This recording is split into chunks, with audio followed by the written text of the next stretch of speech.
Aurinko laskee ja saunan savupiipuista savu sen kun nousee, mutta vielä ei ole löylyjen aika Jukolan veljeksillä, ensin pitää juosta. Startti tapahtuu tuolta vasemmalta, siellä juuri valmistaudutaan, ryhmittäydytään lähtökarsinaan ja maali on sitten juoksun jälkeen tuolla oikealla ja siinä edessä näkyy myös vaihtopuomi.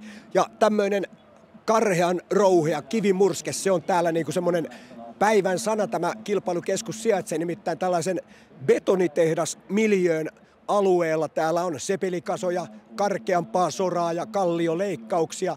Aika semmoinen karu pääpiirteissään miljööltään, mutta hyvä suunnistusmaasto on aivan sitten niin kuin nurkan takana. Ja tosiaan 4 kiukaalla lämpiävät saunat odottavat sitten suunnistajia. Ja aivan hetken kuluttua tuo maailman pisin kiiltomato eli otsalampulla varustettujen suunnistajien letka rynnii metsään.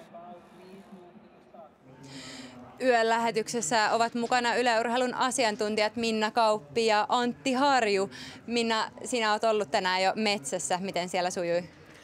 No sanotaan näin, että tänään kyllä huippu-urheilijat voi näyttää kuntonsa, että omat jalat oli enemmän betonia, kun täällä betonitehtaalla ollaan, että niillä ei kyllä päässyt, että varmasti parhaat voittaa. Mitä huomioita teit maastosta? No siellä oli muutamia suunnistuksellisesti vaativia ihan niin kuin rastin ottopisteitäkin, mutta enemmän niin kuin semmoista reitin valintaa ja sitten semmoista työnaisen ja nyt tässä yöllä sitten työmiehen maastoa. Tässähän on jo Venlojen viesti kisattu ja Antti, sinä vietit sen selostamassa. Mitä huomioita teit tuosta naisten kisasta? Ainakin oli hyviä reitinvalintavälejä oikeastaan jokaisella osuudella. Ratamestarit kehitelleet ja uskon, että sama on odotettavissa myös Jukolan viestissä. Meidän selostustiimi kävi tutustumassa Antin johdolla maastoon. Mennään katsomaan.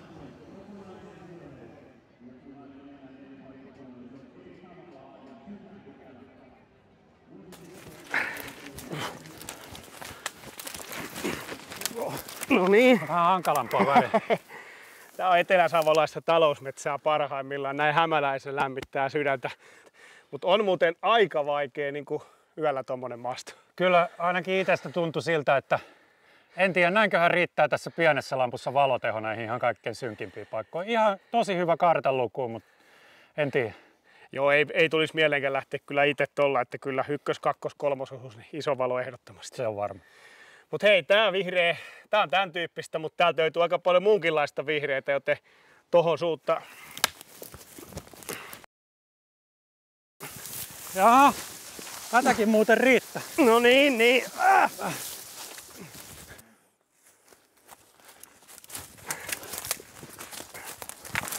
Noin. No niin. Ei. No niin.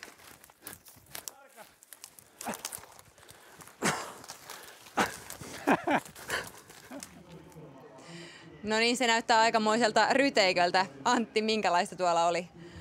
No, hyvin vaihtelevaa, että tuossa ehkä oli ne pahimmat paikat oikeastaan kuvissa, mutta kyllä siellä välillä pääsee ihan kovaakin päästelemään. No jos katsotaan nyt hieman tuota starttilistaa, niin Antti, ketä nostaisit voittokamppailuun? Kyllä Stora Tuna on ollut tässä Jukolan viestissä hyvin vakuuttava viime vuosina ja heillä on edelleen tosi kova joukkue tänä yönä jalkeella ja kyllä Stora Tuna mun papereissa on se ykkössuosikki. Stora Tuna tosiaan on voittanut 5 kertaa peräkkäin. Uskaltaako Minna veikata jotain muuta joukkuetta? No mulla on ihan salainen pieni toive, että värit välillä vähän muuttuisi ja Tiiumilassa ja vaihtui, eli NTA Norjasta hoiti homman kotiin, että he tai sitten tietenkin suomalaisvärit. Mun ykköspanos on Helsingin suunnistajia. Helsingin suunnistajien Arttu Syrjäläinen onkin yksi meidän ennakkohaastateltavista. Kuullaan hänen mietteet. No totta kai siinä on vähän semmoista paikallistuntemusta tietyllä tapaa. Ja sitten kun ollaan mietitty harjoitusleireillä, että missä maastoissa tehdään valmistavia treenejä ja näin, niin siitä voi olla pientä etua siinä ennakkotyössä, mutta myös niin kuin ihan vaan joukkueessa niin kuin hengenluojana ja näin, niin sillä on myös mun mielestä tärkeä rooli, että koittanut tuoda tätä Mikkeli Jukolaa silleen vielä esiin ja sanonut meidän kavereille, että nämä maastot sopii ennen kaikkea meille. Ja no kyllä meillä on paras joukkue mitä ikinä ollut ja me on sitä voittoa pitkään jahdattu. Ruotsalainen Stora Tuna niin on ollut aika suvereeni viime vuosina, mutta kyllä me koitetaan ruotsalaiset haastaa täällä Mikkelissä. Niin, onko se niin, että Helsingin suunnistajilla on paras joukkue koskaan? Kyllä se varmasti näin on. He on hyvin valmistautuneet tähän kilpailuun ja oppineet juoksemaan näitä yöviestejä siellä kärjen tuntumassa. Mutta täällä on tosi kova kilpailu ja hyvin paljon tulee ratkaisemaan se, että mikä on heidän ankkuri Olli Ojanahon kunto ensi yönä tai huomisaamuna, koska Olli ei ole mitenkään vakuuttava ollut tänä keväänä ja siellä on kovat äijät vastassa, niin uskon, että Ollilta vaaditaan kyllä ihan huippujuoksua, jos Helsingin suunnistajat meinaa tämän kilpailun voittaa. Lähdön hetki lähestyy aivan pian. Minna, mitä pitää ottaa huomioon avausosuudella? No avausosuudella tärkeintä on, että tullaan niissä hyvissä turvallisissa asetelmissa. Siinä ei ratkaista peliä muuta kuin huonoon suuntaan. Ja varmasti tulee reitinvalintaa ja muuta ja pitää ottaa tarkasti se oma letka, koska sitä porukkaahan tuolla kiiltomatoina riittää. Ikallisten nouseva voima oli viime vuonna 3. ja heillä on aloittajana Juho Ylinen. No 5. kerta putkeen tässä nyt aloitusosuudella, niin alkaa olla ihan nämä pelimerkit kohdillaan, että tiedän kyllä mitä se alussa on ja se vaatii kovan spurtin siihen alkuun, mutta kyllä se sitten rauhoittuu viimeisten 10 minuutin juoksun jälkeen. Minkälaisen tavoittein lähdette tuohon viestiin? No lähdetään puolustamaan sitä viime vuoden 3. sijaa, että aikaisempina vuosina, kuten myös viime vuonna, meillä on ollut tavoitteena top 10. Ja tuntuu vähän tyhmältä sanoa, että se tavoite on tänäkin vuonna se top 10. Mutta toisaalta onhan siellä numero 1 myös top 10, että lähdetään tekemään semmoinen tasainen suoritus ja meillä on maan paras ankkuriosuuden juoksija tänäkin vuonna joukkueessa, niin sitten siellä ratkotaan niitä loppusijoituksia.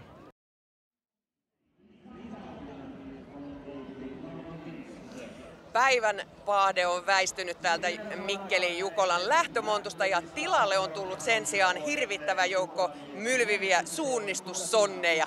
Ettei nyt vaan liiny sattus mitään. Niin, tämä aamu oli rankka. Och första hjälpen hade mycket att göra med folk som hade stukat eller med brutit fötter. Mutta vaikka oli paljon tekemistä ensavulle, niin oli hauskaa.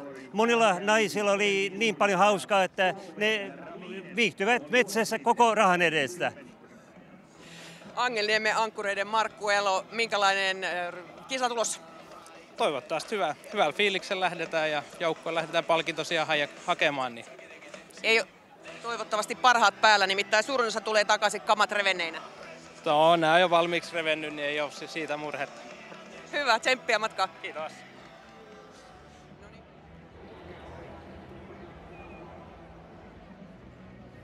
Ilta alkaa hämärtyä täällä Mikkelin Tikkalan kylässä Sutarisen betonitehtaan ympäristössä, jossa kilpaillaan tämä järjestyksessään 76. Jukolan viesti. Kaiken kaikkiaan mukana 1716 ilmoittautunutta joukkuetta 19 eri maasta. Se tarkoittaa kokonaisuudessaan yli 12 000 suunnistajaa tämän tulevan yön aikana. Keliolosuhteet ovat mitä mainioimmat. Tuo päivän auringonpaiste on todellakin nyt hiljalleen painunut mailleen, mutta lähes pilvetön taivas taustalla siintelee. Kilpailualueen lammet ja järvet, ne ovat tällä hetkellä täysin peilityyniä. Kesäyön unelma saa mitä täydellisimmän pelikenttänsä tänään. Ja siinä on tuo komea lähtörivistö ja ryhmittymä. Useita kymmeniä metrejä aloittajia tuolla kisakylän keskellä. Kohtuullisen kapeasta lähtöalueesta starttaa matkaan jyrkkään ylämäkeen, kuten Vellojen viestissä aikaisemmin iltapäivällä. Vellojen viestissä voiton otti suvereeniin tapaan IFK Göteborg. Ja kyllä nämä ruotsalaisjoukkueet valitettavasti, näin suomalaisittain sanottuna, ovat myöskin Jukolan viestissä niitä kovimpia ennakkosuosikkeja. Asiantuntijamme Antti Harju pikkuhiljaa siellä otsalampuja sytytellään ja tunnelma nousee. Kuinka jännittävä on tuo aloitusosuuden tilanne, kun tässä vaiheessa siinä edessä Janik Mihies muun muassa käy jotain mantraa vielä läpi?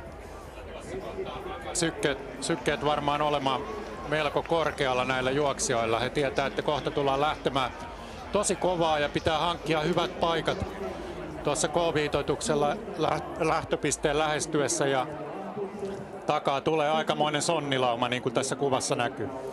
Eri kokoista lamppua siellä ollaan viritelty ja Suuri osa huippujoukkueessa tietysti lataa otsalleen tuollaisen todella kovilla valotehoilla varustetun lampun, mutta on siellä varmasti vähän kevyemmälläkin kalustolla mukana porukkaa.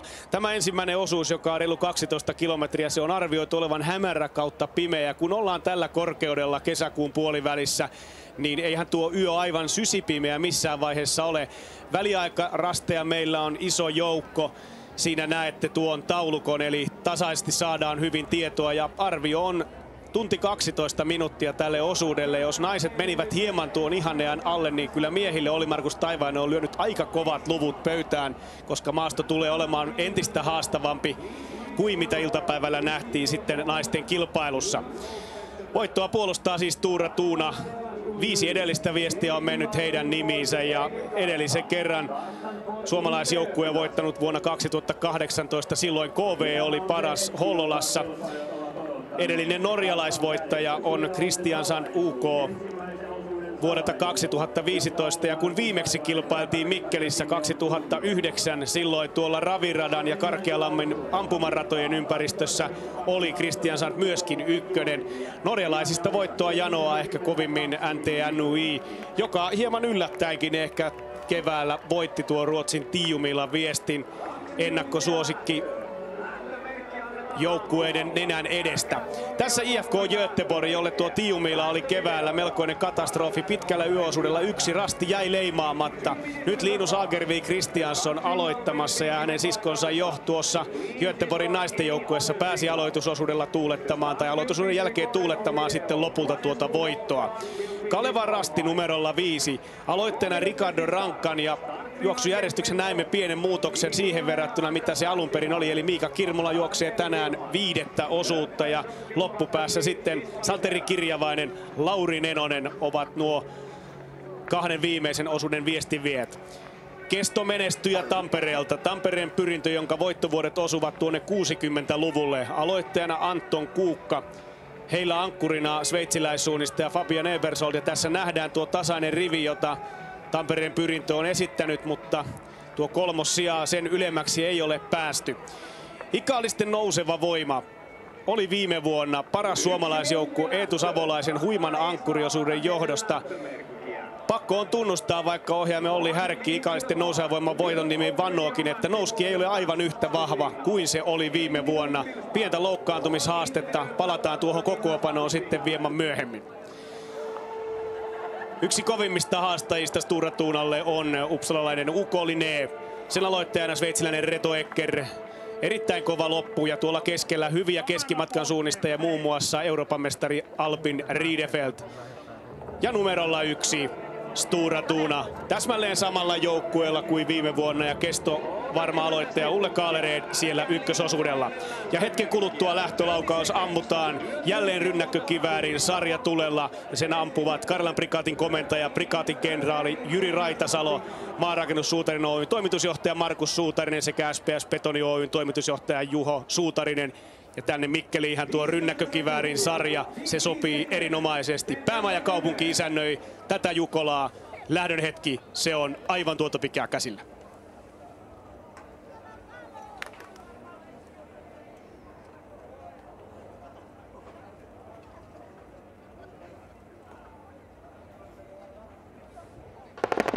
Ja näin kilpailujohtaja Heikki Tonteri antaa lähtökäskyn ja rynnäkkökiväärin sarja sinkoavat tuonne taivaalle ja siitä lähdetään liikkeelle ja komeasti Tampereen pyrintö kiihdyttää kärkeä tuohon ensimmäiseen jyrkkään ylämäkeen, jonka jälkeen väylä kapenee pikkuhiljaa. Päivällä nähtiin, että naiset pääsivät sulassa sovussa tuonne K-pisteelle, josta suunnistus varsinaisesti alkaa. Ja näin uskotaan, että myöskin miesten kilpailussa tapahtuu. Tässä ollaan tiukassa ylämäessä ja jotain siellä, jos Stura Tuunan taisi olla kakkosjoukkue, joka sillä lamppua vähän jo sääti. Eli tärkeää tässä lähtökiihdytyksessä on päästä turvallisesti maastoon ilman vahinkoja, ilman haavereita, koska ratkaisun paikat ne käydään aivan jossain muualla kuin tässä lähtösuoralla. Tässä haetaan vain asemia tuohon lähtöön, että hyvä olla kuitenkin siellä etujoukoissa, niin kuin naisten viestissäkin nähtiin kuvissa, niin heti avausosuudella siirryttiin aika peitteiseen maastoon. Voi toki olla, että jos miehet samaan suuntaan lähtevät, niin siinä niitä naisten Venlojen-viestin uria jonkun verran on ainakin siinä hakkuaukolla. Kuten Jussi Jäkälän kilpailukeskusalueen kuvauksessa kuultiin, niin kilpailumaasto alkaa kyllä aivan välittömästi tuosta kisakeskuksen reunamilta ja sitä vaativaa maastoa, sitä riittää tuonne etelään melkoinen matka.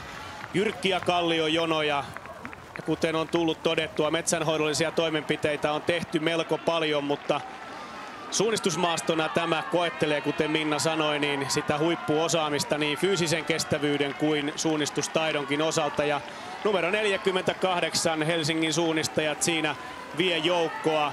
Vaara tietysti aina piilee, että tuohon lähtökiiritykseen ladataan liian kovaa ja mennään niin sanotusti punaiselle, mutta täytyy toivoa, että HS:n kakkosjoukkojen Lauri Syrjäläinen, jolla myöskin tätä Mikkeli-kytköstä on, kuten veljellään Artulla, ei tätä virhettä tee. Siinä nähdään aika hieno valojono. Sen häntä on vielä täällä kilpailukeskusalueella, kun taas kärki on jo suunnistamassa ykkösväliä. Ja heti siitä letkasta irtoaa yksittäinen valo hieman tuonne sivuun. Tällaisia aloitussankaritekoja hän on nähty ja vuonna 1990 täällä Etelä-Savossa kilpailtiin Juvalla. Ja silloin taisi muuan Timo Karppinen, MM-hopeamitalisti, muinaiselta pikamatkalta tehdä temput ja karata muilta aloituksessa. Silloin edusti Lahden työväenhiihtäjiä. Katsotaan, onko tänään sellaisia suorituksia luvassa. Hieman tuollaista tukkoistahan tuo maasto on, vaikka tässä kuvassa aukko hallitseekin kuva-alaa. Kyllä siinä oli sitä koivikkoa. Palatakseni vielä tuohon Jukolan viestiin, niin tarinahan kertoo, että Timo juoksi kilpailun viimeiset kilometrit ilman toista kenkää, koska se oli jäänyt johonkin ojan ylityksessä sinne jumiin. Ja siitä tarinasta tietysti tekee tämä asia vielä hienomman, että Timo karkasi kaikilta ja tuli vielä vaihtoon ilman toista kenkää. Lähetetään terveiset Timo Karppiselle, eiköhän Timppa ole täälläkin tänään mukana. Asetelmia haetaan pikkuhiljaa tuolla ensimmäisellä rastivälillä. Mihin se sitten kilpailijat aikanaan saattaa, se jää vielä toistaiseksi hieman hämärän peittoon. Tässä nähdään, että pehmeisiin kohtiin on tullut jo melkoista mutauraa päivällä, kun naiset ovat täällä menneet. Ja nämä kohdat ovat hankalia, eli siellä kun tulee tuollainen puska ja useampi mies sitä yrittää, niin kävelyksiään se tuppaa menemään.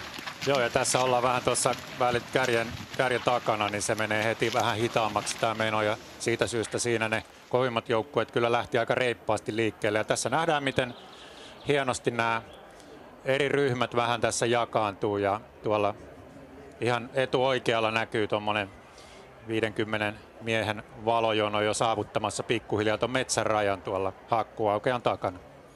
Yksittäinen valo tekee aivan oman valinnan kohta kuvasta vasemmalta alhaalta poistuen. Taustalla näkyy myöskin näitä maaston muotoja, jyrkkiä kalliomäkiä, joiden väleissä on sitten reheviä notkoja, metsälampia, järviä, joita tullaan tämän yön aikana varmasti näkemään. Ja kuten naisten kilpailussa, reitin valinnat ennen kaikkea pidemmillä väleillä nousevat arvoon arvaamattomaan silloin, kun pyritään tekemään niitä oikeita suorituksia, hyviä suorituksia, karkaamaan porukalta tai ajamaan sitten mahdollisesti aiemmin tullutta aikaeroa kiinni. Siitä metsäautotien ylitse nuo letkat puhaltavat ja taustalla on kuhinaa ja suhinaa. Kaiken kaikkiaan siis 1716 joukkuetta. Eniten Jukola-viestijoukkueita on matkaa saanut Helsingin suunnistajat 19 kappaletta, Espoon suunnalla 11, Tampereen Pyrinnöllä 10. Norjalaisseuroista Nydalens ja NTNUI ovat molemmat 6 Jukola-joukkueella mukana. Ja huiman pitkä on tämä valojono ja tässä nähdään sitten tätä ensimmäistä rastiväliä, joka Jukolalle tyypilliseen tapaan on kohtuullisen pitkä ja tuohon sähkölinjaan saakka sitten tässä vaiheessa nähdään tilannetta, mutta ei siitä vielä eteenpäin ennen kuin kilpailu sitten yön edetessä pääsee kunnolla vauhtiin. Siinä nähdään nämä etukäteen kovimmat joukkueet on tuolla kärki päässä tässä GPS-seurattavista joukkueista. Muun muassa IFK Göteborg hieman jopa erottui siinä muiden edellä, kun tielle tultiin. Tässä nähdään ilmakuvassa, kuinka koko Letka on nyt valinnut tuon tiereitin valinnan tässä kohtaa ja lähestyy tuota kartassakin näkynyttä isoa voimalinjaa ja siitä sitten eteenpäin kukin omaan suuntaansa sen mukaan, mihin rasti tuolla aikanaan sijoittuu.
Täällä ollaan nyt K-pisteellä, eli noin 600 metriä lähdöstä siinä kohtaa, missä siimoitettu niin sanottu juoksuväylä loppuu ja alkaa sitten se todellinen seikkailu täällä eteläsavolaisessa metsässä. Ja kuten näkyy, niin nyt karttaa katsellaan.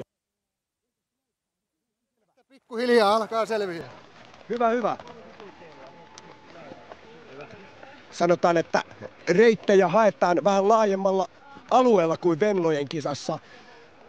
Mutta päättäväiseltä näyttävät ilmeet tässä vaiheessa, ei ole semmoista arpomista. Ollaanko kartalla? Kyllä vielä tässä vaiheessa. Myöhemmin ei ole niin varmaa. Ei muuta kuin onnea matkaa. Kiitos paljon. Mites täällä Jukolan veljesten seassa? Aika hyvin toivottavasti. Näkee sit maalissa. Katsotaanpa. Meneekö peesailuksi vai karttaa katsoen? Varmaan se alussa vähän peesaillaan, sitten karttaa katsoen. No, siitä vaan sitten se oikea peesi. Näin se joukko tuonne metsään hälvenee ja kuka sieltä sitten ensimmäisenä tuleekaan. Kiitos Jussi, sinne lähti komean näköinen valojono. Olli-Markus Taivainen, olet ratamestari. Mitäs on yön aikana luvassa? No radat on tehty semmoisiksi, että ne ei tämmöistä hyvinvointiyhteiskuntaa vastaa, vaan kyllä siellä toivotaan, että kovimmat pärjää. Niin, olinkin sitä tässä miettinyt, että kuinka iso haaste se on ratamestarille, kun tavallaan ratojen pitää olla riittävän haastavia huipuille, mutta myös ei aivan mahdottomia näille kuntoilijoille. No nyt voi paljastaa, että en ole kyllä kuntoilijoita miettinyt ratoja suunnitellessa, että eiköhän heitä ne urat auta sen verran, että pääsevät kunnialla lävitse, mutta on kyllä pyrkinyt ihan huippujen ehdolla tekemään radat ja niin haastavat kuin tähän maastoon minun taidot riittää. Toivotaan, että kuntoilijat ei katso tätä lähetystä, mutta oliko Minna sulla joku asia, mitä halusit ratamestarilta kysyä? No joo, ton huomasin kyllä, että kuntoilijoille ei ollut radat tehty, mutta sitä mietin, että tiedän, että olet ollut kovissa paikoissa Jukola-viestissä itsekin, niin kummassa niin on kovempi syke tässä lähtöhetkellä, silloin kun olet itse suorituksessa vai nyt tässä ratamestarin hommassa? No en ole kovin kova jännittäjä, että kummassakaan tunnustaisin hirveän kovaa sykettä olleen, mutta sanoisiko näin, että myös näitä ratamestarihommia on tehnyt muissakin yhteyksissä ja sen lisäksi niin kuin niissä pienemmissä tapahtumissa on ollut muutkin osa-alueet kuin vain tuo lähtöpaikalta viimeiselle rastille itsellä vastuualueena, niin niissä on kyllä vähän jännittänyt, kun tulospalvelu on pitänyt itse hoitaa siinä ratamestarityön ja kilpailujohdon lisäksi. Eli ei jännitä? No ei kieltämättä, niin ei jännitä, että meillä on ollut kuitenkin aika iso ja osaava porukka tässä ratoja tekemässä tai ylipäätään niin ratamestariryhmässä, että ei minua silleen kyllä jännitä. Luotan siihen tiimiin, mikä on toiminut. Täällä Tikkalan maastoissa ei ole kauheasti aikaisemmin suunnistettu. Kuinka haastavaa oli luoda radat tänne? No sanoisinko, että Jukolan viestiin on varmasti aina haastava suunnitella radat, että se on aikamoinen kokonaisuus yhdistettynä Venlojen viestiin, mutta kyllä tämä maasto on antanut meille aika hyvät mahdollisuudet, että ei ole vaikka niin kuin viime vuoden ratamestaria käynyt kateeksi maasto-osalta, että on tämä mun mielestä ollut mukava maasto suunnitella ratoja kuitenkin ja myös itse on nauttinut niistä koejuoksuista hämyisinä iltoina tuolla maastossa, että on ollut siinä mielessä ihan miellyttävä projekti, vaikka toki myös aika rankka projekti kaikkien muiden elämän osa-alueiden kanssa, että varmaan perhekin on joutunut vähän venymään tässä vuosien varrella. Ehkä seuraaville ratamestareille voisin sanoa, että jos teillä on suunnitteilla vaikka pari lasta hankkia, niin ei kannata lupautua ratamestarihommiin Jukolan viestiin. Naisten viesti ratkesi aika aikaisin ja siinä oli ihan ylivoimainen voittajajoukko IFK Göteborg. Olli Markus, mitä ajattelet tästä Jukolan kulusta? No, aikahan sen näyttää, mutta voi olla, että tulee jossain vaiheessa isoja eroja, mutta toivoisin, että niitä sitten kääntyy myös toiseen suuntaan, että ei vaan yksi joukkue dominoisi. Ja nähtäisiin sitten loppupäässäkin vielä viestiä sitä, että esimerkiksi reitinvalinnoilla tulee ratkaisuja. Mikä on, Minna, sun näkemys tuosta? Haluatko lisätä? No kyllä mä uskon, että tässä saattaa tulla eroja. Nähtiin jo naisten viestissä, että eroja kyllä on. Mahdollisuus kasvattaa tuolla ja jos jollain on sellainen oikein mahtava päivä, niin silloinhan niitä helposti lähtee pidemmillä osuuksilla erityisesti tulemaan. Mutta mä myös toivon, että tulee tiukka kilpailu. Ja onko tässä mitään suomalaisväriä nyt oma käytetty tähän, että olisi vielä vähän paremmat saamat nyt vihdoin saada pitkästä aikaa suomalaisväriä keulaan? No sitä ei oikein tuossa ratasuunnittelussa pystynyt ottaa huomioon, mutta kyllä minä uskon siihen, että suomalaiset seurat on valmistautunut hyvin tähän viestiin ja että tämä sopii suomalaisille paremmin kuin ruotsalaisille, mutta katsotaan miten sitten norjalaisille. Missä on tämän yön ratkaisun paikat? No eilen tuli mediainfossa sanottua, että kutososuuden vitosrastilla, niin pidetään nyt tällä kertaa se. Minna näyttää vähän epäileväiseltä. Joo, kyllä mä luulen, että muutama muukin rasti siinä matkalla varmaan täytyy löytää, mutta kaikkien kannattaa ruveta seuraamaan sitä tokavikan osuuden sitä kutosrasti. Kumpi se oli? Ei. No ehkä se oli 7. Se olikin 7. No niillä haminoilla liikutaan. Niin, sulla menee vähän itsekin sekaisin, että mikä se niistä olikaan, että puhutkohan ihan totta? No vaikka Muoniossa asuu Lapista kotoisin, niin on sitä sen verran näiden savolaisten kanssa pyörinyt, että vähän jotain on tarttunut. Kiitos teille. Mennään seuraamaan kisaa. Kiitos.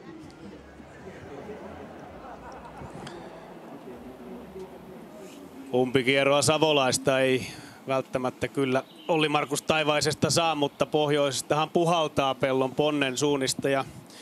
36-vuotias mies, joka nykyään toimii myöskin Viron suunnistusmaajoukkueen päävalmentajana. Hiihtosuunnistuksen maailmanmestaruuksia ja kyllä omalla luonnetta löytyy urheilijana aikanaan sekä myöskin nyt sitten ratamestarina. Ja kyllä tässä kuvassa ollaan tällä hetkellä tilanteessa, että siinä on kartoitus päällä. Jämsän retkiveikkojen värit siellä vilahtelivat. Nyt on aika tiukka tilanne näillä suunnistelijoilla, jotka eivät tuossa omalla rastillaan ole. Mitä pitää Antti Harju tässä kohtaa tehdä? Mahdollisimman nopeasti tietysti paikoittaa itsensä. Siinä on ryhmä miehiä, jotka on ajautunut väärälle hajonnalle ja siinä on tietysti riskinä se, että joku olevinaan saa kiinni ja muut luottaa siihen ja sitten se virhe vaan kasvaa siitä. Ja kun nähdään, niin tuolla on aika tiheää, alkaa pikkuhiljaa olla vähän pimeää ja ilmeisen haastavia rasteja myös kyseessä.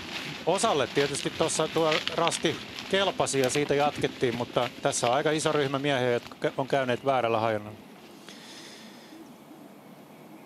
2,9 kilometristä saadaan sitten ensimmäinen tilannetieto tämän Jukolan viestin osalta. Ja 16 minuuttiin Olli-Markus Taivainen arvioi, että kärki tähän tulisi, ja nyt odotellaan kuumeisesti.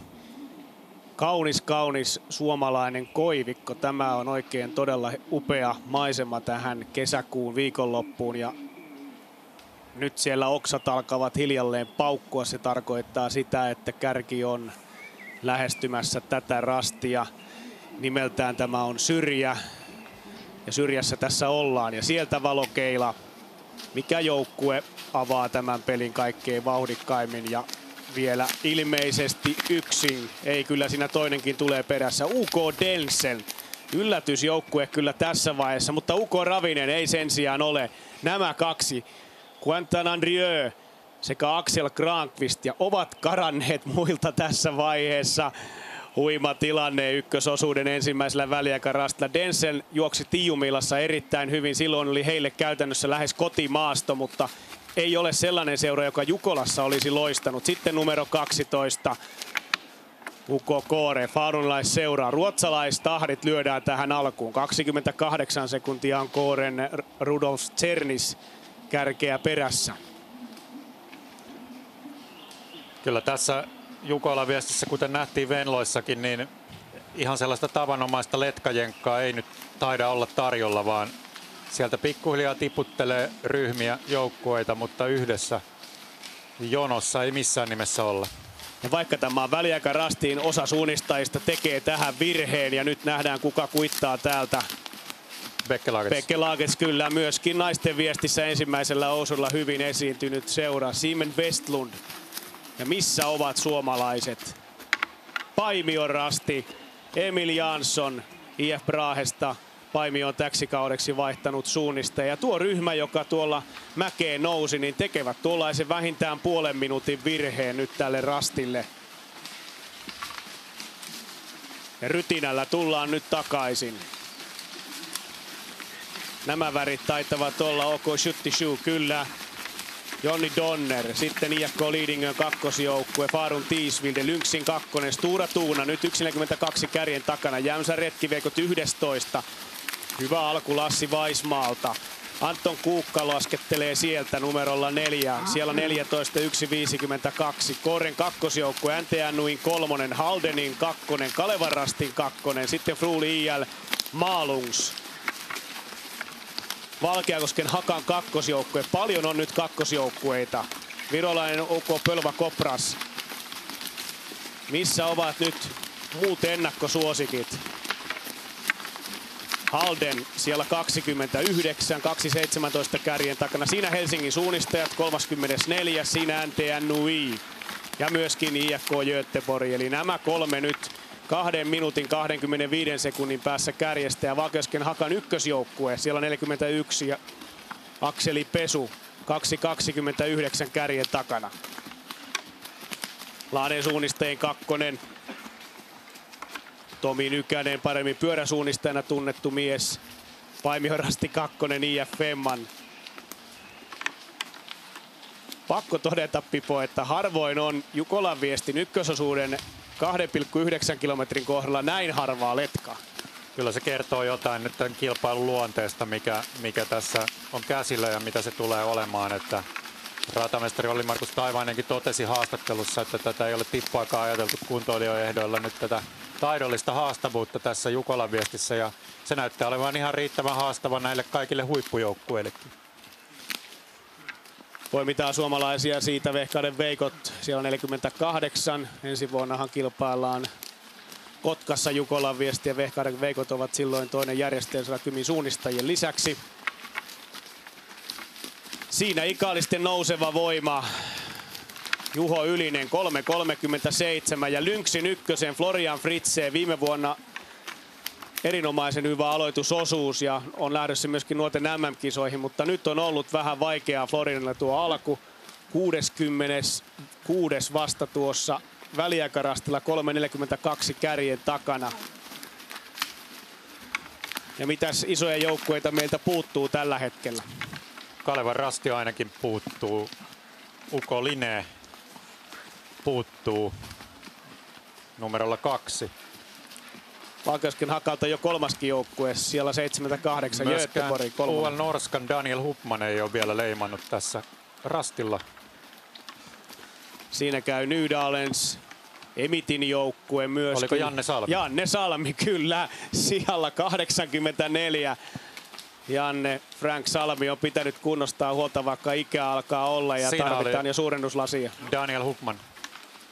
Vaikeuksia on ollut myöskin hänellä. UL Norska, siis sveitsiläisjoukkue. Nyt tullaan kova MS Parma ja Eero Heinonen numero 21. Vauhtia riittää, mutta tämä maasto ei välttämättä ole Heinosen vahvuusaluetta. Siellä aikaisemmin meni jo Parman kakkosen Niklas Ekström.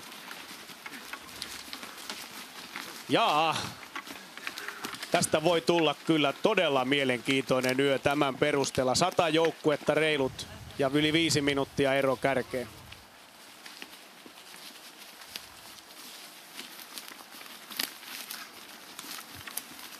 Täytyy sanoa, että melko tiukka on kyllä tämä alku ollut ja me ollaan edelleen, me ei olla vielä nähty Uko Lineen leimaa tässä väliaikarastilla, ei olla nähty Kalevan rastin leimaa. Sveitsiläiset Reto Ecker ja Ricardo Rankkan, onko sitten niin, että enemmän sprinttimiehiä? Tämä savolainen maasto ei sovi. Siinä tulee nyt numero 2 Uko Linee.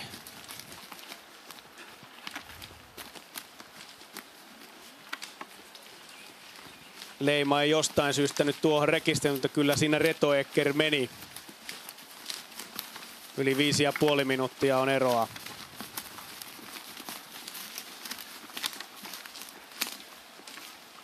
Eihän tämä toisaalta yllätä. Kyllä se, että maasto on vaativa, ratamestarin juonet Olli Markus Taivaista sen verran, kun tunnemme molemmat, että siellä ei kyllä armoa anneta. Siinä kävi Kalevan rastin värit, mutta ei ollut numeroliivillinen joukkue tuo.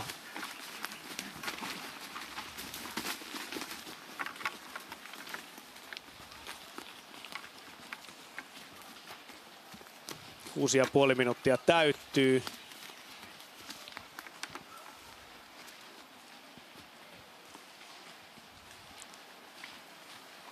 ...148. joukkue Nyköpings UK. Ero kärkeen 6.38.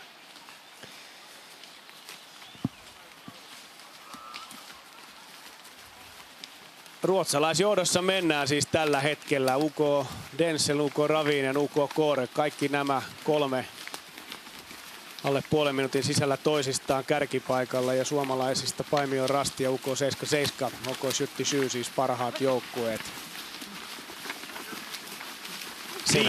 Siinä Kalevan rasti. 162. 7 minuuttia 15 sekuntia on ero kärkeen Ricardo Rankkanilla ja siellä näkyy myöskin jo naissuunnistaja seassa. Tässähän on paljon joukkueita, joissa on suunnistajia, jotka ovat jo aiemmin päivällä juosseet Venlojen viestiä, nyt sitten tuplaavat täällä Jukolan puolella.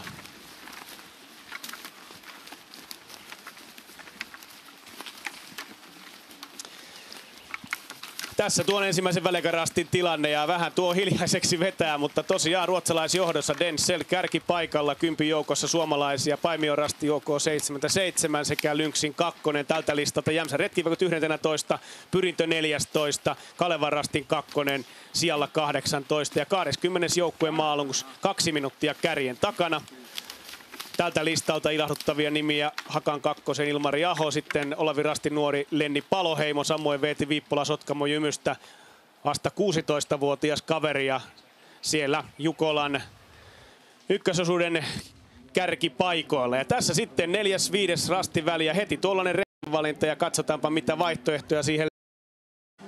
Tuolla on tommosia mukavia tienpäitä, mitä voisi käyttää. Ehdottomasti täytyy tietysti väistellä nuo isommat mäet ja järvet. Ja tästä voisi vähän täältä oikealta lähtien pystyä hyödyntämään myös Venlojen viestiuria, jos niitä on tullut skautattua. Ja täältä haettaisiin sitten tuo tienpää rastia lähestyttäessä ja vasemman kautta tulo rastille. Mun mielestä tämä on semmoinen reitti, mitä kannattaisi ilman muuta hyödyntää. Toinen mahdollinen on sitten täältä järven rannan kautta ottaa vähän huonompia alustoja, mutta kuitenkin sieltäkin tienpää haltuun ja sitten tietä kiertää vasemman kautta rastille. Velojen viestissä nähtiin aika iso kierto toisella osuudella, jopa tuollainen S-muoto. Vaikuttaako tämä pimeys ja yösuunnistus nyt siihen, että kiertäviä valintoja otettaisiin entistä hanakammin? Uskon niin, että yritetään hakea sieltä niitä tiepätkiä, mitä tässä maastossa kuitenkin on, ja entistä enemmän sellaista selkeästi juostavaa reittiä, eikä lähettäisi sinne hyvin värikkäille alueille, erityisesti näille tummanvihreille. Niitä yritetään väistää. Tässä nähdään Ricardo Rankkanin lähtee pahasti kirjoittamaan aivan väärässä mäessä. Joo, siellä on varmaan seurattu muita joukkueita ja käyty tuossa kääntämässä pikkujyrkänteellä. Oma rasti on toki ihan toisessa mäessä ja valtavan iso virhe tähän rastille, ja kyllä siinä Kalevan rastin osakkeet toistaiseksi ainakin on aika lailla menetetty. Vieressäni istuu Jukola voittaja 20 vuoden takaa ja huokaa Kalevan rastin suunnistajana tätä tilannetta. Tuore liikunta-, urheilu- ja nuorisoministeri Mika Poutala. Urheilutapahtumassa se ei ole sinulle mitään uutta, mutta suunnistus taitaa kyllä olla. No se on uutta, että toki siis armeijasta tuli suunnistettu ja sen jälkeen pari kertaa on käynyt suunnistamassa, mutta ihan kävellen, että en ole itse asiassa koskaan ollut niin kuin lappu rinnassa, ja toi leimauslaitekin oli tänään ekaa kertaa kädessä tuossa tunti sitten. Mites nyt sitten niin kun, ministerin arvokkuudella rämmitään metsässä? No kyllähän siis sanotaan ihan minkä tahansa urheilu, niin se kuuluu tämän ainakin ministerisalkun arvokkuuteen ihan täysillä. No sinulla on tulossa todennäköisesti juoksemista vasta sitten yön jälkeen. Mitä se tarkoittaa, että yön aikana ministeri tekee? Onko se lepäämistä, onko se töitä vai onko se tankkausta? No kyllä mä uskon, että mä saan nyt levätä vähän tässä yön aikana. Että toki siis haluan tätä tunnelmasta nauttia nyt ainakin tämän niin kuin loppuillan alkuyön, mutta sitten varmasti menen kyllä nukkumaan joksikin aikaa. Ja mä tosiaan starttailen vasta sitä aamulla todennäköisesti 9.30 yhteislähdöstä. Tikkalan metsissä juoksee tälläkin hetkellä erikoisen nimisiä joukkueita. Suurin osa niistä erikoisen nimisistä on toki kaveriporukaita, ei välttämättä urheiluseuroja, mutta seuraavaksi tutustutaan yhteen joukkueeseen, joka on nimennyt itsensä oikeinkin nokkelasti. Me ollaan Ison kirkon liha. Me ollaan kaverijoukkue. Ja tää on meidän 10. Jukolan viesti. Se oli tämmönen huono idea. Oltiin jollain niinku hiihtolomareissulla ja sitten tuli tämmöinen ajatus, että voisi lähteä Jukolan viestiin, ja siitä se sitten oikeastaan lähti. Joukko Lauttasaaren VPK-laisia sai siis ryhmän kasaan vuoden 2015 Louna-Jukolaan. Sekalaiselle porukalle piti kuitenkin keksiä nimi. Miten syntyi Ison kirkon liha? Se oli aika vaikea keksiä semmoista sopivaa. Mietittiin pitkään, meillä oli semmoisia kisapalavereja ja sitten päädyttiin siihen. Se niin kuin viittaa Helsinkiin, Iso kirkko, ja ei olla mitään rastipoikia tai rastityttöjä, kun meillä on sekajoukkue aina, niin sitten se oli Ison kirkon liha. Joukkue on ollut inklusiivisuudessaan aikansa edellä. Veikkojen ja pirkkojen sijaan on vain yhdenvertaista lihaa. Nimen rekisteröinti ei kuitenkaan onnistunut ensiyrittämällä. Jukolan järjestäjillä Kaukametsällä oli silloin kriteerit, ettei ne mitä tahansa nimiä sinne tietysti kelpuuta. Ja sitten jouduttiin pikkasen niin perustelemaan tätä meidän nimeä, ja kyllä se sitten hyväksyttiin. Vuosien varrella joukkueen kokoonpano on vaihdellut ydinporukan ympärillä, mutta mikä vie lihat Jukolan metsiin joka vuosi uudestaan? Ainakin itselleni siellä on sellainen todella hyvä tunnelma, että se on niinku pikkasen niin kuin olisi festareilla, ilman alkoholia, ilman bändejä, mutta kuitenkin tosi hyvä tunnelma, ja siinä on se semmoinen pieni seikkailu aina yöllä, että saaks kaikki leimat ja saadaanko me sijoitus. Tällä harrastelija ja suunnistajana kuitenkin aika jännittää, että pääseekö sinne maaliin asti, että miten käy. Että se ei ole mikään ihan tavallinen juoksukilpailu.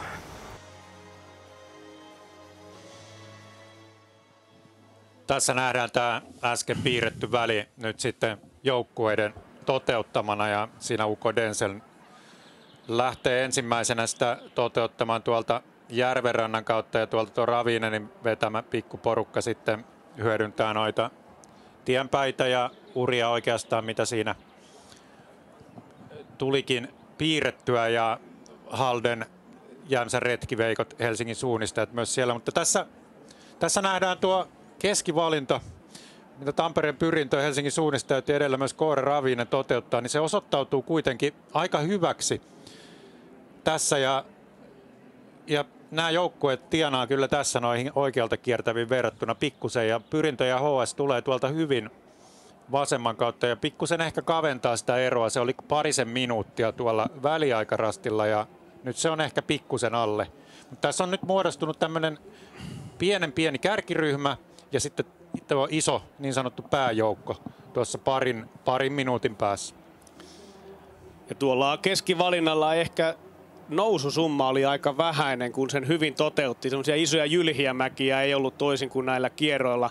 No nyt kun miehet tässä etenevät, tätä maastoa, jota kuvissa nähdään, niin otetaan hieman kiinni nyt suomalaisjoukkueisiin. Helsingin suunnistajia on povattu kovimmaksi joukkueeksi. Heillä tuo edellinen voitto on niinkin kaukaa kuin vuonna 1970. Miten näet nyt Helsingin suunnistajien mahdollisuudet tänään? Kyllä he on osoittaneet, että he osaa näitä yöviestejä hyvin viedä, ja ehkä eniten se on kiinni siitä, että onko heidän kovimmat kaverit riittävän kovia, että pystyy vastaamaan näille ruotsalaisille ja myös norjalaisille NTNUille, niin näiden maajoukkueen miesten osalta. Et siellä on ihan kansainvälisesti maailman huippuja vastassa, ja Helsingin suunnistajilla muun muassa ankkuri Olli Ojanaho ei ole mitenkään vakuuttanut tänä keväänä kilpailuissa. Ja tämä on raju maasto. Tässä yleensä sitten ne erot alkaa kasvamaan juoksijoiden välillä ja ne erottuu sieltä ne ihan parhaat. Ja siellä kun ankkuriosuudella muun muassa Erik Langedal Breivik, NTNUilla Stora Tuna, Emil Svensk, IFK Göteborg, Kasper Fosser, niin siinä on aika kovia paloja purtavaksi näille kaikille suomalaisjoukkueille, jos silloin ollaan vielä mukana. Pitkä 15 kilometrin ankkuriosuus sitten aikanaan huipeaa tämän kilpailun, ja siitä numero 10 UK Ravinen Axel Krankvist on ensimmäisenä leimalla. Perässään UK Delsen ja UK Koore, eli kyllä tämä kolmikko nyt, joka johti tuolla ensimmäisellä välikarastilla 2,9 kilometrin kohdalla, jatkaa nyt hyvää työtä, ja kyllähän tässä 3 valoa näkee aina enemmän kuin 1. Tämä on sopivan kokoinen porukka, että siinä jokainen kuitenkin suunnistaa itse, mutta saa hieman hyötyä toisistaan. Ja jos tuosta silmämääräisesti arvioidaan, niin kyllä ero on jopa kasvanut. Hännän pituus on 15 sekuntia ja juuri tuossa seiskarastilla nähtiin Sitkas-rastilla, kuinka kärki kävi. Ja seuraava letka tulee sitten hieman täällä taaempana. Toki pitää muistaa, että mukana on myöskin niitä joukkueita, joilla ei ole GPS-seurantalaitetta mukana. Nostetaan sieltä vaikka Pekke Lagertsin, Simen Westlund sekä Oko Schuttishun Jonni Donner, jotka olivat 6 parhaan joukossa tuolla ensimmäisellä väliaikarastilla. Tässä nyt tuo kärkikolmikko pääsee aika rauhassa toteuttamaan suunnistusta, ja kyllä se on tietyllä tapaa helpompaa, että siinä ei ole se 10-15 joukkuetta yhdessä. Se on vähän semmoista stressaavampaa se suunnistus silloin, jos on monta hämmentäjää sopassa. Että tässä niin kuin nähdään, niin aika isokin ero on syntynyt, ja voi olla, että tämä kärkikolmikko etenee jopa hieman kovempaa kuin nuo takaa. Suunnistajathan eivät voi tietää, missä hajonnat lopulta sijaitsevat. Tuossa kohtaa kaikilla oli samaa rataa. Nyt tulee sitten raju määrä valoja tähän kamerakuvaan. Hyttysetkin siellä hieman inisevät taustalla. Ähinä ja puhina kuuluu.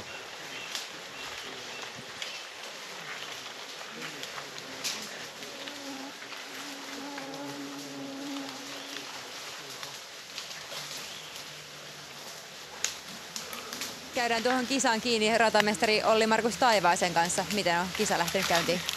Tietyllä tapaa oletetusti, että ajattelin kyllä, että nuo ensimmäiset höyönät on sellaiset, että siinä muutama joukkue pelaa sitten pihalle koko viestistä ja vaikuttaa siltä jopa vähän yllättävänkin moni joukkue on tässä vaiheessa jo aika kaukana kärjestä, mutta onhan tässä vielä yöaikaa heilläkin nousta. Mitäs tässä ykkösosuudella vielä olisi semmoista, mihin kannattaa kiinnittää huomiota? No ehkä tuosta, kun lähdetään seuraavalta TV-rastilta eteenpäin, niin siinä on kyllä varmaan tämän kisamaaston hienoin alue odottamassa, että siinä voi vielä taas tapahtua. Mitä havaintoja, Minna, sä oot tehnyt? No siltä on vähän näyttänyt, että kyllä siellä kärjessä aika kovaa myös painellaan, että kyllä siellä saadaan, voi olla tulla isojakin eroja, mutta tänään jos on se hevosen jalat ja pöllön ja niin kuin jonkun älykkään otuksen mieli, niin kyllä varmasti niin kuin voidaan takaakin tulla sitten isojakin eroja ottaa vielä kiinni seuraavilla osuuksilla. Että vaikka tässä tulisikin vähän isompia eroja, niin uskon, että muutoksia tulee viestissä paljon. Mennään tästä selostamaan. Ja sieltä se kakkosetka lähestyy, mutta kello kertoo kyllä kärkikolmikon hyvistä valinnoista, sujuvasta suunnistuksesta ja kovasta vauhdista, nimittäin Breda Roods 3.20, pyrintö siinä perässä, IFK Göteborg, Frull IL, Pekkelagets, Halden, Paimion Rasti, Jämsän Retkiveikot, Stura Tuuna, IKHP, Husqvarna, Valkeakosken Haka, Farum Tiisvilde, Okosjutti Suu, Helsingin suunnistajat, Lidingön 2, Kalevan Rastin 2, Malung, Styrvin, Södertelje, Nykvar, Lynxin 2, Hakan 2 edelleen siinä. Eli tässä on nyt oikein kunnon ryhmä ja sieltä tulee Olavi Rasti, paloheimo käsi pystyssä, lähettää terveiset kotiin. Nyt ollaan hienolla paikalla nauttimassa. Hyvä Lenni. UKK:n kakkosjoukkue Attunda 37. ja nämä herrat saadaan vielä sitten tähän mukaan. Snetringe, Esko ja Kouvolan suunnistajat. Tuomas Outinen siinä viimeisenä 4.04 kärjen takana. Tuossa on nyt hyvä porukka, eli tuossa tiivistymistä ehdottomasti. Mutta kyllä kärkikolmikko menee nyt kovaa. Mitä luulet, vaihdellaanko siellä koodeja, tehdäänkö siellä yhteistyötä? Ehdottomasti tehdään. Tuollaisessa porukassa siitä on hyötyä, jos tiedetään, että jollakin on sama. Ja voi olla, että siinä on jopa toisilleen tuttuja kavereita ja silloinhan se on päivän selvää, että ne koodit vaihdetaan. Seuraava kolmikko Ikalisten nousee voiman kakkosen Fredrik Prima, Lappeenriento Janne Kuningas sekä Ukko Pölva Koprasin Villen Piirimäe. Heillä ero nyt 4.40. Kun katsotaan vähän tuota kisan kulkua tähän mennessä aikataulun osalta, niin aivan ei olla ratamestarin arviossa pysytty, eli hieman hitaampaa on ollut. Ja käykö siellä MS Parmalla nyt tuossa kutosrastilla virhe? Aivan tuosta läheltä on menty ohi, mutta niin kuin kuvissa nähtiin, niin tuo rasti oli todella tiheässä paikassa. Ja siitä pikku rusetti ja Daniel Hupman, Uen Norska kuittaa siitä nyt Eero Heinosen edelle. Taustalla myöskin Kalevan Rasti oli jo päässyt samoihin kuviin, mutta vaikeatahan Rankkanen on tuolta yrittää nyt eroa saada kiinni. Joo, ei se varmaan kutistumaan päin ole, että nythän Rankkanilla on tehtävänä, että pystyisi mahdollisimman hyvin minimoimaan virheet ja tehdä semmoisen rauhallisen lopun tolle suoritukselle ja säästää sen, minkä pystyy säästämään siitä erosta, että kyllä se voi repsahtaa sinne 10 minuuttia helposti vaihdossa, koska tuolla ei ole enää kovavauhtisia joukkueita hänen kanssaan juoksemassa. Siinä juuri Norskan Daniel Hupman kävi. Siellä 51, moninkertainen maailmanmestari, joka vielä tähtää myöskin Kuopion MM-kisoihin tosi mielellään, vaikka ikää on tosiaan jo reilusti yli 40 vuotta. Edellisen Mikkelin Jukolan voittaja Kristiansand UK 72. 6 minuuttia 16 sekuntia kärjen takana. Nyt alkaa Janne Salmi taipumaan tuosta letkasta, mutta tuttuja äänähdyksiä sieltä kuuluu pientä ähkimistä ja voimaa on juoksussa. Enää kierrokset eivät laula samalla tavalla kuin vaikka vuonna 1994, kun Turun suunnistaja otti tuon ensimmäisen Jukola voittonsa silloin Pyhäluostolla. Juho Ylinen tuo nyt nouskia siellä 75. Florian Fritzee myöskin Lynx suomalaisjoukkueesta 6.52 kärjen takana. 7 minuuttia täyttyy, kun Malungsin kakkosjoukkue käy siinä rastilla. Lapuan Virkiä, viime vuoden Jukolan järjestäjä, siellä 83. Angeniemen Ankkuri ja Markku Elo, jota haastateltiin tuossa lähtöruudukossa, nyt 86.708 kärjen takana. Uko Linné, sija 90, 7.18 Reto Ekkerillä ero kärkeen. Vehkaiden Veikot nyt myös melko kaukana, 7,5 minuuttia. Janne Ovaskalla ero kärkeen. Ja Kalevan Rastiahan me tähän vielä odotamme.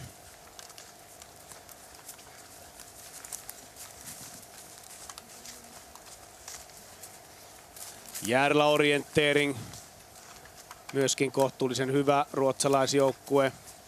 Lillumarkka UL Norjasta 109, 8 minuuttia täyttyy nyt. Leppävaaran Sisu, perinteikäs urheiluseura, siellä 111. Uko Orion myöskin ruotsalaisseura, jolla on perinteitä Suurviesti menestyksestä, mutta ne perinteet ovat jo tuolta reilun 20 vuoden takaa. Sevedalens, myöskin joukkue, jota ehkä odotettiin vähän korkeammalle. Siinä sitten Kalevan Rasti 8.33. Suunta on siis odotetunlainen. Tässä kertauksena tuo 5,2 kilometrin tilanne. Ruotsalaiskolmikko Ravinen, Denzel Kore kärkipaikoilla ja muut sitten yli 3 minuutin päässä tuo pitkä letka, jossa onneksi mukana runsaasti suomalaisjoukkueita ja näitä vähän nuoremmankin polven aloittajia, muun muassa Vakasken Hakan Akseli Pesusijalla 15. Listaa siinä eteenpäin 30 saakka ja kaunista savolaista metsämaisemaa ja näitä alueen lampia, niitä täällä tosiaan riittää ja kilpailu kulkee vauhdikkaasti nyt jo 6,2 kilometrin kohdalle. Ollaan Autiorastilla. Ja kyllä tässä koko ajan kuvissa Uko Ravinenin Axel Granqvist saa tehdä töitä. Denzelin Quentin Andrieu sitten tuossa takana ja Rudolf Czernis kolmantena.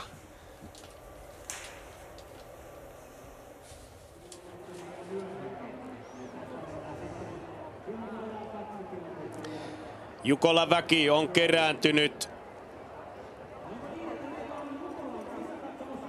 katsomaan täältä näytöiltä tätä kilpailutapahtumaa ja hiljalleen ilta alkaa pimentyä ja katsotaanpas nyt vielä, kun puhuimme tuosta OL Norskasta, niin taitaa olla niin, että siellä ei kuitenkaan ole Daniel Hupman tuolla osuudella, eli tuo juoksujärjestys on sitten vielä muuttunut. Eli Marius Kaiser on tällä aloitusosuudella näin, eli ei Daniel Hupman, vaan Marius Kaiser, kyllä. Ja mennäänpä kuulemaan, mitä Olli-Markus Taivainen ratamestarina miettii tällä hetkellä kisan kulusta. Ratamestari Olli-Markus Taivainen seurailee kisa täällä mun ja Minnan kanssa. Mitäs huomioita olet tästä viimeisimmistä kilometreistä tehnyt? No, aika vaikeuksissa siellä on osa ollut, että tullut kyllä virheitä. Mutta on sitten myös ihan onnistuneenkin näköisiä suorituksia. Yllättävän isot erot, vaikka toki osattiin odottaa, että erot tulee suht isoiksi tässä tämän tyyppisessä maastossa. Onko tämä teille yhtään yllätys ollut? No ei, sen jälkeen kun tuolla maastossa kävin, niin kyllä mä ainakin osasin odottaakin tämän tyyppistä. Mutta miten sanot noista ihanneajoista, pysytäänkö niissä? Miltäs näyttää? No, tällä hetkellä näyttää huonolta, että ollaan perässä.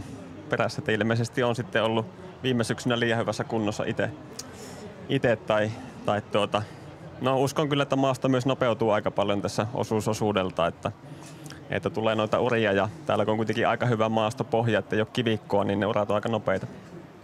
Kiitos, takaisin selostamoon. 2 minuuttia kulunut tuon kärkikolmikon käynnistä ja seuraavia joukkueita sinne odotellaan ja suomalaisittain edellisessä pisteessä parhaita oli Tampereen Pyrintö 3.24 kärjen takana.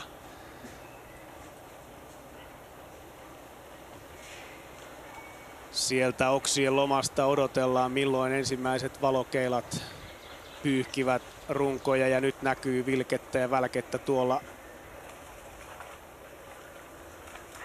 saapumissuunnassa ja sieltä tullaan. Viimeksi tässä oli todella monta joukkuetta tässä letkassa mukana. Oikeastaan silloin Tuomas Outiseen saakka sijaan 39 eli 36 miestä. Katsotaan mikä on tilanne nyt. Predaryds siinä siellä 4. 3.02 ero kärkeen. Ja sitten alkaa lista juosta. NTNUI, Halden, Valkeakosken Haka, Farum Tiisville, OK 77, IFK Göteborg, Paimio, Rasti ja Malungs. 36 on muuttunut 9. Sitten seuraava ryhmä. Jämsän retkivekot Lassi Vaismaa. Siinä on Stura Tuuna. Heti IKHP Husqvarnan perässä. Tampereen Pyrintö, Anton Kuukka, Helsingin suunnistajat. Kalevan Rasti kakkonen, edelleen Sotkamo Jymy siellä todella upeasti menee. Veeti Viippola, 16 vuotta. Sieltä yksin pudottelee numero 33 ja nyt tulee ruma sana siinä kohtaa. Ei ollut vielä oma rasti. Ja tuo ei ole mukava tilanne Göteborg Majorna. Siinä oli jäänyt edellinen rasti todennäköisesti Majornan väliin ja huomasi sen tässä rastille tullessa. Ja sehän tarkoittaa kyllä väistämättä aika suurta virhettä. Vaikka se rasti olisikin tuossa jossakin 100-200 metrin päässä, niin kyllä siitä silti minuuttien luokkaa oleva virhe on tulossa. Kasparas Murenas, joka oli siellä 34 edellisellä ekarastilla alle 4 minuuttia kärjestä, nyt joutuu sitten toteamaan tilanteen ja aikahukkaa tulee lisää. Oos siellä 27, Attunda, Ruuli ja siinä on Kouvolan suunnistajien värit nyt siellä 30. NTNUin kolmosjoukkue Bekkelaakets. Olavi Rasti edelleen myös alle 5 minuutin päässä kärjestä ja Snetring ESK siellä 36. Naisten kilpailun yhteydessä puhuttiin jo hieman siitä, että tuo suunnistuksen maailmankap se käynnistyy juhannuksena eli varsin myöhään Ruotsin Idressä pitkillä maastomatkoilla. Varsinkin ruotsalaiset huippusuunnistajat ovat tehneet valintoja ja muutama kohtuisen kovakin nimi tästä Jukolan viestistä puuttuu. Heillä on vielä myöskin MM-paikat hieman avoinna. Sekö aiheuttaa sen, että satsaus on sitten tuonne Idreen eikä Jukola? Ehdottomasti ja ehkä se linjaus on lähinnä niin, että tämmöisten seurojen juoksijat, jotka sinne MM-kilpailuihin vielä halajavat, tällaisten vähän pienempien seurojen juoksijat, niin heillä helposti sitten se priorisointi on sellainen, että Jukola viesti jätetään väliin ja kaikki ladataan sinne tulevaan Idren maailmankappiin, jonne näiden sinne lähtevien urheilijoiden täytyy jo matkustaa heti huomenna Jukolan viestin jälkeen ja sehän on kohtuullisen raskasta huonosti nukutun yön jälkeen lähteä heti matkustamaan ja siellä Ruotsin päässäkin 5 tunnin ajo sitten paikalle, että ne ketkä siellä esimerkiksi Hakapyn Martin Rekborn, Tullingen Simon Imark, Snetringen Simo Hector on tällaisia kovia ruotsalaissuunnistajia, jotka Jukolassa ei tällä kertaa ole mukana. Ja näistä 2 viimeistä on totuttu näkemään näillä pitkillä pimeillä osuuksilla. Sitten tulee tällainen isompi ryhmä ja siinä on nyt MS Parman 2 ja 1. Myös nouski Juho Ylinen leimaa siinä. Kyllä ja Florian Fritzell Lynx ja siinä nyt OL Norska ja nimenomaan Marius Kaiser. Tässä on hyvä ryhmä. Jaha, siihen tultiin sitten ottamaan ihan kameralinssiin vähän suuntimaan IFK Göteborgin värit. Myöskin suunta Jyväskylää 61. nuori Vilho Hietala vie viestiä 6.51 kärjen takana. Norjan Opsal Orientering siellä 60, mutta kyllä tässä aika koviakin joukkueita on kohtuullisen kaukana. Toki siellä etujoukoissa on nyt sellaisia tiimejä, joissa ei missään nimessä materiaali riitä sitten aivan aamuun saakka, mutta tämä on juuri paikka pienten seurojen koville suunnistajille hakea oppia tältä aloitusosuudelta. Lynxin 2 siinä viimeisimpänä Matias Latast siellä 65 ero kärkeen 7.22. Juha Ylinen tuossa mainittiin, meillä Ikaalisten kirjeenvaihtaja kertoi, että Ylinen on satsannut tuohon polkujuoksuun erityisesti tuossa alkuvuodesta, kilpaili Kiinassa ja Japanissa ja tuo metsäsuunnistustausta on vähän heikompi ollut ja se näkyi Tiiumilassa myöskin.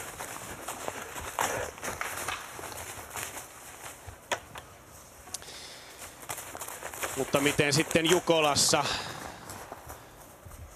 Tällä hetkellä tilanne Nouskilla on se, että tuo kolmossija puolustaminen ei ole lähtenyt mitenkään huippuhyvin liikkeelle. Turun suunnistajatkin siinä kävi siellä 71 Mihali Ormai, mutta häntä ennen edelleen Emitin joukkue ja Turun suunnistaja Janne Salmi siinä sijalla 68, joten kyllä Janne hattu päästä, upeata tekemistä, taitaa päästä jo peräti 5-5 miehiin tuolla kansallisissa kilpailuissa. Ei mikään turha kaveri laisinkaan. Ja sitten metsä rytisee. Ollaan kärkikolmikon vauhdissa.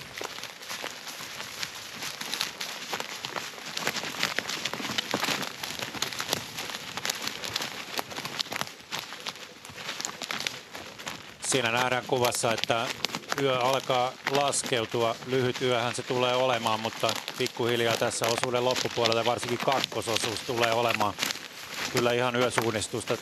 Maastotyyppi on sellainen, että täällä on aika pimeitä kuusikoita ja lampua tietysti tullaan tarvitsemaan vielä aamuyöhön asti, mutta hienoa yösuunnistusta. Siinä numero 10 UK Ravinin Axel Krakvist on valinnut kenties ratamestari Olli-Markus Taivaista kunnioittaa niitä lyhyet lahkeet, kuten omalla tyypillisesti on, oli sää tai maasto mikä tahansa. No pikkusen välillä tekee pahaa, kun tuolla talousmetsikössä mennään lyhyillä lahkeilla, mutta eihän se näillä huipuilla paljon paina. Nyt on rastinotto selvästi käynnissä ja aika tarkasti katsotaan, pää pyörii ja näinhän se pitää valolla hakea. Heijastimiahan täällä ei rasteilla enää ole ollut muutamaan vuoteen ja se ei myöskään ainakaan helpota sitten tuon lipun löytymistä. Pikkusen tämmöiseltä ilkeältä Alarin rastiltahan tämä vaikuttaa. Kaverit on tiputellut tuolta mäen korkeimmalta kohdalta jo jonkin matkaa alaspäin ja melko synkkää metsää ja hieno rastinotto. Oli todella täysin pusikosta tuohon rastipisteelle. Tarkkaa karttakontaktia ja kyllä kolmikko menee edelleen omassa rauhassaan, mutta tuo takaryhmä, joka on nyt kutistunut tai se on pilkkoutunut, ei ole jäänyt lisää. Tässä tuo 6,2 kilometrin tilanne vielä kertauksena. Parhaana suomalaisjoukkona 7. Valkeusken Haka ja se kyllä selostajan mieltä lämmittää. Aikanaan on tullut Hakan väreissä aloitettua viestiä. Siellä 4 katsotaan, pystyykö Akseli Pesu sitten lopussa jopa lyömään selostajan rekordin. 30. Kouvolan suunnistaja Tuomas Outinen siis 49 kärjen takana ja nuoria miehiä tuossa on VT Viippola, Valtteri Kankainen. Ja Jussi on löytänyt sieltä Jukolan Telttakylästä jotain mielenkiintoista. Mennäänpäs kuulemaan, mitä Jussilla siellä on meille tarjolla. Saatiin sellainen vinkki, että täällä jossain pitäisi olla Ankka Linna, nimittäin suunnistaja Poppoa, jossa löytyy Morttia ja Verttiä ja Akua ja Roopea. Ollaanko oikealla havinoilla? Kyllä. Mikäs nimi on? Roope. Ja Vertti. Ja Vertti näyttää siltä, että kohta tosi toimeenee, eli ootko niinku aloittajana? Kyllä, eka osuus olisi tarkoitus vetää. No mikä on fiilis? Onko jännitystä ilmassa? Olisiko tää 4. kerta jo, niin tuttuu homma. Just. No ei muuta kuin siitä tsemppaamaan ja menoksi. Mitäs Roope, kuvaile vähän. Teillä on tosiaan niin kuin ankkalinnamaiset nimet, niin mistä se juontaa ja ootteko te niin kuin samaa poppoota? Kyllä, samaa poppoota 7 veljestä. Ankkalinnasta ihan ja vanhempien hölmöilyä varmaan se nimihomma. Mutta ei todellakaan hölmöilytä. Yksi Olavi siellä on tällä hetkellä mukana. Mistäs juontaa? Onko täytemies? Kyllä, isä on tuuraamassa vanhoilla päivillä yhtä poissaolijaa. Saako kysyä, mikäs poissaolijan nimi olisi? Taavi. Elikkä pelkkiä ankkalinnalaisia nimiä löytyy. Kerro vähän, kuinka pitkä Jukola-historia teillä on? 2000 varmaan, 10-luvun alkupuolella oli ekoja kertoa, silloin oli kaikki mukana. Ja sitten vähän, miten on aina päässyt porukkaan mukaan, niin on oltu. Että ei ole aina ollut kaikki, mutta tässä oli taukoa nyt vähän, että ei ole muutaman vuoteen oltu. Mutta mistä olette kotoisin? Järvenpäästä suurin osa. Nykyään asuu Kouvolan seudulla ja ympäri Suomea vähän. Just. No mitäs sanot? Minkälaista tulosta on tullut, että ootteko aina päässeet metsästä pois ehjinnahoja ja näin poispäin? Voisi kuvitella, että yleensä Aku on vähän epäonneen soturi ollut ainakin sarjakuvissa. No, aina on maaliin asti tultu. Ja joskus on ollut ihan 500 lähettyvilläkin, vaikka ei ole kyllä paljon reenattukaan, mutta kyllä aika kylmiltä aina menty. Että. Hurjia ukkoja ja tosiaan joukkueen nimi on HC Hyvärinen, oliko se näin? Kyllä. Just. En tiedä, se on joku sisäpiirijuttu. Mulla ei edes tietoa, mistä se nimi tulee. Että. Katsotaan miten käy ja pitäisikö teillä muuten olla yksi Hannu Hanhi kuitenkin mukana myös? Hannu ei löydy kyllä. Sitä ei tarvita. Siinä akselipesu kyydissä mennään ja Sotkamon Veeti Viippola. Nämä kaksi nuorta miestä kyllä tekevät hurjaa temppua tällä hetkellä. Toivottavasti kestää maaliin saakka tai vaihtoon saakka. Ja HC Hyvärinen, Pertti Lehtonen ensimmäisessä väliässä siellä 729, ei ollenkaan hassummin. Ja nyt taidetaan Antti lähestyä sitä samaa rastia, jossa jo äsken käytiin. Hyvin samoja jälkiä nämä joukkueet tulee kuin se kärkikolmikko ja yhtä määrätietoisesti lähestyy. Isompi harava on käytössä, että vähän mennään eri jonoissa kohti rastia ja siinä Tanner tömisee ja aitaa kaatuu, kun tämä porukka saapuu rastille. Ja kyllä sielläkin taisi muutama koodi kaikua. Se on sitten eri asia, että millä kielellä. Helsingin suunnistajat numerolla 8. Matias Peter, itävaltalaissuunnistaja, joka on opiskellut Helsingissä talven ja harjoitellut. Vaihtoi Söderteljestä täksi kaudeksi Helsingin suunnistajien väreihin. Ja nyt on ero taas pikkusen kasvamaan päin kärkikolmikosta tuohon seuraavaan ryhmään. Se oli sitä 3 minuutin luokkaa edellisessä väliajassa. Tässä GPS-kuvassa nähdään, että se on yli 4 minuuttia, kun Kåre, Densen ja Ravinen etenevät yhdessä. Oikeastaan sen ensimmäisen väliajan jälkeen, sitä ennenhän meillä riitti niitä tapahtumia, mutta aika lailla on sitten samoissa porukoissa menty tätä viestiä eteenpäin sen jälkeen. Nyt on hyvin stabiili tilanne ja rasti numero 16 sitten kohta kertoo meille tuota tilannetta. Myöskin siltä osin, että miten matkanteko tuolla etenee. Nyt tuo takajaryhmä pääsee tuollaiseen hyvään notkoon ja siitä sitten laskettelemaan tuonne järven rantaan. Ja ei mennyt aivan puikkoihin nyt tuo kärkikolmikon rastin numero 15 ottaminen. Siinä on aika tiheä paikka tuossa rinteessä ja nyt nähdään, että nämä joukkueet on edelleen tuolla liian alhaalla. Tästä virheestä helposti tulee aina vain suurempi, jos siihen jäädään tuonne alarinteeseen sahaamaan ja mennään vielä pikkusen väärään suuntaankin. Aika tarkkana pitää olla, kun tuolta järvenrannasta tuon nousun ottaa, että nimenomaan oikeassa suunnassa tulee kohti rastia ja ei ole vieläkään löytynyt. Tämä avaa nyt takaa jo ryhmälle mahdollisuuden. Tässä on vähän sama kuin iltapäivällä Venlojen viestissä, eli liian alhaalla ollaan ja kuten todettua täällä tuo korkeuskäyrä, kun sen väli on tuo 5 metriä pystysuunnassa, niin se todella on sitä tässä maastossa. Ja nyt jostain syystä koko ajan tämä ryhmä menee alemmaksi, kun mieluummin ehkä pitäisi nousta ylemmäksi. Ja jos haetaan vauhtia, niin se pitää tehdä kunnolla, joko tien kautta tai sitten tuota rannalta. Nyt on vähän tuommoista ätvimistä, että mihin tässä mentäisiin ja palerit pysyvät paikalla. Niin, siinä on iso kivi, mitä pojat kävi kiertämässä varmaan parikin kertaa ja luulisin, että se tulee jo ekalla kerralla selväksi, että siinä se rasti ei ole, kun ei sitä näy. Kartalla on iso kivi rastiympyrän reunassa siitä kiinni ja sutena ylöspäin. Takajoporukka nyt tässä semmoisen minuutin verran varmaan tienasi ihan alaltaan aika pienellä alueella, sanotaanko näin, nämä kaverit koukkasi tuota rastia. Ja nyt näyttää siltä, että lippu on löytynyt, koska tuo vauhti alkoi huomattavasti kiihtyä. Ja täältä Sotkamon Jymyn Veeti Viippola matkaa sitten nuorten EM-kisoihin tsekkeihin myöhemmin kesällä. Ja nyt ottaa siitä mallia huippujoukkueiden vauhdista. Sotkamon Jymy ei lukeudu kyllä kilpailun ennakkosuosikkeihin ja siellä varmasti toisen osuuden viesti vie tällä hetkellä miettii, että pitäisikö ottaa vähän enemmän verryttelyä vai vähemmän Teemu Köngäs. Sillä nimittäin sitten toiselle osuuden lähtee ja Teemulla taustaa on tuolta hiihtosuunnistuksen puolelta, mutta siitä on jo jonkun verran aikaa, kun huippuvetoja on tehty. Mutta on aktiivinen suunnistustoimija tuolla Sotkamon alueella ja Sotkamossahan kisataan sitten tuolla Vuokatin maisemissa myöskin Jukolaa.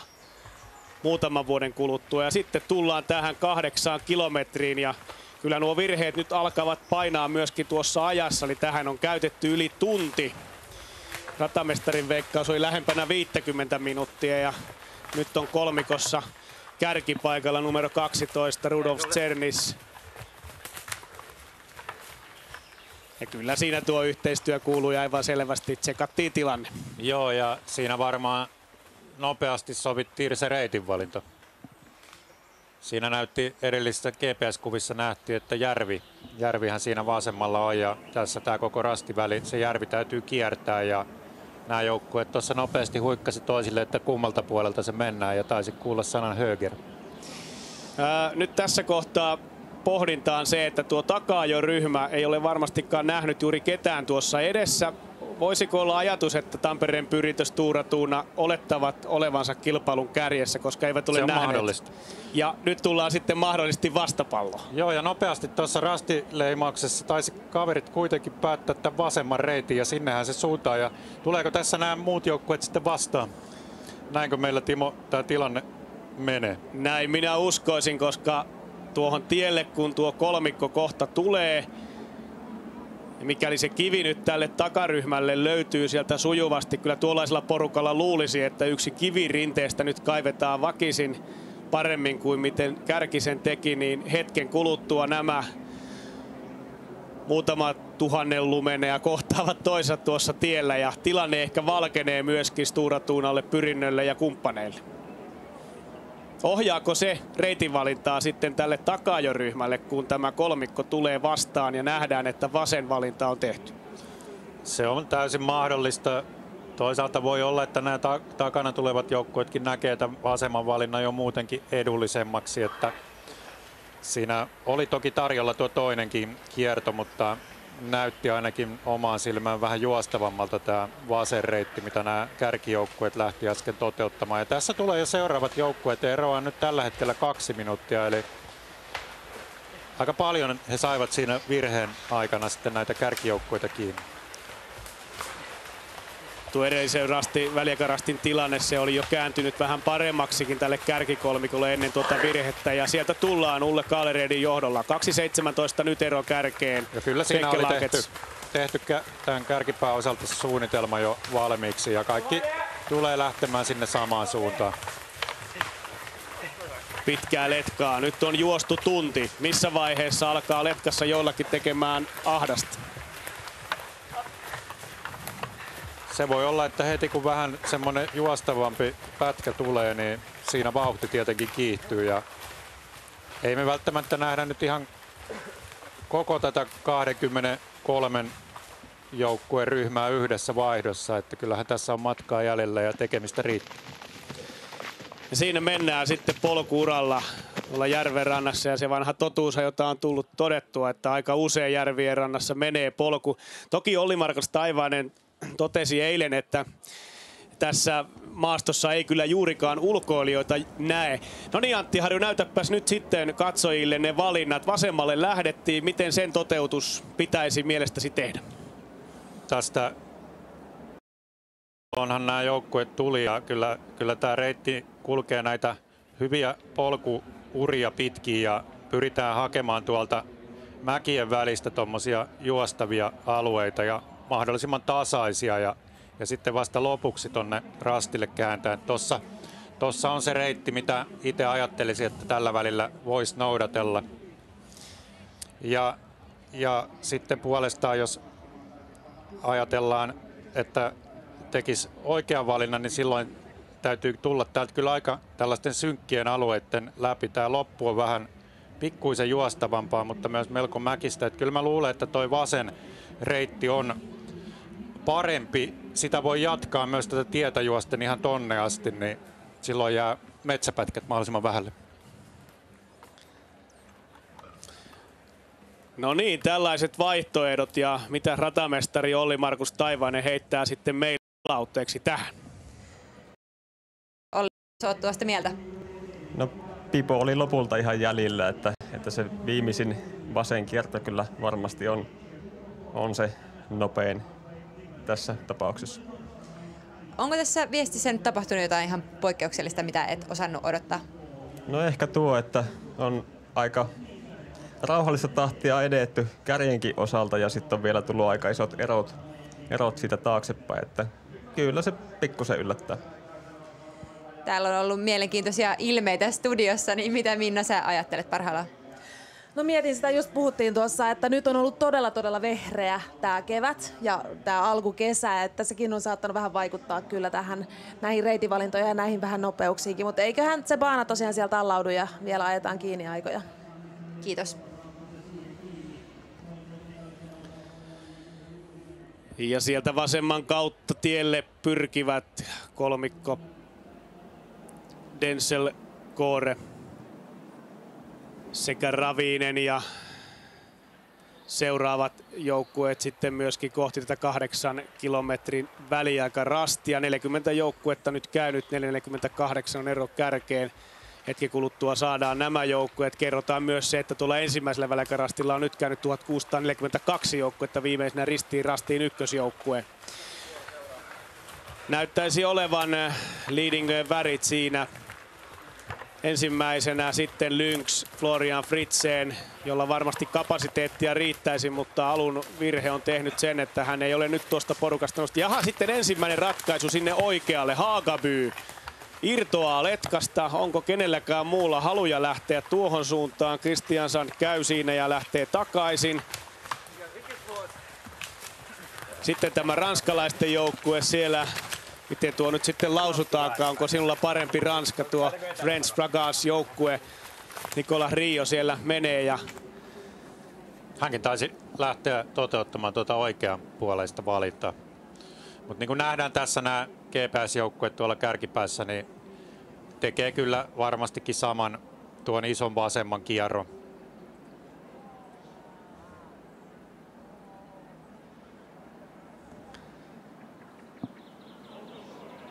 Ja nyt sitten sellainen mielenkiintoinen pohdinta, että Uko Lindetä emme ole nähneet pitkiin aikoihin väliajoissa. Yksi ennakkosuosikeista. Kelataan tuosta taaksepäin, niin heidän aikojaan ei tuolla näy ja se nyt kertoo vähän kyllä ehkä huonoa tietoa. Joo, se taisi sinne toiseen väliaikapisteeseen rastille numero 7 asti Linne olla mukana, mutta sen jälkeen heiltä ei kyllä ole väliaikoja tullut.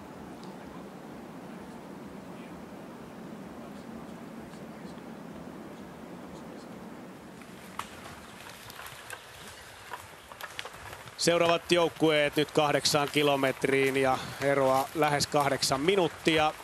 Poimitaan sieltä suomalaista IF Minken ja Lapuan Virkiä, sieltä 86 ja 88. CV Dallens ja Järla eivät ole tuolta pystyneet sitten nousemaan. Ja nyt on Stura Tuunan Ulle Kaalered laittanut tuolla tiellä sitten ihan kunnolla kyytiä. 1.12, 1.11 pyörii nyt tuo ero ja aivan tuo äärivasen kierto tehdään ja todennäköisesti tämä alkuosa radasta ja yö on osoittanut sen, että näitä kulkuria kannattaa kyllä hyödyntää, kun niitä tarjolla on. Joo, ja nyt selkeästi näkyy tuossa tiellä se, että erot rakeilu.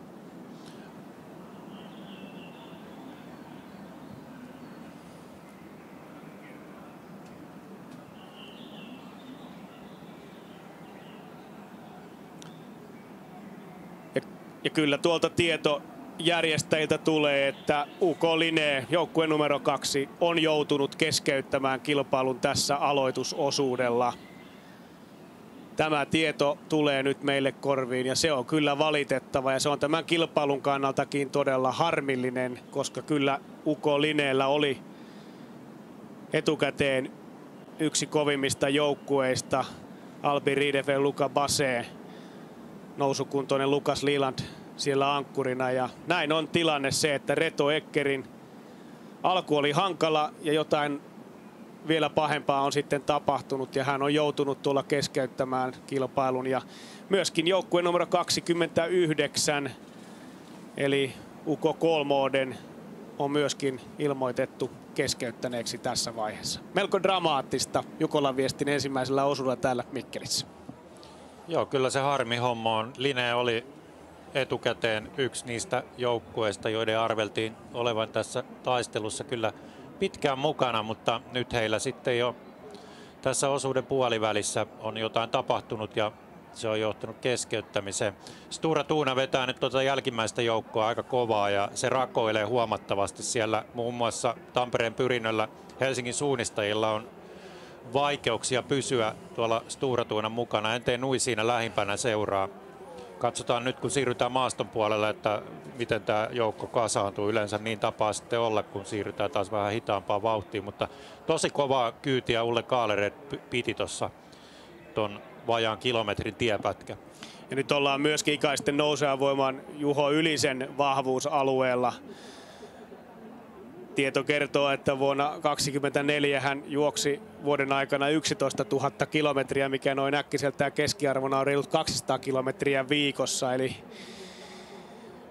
kyllä siellä tietysti kapasiteettia on. Ja Ylinenhän on niittänyt menestystä polkujuoksijana. Ja tosiaan tuo suunnistussatsaus on ehkä enemmän tämmöistä täsmäharjoittelua, että nyt kevään ja alkukesän aikana vähän Jukolan leiriä ja siitä sitten haetaan ne eväät tälle Jukolan aloitusosalle, jossa Ylinen on nähty siis moneen kertaan ja hän on kyllä kokenut aloittaja. Tuolla Tiijumiilassa Juho Ylinen juoksi tuota Longanattenia legendaarista pitkää putkiosuutta, jossa tarjottiin myös sellainen 4 kilometrin väli, jossa Ylinen ei tuosta takajoletkasta uskaltanut lähteä pitkälle tiekierrolle, jonka toteuttivat sitten kaikkein nopeimmat siellä aivan kärjessä. Lisämatkaa tuli 2 kilometriä melkein tuolla valinnalla ja nyt ollaan sitten tosiaan niin kuin Yliselle tutulla alustalla ja kyllähän tuo hännän pituus aika hyvä on tässä vaiheessa ja lähes minuuttiin tuo ero nyt pikkuhiljaa supistuu Kärjen ja Stura Tuunan välillä ja siellä saattaa jopa nyt vilahdella pikkuhiljaa tuolla edessä sopivissa kohdissa myöskin kärjenkolmikon valo, mikäli tuo maasto on vain yhtään avoimempaa. Ehdottomasti näin ja nyt nähdään tässä, että vaikka tuo venyi tuo takajaletka, niin kyllä se nyt sitten taas alkaa pikkuhiljaa tiivistyä, kun siirryttiin maaston puolelle, mutta edelleen Ulle Kaalered siinä Stura Tuunan juoksija pitää vauhtia ja ollaan siinä vähän yli minuutin päässä, ei mikään kovin suuri ero enää ja Nouskin Ylinen on tullut kyllä myös huomattavan kovaa vauhtia tämän tiepolkupätkän ja saattaa tuolla avoimemmalla harvennuksella esimerkiksi nähdä pikkusen tuota edellisen letkan häntää jopa. Johan tässä ollaan tunti 13 minuuttia tätä ensimmäistä osuutta taivallettu ja seuraava väliaika tulee sitten tuolta 10 kilometrin kohdalta. Nyt vain näyttäisi tuo Ylisen viiva vähän menevä huonompaan suuntaan, eli ei saisi kyllä nousta tai sitten haluaa hakea parempaa pohjaa, mutta siellä on kyllä rynkytystä. Jotain erikoista tuossa ainakin minun mielestäni on. Nyt ei ole hyvä reitti Nouskilla tällä hetkellä, että kyllä tuossa nyt tappiota tulee. Tietysti Ylisellä varmaan mäetkin nousee, koska niitäkin on tietysti polkujuoksukilpailuihin paljon harjoiteltu, mutta ei ole nyt optimireitillä Nouski. Ja nämä mäen laethan ovat hyvin erityyppisiä kuin Etelä-Suomessa, jos mietitään kalliomaastoja, niin mäen päälliset ovat yleensä laakeita, tasaisia, nopeita. Täällä ne ovat aika jyrkkiä nämä mäet ja niissä nuo laet ovat kohtuullisen pieniä alaltaan. Ja nyt näyttää kyllä, että Yliselle tulee tuossa ihan selkeä virhe. Toivottavasti hän nyt osaa tuolta korjata. Nyt ollaan menossa kyllä huolestuttavaan suuntaan ikaalisten nousuvan voiman osalta. Polku näytti todella hyvältä ja Ylinen kiri kiinni, mutta nyt kirjoittaa. Kohta ollaan ojalla ja toivottavasti sieltä saadaan kiinni. Siinä rinne laskee itäänpäin. Se pitäisi pystyä kyllä tulkitsemaan. Hän ajautuu nyt tämän Rastimäen väärälle puolelle ja jos saa kohta kiinni, niin joutuu kyllä tekemään jonkunnäköisen nousun ennen kuin tiputtelee sitten taas rastille. Mutta näin näyttäisi myös Uan Norska tekevän, eli olisiko siinä nyt sitten sellainen letka, jossa pahdetaan menemään tuohon suuntaan ja oikein suunnistusvastuuta ei ole, koska tuo tuntuu vähän erikoiselta reitin valinnalta tähän kohtaan, että mennään väärälle puolelle. Kyllä. Nyt voi olla, että pikkuisen on Ylisellä jo kohta Venlojen viesti uraa alla. Tuostahan naiset meni ja sinne on totta kai syntynyt polku sitten ja se suunta on kyllä tuonne rastille päin. Saattaa olla, että otti siitä uraa alle.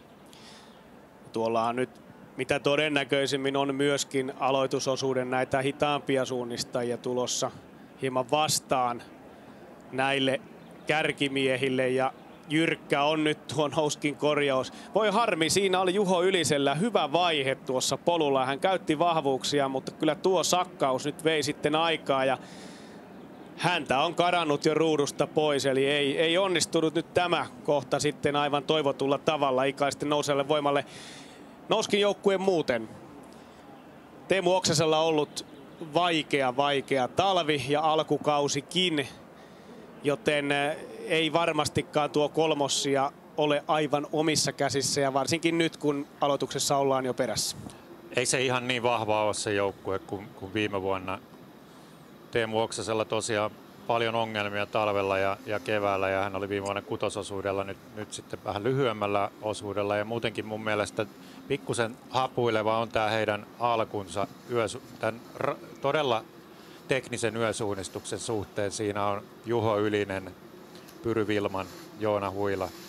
Kärjessä on kovia joukkueita ja Nouskilla ehkä se kuitenkin se panos vähän siellä loppuosuuksilla, niin voi olla, että se takamatka on pikkusen liikaa sitten siinä vaiheessa, kun heidän isot pyssyt Eetu Savolaisen johdolla pääsee irti.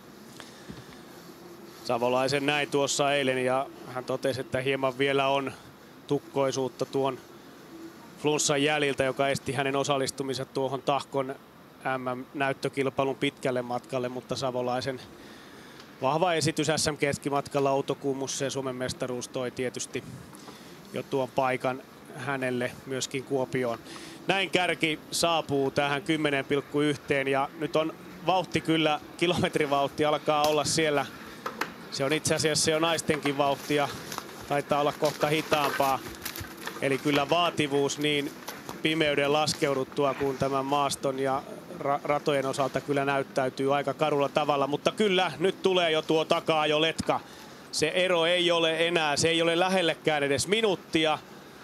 Se on lähempänä puolta minuuttia, kun tuolta noustaan ja kenen johdolla tullaan. Onko Ulle Kaalered ja Stura Tuuna nyt aloittanut sen iskun, että vielä pitkään karussa ollut kolmikko ajetaan kiinni?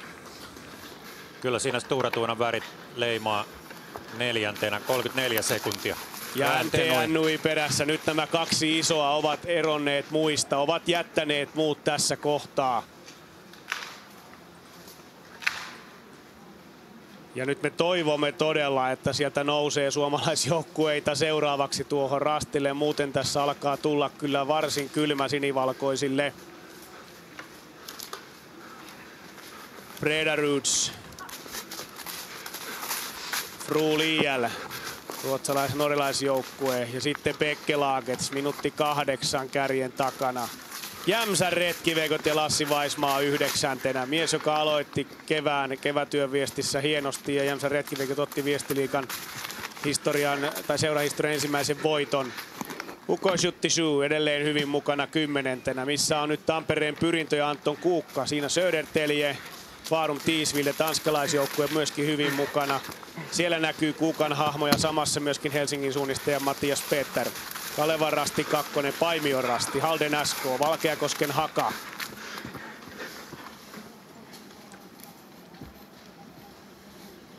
Haldenin kakkosjoukkue.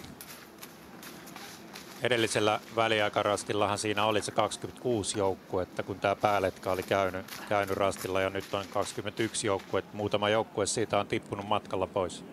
Ja valitettavasti siitä on nyt mielestäni pudonnut sitten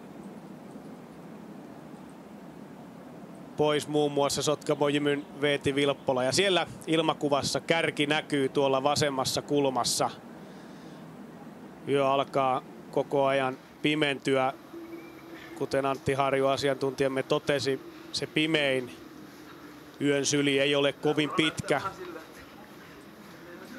enää tähän kesäkuun viikonloppuun. Ja täältä saapuvat sitten Sotkamon Veeti Viippola ja Turun suunnistaja Valtteri Kankainen kakkosjoukkueessa. Ja Kankainenkin itse asiassa on Veeti vasen kierto. sotkamolaisia. Siitä tuli Veetille ohje vasen kierto. Kankainen siis Sotkamosta lähtöisiä, edustaa Turun suunnistajia. Veeti Viippola taas tuolta Oulun suunnasta. Siinä katsoo tarkkaan Valluksin viestin vie ja mahtoiko odottaa siinä vähän seuraavia. Sinne vilkaisi vähän niin kuin apua anovasti. Ja siinä tehdään nyt myöskin virhettä. Ja onko se numero 6? IFK Göteborg. Kyllä, Juho Ylinen ja sitten Göteborg. Linus Agervik Kristiansson.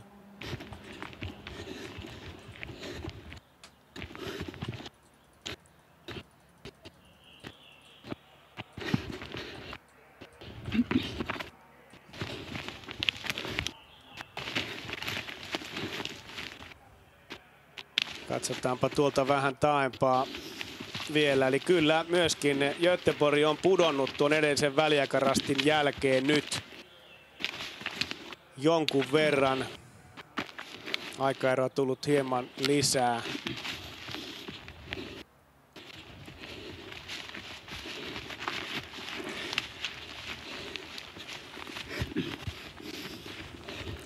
Tässä lähetyksessä kuullaan pitkin yötä suunnistajien Jukolan muistoja. Ja Jukolan avausosuudestahan se tiedetään, että siellä sattuu ja tapahtuu. Helsingin suunnistajien Olli Ojanaho kertoo nyt oman muistonsa. Yksi varhaisimpia mun jukoloitani tuolla 2015 oli aloitusosuudella Ounasvaaran hiihtoseurassa. Ja siellä oli Paimiossa aika semmoinen kapeeneva ränni se alkuviitetus. Ja mun lähtönumero oli joku 120 tai joku tällainen. Ja ajattelin siinä ennen lähtöä, että no kunhan tuosta selviäisi silleen, ettei kaatuisi siinä rytäkässä, että kun se kapeenee ihan paljon jalkoja.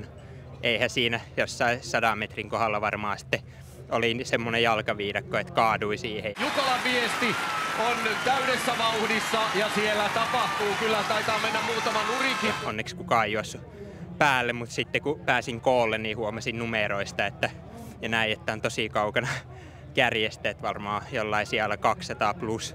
Olin tippunut aika paljon. Ja sitten ajattelin, että täältä voi olla aika vaikea nousta, mutta otin oman reitin valinnan siinä aika nopeasti koon jälkeen. Ja kärkiletka lähti vähän huonosti liikaa kiertää, niin pääsin heti kuittaa siinä varmaan 5 minuuttia koon jälkeen, niin oli jo kärjessä. Täältä näin isolla numerolla tähän oliko Ounasvaaran hiihtoseura. Olli Ojanaho. Se oli aika spesiaali, että siinä mentiin niin kuin laidasta laita. Tämä oli se kaatuminen ja sitten semmoinen säikähys, että onneksi ei käynyt kuinkaan, ja sitten vähän semmoinen epätoivo, että täältä on aika vaikea nyt nousta, ja sitten semmoinen hämmästys siitä, että kun otti sen oman valinnan, että sitten pääsikin sinne kärkeen.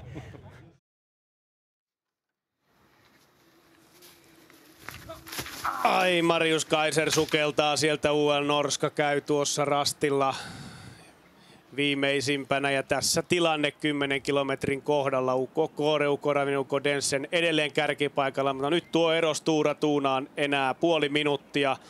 Ja siinä tuntumassa sitten myöskin muita joukkueita. Mutta letkat harvenevat pikkuhiljaa. Suomalaisittain parhaana siis 9. Jämsän Retkiveikot, 10. Oku Skytte 14. Helsingin suunnistajat ja 15. Tampereen Pyrintö, 16. Paimion Rasti, ja vielä mahtuivat 20 joukkoon suomalaista Kalevan Rasti kakkosjoukkue sekä Valkeakosken Haka. Ja sitten kilometriä myöhemmin 11,1 tullaan Muurain Rastille.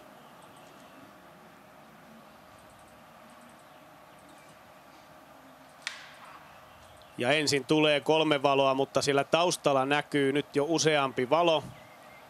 Tässä kohtaa maasto on hieman väljempää ja näkyvyyttä riittää.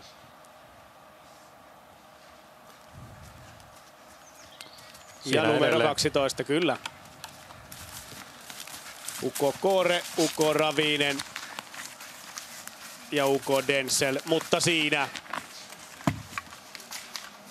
jahtaaja on saanut saaliinsa näköpiiriin. Stora Tuunan Ole Kaalered on vetänyt siinä tuon eron nyt käytännössä kiinni. 10 sekuntia kärkeä. Sitten NTNUI, Rule IL, Breda Roots. Vain 20 sekuntia kärjen takana. Ja Jämsän Retkiveikot. Kyllä, Lassi Vaismaa jälleen tekemässä sankaritekoa. Viittaa harteille ja lentoon. 30 sekuntia ainoastaan ja 8. Mahtava alku jämsäläisiltä, jotka joiden tiimi on vahvistunut täksi kaudeksi, ja siellä joukkueessa sitten keskellä yötä vie aikanaan viestiä myöskin maailmanmestari Jani Lakanen, joka on myös Jämsässä nyt noita valmentajahommia tehnyt nuorten parissa. Vaadun Tiisvilde, Iltyrvin sekä Södertelje tässä seuraavina. Ja tästä lähdetään sitten eteenpäin. Päästään Rudolf Cerniksen kyytiin. Cerniksen kyytiin, kyllä.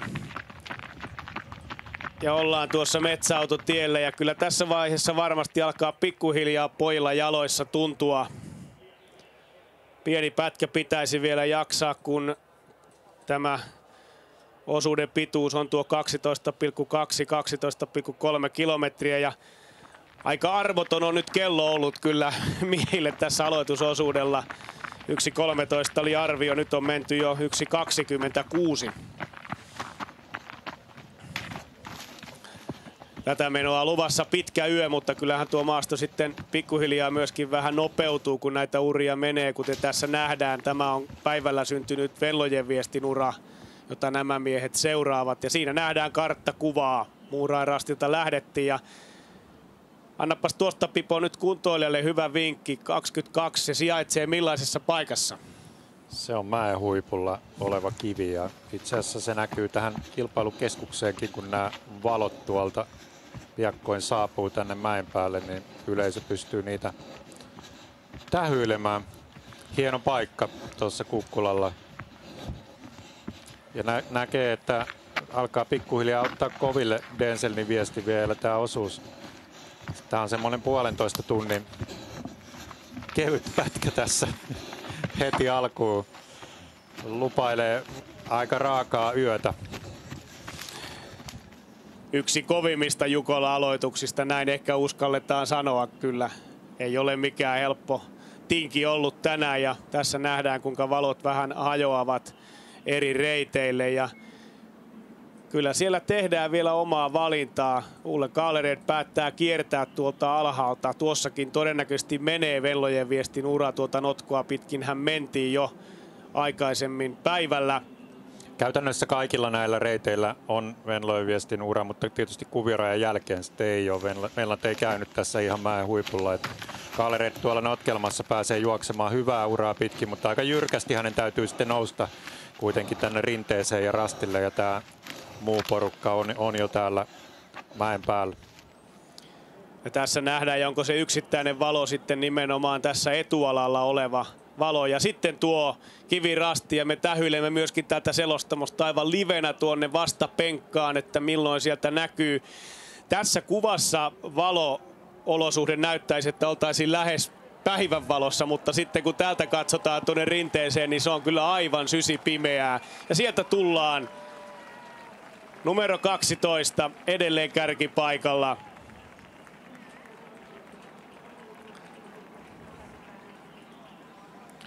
Siinä oli UKK:n Rudolf Cernis edelleen vei sitä joukkoa. Tässä nähdään Ulle Kaalered Stura Tuona tulee 4.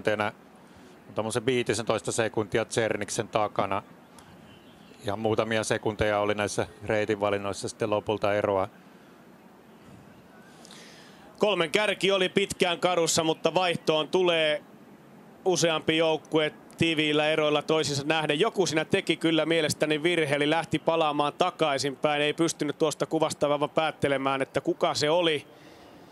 Vielä saadaan tuo yksi lähestymistieto ja kuva tuolta maastosta Yrkänen rastilta, ja sen jälkeen sitten alkaa se otatus siitä, että kuka tämän Jukolan viestin ykkösosuuden tänä vuonna vie. Tässä nähdään edelleen Rudolf Cernis vie tuota porukkaa hyvin lähellä. On muut siinä takana, ja kohta tullaan tuohon seuraavalle rastille, ja siitä sitten pikkuhiljaa suunnataan kohti viimeistä rastia ja katsotaan, että kuka ottaa Jukolan viestin avauksen voito. Kaalered väijyy siinä ihan taustalla, ja että kilvanjuoksu hommia sitten pojilla tässä nämä viimeiset 100 metrit. Ja NTN Nui nyt 4. tuossa, ja suomalaisaloittaja on kyllä melko harvinainen nimi kärkipaikoilla ollut. Tuossa 2000-luvulla taitaa edellisen kerran olla Vaajakoski-Terra Antti Anttonen tuolla 2010, kun on ottanut tuo kärkipaikan aloitusosuudella, eikä tänäkään vuonna sitä suomalaisykköstä tähän saada. Valot näkyvät jo tuolla rinteessä lähestyvän viimeistä rastia. Pikkuisen tullaan suunnassa tuohon oikealle ja jos pudotetaan kovin alas, niin tulee raju penger. Nyt olisi mahdollisuus takaa kuitata. Ai. Kuka sieltä sitten ensimmäisenä hoksaa tämän tilanteen ja sieltä ylhäältä tullaan. Ulle Kahlered taitaa olla. Ei vaan tää on NTN Nui. Ja Nils Tveite. Isä Howard Tveite vei silloisen NTHI-joukkueen Jukolan Viestin voittoon Juvalla. Ja kyllä tämä norjalaisteekkari nyt haluaa tämän ykköspaikan, mutta Kahlered on sitä mieltä, että täältä tullaan ykkösen oikeudella. Ja ei voi Nils Tveite vielä tehdä teekkaritemppuja, laskea housuja kinttuihin. No ei, kyllä se sieltä tulee pienimuotoisesti. Näin Nils Tveite, NTNUI kärkipaikalla. Sekunnin perässä Stura Tuuna, Ulle Kahlered. Sitten Uko Koore. Uko Denzel ja tuossa lopussa sitten Uko Ravinen sähläsi tuon hyvän sijoituksensa tuohon rutakon reunaan mennessä ja Frulial 12 sekuntia kärjestä. Tässä on tiivis kärkikuusikko ja valitettavasti se on nyt ruotsalais-norjalais-sävytteinen ainoastaan ja parasta suomalaisjoukkuetta saamme odottaa. Onko se sitten Jämsän retkiveikot, se nähdään tuota pikaa.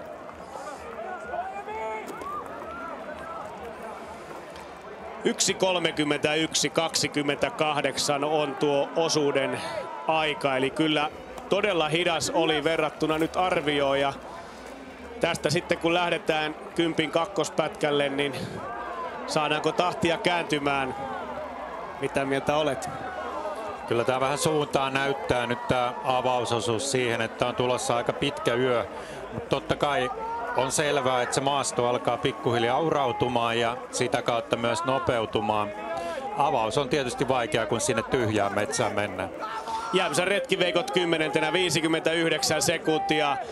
Lassi Vaismaalta kyllä todella kova suoritus. Nostetaan hattua ehdottomasti. Ei hän lukeutunut tämän aloitusosuuden aivan ykkösnimiin, mutta jälleen venyi ja nuori Apo Virkajärvi sitten toiselle osuudelle kiidättämään jämsäläisten viestiä ja siitä tulee onnittelut seurakavereilta ja on siinä Otto Loukkalahtikin antamassa tsemppiä Lassi Vaismaalle ylävitosia siitä pikkusen ja halit päälle.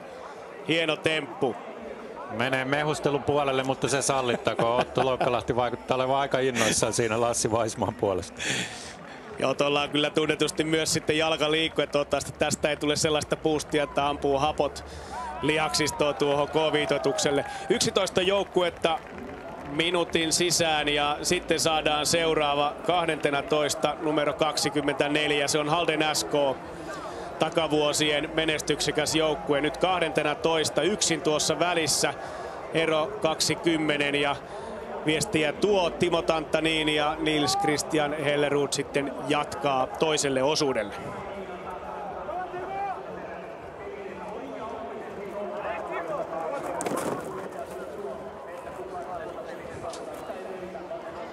Nils Tveite, först in från Jukkola. Hur känns det?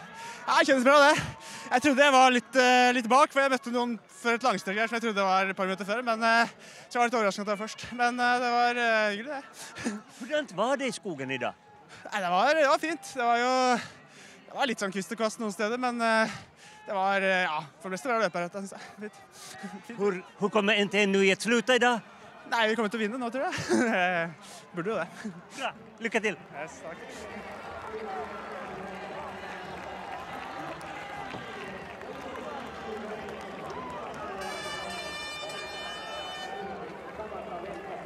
Nils Tveite siinä kertoi, että hyvältä luonnollisesti tuntui ja suunnistus rattaansa oli hieno ja tuossa lopussa sitten pääsi yllättämään vähän tuolta takaa, huomasi tuon rastin ennen kuin tämä kärkiryhmä ja kyllä NTNUI tavoittelee voittoa tämän yön kilpailussa, se on selvä. Seuraavia joukkueita vaihtoo siinä myöskin Tampereen Pyrintö ja Valkeasken Hakan rinnakkain Kalevan rastin kakkosjoukkue. Pyrinnön ero kärkeen 3.13 ja myöskin kai sitten nouseva voima siinä 3.15 kärjen takana Juho Ylinen. Turun suunnistajan kakkonen Valtteri Kankainen. Ja kyllä Sotkamon jymy 18. Veeti Viippola 3.26. Jämsän retkiveikkojen Lassi Vaismaa ensimmäisenä suomalaisseurana maaliin 10. Ja, mikä siinä kesti niin kauan? Ajat meni aika pitkäksi. En tiedä. Oli hidas maasto ja oli paljon äijä. Välillä tuntui, että ei tultu suunnistamaan, vaan tultiin kavereiden kanssa eväsretkelle Nuuksioon. Siellä mentiin semmosia välejä kävelle, että tuntui, että ei tässä ole mitään tekemistä suunnistuksen kanssa, mutta loppuun kyllä hyytyi aika kovaa. Siinä oli yksi pitkä väli, jossa Stura Tuuna lähti vetämään ja sitten sen jälkeen ei ollutkaan enää mitään palaa niitä vastaan, mutta oli ihan hauska. Mites tuossa lopussa, siinä jossain vaiheessa oli vain 30 sekkaa kärkeä, mutta tuossa tuli tuossa ihan lopussa sitten vielä 30 sekkaa lisää. Siinä oli suunnilleen minsa tuossa vaihdossa. Niin oliko siinä lopussa vielä jotain hankalaa? Ei siinä mitään hankalaa, mutta kun jalka ei enää noussut ollenkaan, niin se oli vähän vaikeeta. Hyvä, kiitos.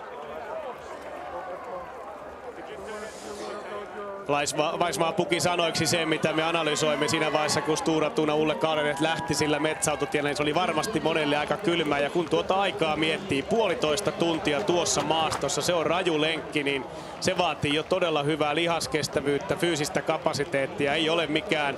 Se ei ole kuntoilijan reitti, kuten Olli Markus Taivainen sen meille ennen kilpailua kertoi. Niin, ajalliselta kestoltaanhan tämä oli näille juoksijoille pitkän matkan kisa, 90 minuuttia vähän yli. Yösuunnistusolosuhteissa. Aika raakaa leikkiä. 27 joukkuetta saatu nyt vaihtoon. Viimeisimpänä maailmansokos Kuksmuodana 5.29 kärjen takana.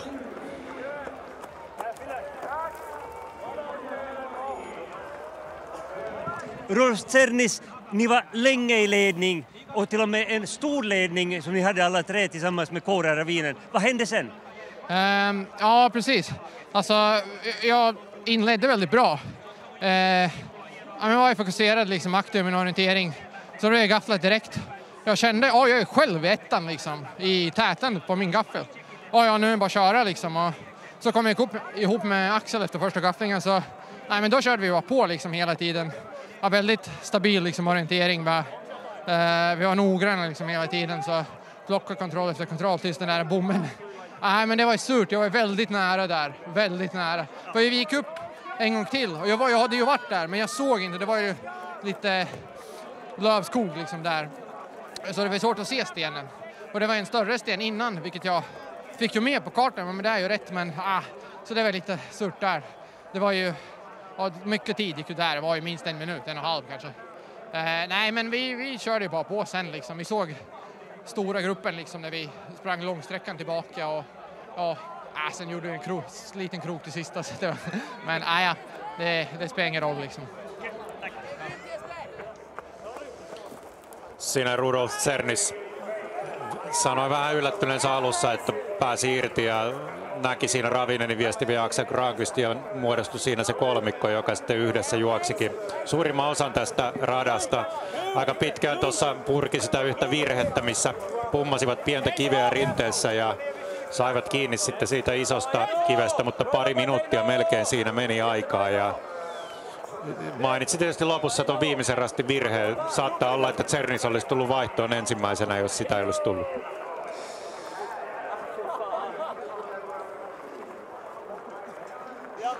Anton Kuukka, pimeää, rankka retki. Onko muita syitä sille, että tuntuu toi suoritusaika venymään kaikilla huomattavasti pidemmäksi kuin oli ajateltu? No ei varmaan, että oli kyllä hieno rata ja hieno maasto, että siinä vaan sitten menee toi aika, jos ei ole sen paremmassa kunnossa.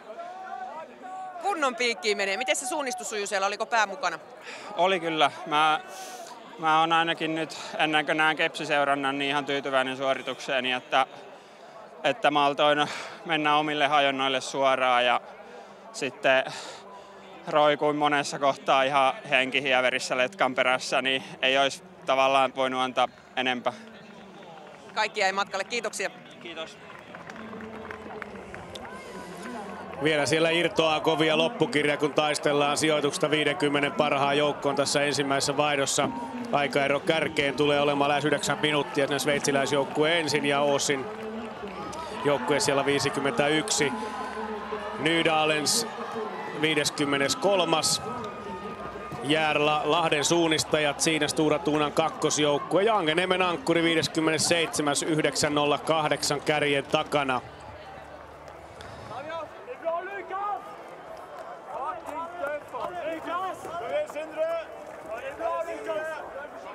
Mattias Peter from Helsingin suunnistajat. You hurt your ankle. Yes, I twisted it somehow. I don't know where exactly, but it was afterwards. It was very hard, but it was also hard in the beginning. I made a small mistake. I was searching too early at I think the 4 third control, and yeah, but I'm glad that I kept the time behind in an okay amount. So yeah, I hope, and I'm sorry for the guys, but I hope they'll do better. It was quite a slow start. I mean, everybody was running slower than what was expected. What slowed you all guys down? I'd say it was a very demanding terrain, so maybe like when we watched the women's relay, the women looked like very fast, so we thought it's quite good runnable, maybe better as in the trainings, but then somehow maybe we were not as tough as the women, but it was very hard. Okay, thank you. Mattias Peter siinä kertoi tosiaan, että oli nyrjäyttänyt nilkkansa.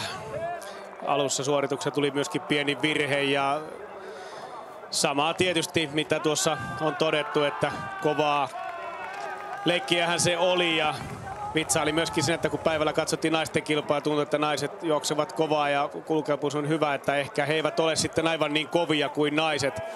Samalla siinä Kalevan rasti sitten vaihtoon siellä 73.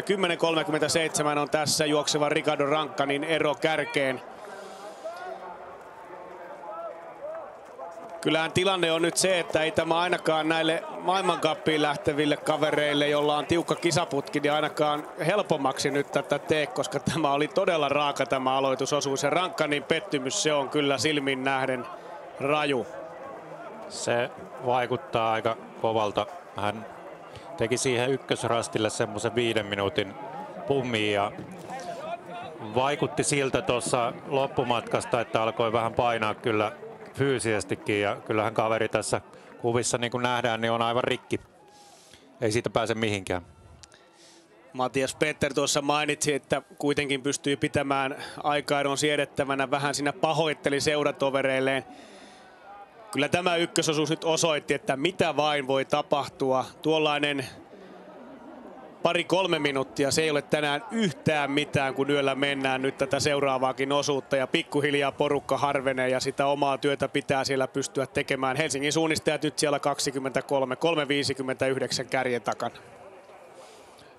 Joo, ei se varmastikaan tuommoinen 4 minuuttia, niin se ei merkka vielä mitään.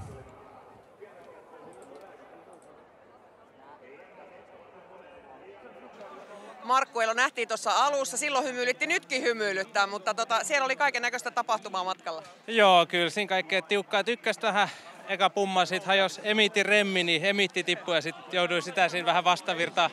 Tuli porukkaa vastaan siellä, niin siinä meni vähän aikaa ja pasmat sekaan. Sitten pummasin vielä kakkosrastiin hiukan, mutta sen jälkeen ihan sai tulla, että loppu tuli hyvin ja ihan ok, että vähän harmittavasti jäi siinä, mutta tästä sitten loput jatkaa, niin toivottavasti on hyvä sijaa sitten tulee. Hyvä, kiitos. Kiitos. Siellä on kuulunut värikkäitä kommentteja juoksijoilta, niin mitä Olli Markus oot noista mieltä? Ihan hyviä kommentteja. Niin, no mitä Minna sanoo? Niin, kyllähän ainakin tyytyväisenä siellä tuli kehuja ratamestarille, mutta kyllä taisi niin kuin miehilläkin olla mehut jo aika vähissä tossa, että kyllä ratamestari onnistui myös, jos nyt kuntoilijoilta vedetään ne mehut jaloista, niin vissiin myös näiltä vähän kovemmilta kavereilta, että tuskin ne naiset niin paljon kovempia on ollut. Onko nyt tullut vähän yllätyksenä kuitenkin tämä, että ollaan näinkin perässä aikataulua? No kyllä todellakin, että hitaammin on menty kuin naiset tosiaan kilometrivauhdissa, niin en oikein keksi syytä muuta kuin, että pimeys tekee maastosta erityisen haastavaa. Mutta tosiaan ratamestari sai paljonkin kehuja tässä, että ei sua sovi siitä syyttää, mutta mitä on kakkososuudella luvassa? Aika samantyyppinen osuus on toisella osuudella luvassa, että joo, samantyyppisiä suunnistustehtäviä edessä. Kiitos.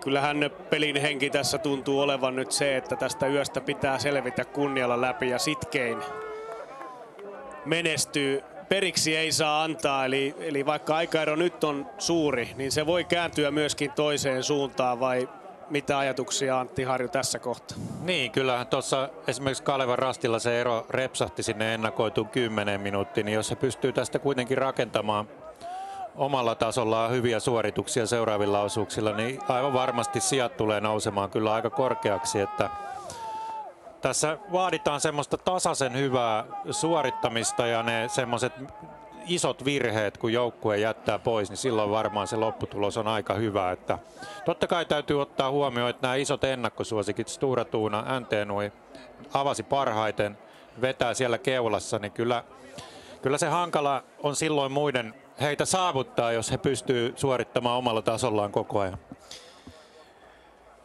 Todetaan vielä tässä kohtaa, että sadantena vaihtoi Emitin Janne Salmi 12,5 minuuttia eron kärkeä. Se on kova temppu, nimittäin 1.44 meni Jannella aikaa, ei ihan mikä tahansa lenkki. Jukola muistoja seuraavaksi ja kuullaan valitettavasti keskeyttämään joutuneen UK Linneen Albin Riedefeltin muisto seuraavaksi. Yeah, I think I have, I don't remember the year exactly, but about 10 years ago it was my first time in the first team for Linnea, and I think we were a little bit underdog and we were fourth. I ran a short night leg and I was running in the leading group and having this feeling of being first in this amazing relay, so that's a thing that I really carried on in my whole career.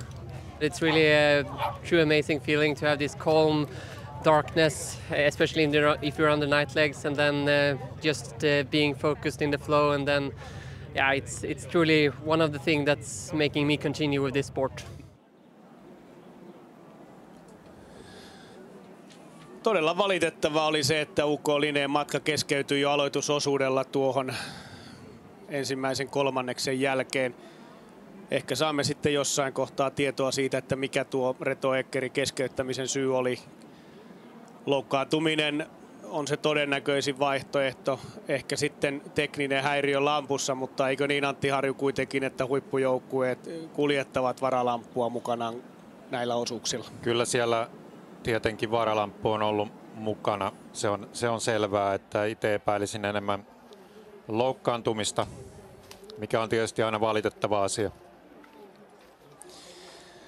Toinen osuus on siis käynnissä ja toisella osuudella tänään mittaa tuo 10 kilometriä ja parisataa metriä hajonasta riippuen päälle. Aika-arvio on tuo 64 minuuttia ja katsotaan nyt sitten, saavatko miehet lisää vauhtia kintereisiinsä nyt kun maastoa on hieman sahattu ensimmäisellä osuudella auki.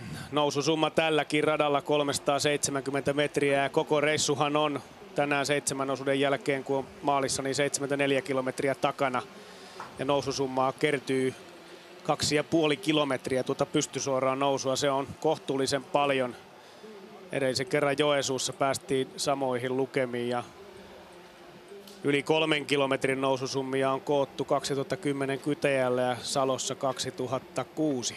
Ja sitten kärki tuohon 2,8 kilometriin ja numero 1. Joakim Svensk. Mutta siinä lähestyy seuraavat valot jo Rastia, eli ei Svensk kovin suurella karkumatkalla ole, sikäli kun nämä seuraavat joukkueet nyt tähän Rastille tulee. Kokenein näistä Svenskin veljeksistä iältään ja nyt tuo tyyli numerolla 17 viittaisi IL Tyrvingin juoksukone Matias Kipurtsiin eli maailmanmestariin. Ja siinä Apo Virkajärvi ja Jämsä Retkiveikot heti kolmantena. Nyt on muuten upea paikka Virkajärvellä. Siinä menee maratonilla tuollainen 2:06,2:7 mies ja maailmanmestari moninkertainen sellainen. Ja Virkajärvi on toistaiseksi vain nuorten Euroopan mestari, mutta hieno paikka. Sitten siinä perässä Preda Ryds, Varun Tiisvilde, Söderteli ja Ravinen. hyvin pienillä aikaeroilla. Eli tässä ensimmäisen 2,8 kilometrin aikana ei ole kyllä tapahtunut kovinkaan merkittäviä muutoksia. 8. UK Koore tasan minuutin kärjen takana. Eli lähtötilanteeseen nähden hyvin tasaista. NTNUI, joka vaihtoi kärjessä. Sander Artse, nyt hieman ollut hankalampi tuo alko. Ja sitten, oho. Huikea virhe UK Denselillä siinä. Palailee taaksepäin rastiväliä, mikä kertoo siitä, että ei ole ollut vieläkään välttämättä löytänyt omaa rastia. Samaistusvirhe. Noustessaan tuohon mäkeen luuli olevansa jo tuolla rastille johtavalla harjanteella. Ja tuolta on sitten kyllä todella mukava ottaa kiinni. Ei muuta kuin tsemppiä sinne Denselin miehelle. Nyt tulee pitkä yö. Ja Densel oli tosiaan ihan siinä kärkiporukassa tuossa edellisessä vaihdossa ja nyt tippuu kauas. 4. Matkaan lähti Algirdas Parkevitsius, liettualaisjuoksija tai suunnistaja. Ja nyt on kyllä sitten Parkevitsiuksella vitsit vähissä tällä hetkellä. 9 joukkuetta käynyt tuossa ensimmäisellä väliaikarastilla ja sitten nähdään tuota seuraavaa väliä ja valintaa. Ja nyt reitit eroavat. IL Tyrvingillä tässä ei tuota GPS:ää taida olla. Sturatuna valitsee nyt tuolta vasemmalta. Joo, lähtee sieltä järvenrantaa pitkin ja oletan, että palailee tuohon rastiväliviivan tuntumaan tuosta mäen hännän kautta ja menee sitten jyrkänteiden alta. Kun sitten taas tämä oikealta lähtevä porukka tapailee varmaan tuolta rastille tuloa tuolta polun kautta, näin uskoisin. Ja tuolla näkyy myöskin näitä keltaisia raitoja, eli niitä ajouria, jotka ovat metsässä aukeina linjoja näkyviä, mutta niissä ei ole aivan niin hyvä kulkukelpoisuus, että ne merkittäisiin tuollaisiksi mustalla polun tai ajouran merkillä. Kuten todettiin päivällä Venlojen viestikin aikaan, niin johtuen näistä metsähoidoista töistä, niin täällä on melko paljon eri tasoisia koneuria. Ja kyllähän tälläkin välillä nähdään siinä kartalla värit vaihtelevat. Siellä on koko kirjo oikeastaan, on keltaista ja on vihreää, on monen sävyistäkin vihreää ja eri ikäisiä harvennuksia ja tiheiköitä sekä aukkoja sieltä löytyy. Ja näissä kulkelvuus vaihtelee ja suunnistajan pitää sitten pystyä luovimaan mahdollisimman hyvin reitinvalintansa, että vauhti ja matka etenee. Tässä alkaa olla odotuksessa suomalaisjoukkue Tampereen Pyrintö Helsingin suunnistajat muun muassa. Severi Kymäläisen yskäisy oli tuo äskeinen, sen verran hyvin miehen tunnen. Kyllä 10. nyt Kymäläinen 4.06 eli 3 minuutin reikä on nyt tuohon eteen.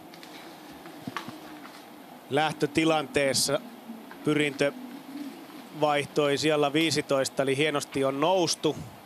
Sijoituksissa 5 pykälää ylöspäin. Aikaeroa on kuitenkin tullut tuonne kärkeen lisää vajaa minuutti.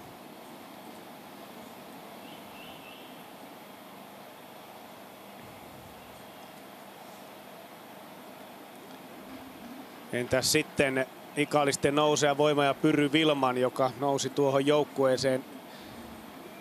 Mikko Sireen sairastui, Sireen, joka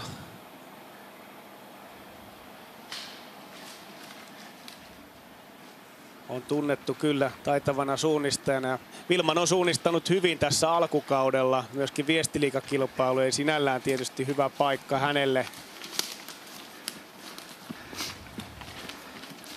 Numero 24 siellä tulee ensimmäisenä, se on Halden, siellä 11 nyt, Pekkelakets. Ja Turun suunnistajien kakkosjoukkue, kun jatkaa näin komeasti ja Kalevarasti kakkonen myöskin, kyllä. Ja Valkeakosken Haka siinä. Helsingin suunnistajat tästä vielä puuttuu. Matias Petter tuli avausosuudelta 3.59 kärjestä. Nyt on mennyt 5,5 minuuttia. Jussi Raasakka ei ole tässä rastilla vielä leimannut ja kohta piakkoin on se 2 minuuttia jo tullut lisää eroa keulaan.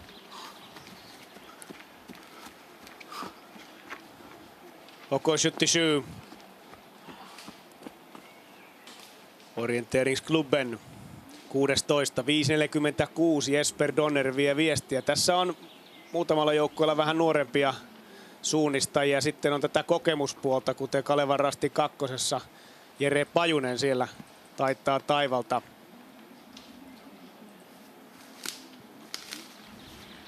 Oksat taittuvat, rapsahtelevat poikki suunnistajien jalkojen alla ja ei tuo rasti kovin kauaksi näy, koska tässäkin lähestyvä suunnistaja joutui vielä vähän katselemaan ympärilleen. Oli tuon 6 puskan takana juuri sopivasti. Siinä nyt IFK Göteborg, siellä 18, 6.27. Malungs, 6,5 minuuttia ero kärkeen. Pan Kristianstad, Snetring ja siinä ikallisten nouseva voima nyt 6.41 ja tässä nähdään kieltämättä nyt vähän erikoinen toteutus. Onko tuo harkittu vai luulisitko, että siinä on jopa tapahtunut ihan virhe? Kyllä jotenkin vaikuttaa, että siinä olisi voinut sinne polulle mennä rastille tullessa, että turhaa poikittaista ja nyt tullaan sitten vasemman kautta lopuksi rastille, mutta mä uskon, että se polkua pitkin ja vaikka se mäenharjanteen yli suoraan rastille, niin olisi ollut se nopein reitti. Ja mennään tässä välissä jälleen kuulemaan vähän Jukola-muistoja. Meillähän tosiaan Jämsän retkiveikoilla on nyt niin kuin ollut pojilla projekti, että Hiidenkivelle eli 25 parhaan joukkoon. Ja mä sitten tuossa mietin, että mikä se oli itsellä se ensimmäinen kerta, kun mä olin Jukolassa 25 parhaan joukossa. Niin se oli itse asiassa täällä 1997 Killeri Jukolassa. Eli ihan tuossa niin kuin omassa kotimaastossa nykyään. Silloin Delta-joukkueessa niin 5. osuuden suoritin hyvin ja silloinhan oli vielä pihtileimauskin ja kaikkea, mutta tavallaan nykyisessä kotimaastossa niin silloin loppusija oli 4 ja se oli itse asiassa eka kerta, kun mä olin niin kuin 25 parhaan joukossa Jukolassa ja tietysti heti melkein niin kuin mitalituntumaan.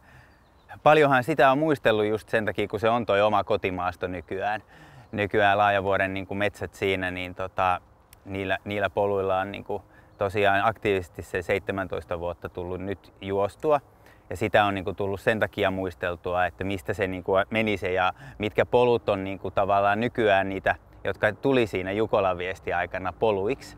Ja niitä pikkupolkuja on sitten niin kuin käytetty ja ne on jäänyt sinne Laajavuoren metsiin. Siihen liittyy ehkä niin kuin just tämä tämmöinen niin kuin vahva maastoyhteys, että se niin kuin siinä suhteessa on niin kuin merkityksellinen. Mutta se oli semmoinen niin kuin jännä tähän hetkeen jotenkin semmoinen hieno muisto ja mä rupesin miettimään, että olisi se aika hieno itse asiassa, jos tänä vuonna Mikkeli-Jukolassa pystyisikin sinne 25 parhaan joukkoon olevassa joukkueessa vielä kamppailemaan, kun noilla miehillä nyt on se projekti ja ajatella, että onkohan kukaan muu pystynyt Jukolan historiassa sellaiseen, että ensimmäisen ja viimeisen väli olisi sitten niin kuin melkein 30 vuotta, 28 vuotta.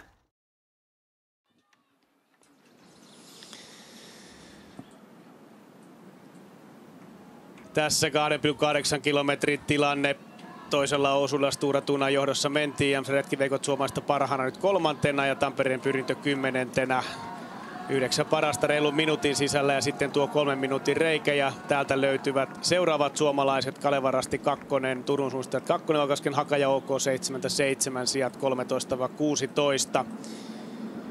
Ja se mikä tässä nyt on vähän negatiivista meidän kannaltamme on se, että Helsingin suunnistajat ja Jussi Raasakka siellä 29, 8 minuuttia kärjen takana samalla kun hypätään sitten Joakim Svenskin kyytiin tuonne maaston siimekseen. Tuossa Jani Lakasen muistelon aikana katseltiin tuota Killerin raviraan kiihdytystä ja niin vain, arvoisat katsojat, löysimme molemmat itsemme sieltä radalta silloin aloitusosuudelta. Muistoja tulee mieleen. Tänään tehdään sitten uusia muistoja ja veikkaan, että nämä muistot kyllä piirtyvät aika monelle pitkäksi aikaa sinne sieluun syövereihin. Samalla kun nähdään, että Tampereen Pyrintö nyt löytää tuonne ajouralle ja polulle paremmin kuin tuo aikaisempi letka. Ja saisiko Severi Kymäläinen nyt tuossa sitten hieman kiinni tätä porukkaa? Se nähdään aikanaan väliaikarastilla. Uskon kyllä, että toi Kymäläisen eli Tampereen Pyrinnön rastille tuleminen tuolta on nopeampi kuin minkä tämä edellä menevä porukka toteutti. Ja tuolla ihan rastivälisuunnassa ajatellen vasemmassa laidassa Helsingin suunnistajat Jussi Raasakka, jolla ei ole mitenkään erikoisesti lähtenyt tämä viesti liikkeelle, niin toteuttaa tuommoista aika mielenkiintoista reittiä näitä lampien rantoja pitkin ja hakee varmastikin tuolta sitten ton tienpään. Ja onko sieltä tulossa semmoinen niin sanottu takakoukku rastille? Kyllä, takakautta rastista harvemmin enää nykysuunnistuksessa nähdään. Jos taas mennään historiaa paljon kauemmaksi, niin kun kartat olivat huonompia, olivatko miehet sitten kovempia, siihen ei ota kantaa, mutta silloin tehtiin hyvinkin paljon erilaisia reitinvalintoja, mutta tämän päivän suunnistajat näillä nykykartoilla, niin kovin paljon semmoisia varmistuskiertelyitä ei tehdä, mutta tänään tämä maasto herättää kyllä kunnioitusta niin fyysisellä vaativuudellaan kuin taidollisillakin haasteillaan. Ja nyt sitten 4,5 kilometriä tuo Stora Tuunan ero, se oli kyllä kasvamaan päin, koska Joakim Svensk toteutti hyvin tuon oman reitinvalintansa tuossa aikaisemmin edellisellä välillä, mitä nähtiin GPS-kuvasta, ja siinä on Stora Tuuna. 6. voiton tavoittelu on alkanut erinomaisesti kyllä tällä toisella osuudella. Viime vuonnahan Jesper Svensk 3. osuudella oli se, joka löi muille luun kurkkuun aivan ylivoimaisella suorituksella ja sitten karkasi niin kauaksi, että ei oltu enää oikeastaan samalla sivulla enää kenenkään muun kanssa. Siinä Ravinen meinaa karttakin liueta käsistä, mutta sitä ei paranne tuonne kyllä jättää. Ravinen on monena vuonna luettu ennakkosuosikkeihin, mutta aina se on kaatunut jo yöllä johonkin. Nyt ollaan päästy tämän toisen yöosuuden ensimmäinen kolmannes tyylipuhtaasti. Olisiko tänä vuonna sitten Ravinenin paikka iskeä palkintopallille? Nyt on tähän asti ainakin ollut hyvää suorittamista Ravinenin pojilta ja siellä on totta kai se pisin yöosuus vielä tulossa tämän osuuden perään ja ehkä sen jälkeen voidaan sitten katsastaa, että missä kohtaa Ravinen siellä tuloslistalla seilaa ja sen perusteella tehdä sitten jonkunnäköisiä johtopäätöksiä jatkoa ajatellen. Ensimmäiseen vaihtoon on saatu nyt 315 joukkuetta ja kärjen käynnistään 31 minuuttia. Ja täällä menee kärki toisella osulla nyt 4,5 ja minuutti 18 nyt NTJ Nui jäljessä. Sitten UK Kore, Jämsän Retkiveikot, Söderted ja Nykvar ja Tyrvin. Nyt Predaryds ja Ravinen, nämä kaksi viimeistä joukkuetta siinä. Ravinenin tarkkailuasemat jatkuvat. Ja ollaan siis toisella osuudella toisen väliaikarastin tilanteessa. Quentin Roturière vie siellä tällä hetkellä viestiä Ravinenin joukkueessa. Ja todellakin Matias Kipurs laitettu ehkä vähän yllättäen tälle osuudelle, mutta tässä todennäköisesti painaa juuri nyt se, että Kipurs ei halua lähteä tuonne aamun 15 kilometrin osuudelle, vaan tämä yöpätkä tässä sopii valmistautumiseen paremmin. Se voi olla hänen kannaltaan paras ratkaisu, että on tosiaan sinne Idren maailmancupin lähdössä ja siellä keskiviikkona juostaan jo ensimmäinen kilpailu ja juostaan 4 kisaa 5 päivään, mikä on aika kova urakka kenelle tahansa, niin jos siinä olisi semmoinen, nyt vaikuttaa siltä, että vähintään 90 minuutin ankkuriosuus sunnuntai-aamuna alla, niin se saattaisi vielä painaa siinä viikon puolivälissä. Ja onko niin, että myöskin elimistölle tähän kellonaikaan juostu osuus on ehkä helpompi kuin se, että huonosti nukuttu tai ei ollenkaan nukutun yön jälkeen sitten aamulla lähdetään tempomaan sitä ankkuriosuutta? Kyllä uskon näin, että tähän ei ole varmaan tarvinnut silleen hirveästi unta ottaa alle eikä sitä ole roppa vaatinut, mutta onhan se selvää, että tämmöinen keskellä yötä juostu vartin tunnin 20 minuutin kilpailu, niin ei siinä kyllä heti uni tulisi, vaikka yrittäisi. Faarun Tiisvilde ja Marius Trane Ödum on nyt pudonnut tuosta letkasta, on yksin siellä 9. Tampereen Pyrintö siellä lähestyy ja kyllä tuo Jussi Raasakka tekee tuon koko takakierron, kuten arvelit. Ja taustalla nähdään myös se, että IFK Göteborg lähtee tuota 4-5 nyt kiertämään eri puolelta kiellettyä aluetta. Se on yllättävä reitti. Tätä ei ole osattu ennakoida. Maalungs lähtee muuten ihan samaan suuntaan. Jos katsotaan tuota väliä, oikealta pidempi matka kiertoa, mutta vasemmalta tulee sitten tuo aika jyrkkä nousu. Tuo juostavuus ehkä tuossa oikeassa reitissä on se, mikä kallistaa vaakakuppia sinne niille tai sen valinneille. Nyt me odotamme tosiaan Tampereen pyrintöä. 4.06 oli tuo ero kärkeen. Ja jos tämä on Severi Kymäläisen lamppu, niin suht samoissa ollaan edelleen. Kyllä. Niin kuin nähtiin, niin Kymäläinen toteutti kyllä ihan hyvin sen pidemmän rastivälin siinä. Ja sieltä tulee nyt useampikin valo, mutta pitää muistaa, että siellä voi myöskin olla vielä ensimmäisenkin osuuden suunnistajia. 4.27 nyt Severi Kymäläinen kärkeä jäljessä. Kyllä tässä aika paljon verkkaisempi vauhti nyt seuraavalla tulijalla taitaa olla. Kävelyaskelein lähestytään. 10 joukkuetta käynyt ja kas vain, ei sillä tehdäkään koko kiertoa nyt Göteborg ja Malung. Eli tuollainen välimalli ja rohkeasti tuollaisen tiheikköojan viereen rinnettä. Tuo voi olla kyllä melkein mitä tahansa kulukelpoisuudeltaan, mutta varsin liukkaasti tuntuvat liikkuvan siinä. Kyllä tuosta Jyrkänmäen mäenrinteen välittömästä pohjoispuolelta voi löytyä itse asiassa aika juostavakin paikka, niin kuin mihin IFK Göteborg nyt tulee, ja siitä jos jatkaa sitten ojan vierustaa kohti rastia, niin ei se nyt ihan, ei tyrmätä tätä reittiä. Ei, itse olisi jopa ajatellut tuota isompaa kiertoa, vielä hakenut tuolta nyt tuon kärrypolun ja vielä ajouran ja kenties vähän tuota keltaistakin uraa, mutta ehkä olen sitten vähän tämmöinen urasuunnistaja nykyisin helppouden kautta.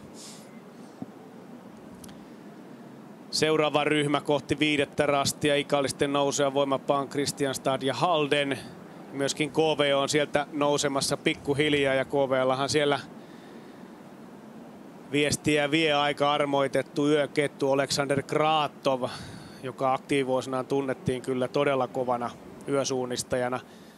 Eikä tästä ole kuin pari vuotta aikaa, kun Kratov ratkaisi Tampereen KV:lle silloin Suomen mestaruusviestin ankkuriosuudella Hollolan Hälvälän supissa, jossa myöskin on Jukolaa juostu, ja nimenomaisesti siitä kilpailusta on tuo edellinen suomalaisvoitto. KV silloin oli ykkönen. Jani Lakanenhan huippuvuosinaan oli melko monta kertaa ankkuriosuudella, mutta ei kyennyt koskaan ratkaisemaan silloin voitoksi Jukolan viestiä. Aikanaan Delta, Vaajakosken terä, vaan sitten tarvittiin KV:n joukkue 2016 Lappeen Jukolassa. Eikö se näin mennyt? Kyllä se näin meni. Siellä Jani Lakanen vei KV:n 5. osuutta hienosti veikin, ja sitten seuraavalla osuudella eli 6. Alexander Kratov taisi ratkaista sen viestin, ja se pari vuoden päästä sitten Hälvälässä 4. osuudella teki saman tempun, eli aivan armoitettu viesti vie, ja tunnetaan erityisesti Tiiumilassa näistä todella kovista pitkän yön vedoista, kerännyt siellä 20-30 joukkueen ryhmän taakseen ja vetänyt siellä osuuden nopeinta vauhtia. Siinä tuo letka, johon saadaan vielä sitten täytettä täältä seuraavista miehistä. Siinä käyvät Snetringe, Valkeakosken Haka, Okosjutti Suu, ja vielä siitä poimitaan Malungs. Tuossa on nyt aika hyvä porukka, sijat 11-20 lähtien Pan Kristianstadista Ikallisen nousevasta Voimasta näihin viimeksi nähtyihin miehiin, ja siihen pyrkivät sitten vielä myöskin Turun suunnisteen 2. sekä KV:n ykkösjoukkue.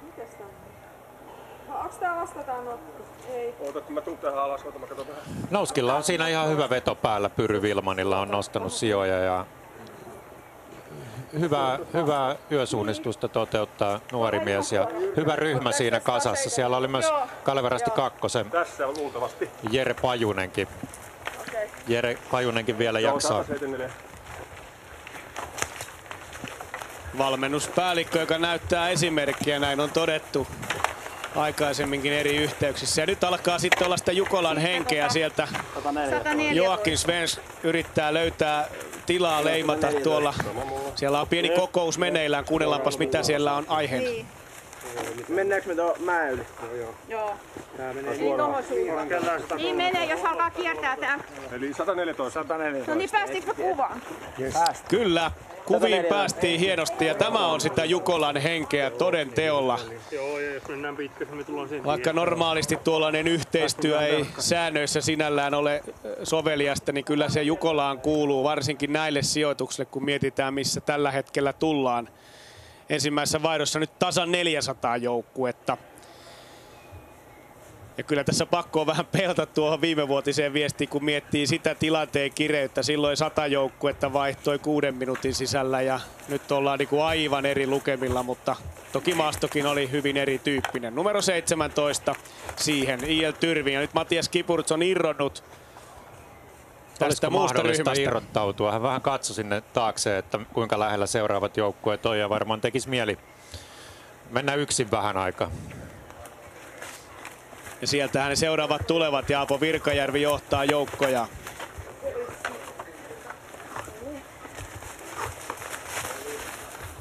Kylmäpäinen nuori mies.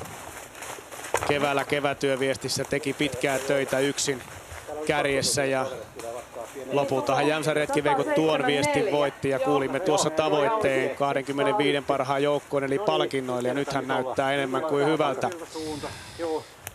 Uko Ravinen, Uko Korjan, Nui siinä Virkajärven vanavedessä tällä hetkellä. Okei, ei muuta kuin perä. Mutta tosiaan se tilanne tässä on nyt käynyt, että Matias Kiburts tästä irtosi.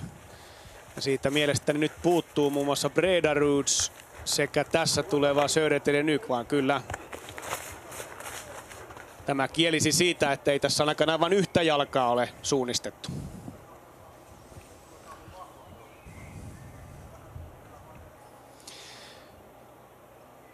Ja mitäpäs miettivät Olli-Markus Taivainen ja Minna Kauppi siellä studiossa nyt tämän hetken tilanteesta. Ajatuksia ratamestarilta kaipaamme myös tänne selostamoon. Joo, kyllä Stora Tuna vaikuttaa aika vahvalta tässä vaiheessa. Että itse olin kyllä aika varma, että heillä on masu täynnä jo niin pitkä voittoputki takana, mutta vaikuttaa kyllä aika kovalta tekemiseltä heillä suhteessa muihin. Toki siellä kovista joukkueista NTNUI on vahvasti mukana vielä pelissä, että ei tässä nyt mikään ratkennut ole, mutta niin kuin ollaan aikaisempina vuosina nähty, niin Stora Tuna kun pääsee karkuun, niin aika vähän he siitä sitten luopuvat siitä paikasta siellä kärkipaikalla. Ja sitten on ollut kyllä todella hieno seurata JRV:n nuorten miesten kiitoa tuolla, että se on ollut mahtavaa. No kyllä joo, sen näki jo ensimmäisestä viestiliikasta alkaen, että siellä on kyllä meininki tällä hetkellä kohillaan ja suunta ylöspäin heillä. Että. Kyllä, ihan mieletöntä menoa. Sellaisia kommentteja täältä. No niin, se oli oikein miellyttävää kuulla ja katsokaapas tätä kuvaa. Niin, paljon voi tapahtua näin lyhyessä ajassa, eli yhtäkkiä tilanne onkin kääntynyt tässä aivan toiseksi. Eli siellä ei olekaan yksi joukkue kärjessä, vaan siellä menee nyt kaksikko ja siihen on Matias Kiburts liimautunut Stora Tunan perään ja hyvin lähellä tulevat Jämsän retkiveikot ja muut. Eli tuo pienen keskustelutuokion aikana niin tilanne muuttui. Siinä Stora Tuna kärjestä teki virheen Rastille 10 ja heti perässä Matias Kiburts olisi kyllä pystynyt ehkä jopa kuittaamaan siitä Rastin ensimmäisenä, mutta teki myös virheen ja nyt nämä joukkueet on sitten yhdessä, mutta nuo takaajat on kyllä hyvin lähellä.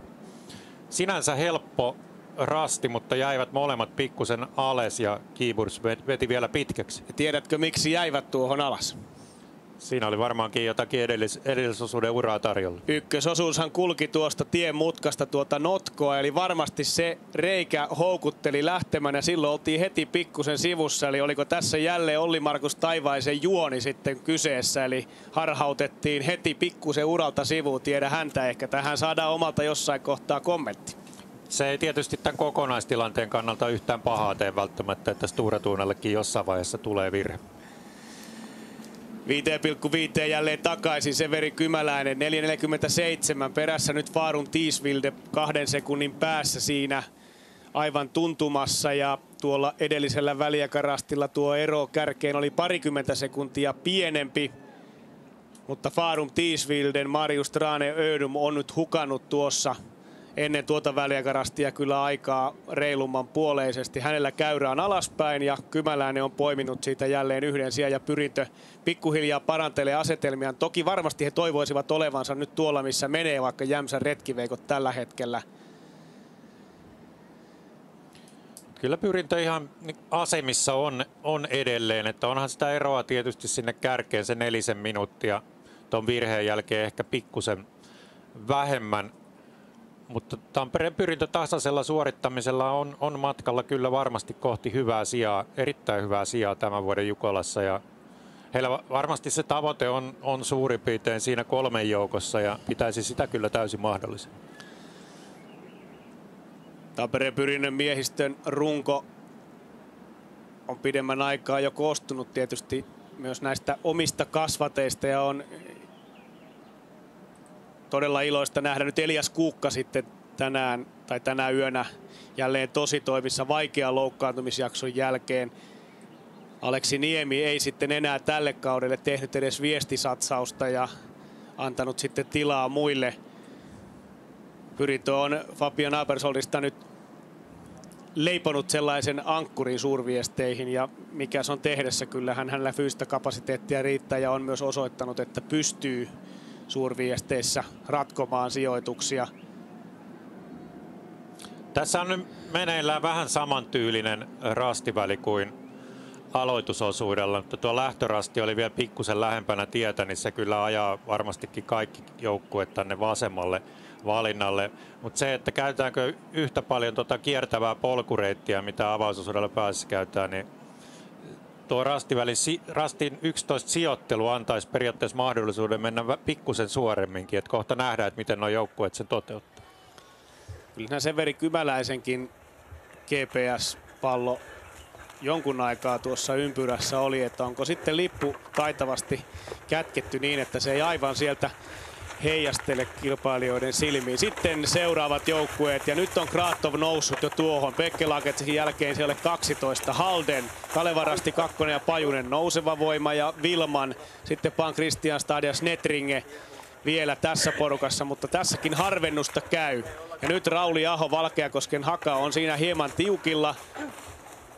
7.39 ja nyt pitäisi saada vain siitä letka edestä jälleen haltuun, niin olisi vähän turvallisempi olo. Toki ei tässä voi suunnistaja koskaan tuudittautua siihen, etteikö hajontaa olisi.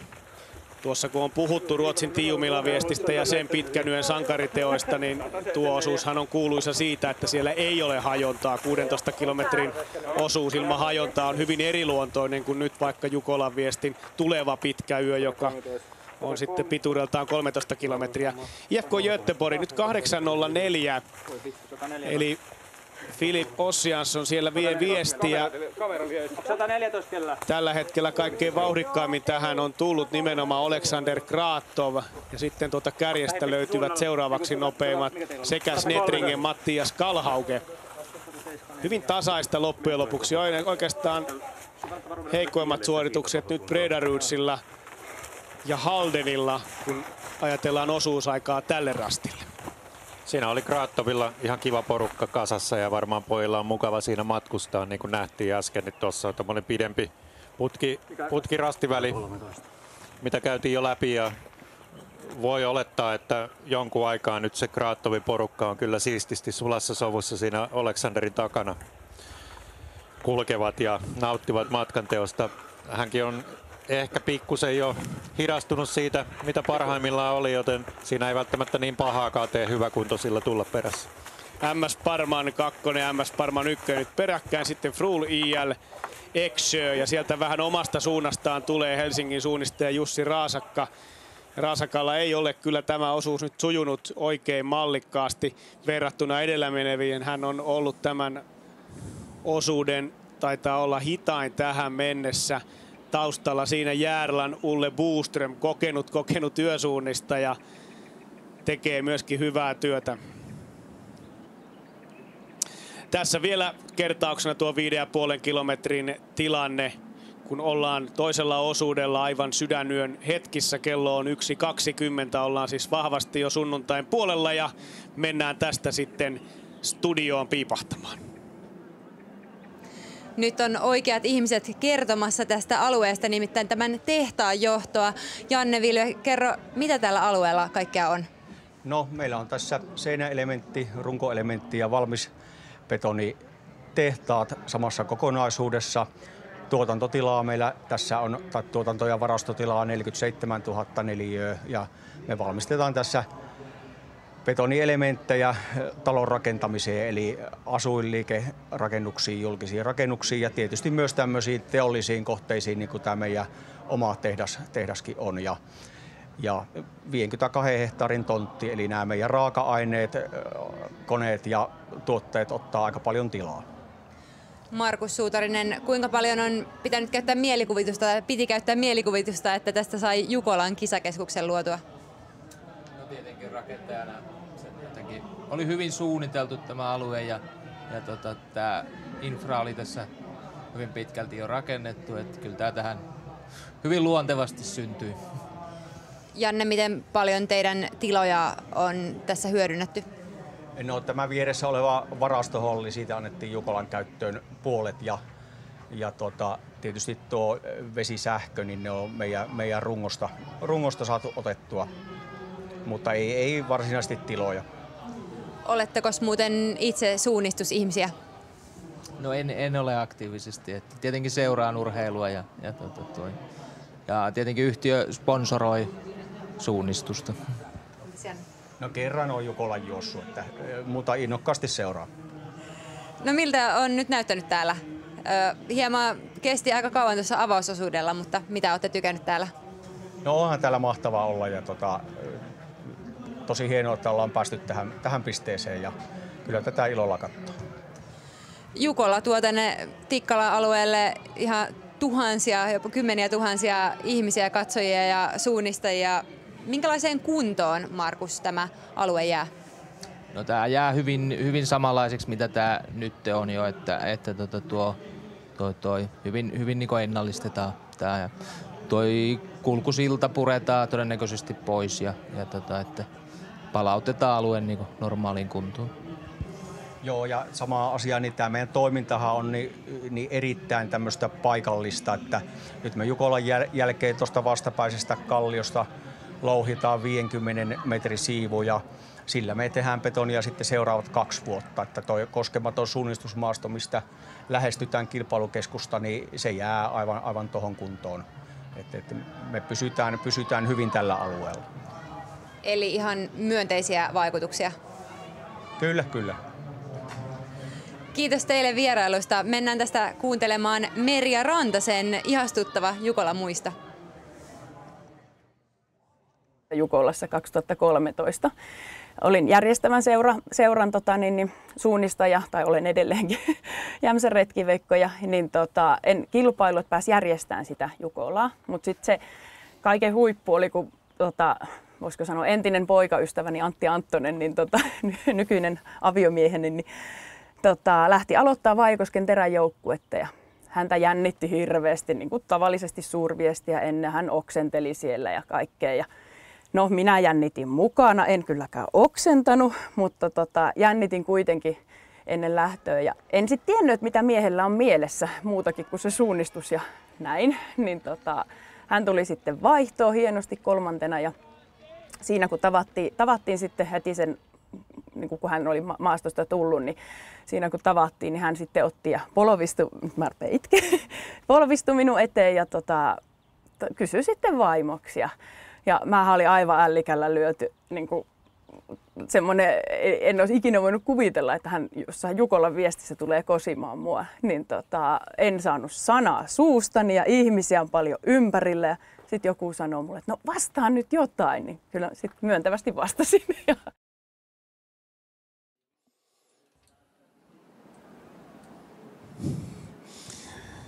Mikäs on sen parempi paikka kuin Jukolan viesti mennä ja kosaista. Ja onhan täällä häitäkin vietetty. Metsäkirkko on tunnettu paikka siitä, että täällä myöskin avioliittoon on vihitty. Merja Rantanen on ilahduttavan räiskyvä persona. Nykyään Merjalla suunnistus on enemmän harrastuksena, mutta hyvässä kunnossa edelleen ja omassa ikäsarjassa aivan Suomen huippua. Ja Suutarin hommissa. Nyt nähdään vähän hajontaeroa tässä ja siellä Söderbergillä on nyt vaikeuksia. Olisiko jälleen vienyt tuo ykkösosuuden ura tuonne 12 rastille ennen 11 käyntiä ja kärkipaikalla tällä hetkellä. Hetken aikaa ainakin Matias Kiburtz, miten näet tuo hajonnan? Nyt on Kiburtzilla hyvä veto kyllä päällä tällä hetkellä ja varmaan tietää olevansa kärjessä. Törmää totta kai tuohon mäkeen pikkusen ja pitäisi sitten kiertää vai meneekö suoraan huipun kautta. Sture Thuna taas vastaavasti törmää tuohon ylitse pääsemättömään ja alas menemättömään jyrkänteeseen ja joutuu tekemään kierroja. Nähdään tässä, että se maksaa yllättävän paljon aikaa, ihan tuommoinen pieni koukku silloin, kun sä etsit sitä alasmenopaikkaa. Ja olisiko jopa niin, että hän teki virheen ja meni tuon rastijyrkänteensä yläpuolelta, koska nyt kääntyy tuohon suuntaan, missä NTNUI on. Yllättävän iso virhe näin pienessä tilassa, missä hän tuossa on. Ja onko tosiaan vaan niin, että ei näe rastia? Ja Ravinen on mennyt siitä, ymmärtääkseni käynyt, tai sitten menossa omalle hajonnalleen. Kyllä. Tässä on erittäin hyvä tämä Olli-Markus Taivaisen kehittelemä pikkuhajonta tuossa. Kyllä, Taivaisen juonet purevat kyllä tänään huippuluokkaa olevalla tavalla. 7,9 kilometriä nyt toisella osuudella ja jos tuo edellinen kuva pitää paikkansa ja miksi ei pitäisi, niin sieltä saapuu hetken kuluttua Matias Kiburtz. IL Tyrving, norjalaisjoukkue. Mikäli tuote torikokouksen keskelle sitten kohta pääsee leimaamaan, vauhti pitäisi olla ainakin hieman erilaista kuin tässä vellovalla porukalla. Juttua riittää kyllä, se täytyy sanoa. Ja nyt tulee vaalea paita sieltä seasta. Numero 17, IL Tyrving, Matias Kiburtz. Moninkertainen maailmanmestari, taitaa niin sprintin kuin pitkän matkan, keskimatkan. Ja pahus sentään vielä maratonjuoksukin. Sekin vielä. Näytti siltä, että Kiburtz pääsi itse asiassa aika reippaastikin karkuun tuossa melko lyhyessäkin ajassa, että Sture Thunan virhe oli kuitenkin semmoista minuutin luokkaa ja uskon, että taka-ajat ehkä sen verran suurin piirtein voisi olla tässä väliajassa Kiburtzin takana, mikä tarkoittaa sitä, että he eivät näe häntä siellä edessä. Totta kai tuolla menee edelleen näitä ensimmäisen osuuden juoksijoita ja niiden valoja, että voi olla vähän hankala erottaakin, että jos siellä edessä jossain se taka-ajettava menee. Jälleen toteamme sen, että pienessä ajassa tilanne voi muuttua melko suuresti. Käytännössä yhdessä ennen tuota hajontaa, sitten Svenskin virhe. Kiburtz vastaavasti sujuvasti omalleen ja nyt tulevat seuraavat joukkueet. Tuolta vauhti on erilaista. Pauke ja rytinä käy, kun seuraavat tiimit tulevat tuohon lipulle. NTNUI, Sture Thuna, Ravinen ja on siinä vielä... Ei siinä muita joukkueita sitten lopulta ollut. Minuutti ja muutama sekunti päälle on nyt tuo aikaero. Jämsän retkiveikot tästä nyt on ihan tästä terävimmästä kärkiporukasta hieman jäänyt. Ei ole vielä leimannut tässä rastilla. Oli kuitenkin hyvin mukana vielä siellä GPS-kuvissa. Olisiko tuossa Hajonalla sitten Virkajärvellä ollut vaikeuksia?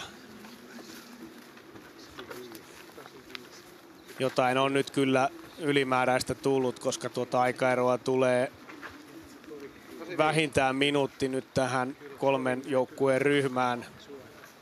Mutta mukavasti kuplia elää nyt tämä tilanne koko ajan ja tämä on viesti jännityksen kannalta kyllä ehdottoman hyvä asia.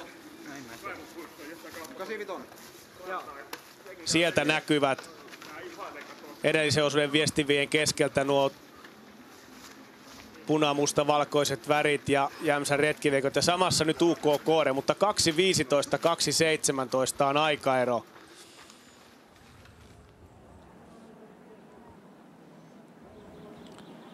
Siellä nähdään, Kiburtz menee melko selkeästi muiden edellä. Suoraviivaisesti toteuttaa tätä seuraavaa rastiväliä. Siellä alkaa olla jo varmastikin uraa. Siellä on myös niitä ensimmäisen osuuden juoksijoita ja myös Venlojen viesti uraa. Eli pystyy nyt kyllä pelaamaan aika lailla vahvuuksillaan niin sanotusti. Ja tässä vaiheessa ollaan tätä osuutta kärjen osalta juostu noin hieman vajaa tunti. Ja siitä sitten Kiburtsin kyytiin kun lähdetään, niin siinä on juoksukameralle hyvää hommaa. Näin 1.30 sunnuntai yönä.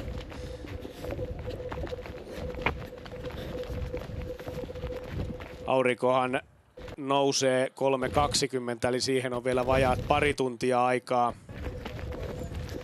Tai ennen tuota auringon nousua, ja tietysti maastossa valoisuus lisääntyy huomattavasti. Mitenkäs Antti nyt sieltä ollaan tulossa? Tyrving suoraan tulee 16 rastille. No se karttakuva tuosta nyt meni, palataan siihen myöhemmin.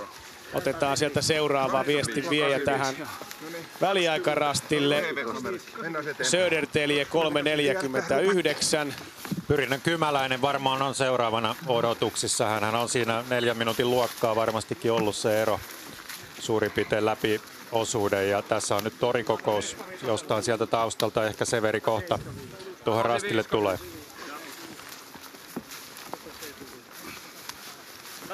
Siinä totesi yksi herroista, että ollaanpa TV-kuvissa, siirrytään vähän eteenpäin pois rastilta suunnittelemaan jatkoja. Se oli aivan hyvä ohje. Nyt tullaan Severi Kymäläinen, Tampereen Pyritö siinä. Hyvä sektori, 4.27 ero kärkeen. Ja Farum Tiisvilde on nyt liimautunut siihen kyytiin mukaan. Marius Trane Ödum.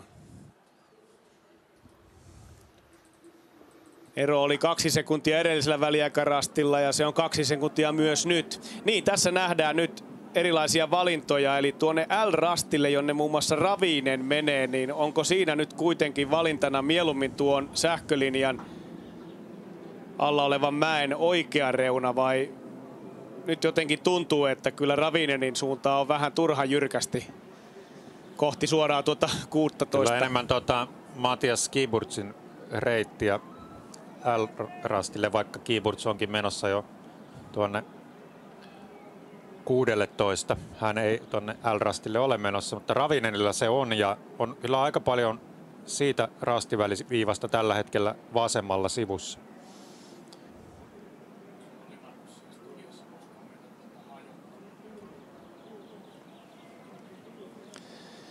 Eli tässä tuo hajonta on aika mielenkiintoinen, eli se ei olekaan tavallaan sillä rastivälin päässä, vaan toinen hajonta on edelliseltä rastilta heti eri lähtösuuntaan, sitten pitkä väli ja toinen hajonta vastaavasti ensin pitkä väli ja lopuksi lyhyt. Ja siinä huijataan myöskin lähtemään vähän väärään suuntaan. Ja näytti kyllä siltä, että Kiburts toteutti taas todella hyvin tuota omaa väliään ja mieluummin ehkä tuo toinen letka vähän epäoptimaalisesti, ja tämä saattaa kyllä lisätä Tyrvingin etumatkaa seuraavalle väliaikarastille.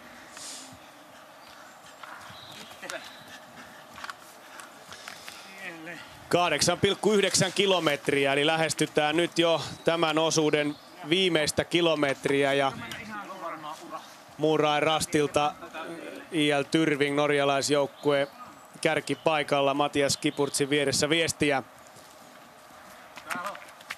Se niin kuin kuvistakin nähtiin, niin Kiburtsilla oli kyllä hyvä veto päällä, ja uskon, että se ero ei ole nyt pienenemässä, päinvastoin se osuuden loppua kohti. Nyt kun hän on päässyt irti, niin uskon, että se ero tulee kyllä kasvamaan. Edelliselle pisteelle myöskin kohta odotukseen mahdollisesti Aleksander Kratov ja KV, mikäli sama tahti on jatkunut. 7.20 oli KV:n ero. Nyt siinä nouski kyllä. Pyry Vilman on pystynyt ohittamaan Kratovin tässä kohtaa. Todella hyvää työtä tekee nyt Pyry Vilman. Ja seuraavat joukkueet siitä. Pekkelagets, Kalevarastin kakkonen, Pajunen, sitten Snetringe, Mattias Kalhauge. Ja ei ollut Aleksander Kratov nyt tässä porukassa mukana. Onko se Oleksin vauhti sitten ollut liian hidasta Pyry Vilmanille, ja hän ei ole siihen tyytynyt, vaan lähtenyt vetämään. Ja hyvä, erittäin hyvä sektori Nouskin pojalta tossa, ja jos ajateltiin, että on yksi niistä joukkueen mahdollisista heikoista lenkeistä, niin ei se nyt hirveästi kyllä siltä näytä, että Pyry Wilman tekee hienoa suoritus.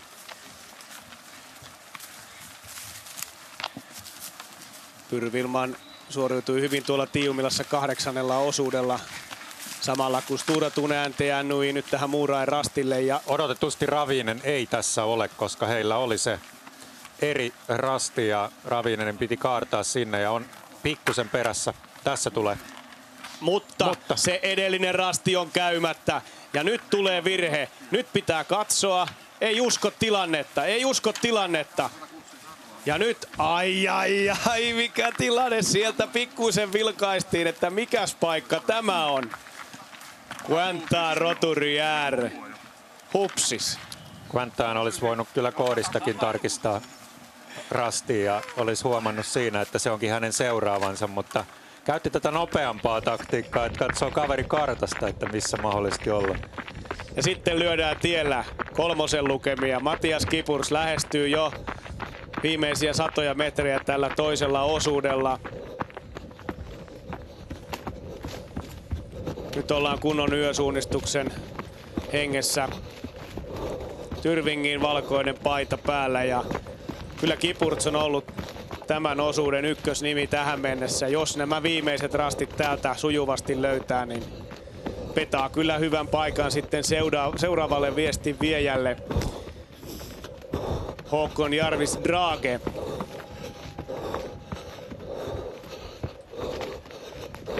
Odottaa pitkälle yölle pääsyä.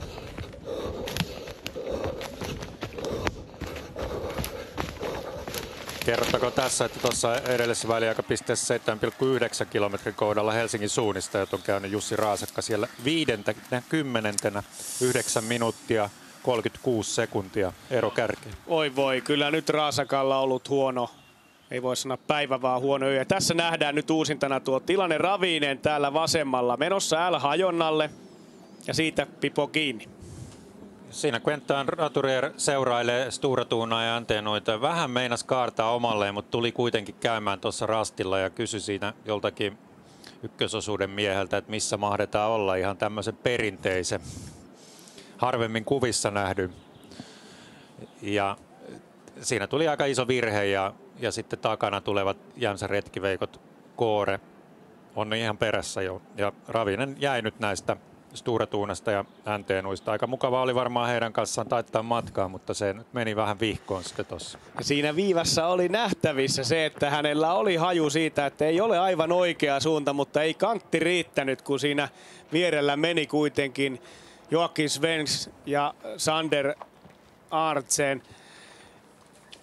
Ja molemmat kuitenkin sen tason menijöitä, että Quentin Roturière ei voinut vastustaa kiusausta käydä kurkkaamassa. Ja sitten tulee Kipurs, runnoo kovalla askeleella, siitä ohittaa nämä ykkösosuuden suunnistajat. Ja tempoo vielä mäkeen lisää kierroksia koneeseen ja eroa takana tuleviin.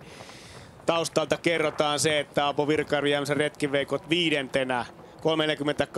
3.48. Hänen perässään Uko Kooren, Joel Gulsetter ja Tampereen Pyrintö. Severi Kymäläinen jatkaa hyvin. Nyt 7. 4.54. Kymäläinen on pystynyt pitämään suurin piirtein samana ton eron kärkeen. Jäänyt pikkusen lisää, mutta siellä myös tietysti kärkikin on vaihtunut, että I.L. Tyrving ei ihan ensimmäisenä tonne matkaan lähtenyt ja Kieburtz onkin ollut jonkun verran nopeampi. Lähes 3 minuuttia muita nopeampi tähän mennessä on tämä mies ja saapuu nyt vaihtoon kärkipaikalla. I.L. Tyrving, viime vuoden sijoitus 17 ja nyt Matias Kieburtz, joukkueen kovin lenkki, laitettiin tuohon kakkososuudelle. Edelleen jaksan epäillä, että riittääkö Tyrvingin miehistö aivan sitten aamuun saakka, mutta tässä vaiheessa kärkipaikka ja tämä maailmanmestari näyttää muille yösuunnistuksen mallia. Hyvä kokonaisuus. Toisessa vaihdossa nyt Tyrving kärkipaikalla ja kello käytiin sitten sekunteja plussaa muille ja etua sitten matkaan lähtevälle Håkon Jarvis Dragelle. Loistava veto Kieburtzilta ja mielenkiintoista kuulla miehen haastattelu kohta, että mitä hän tuumi yöosuudesta, joka on kuitenkin melko poikkeuksellinen hänelle. Hän on totuttu näkemään ankkuriosuudella lähes aina I.L. Tyrvingillä ja paras sijoitus taisi olla heillä Kangasala Jukolassa, silloin tuli kakkossija. Silloin alkoi Stora Tuunan voittoputki, joka toistaiseksi on ollut katkeamaton. Tällä hetkellä Stora Tuuna ei johda tätä viestiä, vaan norjalaisjoukkue IL Tyrving on ykköspaikalla.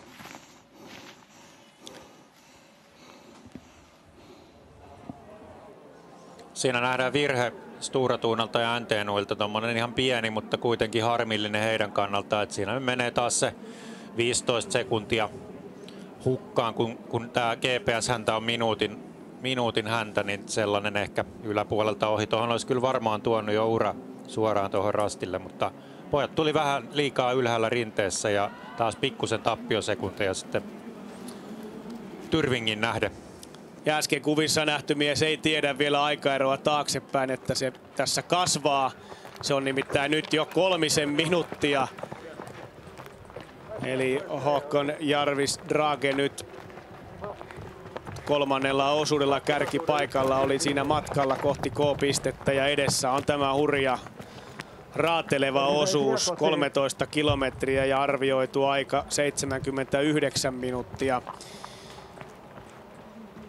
Nyt kun olemme saaneet Kipurtsin vaihtoon, voimme todeta, että nyt tällä toisella osuudella sitten päästiin jo huomattavasti lähemmäksi. Eli arvio osuudesta Olli-Markus Taivaisella oli tuntia 4 minuuttia ja Kipurtsin osuusaika 1.06. Joo, se maasto urautuu nopeasti ja ensimmäisellä osuudella se oli puhdasta metsää ja siitä syystä viivyttiin sen verran kauan, että nyt tässä on päästy kuitenkin toisella osuudella oletettavasti juoksemaan jonkun verrankin jo samoja reittejä, niin kuin kuvissakin on nähty. Siellä on rasteilla ollut ensimmäisen osuuden juoksijoita, mikä tietysti kertoo siitä, että samojakin reittejä siellä on menty ja se nopeuttaa tällaista maastoa huomattavasti, jos siellä on vähän edelliset osuuden ura. Kipurts ei ollut Nuuksion retkellä, mihin Vaismaa kuvasi tuota aloitusosuuden tunnelmaa välillä, eli siellä oli kyllä ihan totinen touhu käynnissä. NTNUI nyt toisella sijalla kuittaa siinä Stora Tuunan ohi ja näin on hallitseva mestari tällä hetkellä 3. paikalla. Joakim Svenskiltä ehkä vähän pehmeä osuus, ennen kaikkea taidollisesti. Odotin häneltä kyllä vähän parempaa suunnistusta tässä, mutta... Ja joutui kuitenkin taipumaan Kipurtsin vetoon tuossa lopussa ihan varmaan vauhdillisestikin, mutta todeta tässä vaiheessa, että kyllä se viestin todellinen kärki taitaa kuitenkin mennä tässä. Kyllä, ja Matias Kipurts on sillä valmiina myöskin haastattelussa. Matias Kipurts, hur känns det nu? Ja, det känns ganska bra. Men inledning var inte så... Ja, jag har inte gott flyt. Men ju längre det bättre, så ja, jag är ganska nöjd. Du har dragit ifrån ordentligt. Såg du alls efter någon annan? Ja, i början vi var tillsammans, en stor grupp. Och efter kanske halvbana, jag var tillsammans med Stora Tuna. Men den vi har andra gaffling på slutet och på slutet jag hade bra tryck i benen så det var kul. Hur kommer Tyrving att sluta idag? Ja, I hope of course for a good race, but we have to be humble. I think if we're getting top 10 would be nice. We have young guys, so yeah, I hope they can profit from this great situation now. Good luck. Lycka till. Kiitos.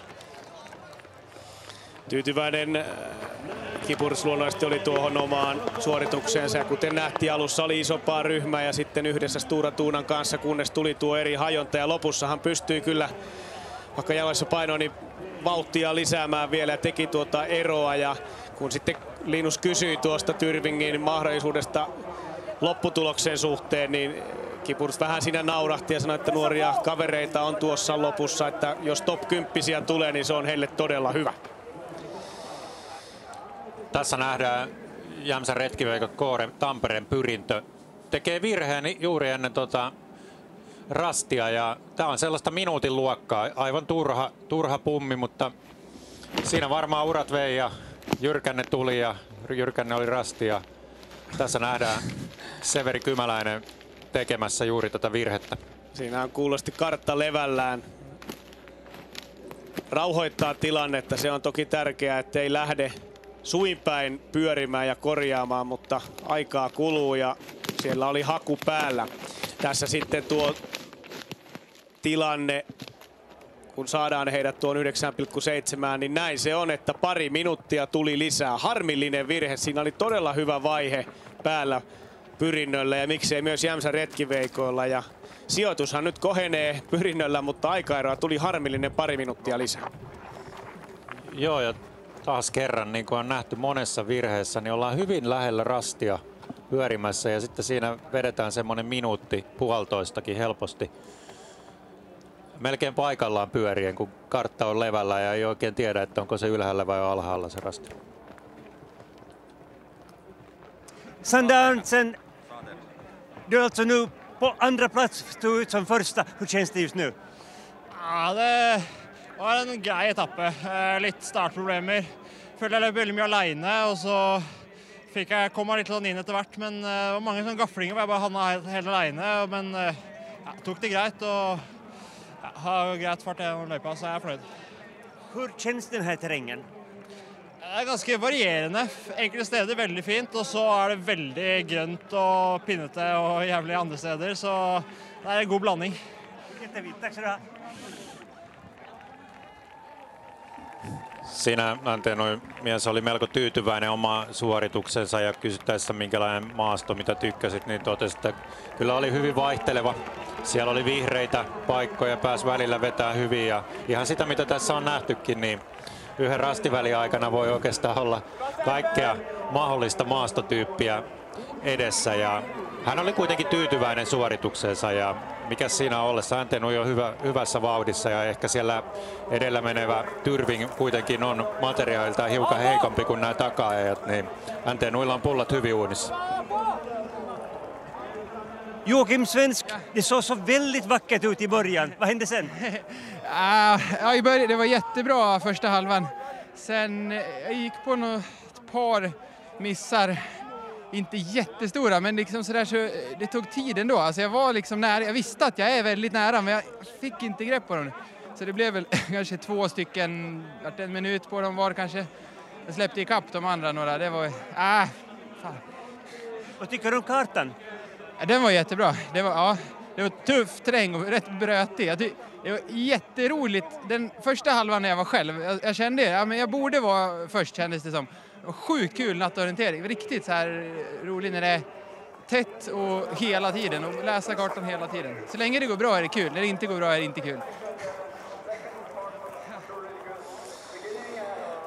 Svens totesi, että niin kauan se on kiva, kun se sujuu hyvin, mutta kehui kyllä tuota maastoa ja karttaa todella hienoksi. Ja ensimmäinen puolikas meni hyvin, sitten tuli pari virhettä, ei mitään isoja, mutta hän oli lähellä rastia, ei saanut otetta tuosta paikasta ja sitten aikahukkaa tuli ja ehkä oli vähän semmoinen harmistunut, mutta hyvällä fiiliksellä mies, joka nauttii tällaisesta vaativasta, upeasta yösuunnistuksesta, mitä tänään tarjottiin. Ehdottomasti oli tosi iloinen siitä, mitä tarjottiin tänään. Hän rakastaa vaikeaa yösuunnistusta.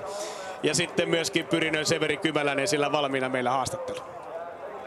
Tampereen Pyrinnön Severi Kymäläinen. Tuossa lopussa tuli vähän hakemista. Mitä siinä kävi? Joo, minuutin virhe ehkä tuohon kolmannes viimeiselle.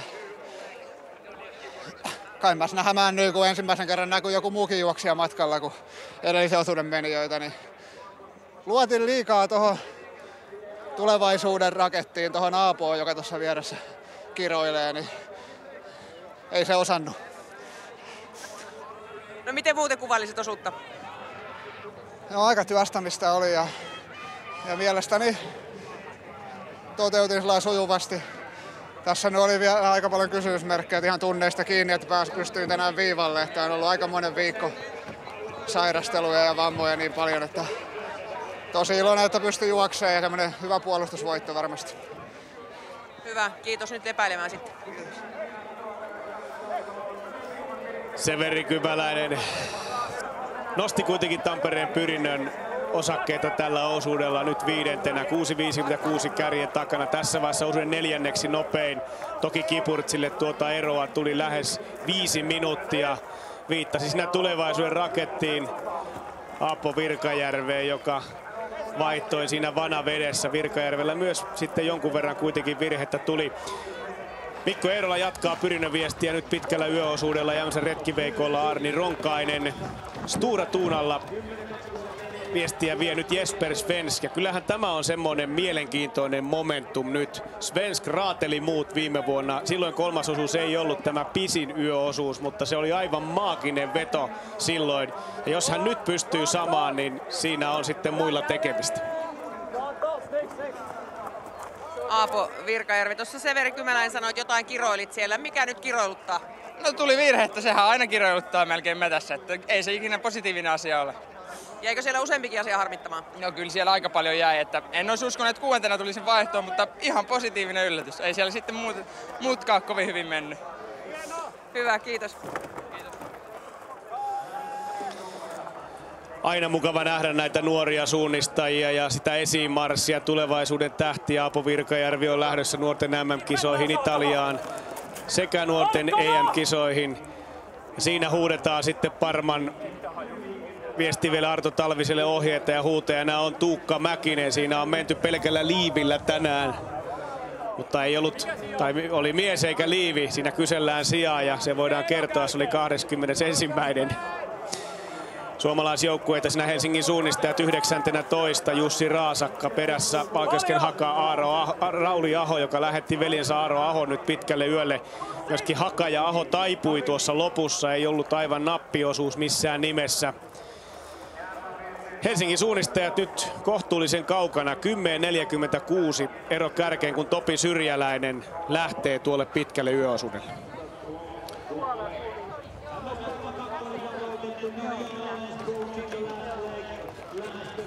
Alexander Kratov, du springer för KV i år. Hur känns det? Ja, det känns riktigt bra, som vanligt. Du är en härlig natträv, men någonting hände idag?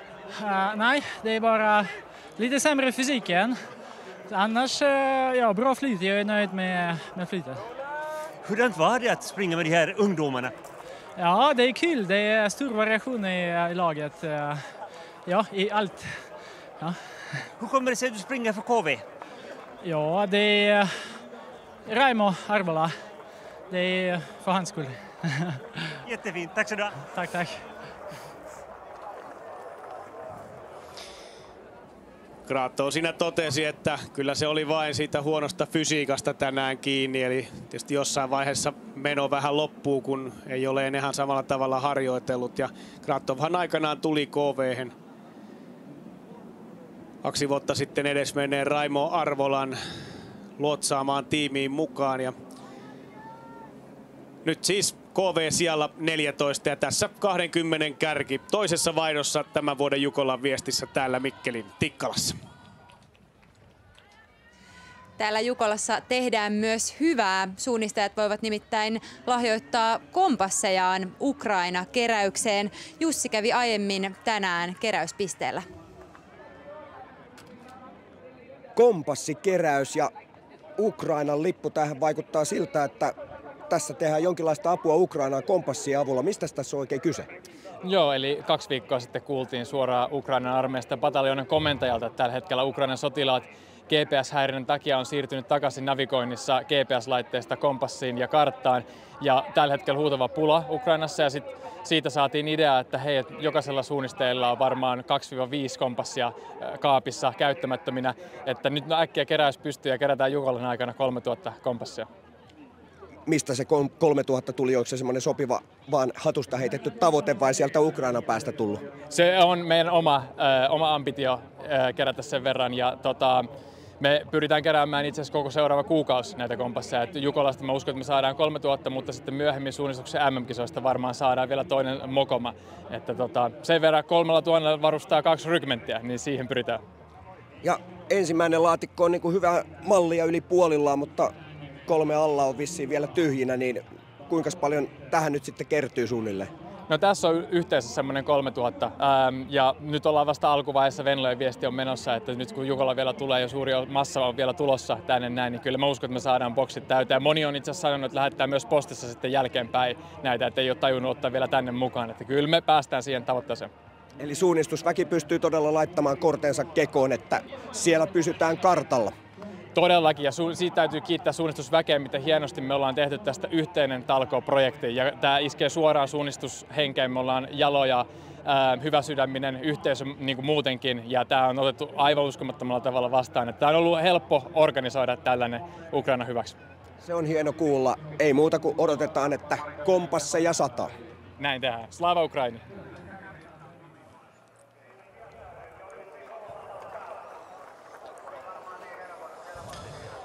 Näin kompassikeräys, tärkeällä asialla ollaan, ja tuossa myöskin asiantuntija Antti Harju Mellojen viestin jälkeen kärräsi oman lastinsa tuonne keräykseen. Montako kompassia meni? Se oli aika tarkalleen 15 kappaletta, mitä meiltä kotoa nyt äkkiseltään löytyy. Sen verran mä kippasin tonne. Ja ei muuta kuin lisää kompasseja keräykseen. 33 joukkuetta saatu vaihtoon, ero kärkeen 16 minuuttia UK Tiissarenilla. Ja jos katsotaan vähän näitä osuusaikoja, niin kyllä Matias Kiburts on ollut aika ylivoimainen tällä toisella osuudella. Toiseksi nopein tähän mennessä Eksjö Kasper Blackshare 3.30, Kiburtsia hitaampana. Sitten Joakim Svensk, Sander Artsen, eli Stora Tune NTNUI, Ulle Boström. Ja niin vain Alexander Kraton, 40 ukrainalaismies, oli osuuden 6. nopein tähän mennessä. Löi Severi Kymäläisen 20 sekunnilla. Siinä Kalevan Rasti tuli siellä 34 vaihtoon, 16.34 kärkeen. Ei Maxim Raturier pystynyt oikeastaan huonoa trendiä nyt hirveästi parantamaan, että tuli semmoinen 6 minuuttia lisää eroa kärkeen, ja auttamattoman kaukanahan Kalevan Rasti on, että nyt pitää vaan yrittää tehdä mahdollisimman siistejä juoksua ja parannella sitä sijaa siinä pikkuhiljaa. Ja tässä nähdään Iel Tyrving lähestyy Rastia ja pummaa varmastikin.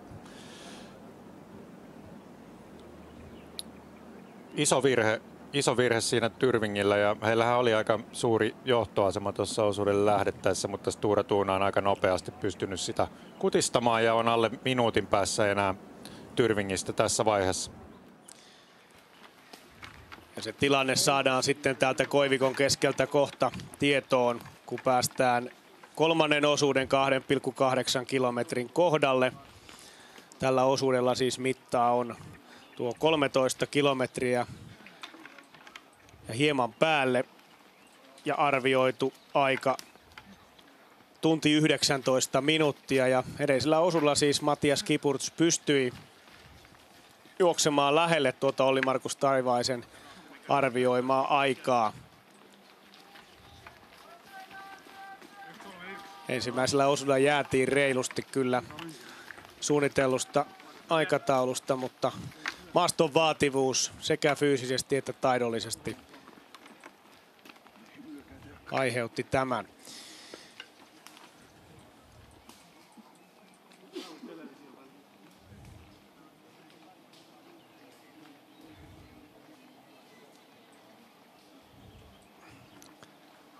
Ja Olli-Markus Taivainen, ratamestari, on tehnyt kyllä hyviä hajontoja tuossa ensimmäisellä toisella osuudella, ja voitaisiin oikeastaan omalle heittää sellainen kommentti ja kysymys siitä, että kun nähtiin tuossa tuo toisen osuuden hajonta lopussa, missä tehtiin virhettä, niin mikäs ajatus siinä oli, että hajonta ei tapahtunutkaan siellä välin päätepisteessä? No kyllähän se ajatus oli vähän sekoittaa sitä perinteistä kaavaa, mitä hajonnoissa käytetään, että usein ne on nimenomaan pitkän välin päätepisteessä, mutta nyt hajotettiin vähän toisella tapaa. Niin tosiaan tässä on aika paljon nähty, että on porukka hajonnut, niin onko kuinka tarkkaan mitattu nämä hajonnat? Kyllä ne on tullut kaikki hajonnat juostua lävitse ja 15 sekunnin sisään juostua ne, että se vaan vaatii sitä, että kaikki hajonnat juostaisi optimireittiä pitkin.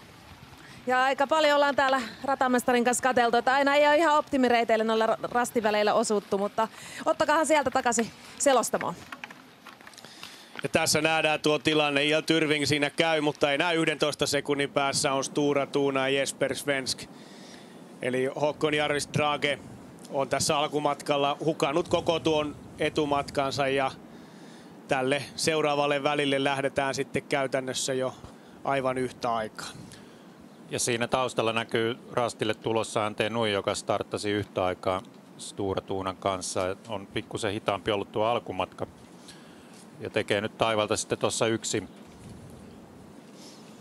Ja sen verran pitää kyllä kehaista Olli Markus Taivaista, että kyllä hyvä ratamestari nimenomaan hajontojen sijoittamisella eri tavoin sekoittaa suunnistajia. Ja se pienikin lähtösuunta virhe sillä häviää, kun ei olla sillä optimireitillä, johon Minna ja Olli Markus tuolla studiossa viittasivat. Ja se, jos mikä on hyvää ratamestarityötä.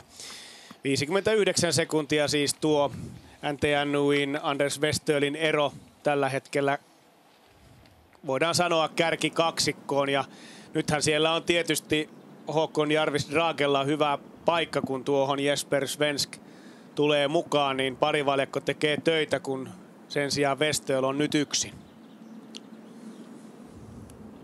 Ja katsopas, tuleeko siinä reitinvalinta ero nyt. Westöl lähtee aika suoraviivaisen oloisin tänne etelään. Kiertäisikö tuon järven toiselta puolelta? Siinä voi olla hauska tilanne, että lamput ovat vasta rannalla. No ei nyt yhtä aikaa, kun tuo ero oli minuutti, mutta... Tuossa on aika fyysinen rastiväli nyt kyllä kyseessä, että väkisinkin joutuu ottamaan aika paljonkin nousua. Tuossa myös Tyrving ja Stora Tuna omalla reitillä. Ja NTNUi lähtee kiertämään tätä lampea oikealta omaan silmään. Ei mikään kauhean hyvä reitti, että kyllä nuo kärjessä menevät joukkueet on tällä hetkellä paremmalla reitillä. Ja nyt NTNUi muuten lähteekin tietä vasemmalle. Huomasi itsekin, ettei välttämättä tullut lähettyä ihan parhaalle reitille. Mutta tuo on kyllä jo jonkinlainen virhe, riippuen nyt mihin suuntaan sitten se pallo tuosta lähtee. Pikkusen pasmat Norjan pojalla ehkä sekaisin tässä. Hieman hätääntynyt ratkaisu, koska tuossa olisi kannattanut nyt tietä lasketella tuonne alas ja sitten vasta lähteä rantaviivan tuntumaan. Mutta silloin kun havaitsee tuo virheen, niin ehkä se vähän rationaalinen ajatus hukkuu sillä kohtaa ja tulee tehtyä. No, kuten nähtiin tuossa edellisen osuuden lopussa, Quentin Roturiääri ratkaisu, kun tuli tuolle väärälle rastille, niin siinä ensin vähän katseltiin ja ihmeteltiin ja sitten päätettiin kysyä tietävämmiltä, eli kierroksella ohitetulta tätä asiaa. Seuraavia joukkueita odotellaan, mutta vaihdossa aikaeroa tietysti taaksepäin oli siten, että Ravinen sieltä voisi olla tulossa. Ja näin numero 10 vauhdikkaasti tuohon rastille. Erik Herne 3.16 on ero kärkeen. Eli hänkään ei ole pystynyt nyt vastaamaan Jesper Svenskin vauhtiin. Minuutti 40 hitaampi, mutta Tyrvingiin nähden on pystynyt aikaeroa luonnollisestikin kaventamaan ja sen jälkeen pyrintöä Jämsän retkiveikko ja odotukseen kenties Södertälje Nykvarn Kåre. Ja mielenkiintoista on sitten nähdä aikanaan tuossa rastilla numero 3, että miten Helsingin suunnistaja Topi Syrjäläisen osuus on lähtenyt liikkeelle. Onko takaa jo millä mallilla? Tämän kuvan perusteella Stora Tuna ja Tyrvingin tiet hieman eroavat tuossa nousussa. Se on hyvin jäykkä ylämäki nyt pojilla tuossa meneillään ja jatkuu vielä kyllä tuon ajopolun jälkeenkin ja rastillekin vielä pikkuinen. Tämä on, niin kuin mainitsin äsken, niin kyllä erittäin fyysinen rastiväli. Miten tuo loppu pitäisi nyt ottaa sitten? Ollaan mäen korkeammalla kohdalla. Kyllä se varmaan pojat aika lailla, jos tuosta piirtäisi suoran viiva rastille, niin sitä suurin piirtein noudattelee. Ei edes noita huippuja yhtään luovien, vaan... Kyllä tuossa nyt näyttää, että ihan tämä ensimmäisen mäen hivenen ehkä oikealta puolelta nuolle mennään ja sitten tietysti tuolla rastia lähestyessä vähän tuota mäen huippua kierretään pienesti. Ravinen ajautuu samalle reitinvalinnalle tai valitsee saman reitinvalinnan kuin kärkikaksikko. Edelleen ehkä NTNUin toteutus on vähän tuollaista ei niin hyvää. Aika jyrkkään kohtaan hänkin kinkesi tuosta Lammen rannasta. 5 minuuttia täyttynyt jo aikaeroa tällä 2,8 kilometrin väliaikarastilla kärkeen. Ja nyt pyrintöä Jämsän retkiveikko ja siellä siis Mikko Eerola ja Arni Ronkainen vievät joukkueidensa viestiä tällä osuudella. Molemmat kuuluvat tähän nuorempaan sukupolveen.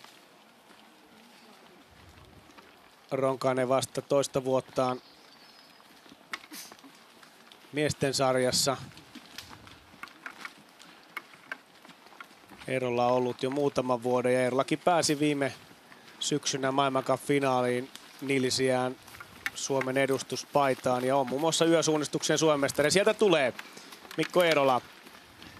Löytää sieltä ruuhkan keskeltä oikean leimasimen. 6.08. Siellä samassa Farum Tiisvilde. Tanskalaisjoukkue jatkaa kyllä erittäin hyvin myöskin tässä kolmannen osuuden ensimmäisellä väliajarastilla.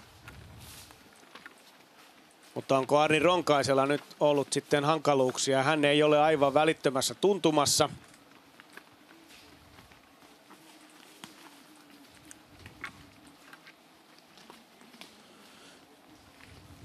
Lähti yhtä aikaa kuitenkin Tampereen Pyrinnön kanssa, eli onko Jämsän retkiveikoilla tässä alkumatkassa jotain pieniä ongelmia sitten ollut, kun ei vielä leimaa ole tullut. Tässä tulee Uko Koore. Ja Eskil Chinneberg nyt tällä pitkällä yöosuudella.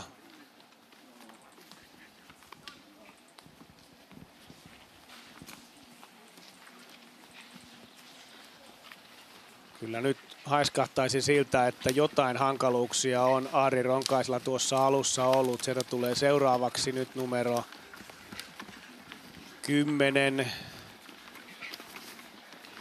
Ei 10, vaan 19 Söderten Nykvarn ja sitten Jämsän retkiveikot ja myöskin KV.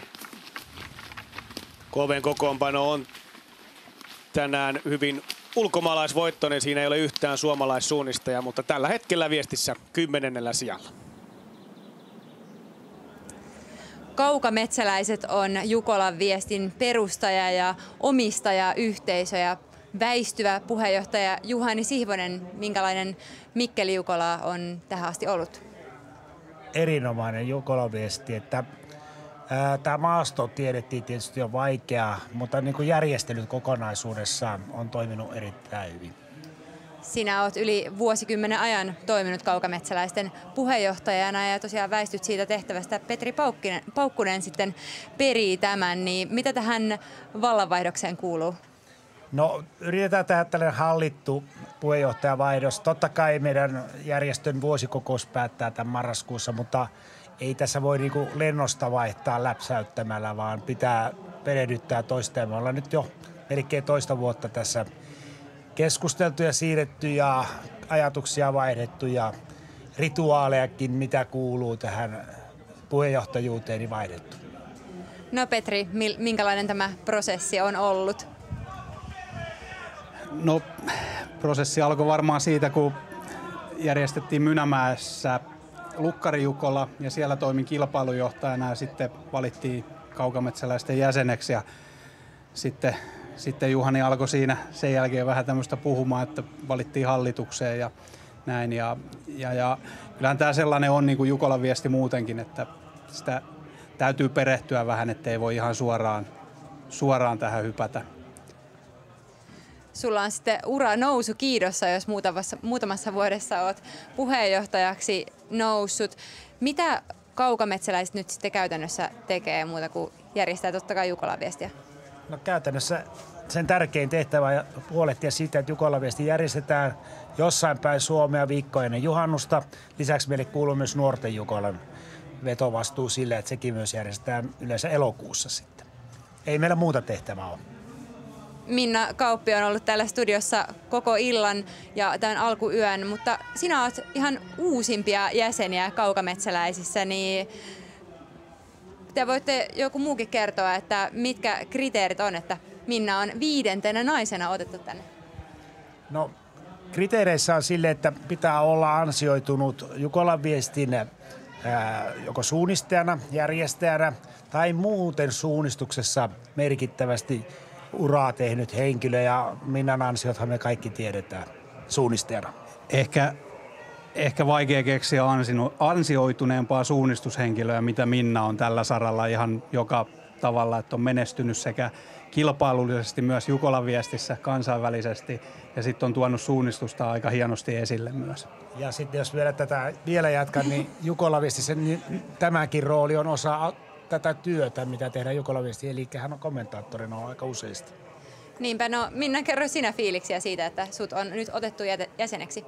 Niin, tämähän on todellakin suunnistajalle kunniatehtävä ja ehkä myöskin ajattelen, kun mä oon todella vasta 5. nainen tässä joukossa, niin mietin sellaista, että mitä mä voisin naisena tuoda tähän Jukolan viestiin ja semmoista vähän tuumannut, että kyllä naisille jonkunnäköinen oma tervehdys tai sanoma pitäisi myös saada, että lisää vähän sitäkin kautta sit tasa-arvoa näihin viesteihin. Mitäs tuumaatte? No mä siirrän vastuu tulevaan. Ilman muuta. Asiasta on jo keskusteltu aikaisemminkin ja varmasti pystytään jotain tekemään, että onko se Venlojen tervehdys esimerkiksi, niin se olisi tosi hieno juttu. Niin, että jotain muutoksia voisin vaikka yrittää itsekin tässä roolissa sitten tähän meidän lajiin tuoda. Minkä takia Minna on vasta 5. nainen? No valitettavasti mekin on nyt 14 vuotta ollut näitä Jukolan viestiä vetämässä, niin meillä on ollut vain yksi nainen kilpailujohtajana ja tietysti näitä merittejä sitten on niin kuin haettu ja nyt 2015 valittiin ensimmäisen kerran Liisa Veijalainen tai Liljeström tai silloinen Veijalainen aikoinaan, niin nyt on 5, että toivottavasti koko ajan saamme lisää ja saataisiin näihin vastuutehtäviin myös naisia, koska tietyllä tavalla naisissa asuu semmoinen äidillinen johtajuus, joka on joskus hyvä tässä miesten maailmassa. Katsotaan, löytyisikö täältä sitä äidillisyyttä nyt sitten tähän joukkoon. On meitä 5 siellä ja varmaan kaikilla on sen verran kova ääni, että jotain saadaan ääntä kuuluviin. Joo, ja Minnan ideoita odotellessa. Kiitos teille. Kiitos. Kiitos. Nyt tässä 5-6 välillä on tarjolla kyllä äärimmäisen mielenkiintoinen reitinvalintaväli, että äkkiä katsoen tästä löytyy kyllä useita eri variaatioita. Jos me lähdetään purkamaan ihan täältä vasemmalta tätä rastiväliä, tuolla on noita peltoja ja vähän tienpätkää. Ja tässähän haetaan niin kuin aikaisemmillakin osuuksilla niin hyvin juostavia reittejä. Tämä on jo tuttu tämä järvenrantapolku, mutta tuolta sitten melko suoraviivaisesti tuonne rastille. Tämä on aika ovella tämä peltovalinta ja sitä ei välttämättä kaikki tuu hoksaamaan, että jos he ajattelee lähtevänsä vasenta kiertoa, niin he ehkä menis näitä reittejä pitkin tosta suurin piirtein. Mutta tässä on olemassa myös Kilpilammen oikealta puolelta rastivälisuunnassa menevä reitti, mutta se ei ole kyllä mun mielestä kauhean hyvä, että tässä alkumatkasta on tosi paljon tuommoista huonosti juostavaa maastoa. Sitten se kyllä helpottuu tuolla järven toisella puolella ja tuolta tien päästä saa aika kivasti kiinni ja sitten jotenkin noin, ei nyt ehkä ton Kampajyrkän tee läpi, mutta jotenkin tuossa suunnassa sitten rastille tullen. Että tässä on taas tämä Kilpilampi kyllä jakaa aika kivasti näitä eri reitinvalintavaihtoehtoja ja uskon, että me tullaan näkemään kyllä tässä erilaisia toteutuksia. Se jää nähtäväksi ja ei tässä ainakaan voi puhua, että reitinvalinta olisi suoraviivainen, koska nyt haetaan monenlaista kiertoa, etsitään kulkukelpoisuutta, väistellään mäkiä ja sitten tuonne on vielä ratamestari laittanut tämän Kilpilammen sopivasti tuohon keskelle, niin se jakaa kyllä ja sieltähän kärki pikkuhiljaa tässä replayssä lähestyykin tuota reitinvalintaväliä ja nähdään mitä tekevät Stora Tuuna ja Tyrving ja sitten taaempana NTN Nui sekä Ravinen.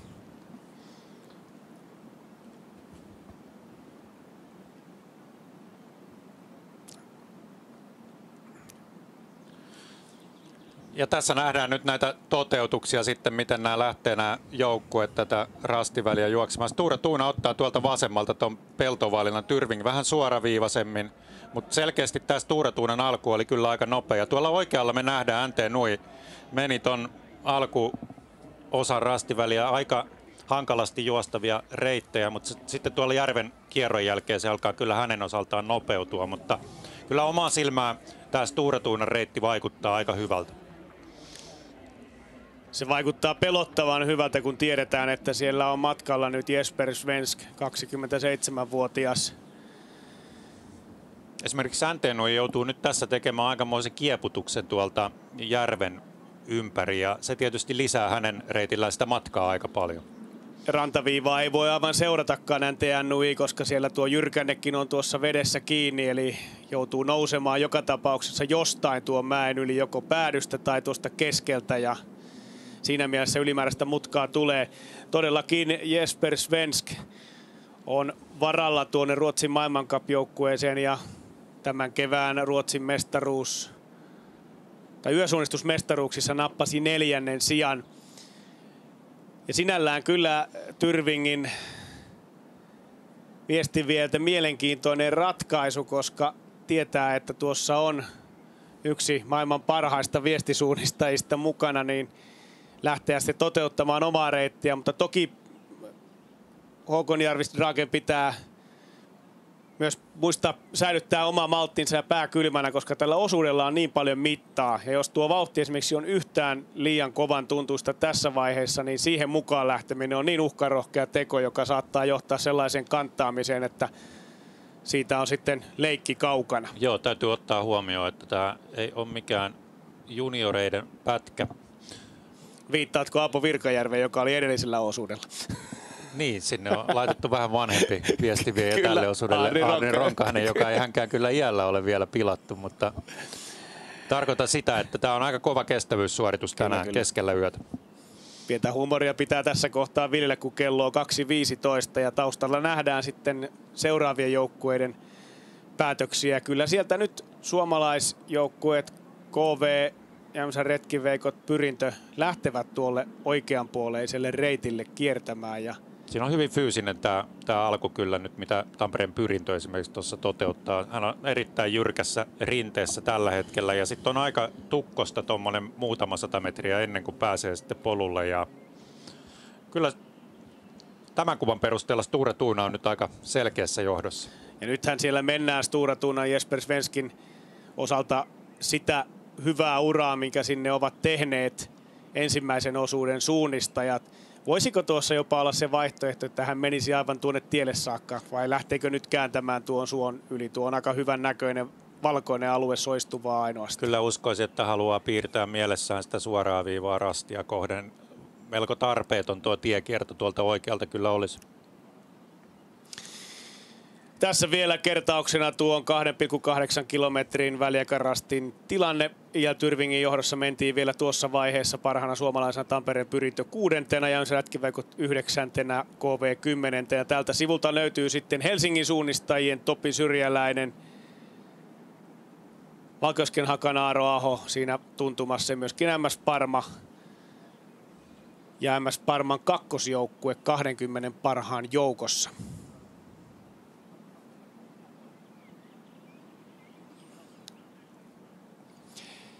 Tuossa kun Minna puhui tuosta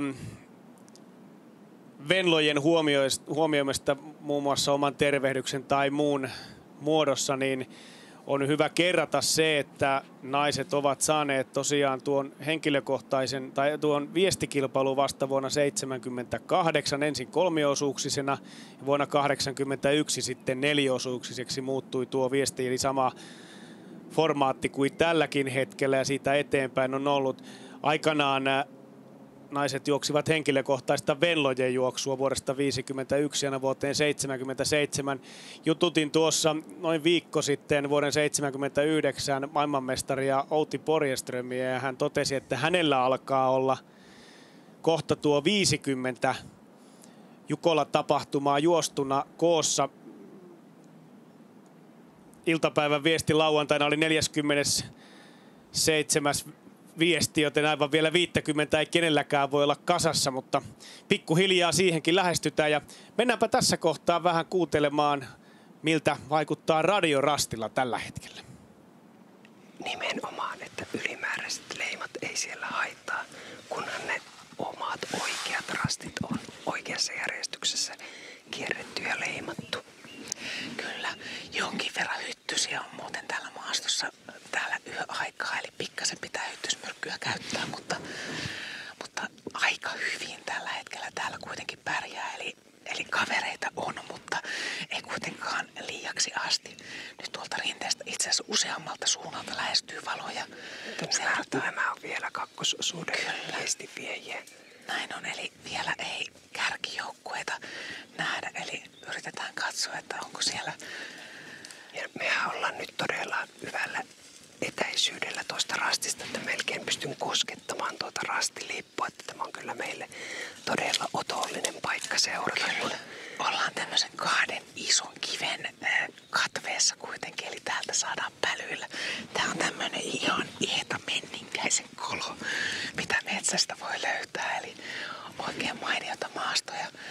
Edelleen 3. osuus on käynnissä, mutta metsä vilisee 2. osuuden juoksijoita. Onhan se ihan selvä, että kun 1750 joukkuetta on matkassa, niin se tarkoittaa sitä, että letkat venyy aika pitkiksi. On se jo kärjessäkin nähty, että nämä on tosi pitkiä. Kyllä, ja sieltä taitaa tulla. Sieltä tullaan nyt sellaisella tempolla, että sieltä tulee kärki. Stora Tuuna tulee ja leimaa ensimmäisenä. Eli Jesper Svensk ohitti 3. osuuden radiorastin ensimmäisenä. Ja nyt katsotaan, eli Stora Tuuna on siirtynyt takaisin tämän kilpailun johtoon tässä 3. osuudella. Ja kuten nähtiin, niin todella kovalla vauhdilla pystyi tulemaan tuo alamäen ja jatkoi kyllä eteenpäin hyvin määrätietoisesti menoaan, että siinä ei paljon kyllä hidasteltu. Ei todellakaan, se tempo oli tosi kova. Nyt on kulunut jo 0,5 minuuttia siitä, kun Stora Tuuna on tämän pisteen ohittanut ja tuossa edellisessä. No niin, jatketaan me tästä samalla tavalla. Päästään tuohon 5,8 kilometriin ja mukava oli kuulla tuota tunnelmia maastosta. Ja siinä on Jesper Svensk kärkipaikalla ja kyllä tuo Hanna Juopperin kuvaus täsmällinen on myöskin tähän kuvaan. Svensk painuu kyllä todella vauhdikkaasti tuonne rinteeseen eteenpäin kohti seuraavia rasteja ja kello lähtee käymään nyt tappiosekuntia kaikille muille. Eli onko hän toistamassa nyt sitä, mikä vuosi sitten Kauhavalla tapahtui? 3. osuudella raapaisi sellaiset pohjat, että kukaan ei mahtanut mitään ja kaikki muut putosivat kyydistä.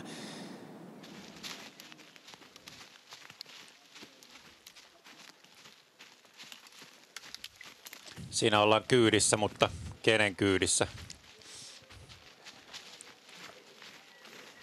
Pimeätä yötä ollaan menossa.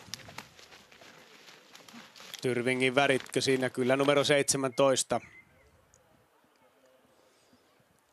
Håkon Jarvis Drage lähestyy nyt tuota rastia, josta äsken kuulimme selostusta, tuo 6. rasti. Tässäkin on hauskasti sijoitettu, jos muistat edellisen osuuden, Antti, niin tuo välipääterasti silloin oli hieman tuossa eri kohdassa, eli jälleen nämä 3. osuuden suunnistajat joutuvat menemään puhtaaseen maastoon tuossa kohtaa, eivät voi seurata toisen osuuden uria, muuten joutuvat harhareiteille ja siellä edessä näkyy tuo valoletka, joka suuntaa sitten kohti omaansa. Drage vilkaisee vähän molemmille puolille ja nyt pitäisi osata löytää se kohta, josta pudotetaan tuohon mainitulle radiorastille.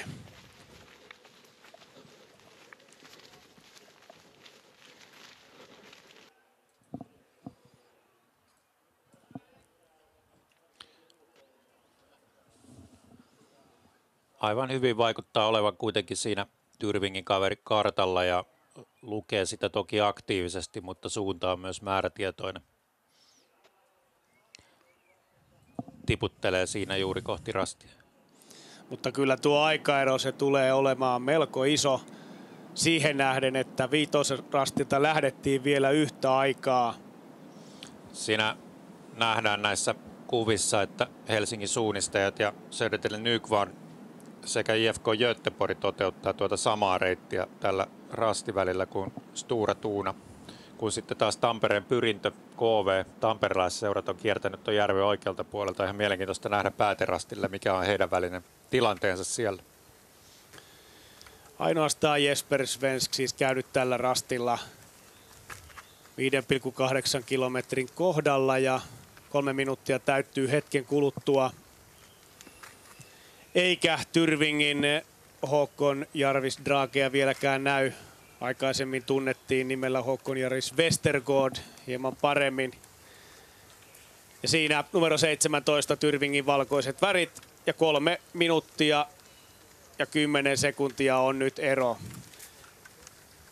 hetkessä tuollainen rastiväli, jossa on reitin valintaa ja vähän pidempää toteutusta, muuttaa tilannetta. Ja NTNUI on nyt noussut siihen kantaa jo.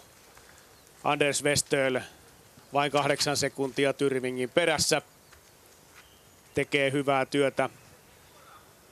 Ja kuvaavaa on se, että tähän rastille, kun Jesper Svensk on käyttänyt hieman vajaat 39 minuuttia, niin Håkon Järvis-Dragen aika lähes 45 minuuttia. Kyllä siellä kärjessä taas Jesper Svensk tekee maagista juoksua, ainakin tähän asti. Tässä nähdään nämä hajonnat, mitkä oli tulossa. Niitä käytettiin tuossa 2 ensimmäisellä osuudella myöskin, ja nyt se hajonta niin sanotusti tulee täyteen, ja siitä syystä nämä Olli-Markus Taivaisen kehittämät hajonnat on hyvin tässä näkyvissä. Tämä on ymmärtääkseni Olli-Markus Taivaisen lempialuetta tässä maastossa, juuri tämä Kilpilammen eteläpuolinen alue. Siinä Helsingin suunnistajat muun muassa tuli vastapalloa Stora Tunaan, eli pystyi tarkistamaan, että missä se viesti kärki menee. Siitä sitten vain kello käymään ja katsotaan, kun itse pääsee aikanaan takaisin samalle väylälle, että mitä se kello silloin näyttää Topi Syrjäläisellä. Ukko Ravinen käy nyt 4. sijalla tuossa 5,8 kilometrin kohdalla. 4.30 on nyt ero kärkeen. Erik Herne liikkuu tällä hetkellä toisiksi nopeimmin tähän mennessä rastilla käyneistä. Ja kyllä tuo 8., 9. rastin hajonta myöskin on sellainen, että siinäkin on tehtävä tuota reitin valintaa riippuen vähän mikä tuo pääterasti on, eli tuo esimerkiksi tuo 8G. Sinne ei välttämättä enää tuo järven kautta kierto kannata, vaan pitää hakea enemmän tuolta oikean kautta. Ja tuo G-rasti on kyllä hurjan näköisessä paikassa. Siinä on näitä ylipääsemättömiä jyrkänteitä, kampajyrkänteitä, ja niiden tuolla juurella pienellä hyllyllä on tuollainen pistekumpari. Nyt Stora Tuuna tekee virheen tuohon hajonnalle. Oli menossa suoraan kohti rastia, mutta pikkusen kaarto liikaa oikealle, ja ei nyt mikään valtavan suuri virhe, jos hän tuosta tuon rastin ottaa. Meillä on minuutin GPS häntä tässä. Sellaista puolen minuutin luokkaa varmasti tuo virhe, mikä hänelle syntyi.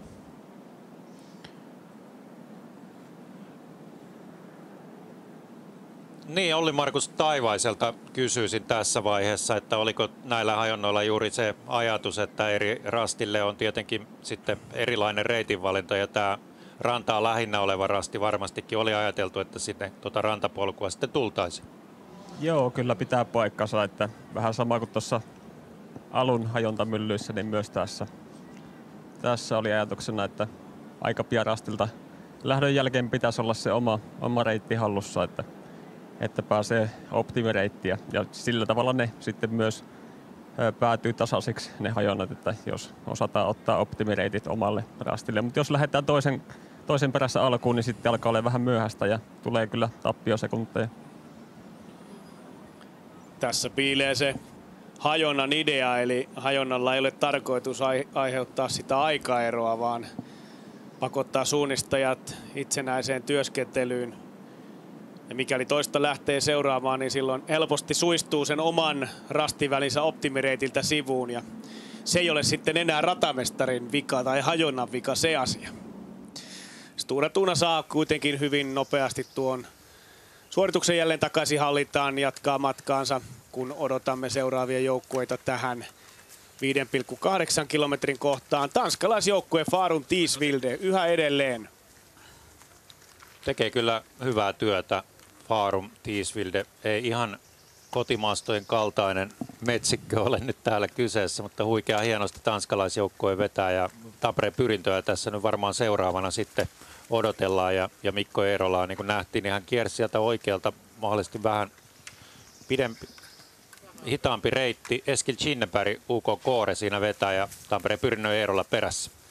7.40 on näiden kahden joukkueen ero nyt kärkeä tässä vaiheessa. Tuolla edellisellä väliaikarastilla se oli Mikko Eerola reilut 6 minuuttia, eli hieman on tullut lisää. Tyrvin kiertää melko kaukaa tuonne rantapolulle, hakee oikeastaan lähestulkoon vastapalloon sen reitin, jota Jesper Svensk käytti mennessään tuonne radiorastille. Ja sitten jo 6,8 kilometrin kohta tähän perään kilpirastilla ollaan ja sieltä tulee numero 1. Kilometri edelliseltä rastilta ja nyt alkaa olla se tilanne, että vain tuo 6-7 joukkuetta mahtuu tuon ajan sisään. Tuolla vasemmassa yläkulmassa nähdään Helsingin suunnistajat lähestyy. Tekee taivalta IFK Göteborgin kanssa yksi heidän pahimmista vastustajista ennakkoon ehkä tässä viestissä. Ja vaikuttaa nyt tässä vaiheessa siltä, että Helsingin suunnistajat taistelee jostain muista sijoista tänään tässä Jukolan viestissä kuin voitosta, mutta kyllä tuossa nyt ehkä NT Nui Ravinen, Tyrving varmasti on vielä siinä etäisyydellä, että heillä näiden joukkueiden saavuttamiseen voisi olla mahdollisuudet. Ja kuten nähtiin tuossa toisella osuudella, myöskin Svenskin veljeksille voi virheitä tulla. Tilanne kääntyi melko nopeastikin sitten vähän päälaelleen ja tuota aikaeroakin tuli yllättävän paljon Joakim Svenskillä tuonne vaihtoon, mutta nyt tästä Svenskin veljessarjasta. Siinä Jämsä Retkiveikot, Arni Ronkainen. Matkalla ja näin. KV ja Jämsä Retkiveikot siinä käynyt 3 suomalaisjoukkuetta peräkanaa. Pyrinnöstä aikaeroa. KV:hen on tuo 40 sekuntia ja siitä minuutti 20. Topi Syrjäläinen. Ja nyt Helsingin suunnistajat. Ja siinä on myöskin Aaro Aho, Valkeakosken Haka. Huimaa työtä tällä hetkellä mustavalkoiset tekevät. Aholla hyvä vaihde päällä. IFK Göteborgin edellä. Ei olisi uskonut vielä etukäteisveikkailuissa tässä vaiheessa. Södertelje. Siinä on vielä Jesper Sjöblom, Södertelje Nykvarn viestin vie ja roikotti mukana letkassa. Kyllä. Usein myöskin Suomen kisoissa nähty kilpailija. Ymmärtääkseni kaksoiskansalaisuus hänellä myöskin. Joo, kyllä siinä jos koodeja tarvitsee vaihdella näiden suomalaisjoukkueiden kanssa, niin se ei ole kyllä mikään ongelma. Jesper pysyy kartalla siltä osin. Hajonta täyttyy tuonne 10. rastille hetken kuluttua myöskin Tyrvingillä sekä NTNUI:llä. Vierekkäiset rastit siinä on ja täysin päinvastaista suunnista lähestytään. Ja aikaeroa lasketaan nimenomaan nyt Stura Tuunan Jesper Svenskiin tuonne 6,8 kilometriin, jossa hän on käynyt noin 3 minuuttia sitten. Suuntaus on kyllä tällä hetkellä, se on Stura Tuunan kannalta aika suotuisa, mutta jos mietitään tätä kilpailun kulkua, niin toivoisi, että nyt tuo ero ei lähtisi repeämään vielä liiaksi.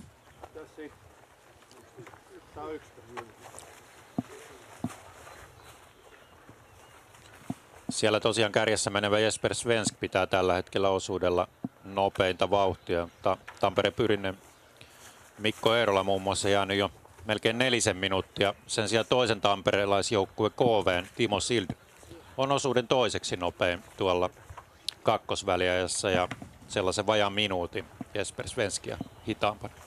Timo Sild varsin kokenut työsuunnistaja, nauttii suunnistamisesta, erilaisista haasteista ja voin kuvitella, että hän on kuin kotonaan tällaisessa maastossa, kun haastetta riittää sekä taidollisesti että fyysisesti. NTNUI siihen ehtii nyt tästä kaksikosta ensimmäisenä nimenomaan 6,8 kilometrin kohdalle.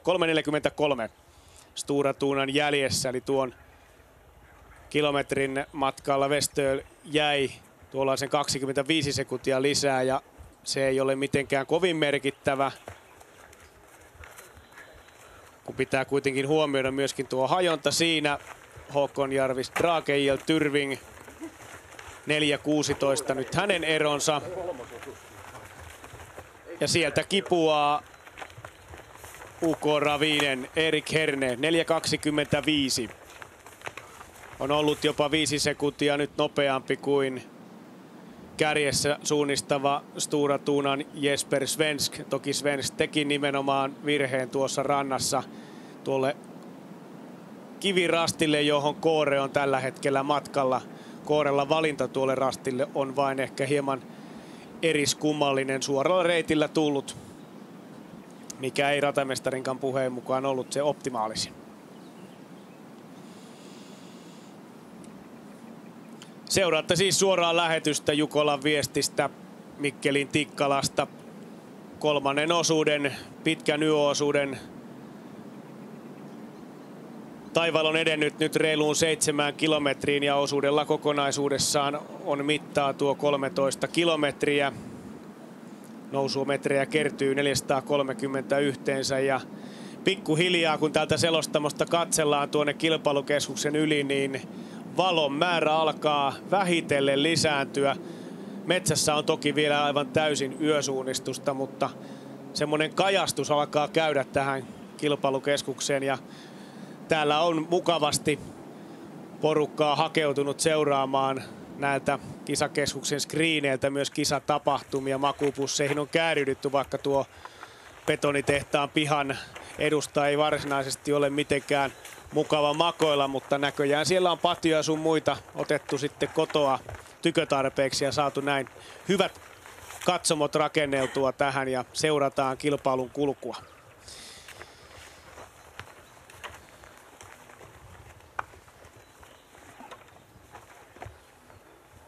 ,8 kilometrin kohtaan odotuksessa seuraavana Farum Tiisvilde, kenties UK Koore, Tampereen Pyrintö. Nämä joukkueet olivat tuolla edellisellä rastilla sijoilla 5-7. Ja siinä on juuri Farum Tiisvilde. Sören Tranödum on pitänyt pintansa tässä vaiheessa ja etenee kärkiviisikosta osuuden toisiksi kovinta vauhtia. Mitä luulet, riittääkö Farum Tiisvildellä sitten miehistö tästä eteenpäin aina maaliin saakka? Hyvin ovat kyllä tähän mennessä suorittaneet. Sitä en tiedä, että keikkuuko kuinka pitkään enää 5 parhaan joukossa, mutta loistavaa yösuunnistusta ainakin tähän mennessä. Mikko Eerola, Pyrinnön punavalkoiset värit, 6. nyt aikaero 7.32. Eerola on pystynyt nipistämään 9 sekuntia pois tuosta Stora Tuunan etumatkasta, eli hyvä sektori Mikolla tähän kohtaan. Viimeinen kilometri on mennyt hyvin. Ja sieltä yskien tulee myöskin UK Koore numero 12 ja Ginneberg on nyt tässä hieman jäänyt sitten Pyrinnön Eerolalle. Toki hajontahan vaikuttaa aina näissä kohdissa. Ja KV Timo Sild 8.01 kärjen takana. Ja Sild on oikeastaan ainoa, joka pystyy nyt samalle minuutille Jesper Svenskin kanssa. Eli nyt on KV-käyrä vahvasti ylöspäin. Ja uskon, että Timo Sild ottaa tuosta vielä Mikko Eerola ja Eskil Ginnebergin vähintään näköpiiriinsä, kun lähestytään näitä seuraavia rasteja.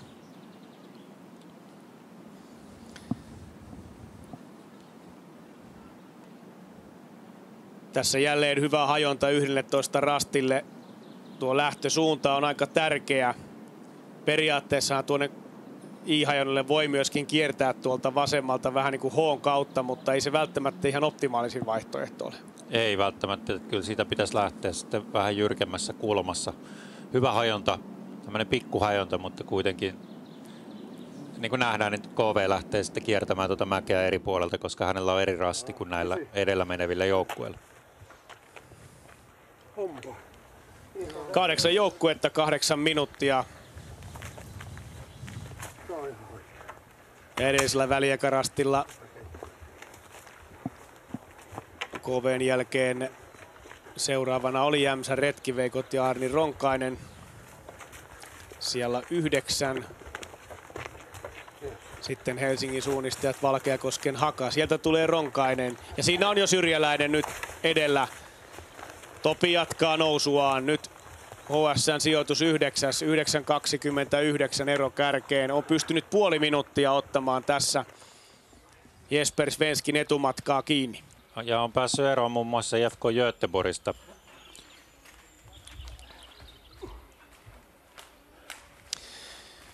...8,1 kilometriä tällä kolmannella osuudella. Kantaniminen rasti ja nyt tullaan niin, että oksat paukkuvat. Sieltä Jesper Svensk hakee hyvää juoksuväylää. Täällä ollaan nyt sellaisella paikalla, että ei taida aikaisemmat osuudet olleet edes käyneet. Ja siitä leima. Ja nyt katsotaan aika tarkkaan tuota lähtöä. Ja kun Svensk tuonne poistuu, niin me siirrymme studion puolelle. Kuopion MM-kotikisoihin on aikaa sen 3 viikkoa ja käännetäänpä katseita hieman sinne Kuopion Suunnistusliiton toimitusjohtajan Mika Ilomäen kanssa. Mika, miten siellä on järjestelyt sujuneet ja miltä siellä näyttää? No hyvältä näyttää, että viikko sitten oli tämmöiset näyttökilpailut eli katsastuskilpailut useiden maiden juoksijoille ja kyllä juoksijoiltakin tuli urheilijoilta hyvää positiivista palautetta, että oli vaativat kilpailut viikko sitten. Minkälaisia urheilullisia tavoitteita liitto on asettanut? No me päätettiin tuossa 4 vuotta sitten, kun tehtiin strategiaa, että me olemme kisojen paras maa. Toki se on kyllä äärimmäisen vaativa tavoite, mutta kisoja kyllä vielä käyty ja meillä on maailman paras päävalmentaja, ranskalainen Thierry Sorso, ja kyllä hän tekee ja joukkue tekee sen eteen töitä, että ollaan hyviä. Olinkin päävalmentajan tilanteesta kysymässä, kun Thierry Sorson sopimus päättyy tähän kauteen, niin mikä hänen tilanteensa on?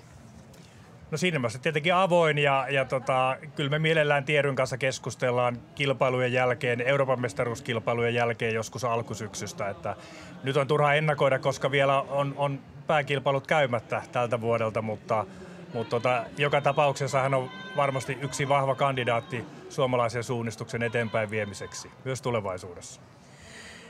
Tuossa ruudulla nähdäänkin hieman tuota ohjelmaa, niin minkälaista jumppaamista tuo on vaatinut, että olette tuollaisen saanut aikaan ja hienoihin maastoihin? No tämä noudattaa sellaista peruskaavaa, että ollaan maastomatkojen MM-kilpailussa ja siellä on 3 finaalimatkaa, keskimatka, pitkä matka ja viesti. Ja ollaan aika lähellä Kuopion keskustaa, että se on hyvin tavoitettavissa paikallisellekin yleisölle, joka ei ole välttämättä koskaan käynyt katsomassa paikan päällä suunnistusta. Aikaisemmat MM-kotikisat ovat olleet erittäinkin menestyksekkäitä. Suomen joukkue on nimetty aiemmin tällä viikolla. Kuinka iskukykyinen se on? No, itse uskon ainakin siihen, että kaikkina finaalipäivinä me voimme olla mitaleilla. Ja erityisesti ehkä viime vuosina miehet on nostanut tasoon huikeasti, että nyt miehet on varsinkin ehkä tällä hetkellä se vahvempi osapuoli tai sukupuoli, johon kohdistuu ehkä enemmän menestystoiveita, mutta myös naiset varmasti voivat menestyä ja menestyvät. Kiitoksia Mika, ei muuta kuin kotikisoja kohti. Kiitos.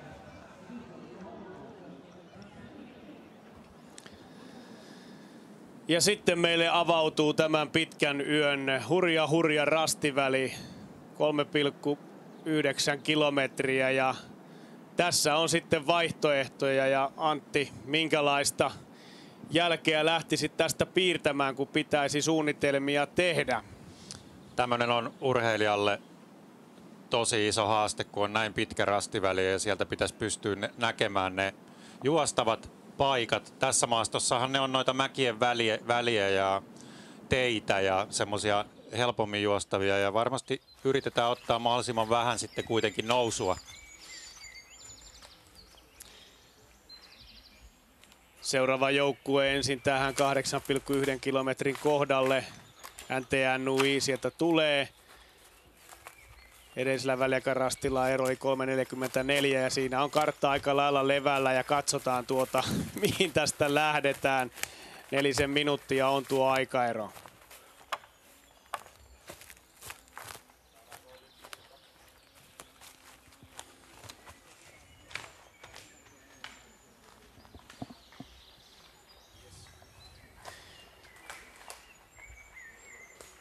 Kaksi ennakkosuosikkia on kärkipaikalle ja vahvistetaan tai toistetaan tässä vaiheessa vielä se tieto, jos ette olleet alkuvaiheessa kilpailua mukana, että yhden suosikin UK Linneen Taivaan päättyi tänään aloitusosuuden puoleen väliin. Eli aloittaja Reto Egger joutui keskeyttämään kilpailuja, näin Linné on pois pelistä ja sitä myöten nyt ehkä kaksi suurinta ennakkosuosikkia sitten tällä hetkellä kärkipaikalla. Siinä Tyrving, joka lähti tälle kolmannelle osuudelle ykköspaikalla ja nyt selvästi odotellaan sitten Ravinenia mukaan ja tekevätkö herrat tässä kahdestaan ratkaisua. Håkon Jaris Drake jäi tuohon seisomaan, Erik Herne ottaa tuosta lähtöruudun edempää ja kyllä pitkään miettii Drake nyt tuota valintaa. Me voimme nyt sitten kertoa, mikä on se oikea ratkaisu, kun Antti Harju pääsee tuota monsteriväliä purkamaan. Sitä en osaa sanoa. Täytyy sitten lopuksi Olli Markukselta kysyä, että osuiko mikään oikeaa, mutta tässä on valtavan monta erilaista reittiä. Mä lähden täältä vasemman kautta purkamaan. Mä menisin näitä mäkien välejä ja suht helposti juostavia reittejä täältä vasemman kautta järvenrantaa ja lopulta linjaa pitkin sitten rastille. Mutta niin kuin sanoin, niin tässä on tosi paljon erilaisia. Voisi mennä näitä järvenrantaa ja ottaa sitten tietä vähän pidempään ja tullakin täältä sitten oikein kautta rastille. Ja sitten tässä on aika kiva tämmöinen kuntoilijavalinta, joka menee täältä oikealta kartan reunaa tietä pitkin. Mä en tiedä oikein, että tuleeko nämä kärkijoukkueet tätä ottamaan, mutta tämä on 3,9 kilometriä pitkä. Tämä Jukolan tämän vuoden pisin rastiväli ja mä luulen, että tuosta oikealta kiertäen, että tulee varmaan se melkein 7 kilometriä juoksua, että onko se jo liian pitkä? Siinä Farum Tiisvilde on seuraavaksi ratkaisemassa tätä aivopähkinää. Kuinka paljon tällä rastilla suunnistaja fyysinen vire vaikuttaa siihen, että mille valinnalle lähtee hakeutumaan? Kyllä nämä kaverit varmasti hakee vähän sitä tienpätkää ja muuta. Että tässä on kuitenkin jynssätty jo 8,1 kilometriä ja vähän alkaa varmaan jo matka painamaan. Mutta ennen kaikkea nykyhuippusuunnistaja kyllä pyrkii pysymään melko lähellä viivaa, jos se on vaan mahdollista, koska se on lyhin reitti se rastiväliviiva. Toki tässä on näitä järviä, mitä on pakko vähän kiertää, mutta yöllä ei kannata niihin ihan kaikkein vihreimpiin paikkoihin kyllä mennä, se on ihan se perussääntö. Aiemmin puhuttiin tuossa Tiiumilan pitkästä yöstä Longa Nattenista Ruotsissa käytävä keväinen suurviestikilpailu, jossa osallistujan määrä on huomattavasti pienempi. Osuuksia on 10 ja siellä tämä pitkä yö, se on tosiaan hajonnaton osuus. Tänä vuonna nähtiin tuo 4 kilometrin osuus rastiväli, jossa suurin osa huippujoukkueesta otti todella pitkän tiekierron, 2 kilometriä tuli lisämatkaa, se oli lopulta nopein. Nyt jos mietitään vaikka IL Tyrvingin tilannetta, Håkon Jarvis Drake lähti kärkipaikalla ja nyt eroa on tullut jo noin paljon. Olisiko hänen tapauksessaan sitten tuommoinen kiertävämpi tievalinta paremmalla pohjalla? Tiedä häntä. Tässä sitten tamperelaiset, Pyrintö ja KV. Ja nyt on jännä nähdä, Timo Sildo monesti erikoistunut todella pitkiin kiertoihin. Ottaisiko Timo sitten tuon oikean lähdön? Ginnebergillä tuntui olevan valmiina vaihtoehto. Veikkaan, että Timo Silde ei ole kauhean riippuvainen ainakaan siitä, mitä nämä edellä menevät joukkueet tekee. Että tekee kyllä sen, mikä hänelle on paras. Ginneberg oli määrätietoinen tuossa, hän lähti vetämään sitä joukkoa. Hän oli varmaan katsonut sen valinnan etukäteen. Tässä on hyvä porukka nyt kasassa kyllä. Ja sitten toteutuksia. Stora Tuna on sieltä oikeanpuoleisia rantoja lähestymässä ja hän joutuu nyt nämä violetilla viivalla rajatut tontti- ja pihamaa-alueet kiertämään. Eli siellä on kielletyn alueen viitoitus, jota ei saa ylittää. Ja joutuu myös kahlaamaan tuosta aika vihreän alueen läpi, jos ei nouse tonne mäelle. Tässä on nyt vähän hitaampi pätkä hänellä kyllä edessä, kunnes sitten oletettavasti ottaa tuosta tuon polun haltuun. Tätä valintaa en itse lähtenyt ollenkaan piirtämään, vaan ajattelin, että ehkä enemmän kuitenkin sitä vasenvoittoista otettaisiin. Myös Tyrvingillä sama erikoinen toteutus vähän tuossa. Ja sitten tulee seuraava ryhmä ja sinne on nyt noussut Valkeakosken Haka taas mukaan. Ja tässä on toinen hyvä kolmikko ja mikä parasta siinä on 3 suomalaisjoukkuetta nyt sijat 9, 10 ja 11. Kukas on päällikkö tässä ryhmässä? Kyllä varmaan Aaro ja Topi jonkun sanan siinä vaihtaa. Katsoppa, siinä otetaan kartta telineelle, otetaan vähän ilmeisesti energiakeeliä. Syrjäinen katsoo rauhassa. Vilkaisee, että sinne meni Aarni ja Aaro. Jotain siellä jutellaan myöskin edessä ja nyt lähtee sitten Topi Syrjäläinen. Nyt aletaan pikkuhiljaa siirtymään siihen päätöksentekovaiheeseen Syrjäläisen osalta, mutta nämä 3 kaverusta kyllä on noilla maajoukkuereissuilla kiertänyt ja uskon, että kyllä se ihan sama on se kaikkien valinta tässä. Hauskoja tilanteita tarjoaa kyllä Jukolan viesti keskellä yötä. Ja onhan tuo hurja rastiväli ja voi vain kuvitella sitten, kun tuohon aikanaan kuntojoukkueita samaan tilanteeseen päätyy, niin siellä saattaa olla melkoinen torikokous, kun tehdään yhdessä ratkaisua, että mihin mennään. Mielenkiintoinen valinta IL Tyrvingillä. Siinä menee ihan poikittain rastivälisuuntaan nähden, hakee tuolta tuota tienpäätä, että sieltä vähän helpottaa hetkeksi aikaa.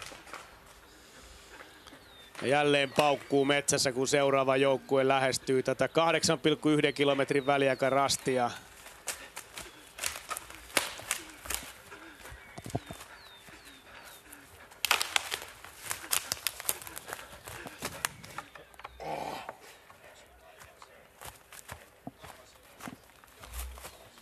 Södertälje Nykvar 10.55.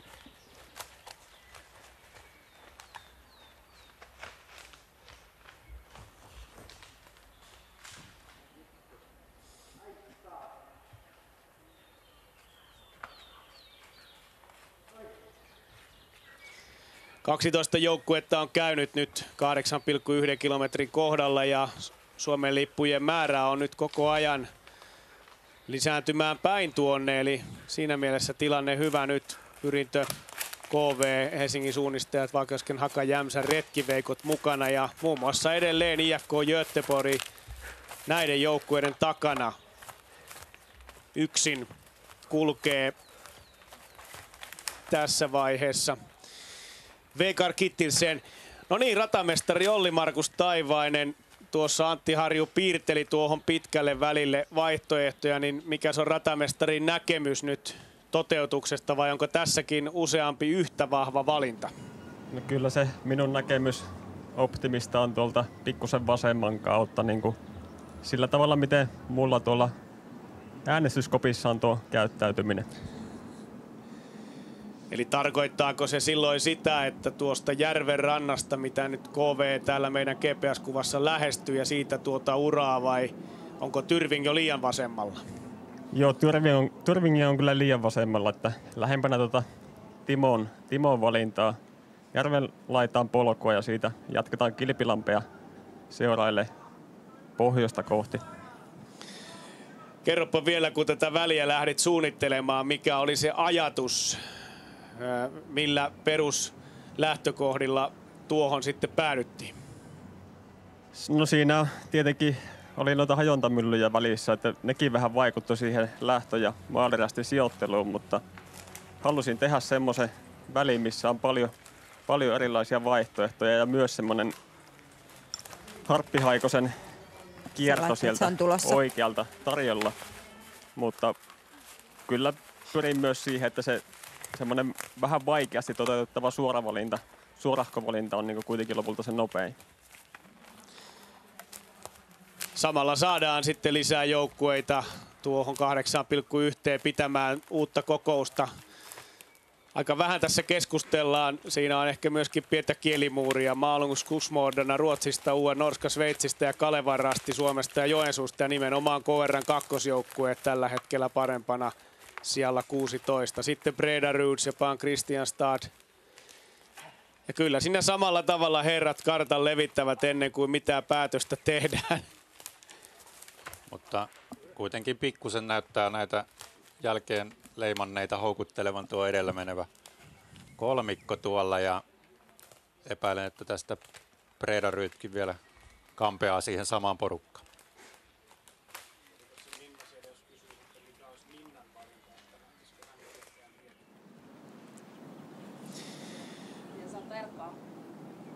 Ja näin kun Olli Markus Taivainen ratamestarinen kertoi ajatuksen, otetaanpa nyt myöskin Minnalta sieltä studiosta sitten kommentti ja ajatus, että mikä olisi sinun valintasi ollut, houkuttelisiko yhtään tuo oikea kierto juoksuvoimaisena suunnistajana tällaisessa tilanteessa?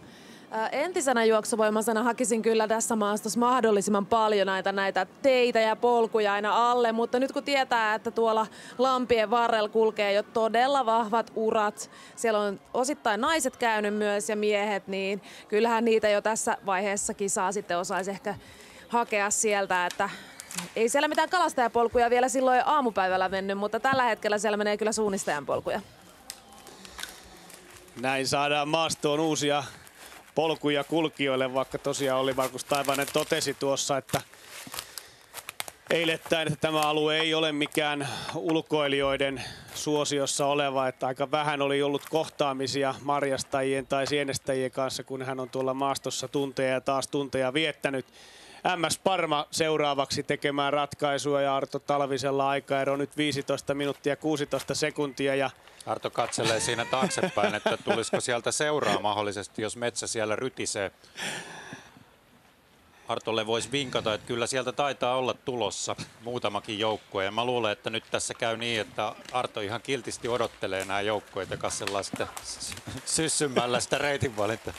Suunnistus on taktiikkalaji ja nyt sieltä tulee sitten seuralaisia. No niin. Melkoinen ryhmä. Tämä on ensimmäinen oikeastaan letka nyt sijasta 20 eteenpäin. Siihen tuli seurakaverikin mukaan vielä. Tämä on kyllä uskomaton tilanne. Siinä on myös Lahden suunnistajat. Jonkun täytyisi nyt tehdä päätös. Se ei auta, että kaikki levittelevät karttaa ja katselevat toisia, vaan nyt jämäkkää päätöstä ja sitten ei muuta kuin toteuttamaan. Ei se tuolla tavalla ainakaan etene se rastiväli. Sinne painuvat miehet metsä. 8,1 takana ja 5 kilometriä vielä edessä ennen vaihtoa.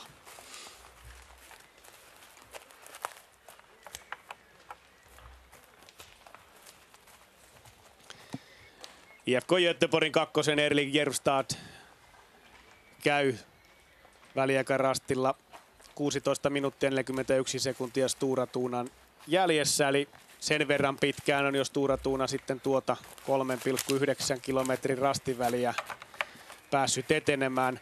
Halden sijalla 31, Kalevan rasti sijalla 32. Jos otetaan aikaa taaksepäin se parikymmentä vuotta, kun sinä Antti Harju toistaiseksi viimeisen Jukola voittosi Kairasit vuonna 2005. Silloin oli Halden ja Kalevan rasti kovassa taistelussa ankkuriosuudella. Valtasuhteet muuttuvat vuosien saatossa ja nyt ovat eri joukkueet sitten kärjessä. Joo, se on semmoista aaltoliikettä aina muutaman vuoden sykleissä yleensä seuroilla ja kyllähän Kalevan rasti nyt tänään ennakko-odotuksiin nähden kuitenkin alisuorittaa aika vahvasti ja voi olla, että Haldenilla ei ihan miehistö enää riitä, mutta kyllä Kalevan rastilla laaja materiaali on, mutta se lähti heti siitä ensimmäisen osuuden ykkösrastista lähtien vähän väärille jengoille. 8,1 kilometrin osalta tuo kymppikärki siinä näkyy ja hienon näköistä kiltomatoa siellä Tikkalan maastoissa nähdään, kun tällä hetkellä alueella on jo 3 eri osuudella suunnistajia. Vilkaistaan sen verran tuolta ensimmäiseltä osuudelta, että mikä on tilanne. 1580 joukkuetta on vaihtanut, eksyneet etanat tuolla sijalla. Toisen vaihdon osalta ainoastaan 370 joukkuetta on käynyt tai päässyt tuonne vaihtoon. Ja kolmatta osuutta tässä mennään ja jatketaan kisaa eteenpäin. Tuolla metsässä, kun on tuhansia ja tuhansia juoksijoita, niin haavereiltakaan ei vältytä. Jussi on piipahtanut ensiavussa katsomassa, että mikä siellä on meininki. Suunnistusjoukkueiden ensiapukin on tiimityötä. Täällä on Maaritin ja Jennin lääkintätiimi. Kuinka paljon täällä oikein lääkäreitä teillä on? No, meillä on lääkäreitä melkein 30 tässä päivän ja yön aikana ja hoitajia yli 50 yhteensä. Eli ollaan saatu todella hyvä tiimi kasaan kyllä tänne. Niin tosiaan tuossa matkan varrella on semmoista kuulunut, että tähän aikaan Mikkelin seudulla niin täältä löytyy se kaikkein paras hoito, niin pitääkö tämä paikkansa? No tietenkin meillä on aivan upea tiimi täällä, mutta ja poikkeuksellisen paljon, että meillä on kyllä tällä hetkellä täällä paikalla enemmän anestesialääkäreitä kirurgia kuin sairaalassa, että kyllä täältä ammattitaitoa löytyy. No nyt mennään Jukolan viestin toista osuutta, mutta mitäs Venlojen viestin perusteella ja siinä, niin oliko teillä minkälaista semmoista kiireellistä aikaa? No ehkä tästä näkee, että maasto on haastavaa ja siellä on paljon porukkaa, että kiirettä on ollut. Venlojen viestin aikana oli useampi tunti kiirettä, hetken oli semmoinen suvantovaihe ja kun Jukolat alkoi, niin hetken oli siinä vielä hiljasta, mutta kyllä nyt on taas vilkkaus lisääntynyt selvästi potilasmäärä. Mitäs Jenni meinaa, että tuleeko Jukolassa jonkinlainen potilasryntäys vielä ennakkotuntuman perusteella? Kyllä mä uskon, että tässä vielä tulee, että eiköhän me päästä vielä tässä valitettavasti vauhtiin, että alkusoittoja mennään. Toivotaan, että valitettavaa alkusoittoa ei ole ollut, vaan se nimenomaan jääkin siihen, että he joutuvat olemaan enemmän toimettomina ja nauttimaan vaan tunnelmasta.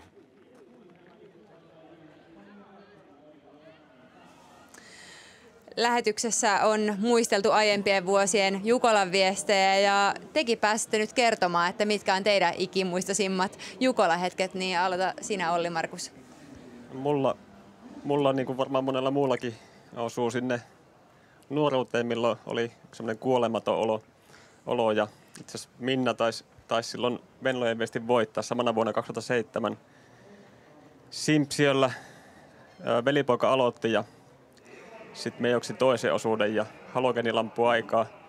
Ihan järjettömällä riskillä vedin vaan ja selkiä ohitte.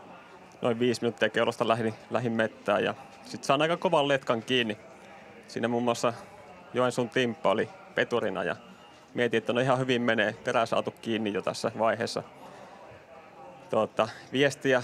Mutta tehtiin pikku virheitä vähän joka toisella rastille, niin totesin jossain vaiheessa, että no ehkä tämä pitää jättää tämä letka. Ja sitten siihen Simpsion vuoden vaativimpaan rinteeseen, niin lähdin vaan juokseen täysillä karkuun letkasta ja sammutin lampun jossain vaiheessa. Ja hyppäsin yhden jyrkänteen alas ja lamppu uudelleen päälle ja siinähän se oma rasti oli ja leima siitä ja matka jatkui ja jäi minuutin päähän se letka 7. siinä sitten väliaikarastilla leimasi. Että se on ehkä jäänyt mieleen semmoisena ikimuistoisena onnistumisena, vaikka luulen, että niinku suurseuroissa minut olisi lynkattu tuommoisesta tempusta, mutta Pellon Ponnessa oltiin ihan fiiliksissä, että tämmöistäkin tapahtuu.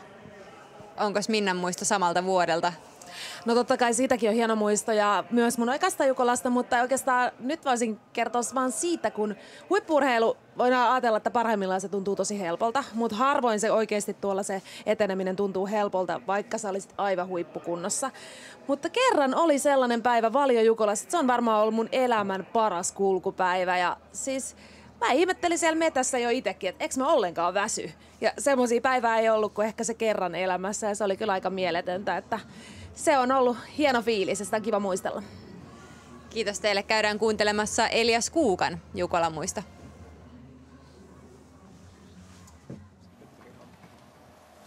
2017 Enossa Jukolan viestissä olin vähän nuorempi poika siinä kohtaa ja pitkällä yöllä huomasin, että olen yksin kärjessä ja siinä tultiin mediarastille ja ihan pimeässä ja sitten yhtäkkiä niin kuin kymmeniä salamia siinä kun leimaa ja sitten ihan koskemattomaan metsään.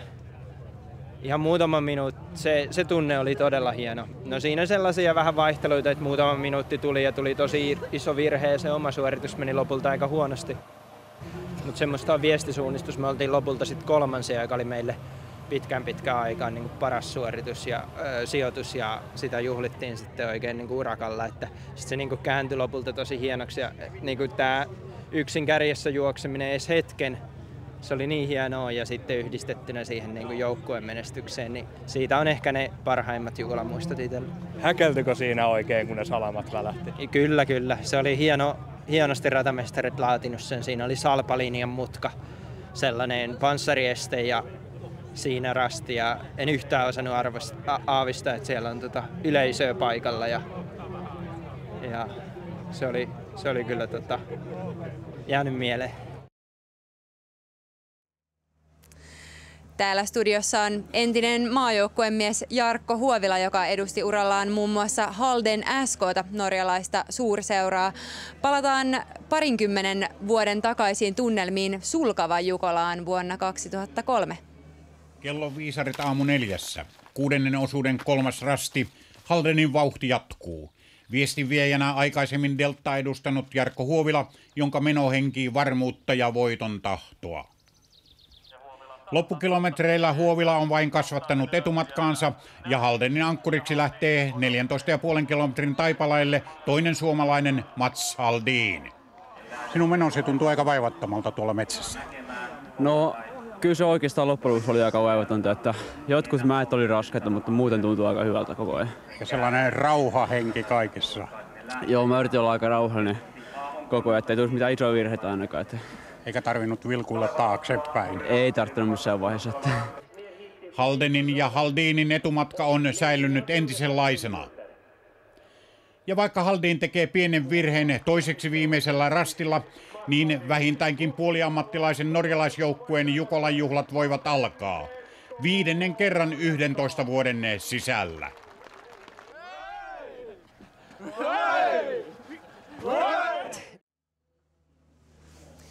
Noin siis Sulkavalla vuonna 2003. Jarkko, minkälaisia tunteita herää, kun katsot tuota pätkää? Hieno oli katsoa, että en ole pitkään aikaan nähnyt kyseistä pätkää, niin oli ihan hyviä fiiliksiä nosti. Mitä muistat tuolta yöltä? Kyllä mä muistan jonkun verran siitä, että maasto oli aika raskas ja jotain pätkiä niin kun muistan selkeästi omasta juoksusta, mutta toisaalta siitä on aika kauan aikaa, niin sen ihmeempiä ei sitä enää muista. Täytyisi yrittää muistella sitten tarkemmin, että jotain muuta vielä muistuisi, mutta muistan, että meillä meni ainakin joukkueena tosi hyvin, että muistaakseni avausosuudella oli aika isoja hajontaeroja, mutta sen jälkeen oltiin sitten ihan kärkitaistossa koko ajan. Jarkko, sä oot vähän aikaa sitten päässyt metsästä pois. Minkälainen rupeama se tänään oli? Hieno rupeama, että tykkäsin maastosta, radasta. Toki siellä on paljon uria nyt, niin paljon ihmisiä on siellä juossut, mutta oli kyllä sellaista suunnistusta, mistä mä tykkään. Oli reitinvalintoja ja haastavaa, hyvää suunnistusta, että siitä kiitos ratamestarille. Teillä on täällä Mikkelin Jukolassa tämmöinen Halden 50 All-Star-joukkue, niin mistä siinä on kyse? Siinä on kyse vanhojen hyvien kavereiden kokoontumisesta, että meitä on 75 syntyneitä kavereita, jotka on Haldenissa aikanaan juossut samaan aikaan, niin 9 kappaletta, joista nyt 7 on kokoontunut tänne sitten juoksemaan tätä viestiä, niin saatiin hyvällä porukalla kiva viikonloppu viettää pitkästä aikaa yhdessä. Kuinka paljon olet heidän kanssa yhteydessä? Harmittavan vähän. Sanotaan, että olisi mukava olla enemmänkin yhteydessä, mutta tietysti etäisyys on yksi asia, että kisoissa nähdään jonkun verran, että viime kesänä ehkä eniten nähtiin veteraanikisoissa, niin ehkä se sitten sinne päin suuntautuu seuraavissa kisoissa sitten. Niin. Halden hallitsee aika suvereenisti takavuosina Jukolan viestiä muun muassa, mutta ehkä se paras loisto on jollain tavalla hiipunut, niin osaatko sanoa minkä takia?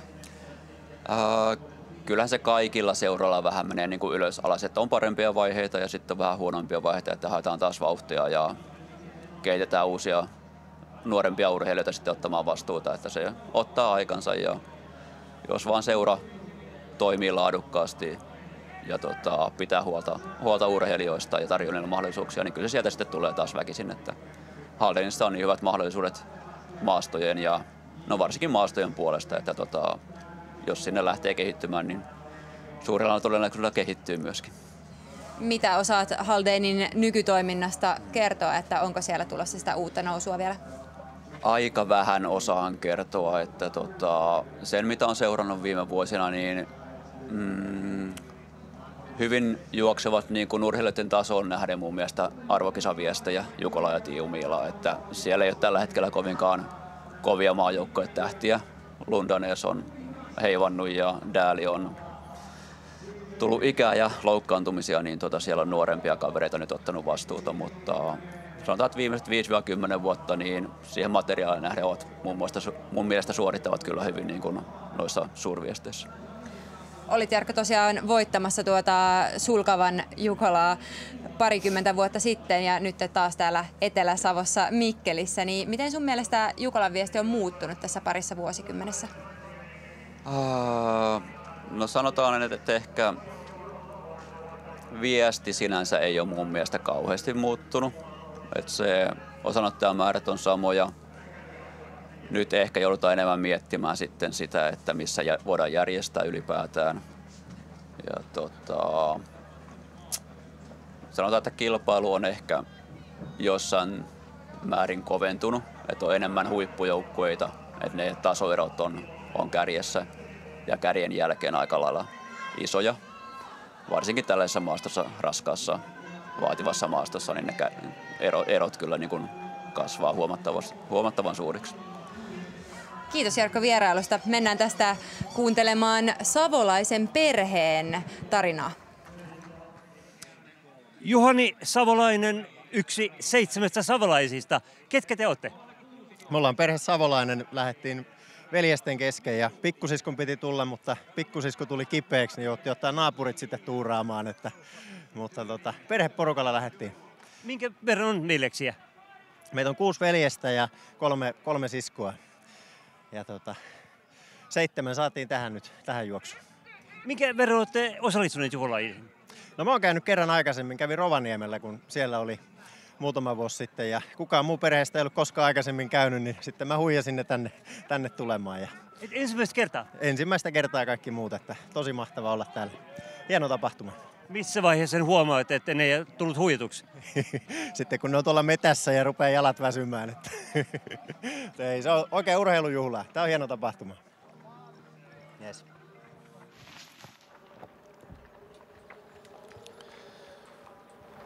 Näin ollaan numeron 1 kyydissä. Jesper Svensk vie 3. osuudella hallitsevan mestarin edelliset 5 viestiä voittaneen Stora Tunan viestiä, ja tuo pitkä väli on nyt saatu kärjen osalta selätettyä ja sieltä pudottelee tämä Borlängeläisseuran kantava voima Svenskin veljeksistä tuo toisiksi nuorin. Ja on tosiaan varalla tuonne Ruotsin maailmancup-joukkueeseen.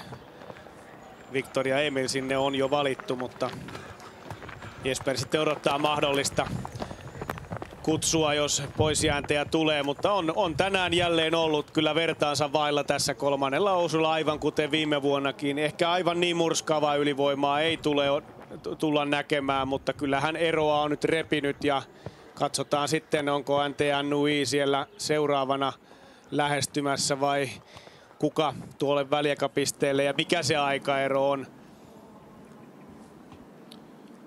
Viimeiset 100 metrit enää jäljellä Stora Tunalla ennen tätä 3. vaihtoa ja tämän jälkeen sitten kilpailuprofiili muuttuu. Näin on Jesper Svensk viimeisellä rastilla ja Stora Tuna tulee vaihtamaan kärjessä 3. osuuden jälkeen ja on siinä asemassa, mistä se on aikaisemminkin näitä viestejä sitten vienyt maaliin saakka ykköspaikalla. Uskomaton viestinviejä, mestarismainen suunnistaja ja sinne 3. numeron karsinaan kaartaa Jesper Svensk ja lähettää Ville Johanssonin 4. osuudelle ja kyllä se vaan on niin, että Stora Tuna on huippuvedossa tänäänkin. Kyllä on suojannut Jesper Svensk johtoasemaa koko osuuden ajan hienosti, että se on ollut sitä 4 minuutin luokkaa edellisessä väliajassa ja on juossut suuremmitta virheitä, pieniä koukkuja me siellä matkalla nähtiin, mutta niitä kyllä tulee kaikille tällaisessa maastossa, tällaisella osuudella. Sitten Ville Johansson lähtee viemään 4. osuutta. Viime vuonna oli ihan sama homma. Sinne hän lähti yksin kärjessä. Tietää, että kohtuullisen selkeä johtoasema on, eli voi melko rauhallisesti lähteä liikkeelle. Ja Ville Johansson viime vuonna oli kovassa paikassa, selviytyi siitä hyvin ja nyt on vuoden kokeneempana ja tietää mitä se on, kun juostaan tuota osuutta tällaisessa tilanteessa ja uskaltaa lähteä, kuten sanoit, varmasti melko luottavaisena tälle osuudelle, jonka mitta tosiaan on nyt ainoastaan 6,2, näin voidaan sanoa, kun tässä on taottu näitä pitkiä yöosuuksia tämä alkuyö. Ja aamuyössä kello 3.14 ollaan kellonajan puitteissa, kun Stora Tuna matkalla kohti K-pistettä 4. osuuden alussa.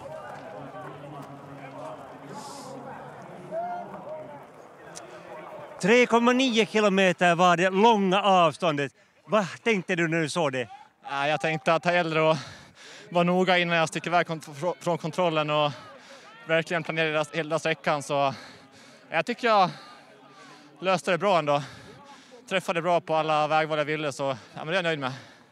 Hur har det gått idag? Det har gått bra, stabilt. Jag försökte bara hitta ett flyt och ta mina kontroller. Jag har egentligen inte missat mer än en halv minut på en kontroll. Vad härligt. Så jag är nöjd. Ja, precis. Ha det bra och lycka till. Tack.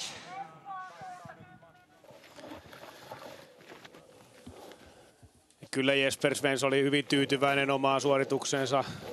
Ainoastaan alle tuollaisia polemetin virheitä tuli ja pyrki koko ajan pitämään suorituksen sujuvana, ottaa rastit tarkasti ja mielestään onnistui myöskin ratkaisemaan tuo pitkän välin valinnan hyvin ja toteutti sen omasta mielestään myöskin hyvin.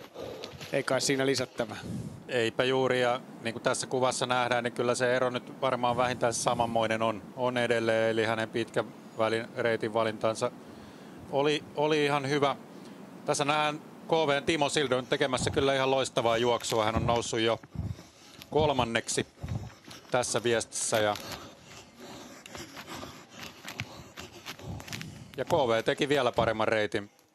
Tässä tämä ratamestari Taivaisen mainitsema alku reitille ja sitten noita järvien väleistä luovien tietä alle ja 1.41 tämmöisellä rastivälillä, niin onhan se aika iso ero. Kyllä, ja nimenomaan Timo Sild pysytteli tuolla alhaalla koko ajan notkoja pitkin ja luotti siihen, että sillä kulukelpoisuus on urien ja muunkin osalta sellaista, että sillä pystyy vauhtia pitämään ja säästäähän siinä myöskin voimia siinä mielessä, että ei tarvitse kiivetä koko ajan. En ole yllättynyt tästä Timo Sildin hyvästä ratkaisusta, kyllä mies nämä osaa. Ja nyt nähdään 4.47 on NTNY jäljessä ja kyllä siinä nyt tilanne on sellainen, että viime vuoden toisinto tästä taisi tulla. Anders Westöl on tehnyt kuitenkin hyvän osuuden, on hetken kuluttua lähettämässä sitten Mats Eidsmoon tuolle seuraavalle osuudelle ja NTNY otti voiton Tiijumiilassa, pystyi silloin lyömään Stora Tunan ja heillä on hyvä loppu, se on sanottava. Se on rautaisen kova loppu kyllä NTNY:llä, että nyt ruveta kirkossa vielä kuuluttelemaan tämä viestin lopputulosta, että NTNY:llä on kyllä varattu sinne loppuun sitten semmoisen kaliberin miehiä, että pystyy kyllä vastaamaan Stora Tunalle ja jos Stora Tunan miehet siellä Svenskin veljekset ei ihan parhaassa päivässä ole, niin silloin NTNY:lläkin on mahdollisuus.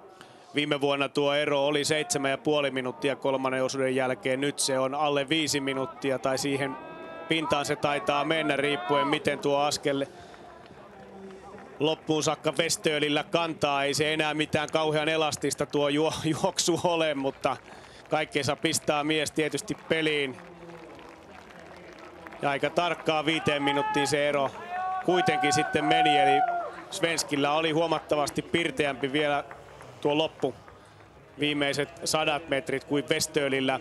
Mutta NTNY, trondheimilainen teikkarijoukkue, on hyvässä asemassa tällä hetkellä ajatellen, kun lähdetään 4. osuudelle, eli 2 näitä lyhyempiä osuuksia tässä ja sitten 6. ja 7. jälleen yli 10 kilometrin mittaisia.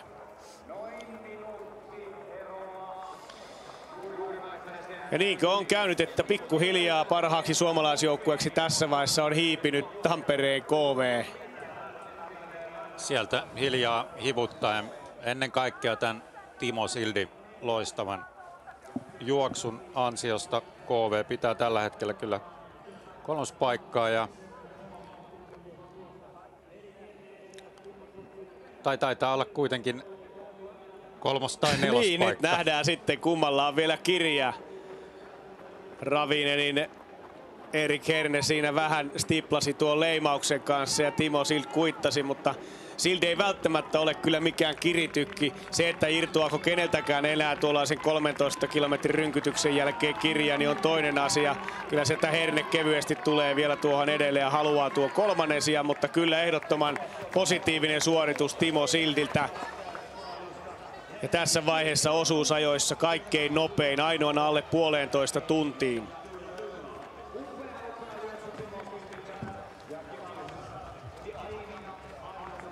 Ja nyt tässä aletaan olla siinä tilanteessa tosiaan, että tuo aikataulu on aika lailla erilainen kuin oli suunniteltu, mutta mitäpä siinä, kilpailu kulkee eteenpäin ja 4 joukkuetta vaihdossa.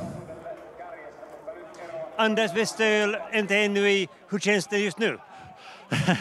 Nej, det var slitsomt. Så det var en ensom tur i skogen. Men jeg følte sprang bra teknisk stort sett. To små feil, men mye bra. Så ja, egentlig godt fornøyd. Vad tänkte du när du såg det långa avståndet på 3,9 kilometer? Jeg tenkte at nå skal jeg snart til mål. Nå skal jeg hjemover i hvert fall. Så det var langt. Jeg brukte lang tid på å velge veivalg, men ja, jeg aner ikke hva som var best. Jättefint. Tack så du ha. Tack. Westölin suoritus oli aika yksilösuoritus tänään.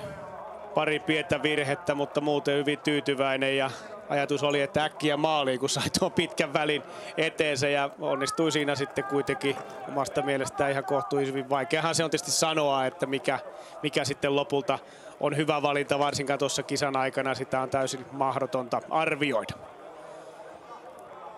Timo Sild, se taisi olla nopein osuus kaikista, ainoana alle 1,5 tuntia. Miten se niin hyvin kulki?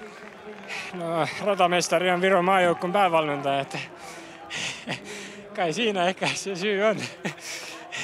Tuntuuko ne kurvit jotenkin tutuilta? No, mä oon niinku nähnyt Olli-Markus Taivasen sieluun ja mä oon tykännyt, mitä mä oon nähnyt siellä, että mä oon oppinut, että aika lailla mä tiesin, mitä täällä tulee olemaan, että osasin ottaa oikean asenteen siihen suoritukseen. Oliko siellä mitään yllätyksiä matkalla? No, siis mä olin oikein valmistautunut niin pahan rataan kuin vaan niinku on mahdollista.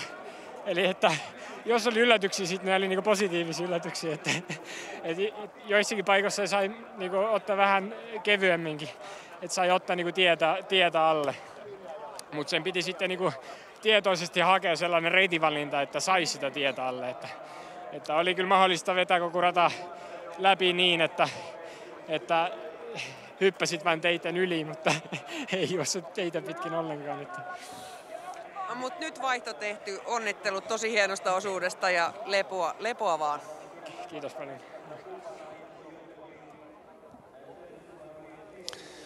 Timo Sildin kommentteja aina mukava kuulla ja tuttu kädenjälki, kun oma maajoukkueen valmentaja oli ratamestarina. Mitä ajatuksia, Antti Harju, tästä Timo Sildin suorituksesta tänään?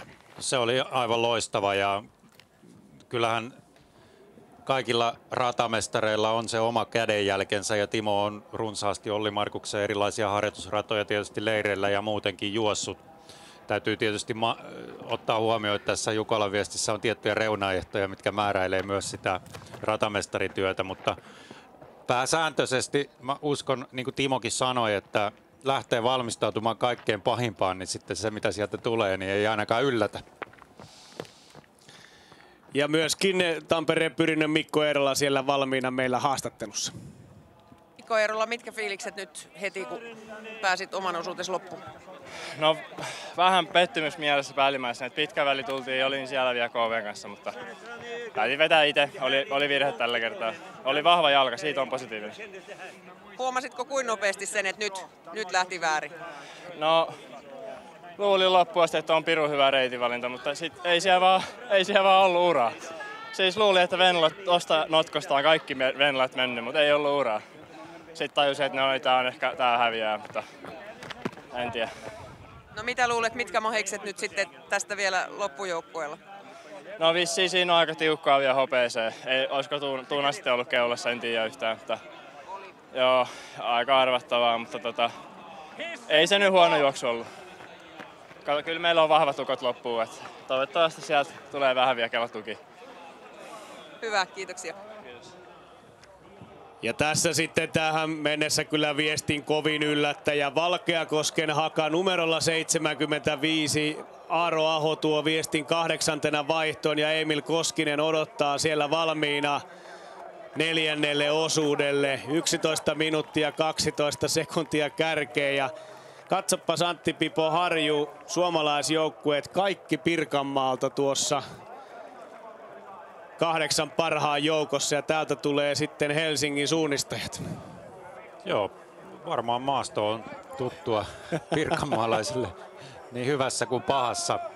Helsingin suunnistajat tässä 11.38. Nyt on kyllä lipsahtanut vähän turhan suureksi toi ero tonne kärkeen. Topi Syrjäläisellä oli pitkää hyvää vetoa, mutta sitten lopussa on kyllä tullut eroa lisää kärkeen.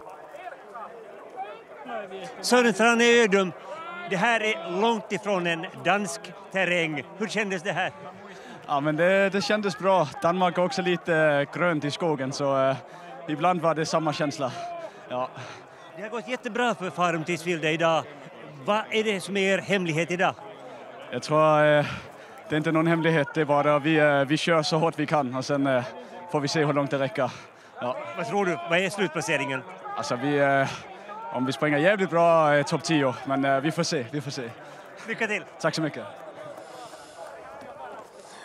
Ja kun mietittiin tätä tanskalaisten osaamista täällä Mikkelissä, niin siinä Sören Tranne Ödum kertoi sen, että yhtäläisyyttä on se, että myöskin Tanskassa on näitä vihreitä alueita ja siinä mielessä ehkä oli tuttuus maasto tuon kasvillisuuden osalta ja nyt vain mennään niin kovaa, kun päästään siihen asti, kun niin sanotusti rivat riittää ja se voi olla, että se on top 10 ja kyllähän se on tanskalaisjoukkueelta tähän mennessä jo huima veto ja otetaan vielä sieltä Valkeakosken haka ja Aaro Aho myöskin haastattelu tämän osuuden päätteeksi.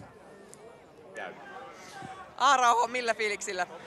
No oikein hyvillä, että toi vaihtosia miellytti erityisesti, että ajattelin, että lähdin sieltä jossain 20 päälle ja sitten kumminkin vaihdossa 8. ja tämmöisellä joukkueella ja kolmanneksi paras suomalaisseura, niin ei kai sitä tyytyväisempi vuosi sinänsä olla. No mikä kaikki siellä meni oikein vai menikö siellä kaikki nyt hyvin? No oli kyllä vähän epävarmaa. Oli onneksi Topi vähän kaverilla, Syrjäläisen Topi, että tiesi, että Topi on semmoinen yökettu, että siitä selästä ei kannata irrottautua, mutta tuossa pitkällä välillä kyllä ajauduttiin aika pahasti. Olisi pitänyt malttaa ottaa oma valinta, mutta semmoinen yökettu oli edessä, että ei malttanut. Onnittelut tosi hyvästä osuudesta, kiitos. Kiitos. Siinä vaihtoon IFK Göteborg sekä UN Norska. Heitä ennen Jämsän retkiveikkojen Aari Ronkainen toi viestin 11.12.21 kärjen takana. Mainitaan nyt tuossa, kun Jarkko Huovila puhui Haldenin toiminnasta, niin Aaro Ahohan on mielenkiintoinen esimerkki. Eli hän harjoittelee tuolla Haldenissa myöskin ja edustaa näissä ulkomaalaisissa viesteissä Haldenia ja sitten kotimaassa Suomessa Valkeakosken hakaa. Tämä ei ole kovin tyypillinen ratkaisu. Ei, mutta urheilijankaan itsensä kannalta varmaan paras mahdollinen ratkaisu, että saa harjoitella Haldenin hienoissa maastoissa, mutta samaan aikaan kuitenkin täällä Jukolan viestissä haka sydän sykkii Aaron rinnassa vahvasti, niin saa juosta omalle kotiseuralle. Siinä 10 kärki 3. vaihdossa, kun aamu alkaa sarastaa ja kilpailu on edennyt 4. osuudelle. Täällä on studiossa vieraana sosiaalisen median suunnistusvaikuttaja, jos tällaisen tittelin voi antaa Tapio Haarlaalle. Tapio, teet YouTubeen suunnistuksen opetusvideoita, niin kerro vähän tarkemmin, mistä on kyse. No joo, mulla on semmoinen kuntoilijakanava tuolla YouTubessa ja ehkä ne ei välttämättä ole opetusvideoita, vaan on ehkä omia suorituksia, joita mä pohdin ääneen siellä jälkiäänityksellä ja jostain kumman syystä ne sitten kiinnostaa myös muitakin. Mistä tällainen idea sai alkunsa? No alun perin mä aloin ihan niin kuin omaksi iloksi kuvata noita omia suorituksia, mutta sitten mä kokeilin laittaa siihen semmoisen selostuksen ja jotenkin se oli semmoinen hyvä yhdistelmä, että sitten se vaan rupesi leviämään ja onneksi moni muukin tekee nyt vastaavanlaisia videoita, että me kaikki suunnistajat päästään kuulemaan, mitä erilaiset suunnistajat sitten siellä ajattelee, kun ne suunnistaa kartan kanssa. Niin, näistä videoista on ilmeisesti tullut niinkin suosittuja, että sua pysäytetään täällä Jukolan kylällä melkein jatkuvasti, vai? No kyllä tuossa tänäänkin niin varmaan 100 keskustelua ainakin tullut käytyä, että silleen niin kuin moni aina kysyy, että tuleeko Tapsa video tänään, ja kyllä se tänäänkin tulee taas sitten, että katsotaan nyt koska mä saan sen valmiiksi sitten, mutta sehän on vaan tosi hieno juttu, että moni niitä haluaa katsoa ja sillä tavalla sitten on tullut parhaita kommentteja, että on tullut sinne semmoisia niin kuin kommentteja, jossa joku on sanonut, että ne on aloittanut suunnistusharrastuksen noiden takia, kun ne on niin kuin innostunut siitä ja mennyt sitten kuntorasteille, että sehän on ihan mahtava juttu. Mitä sä, Tapio, ajattelet, että minkä takia tällaisille videoille on ehkä tilausta? No ehkä se suunnistus on kuitenkin semmoinen vähän lajina, että aina ei välttämättä tiedä, että mitä sitten urheilijat tai harrastajat sitten ajattelee, kun niistä karttaa lukee siellä metsässä, niin toi ehkä sitten tuo siihen semmoisen ulottuvuuden, että kaikki pääsee vähän kuulemaan sitten, kun kommentoi sitä, että mitä ainakin itse ajattelee ja mitä muutkin vastaavanlaisia videoita tekevät ajattelee sitten. Ja sitä kautta sitten aika monet nuoretkin tuntuu, että saavat ehkä myös tätä opetusmateriaaliakin kuitenkin sitten siitä, että vaikka sitä ei ehkä silleen ole ajatellut, että tekee opetusmateriaalia, niin saa vinkkejä. Kiitos, Tapio, vierailusta ja jäämme varmaan odottamaan sitten videota tuolta pimeästä Jukolan yöstä.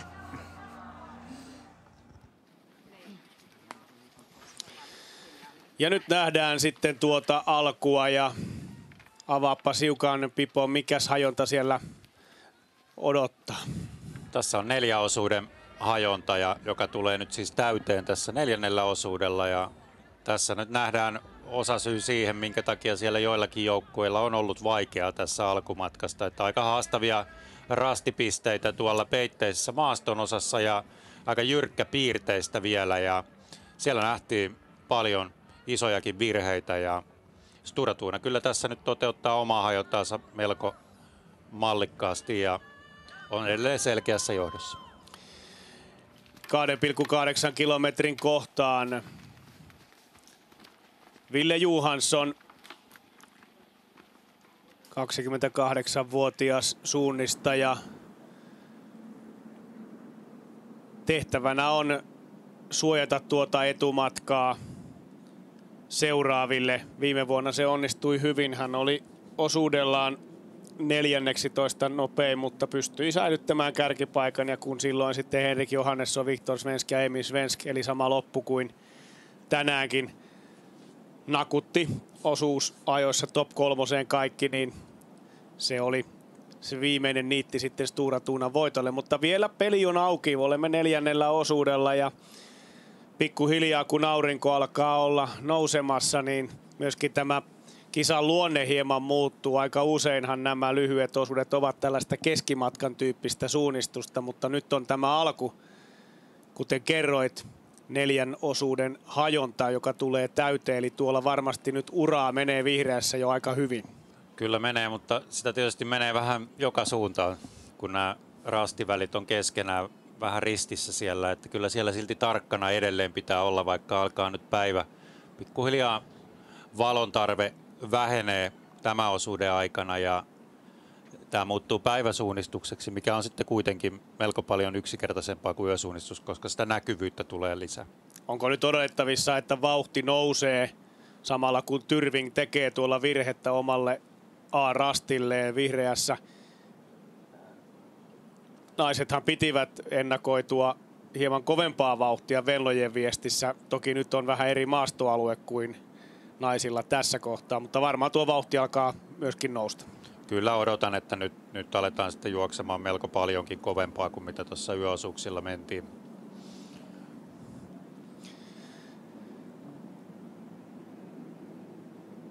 Jos katsotaan vielä tuolta 3.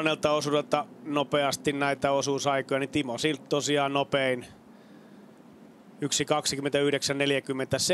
1.29.47. Toiseksi nopein aika löytyy sitten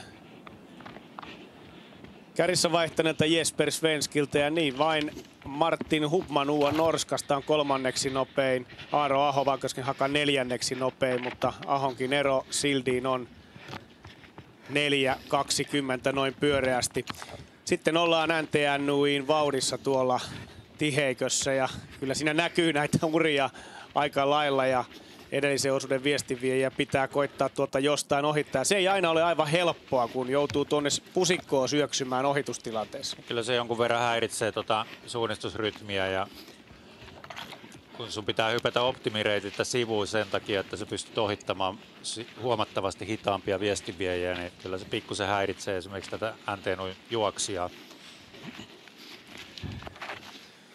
Taustalta myös vielä suomalaisjoukkueita vaihdossa tuolla kolmannen osuuden jälkeen 19 MS Parman kakkosjoukkue Aapo Viippola toi joukkueensa 17.37 kärjen takana. Lahden suunnistajat Kalevan Rasti kakkonen siinä siellä 20 ja MS Parman ykkönen siellä 27 ja perässä Kalevan Rasti ykkönen. 18 minuuttia on Santeri Silvenoisen ero vaihdossa, vaikka ihan mukiin menevä osuus 9. nopein. Mutta aikaero on kyllä, se on julman suuri eikä sieltä nyt kovin helppo ole enää nousta. Ainakaan tuohon palkintopallisijoitusten taisteluun, toki kymppisakkiin matkaa on vain 6 minuuttia ja kyllähän tässä kilometrejä riittää vielä juostavaksi. Sieltä tulee nyt NTNU tähän rastille. On saavuttanut jonkun verrankin tässä alkumatkasta. 50 sekuntia on Mats Eismu pystynyt ottamaan Ville Johanssonin etumatkaa kiinni.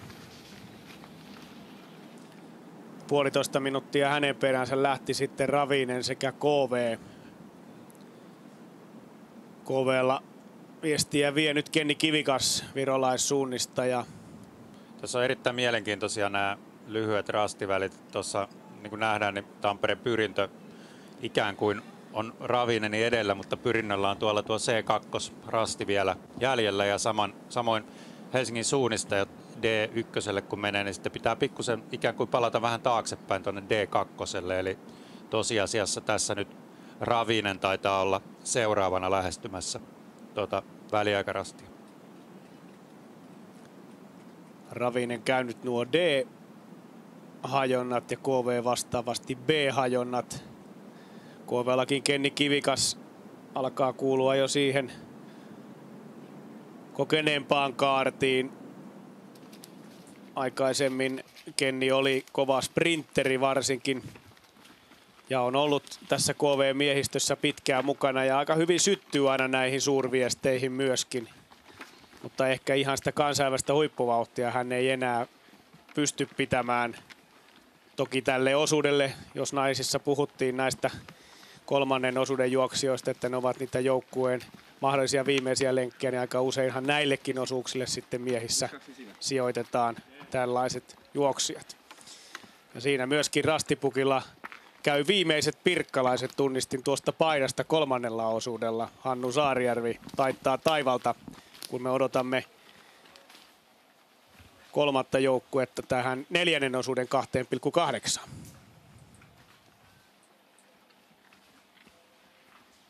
Se voisi olla Uko Ravinen, niin kuin äsken kuvissa nähtiin. Ja näin se on. Ja ehkä seuraavana sitten odotuksessa ainakin joku tamperilaisjoukkueista. Edwin Forsberg siinä käy rastilla. Ero kärkee nyt 6.17. Sitä on tullut nyt lisää. Ja Tampereen Pyrintö. Otto Simosas on aloittanut valtavan kovaa tämä siinä osuuden. Kivikkaan kanssa yhtä matkaa ja oli todella pirteän näköinen tuo askel. 7. lähti ja on ollut tässä osuudella tähän mennessä Simosas selvästi nopein. Mats Eismuutakin nopeampi. 45 sekuntia. Simosas on äitynyt kovaa vireeseen nyt alkukaudesta. Kotimaan viestiliikoissakin näyttänyt osaamistaan ja kampesi itsensä ykkösjoukkueeseen. Profiloitui aikanaan enemmän aloitusosuuksilla silloin, kun ehkä tuo oma henkilökohtainen satsauskin oli kovempaa. Mutta nyt täyttää ruutua mahdottoman hyvin tässä 4. osuudella ainakin ensimmäisen 2,8 kilometrin osalta. Oli pirteä.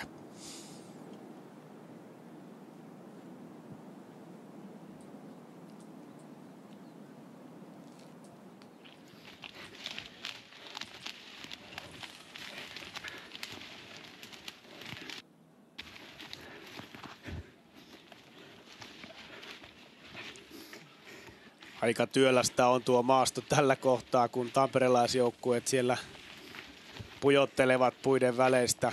Tarkkaan lukee Simosas karttaa. Pitkiä kartanlukutuokioita. 2 kättä kiinni kartassa. Tasaa myöskin tuota heilumista. Tiheimmissä kuusikoissa on vielä syytä ainakin tuota kartanlukuvaloa käyttää. Ehkä sitten 5. osuudelle lamput jäävät jo reppuihin. Tyrving 6. 8.01 kärjen takana. Hyvin on Tyrving pystynyt pitämään tuo Kipurtsin kakkososuuden kärkipaikan jälkeen asemansa. Pitkä 3. osuus kunnialla läpi Håkon Jarvis Dragelta. Ja nyt sitten matkaa taittaa Asbjörn Kaltoft. Itselleni aivan tuntematon nimi, sanooko mitään? Ei, mutta hyvin on Tyrving lähtenyt tälle osuudelle liikkeelle ja jatkaa hyvää suorittamista, että siellä tuli ehkä se paras kortti jo tuhlattua sinne kakkososuudelle, mutta Tyrving edelleen kuitenkin hyvin kuvioissa mukana ja tässä kuitenkin aika suuret erot joukkoiden välillä, niin pystyy kyllä kellumaan tuolla kymppisakissa, uskoisin vielä ainakin jonkin aikaa. Ja mitä pidemmälle viesti etenee, sitten suurimmaksihan nämä erot käyvät ja oikeastaan siinä 6. osuudella sitten melkein tapahtuu se, että ei enää erot muutu. Ja nyt tullaan kovaa. Helsingin suunnistajat numero 8, Matthew Perrin lohkaisee vielä tuosta Otto Simosaksenkin ajasta. 45 sekuntia. Ja kyllä siinä oli iskua Matthew Perrinin ranskalaissuunnistajan menossa. Oli kova aloitus kyllä näiltä suomalaisjoukkueilta ja pikkuhiljaa siinä sitten kun hilaavat itseään lähemmäs näitä vaikka Pänteenuita, Ravinenia, niin voidaan realistisesti ajatella sitä, että suomalaisjoukkue tänään 3 parhaan joukkoon yltäisi. Sen me asetamme nyt tässä aamuyön tunteina tavoitteeksi, kun kello on 4 tällä hetkellä, kun seuraatte tätä 4. osuutta. Ja Farum Tiisvilde jatkaa myös 10 parhaan joukossa.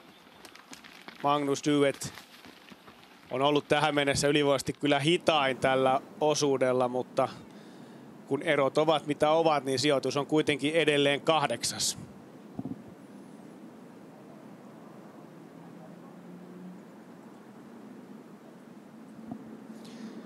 Hieman reitinvalintoja on saatu myös tälle lyhyelle osuudelle. Siinä nähdään 4-5-osuudella vitosvälillä 2 poikkeavaa kiertovalintaa.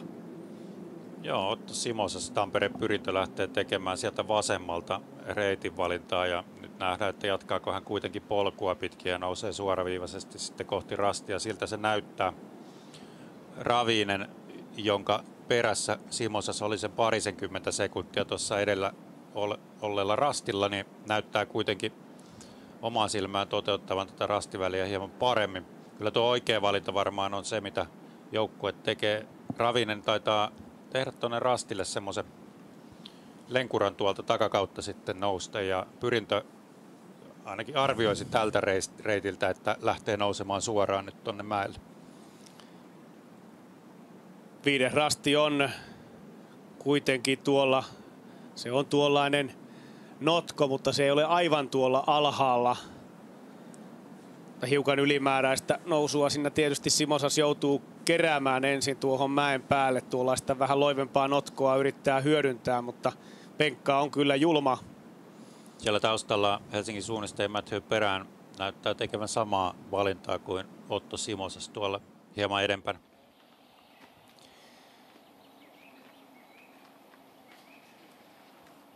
Ja nyt odottaisimme tietysti suomalaisjoukkueesta tähän mennessä yllättäjäksi noussutta Valkeakosken Hakaa tuohon. Emil Koskinen siellä vie viestiä tällä hetkellä, mutta onko kuitenkin niin, että ensin tuolta saadaan Ukko Koore numero 12 tuohon rastille. Näin. 12.24 Peter Eriksson kulkee samaa vauhtia kuin KV Kenni Kivikas. Sitten jo 4 kilometriin ja siellä Stora Tuna on käynyt ja NTNUI nyt 3.23, eli Eidsmu on lohkaissut jälleen 40 sekuntia tuosta Ville Johanssonin etumatkasta. Takaa jo on hyvässä vauhdissa kyllä NTNUilla tällä hetkellä ja tietysti noilla takana tulevilla joukkueilla myös. Siellä Stora Tunan Ville Johansson ei pidä mitenkään erityisen kovaa vauhtia tällä hetkellä kärjessä ja takaajat kyllä lähestyvät. 2 kilometriä vielä osuutta jäljellä ja nyt nähdään tuossa tuo Simo Saksen valinta ja kyllä hännän pituus on aika pitkä, eli kyllä Otto on hyvää vauhtia tuossa pystynyt pitämään. Juostava valinta selvästi kuitenkin. Aika lailla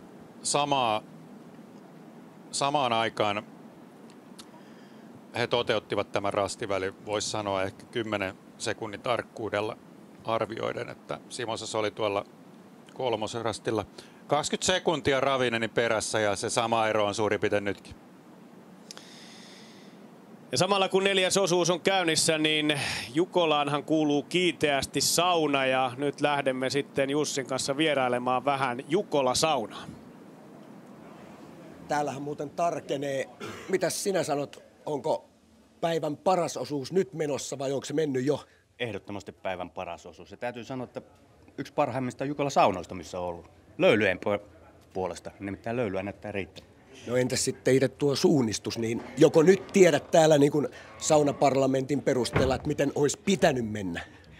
Tiedän ihan itsekin, miten olisi pitänyt mennä, mutta oli ihan rankkaa. Kiitos ratamestarille, että kokemuksia tuli.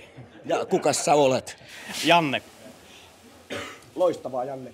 Ja kukas täällä vieressä istuu? Tommi. No, mites sulla niin, tuliko pummeja vai kyllä onnistumisen elämyksiä? Joo, kyllä tuossa alussa tuli pummeja aika hirveästi, kun siellä porukkaa on ihan eka kertaa avauksessa yleensä juossut kakkosta. En tajunnut, että siellä on ihan noin tungosta. Niin eka rasti ihan täysillä suoraan rastille. Se meni päähän. Kakkonen täyspummi, sain kierrellä vihreitä ihan umpimähkää. En tiedä missä mä oikein kävin, mutta saa sitten katsoa GPS:stä jälkeenpäin. Hyvä. No täällä on vähän väljempää, ei muuta kuin löylyä kiukaaseen, 4 sylinteriä suhiseen.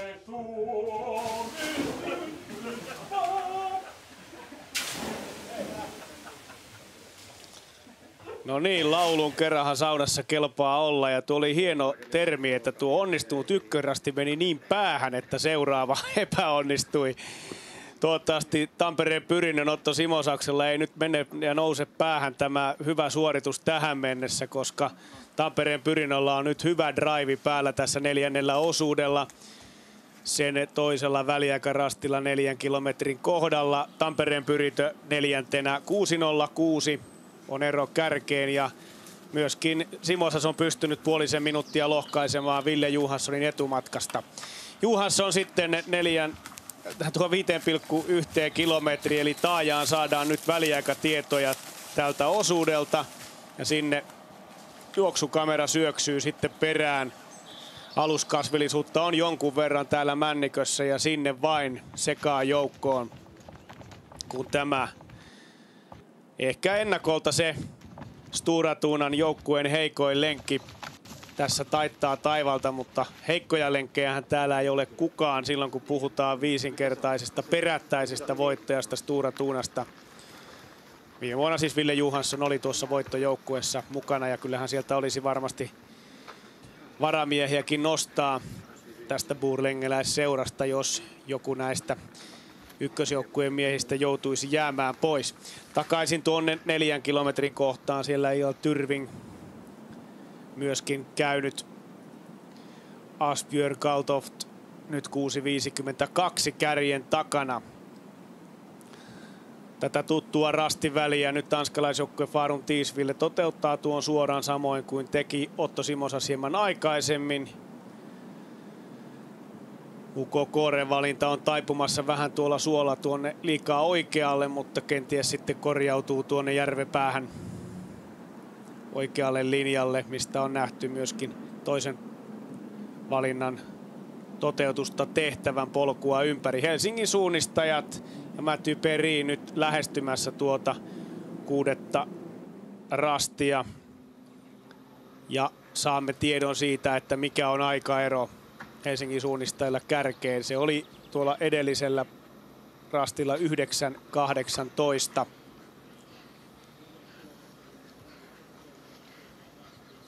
Ja Majan rastilla ollaan ja sieltä tulee samalla lailla sähisten Matthew Perryn 8.38.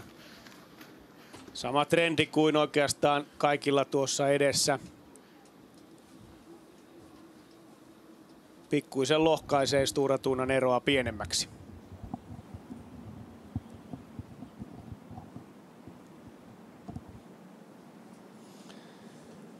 Upeaa kesäyön maisemaa saamme ihailla samalla, kun kerrataan tuon 2,8 kilometrin tilanne. Ja Valkeusken Haka on siellä käynyt 10. Emil Koskinen 13.03 kärjen takana.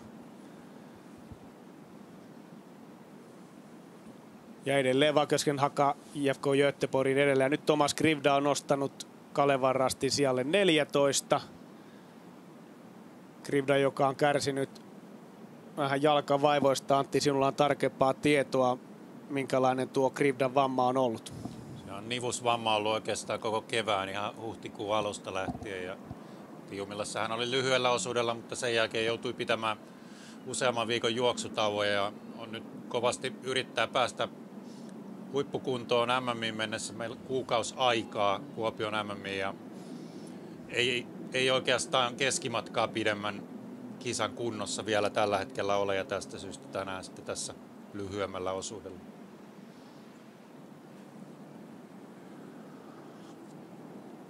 Siinä tuo reitin valintaero, toki tuossa toteutus Helsingin suunnistajille ei ole aivan optimaalinen. Ei, kyllä siinä perään on hukannut sekunteja aika paljon tuolla omalla reitillään, mutta hän pitää kyllä tosi kovaa vauhtia esimerkiksi Stora Tunaan verrattuna. On pitänyt koko osuuden ajan ja hienoja nuo kamerakuvat, kun perään tulee, niin siinä on yritystä ja meininkiä. Kyllä.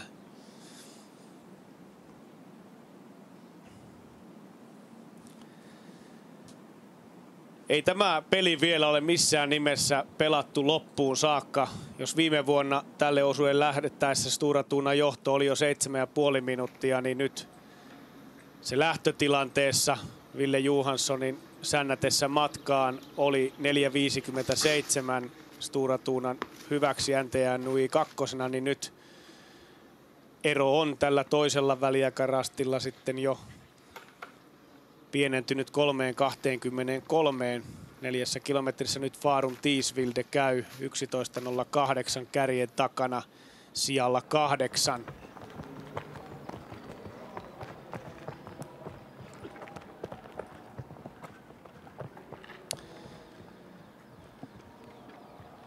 Ja 5,9 kilometriä seuraavaksi. Nyt ollaan koko ajan hyvin ajantasalla tilanteesta ja Ville Johansson sieltä tiputtelee tuohon rastille. Lähestytään siis jo vaihtoa. Edellisessä pisteessä Mats Eismu oli 3.22 perässä, eli ei ole saanut kuin sekunnin nyt sitten kiinni tuossa välissä. Ja kyllä siinä Johanssonkin kaiken pistää peliin viimeiseen saakka, jotta tuo aikaero olisi mahdollisimman hyvä sitten seuraavalle kilpailijalle omassa joukkueessa. Ja 5. osuudellahan lähdössä sitten Henrik Johannesson. Johannesson on jo astetta kovemman luokan kaveri kuin Ville Johansson. Hän ei ole juuri virheitä tänään tehnyt, mutta pikkusen hitaammin on edennyt kuin nämä kovimmat takaa. Ja tästä syystä tuo ero on pikkusen kaventunut tässä osuuden aikana, mutta kyllähän se nyt melko turvallinen vielä toistaiseksi on. NT-nuilla myös lähtee nyt taas pikkusen kovempi kaveri seuraavalle ja siellä ankkurina Erik Langedal Breivik, yksi maailman ehdottomasti kovimmista suunnistajista tällä hetkellä. Kyllä, ja Svenskin veljeksillä on hieman ollut haasteita, ei mikään aivan tykki alkukausi ole ollut ja siellä pikkusen terveysmurheitakin nähty, joten ei sellaisessa ylivoimaisessa kunnossa heitä voi missään nimessä pitää, mutta he ovat kyllä rutinoituneita viestisuunnistajia. Näin leimaa Ville Johansson jälleen kärkipaikalla 4. vaihdossa. Osuus on onnistuneesti takana ja hän toistaa viimevuotisen temppunsa. Lähti kärkipaikalla silloin Jesper Svenskin saattelemana, kuten tänäänkin. Ja lähettää seuraavaksi Henrik Johannessonin tälle toiselle lyhyelle osuudelle. Ja kun katsotaan tuota vaihtoaikaa Johannessonilla, niin osuusaika 40 minuuttia 30 sekuntia, eli arvio ratamestari oli 37 minuuttia. Luulisin, että tuohon tullaan pääsemään. Siellä on sen verran kovempia aikoja tehneet takana tulevat suunnistajat väliaikapisteelle, että tuo on aivan realistinen. Kyllä ehdottomasti, että nyt kun päivänvalossa päästään vetämään, niin mennään kovempaa. Ja siinä ensimmäinen osuus oli se kaikkein takkuisin tämän aikataulun suhteen ja siihen löytyy tietysti ymmärrettävä syy, että siellä on lähdetty puhtaaseen metsään, joka on tietysti hidastanut yösuunnistuksen lisäksi jonkun verran.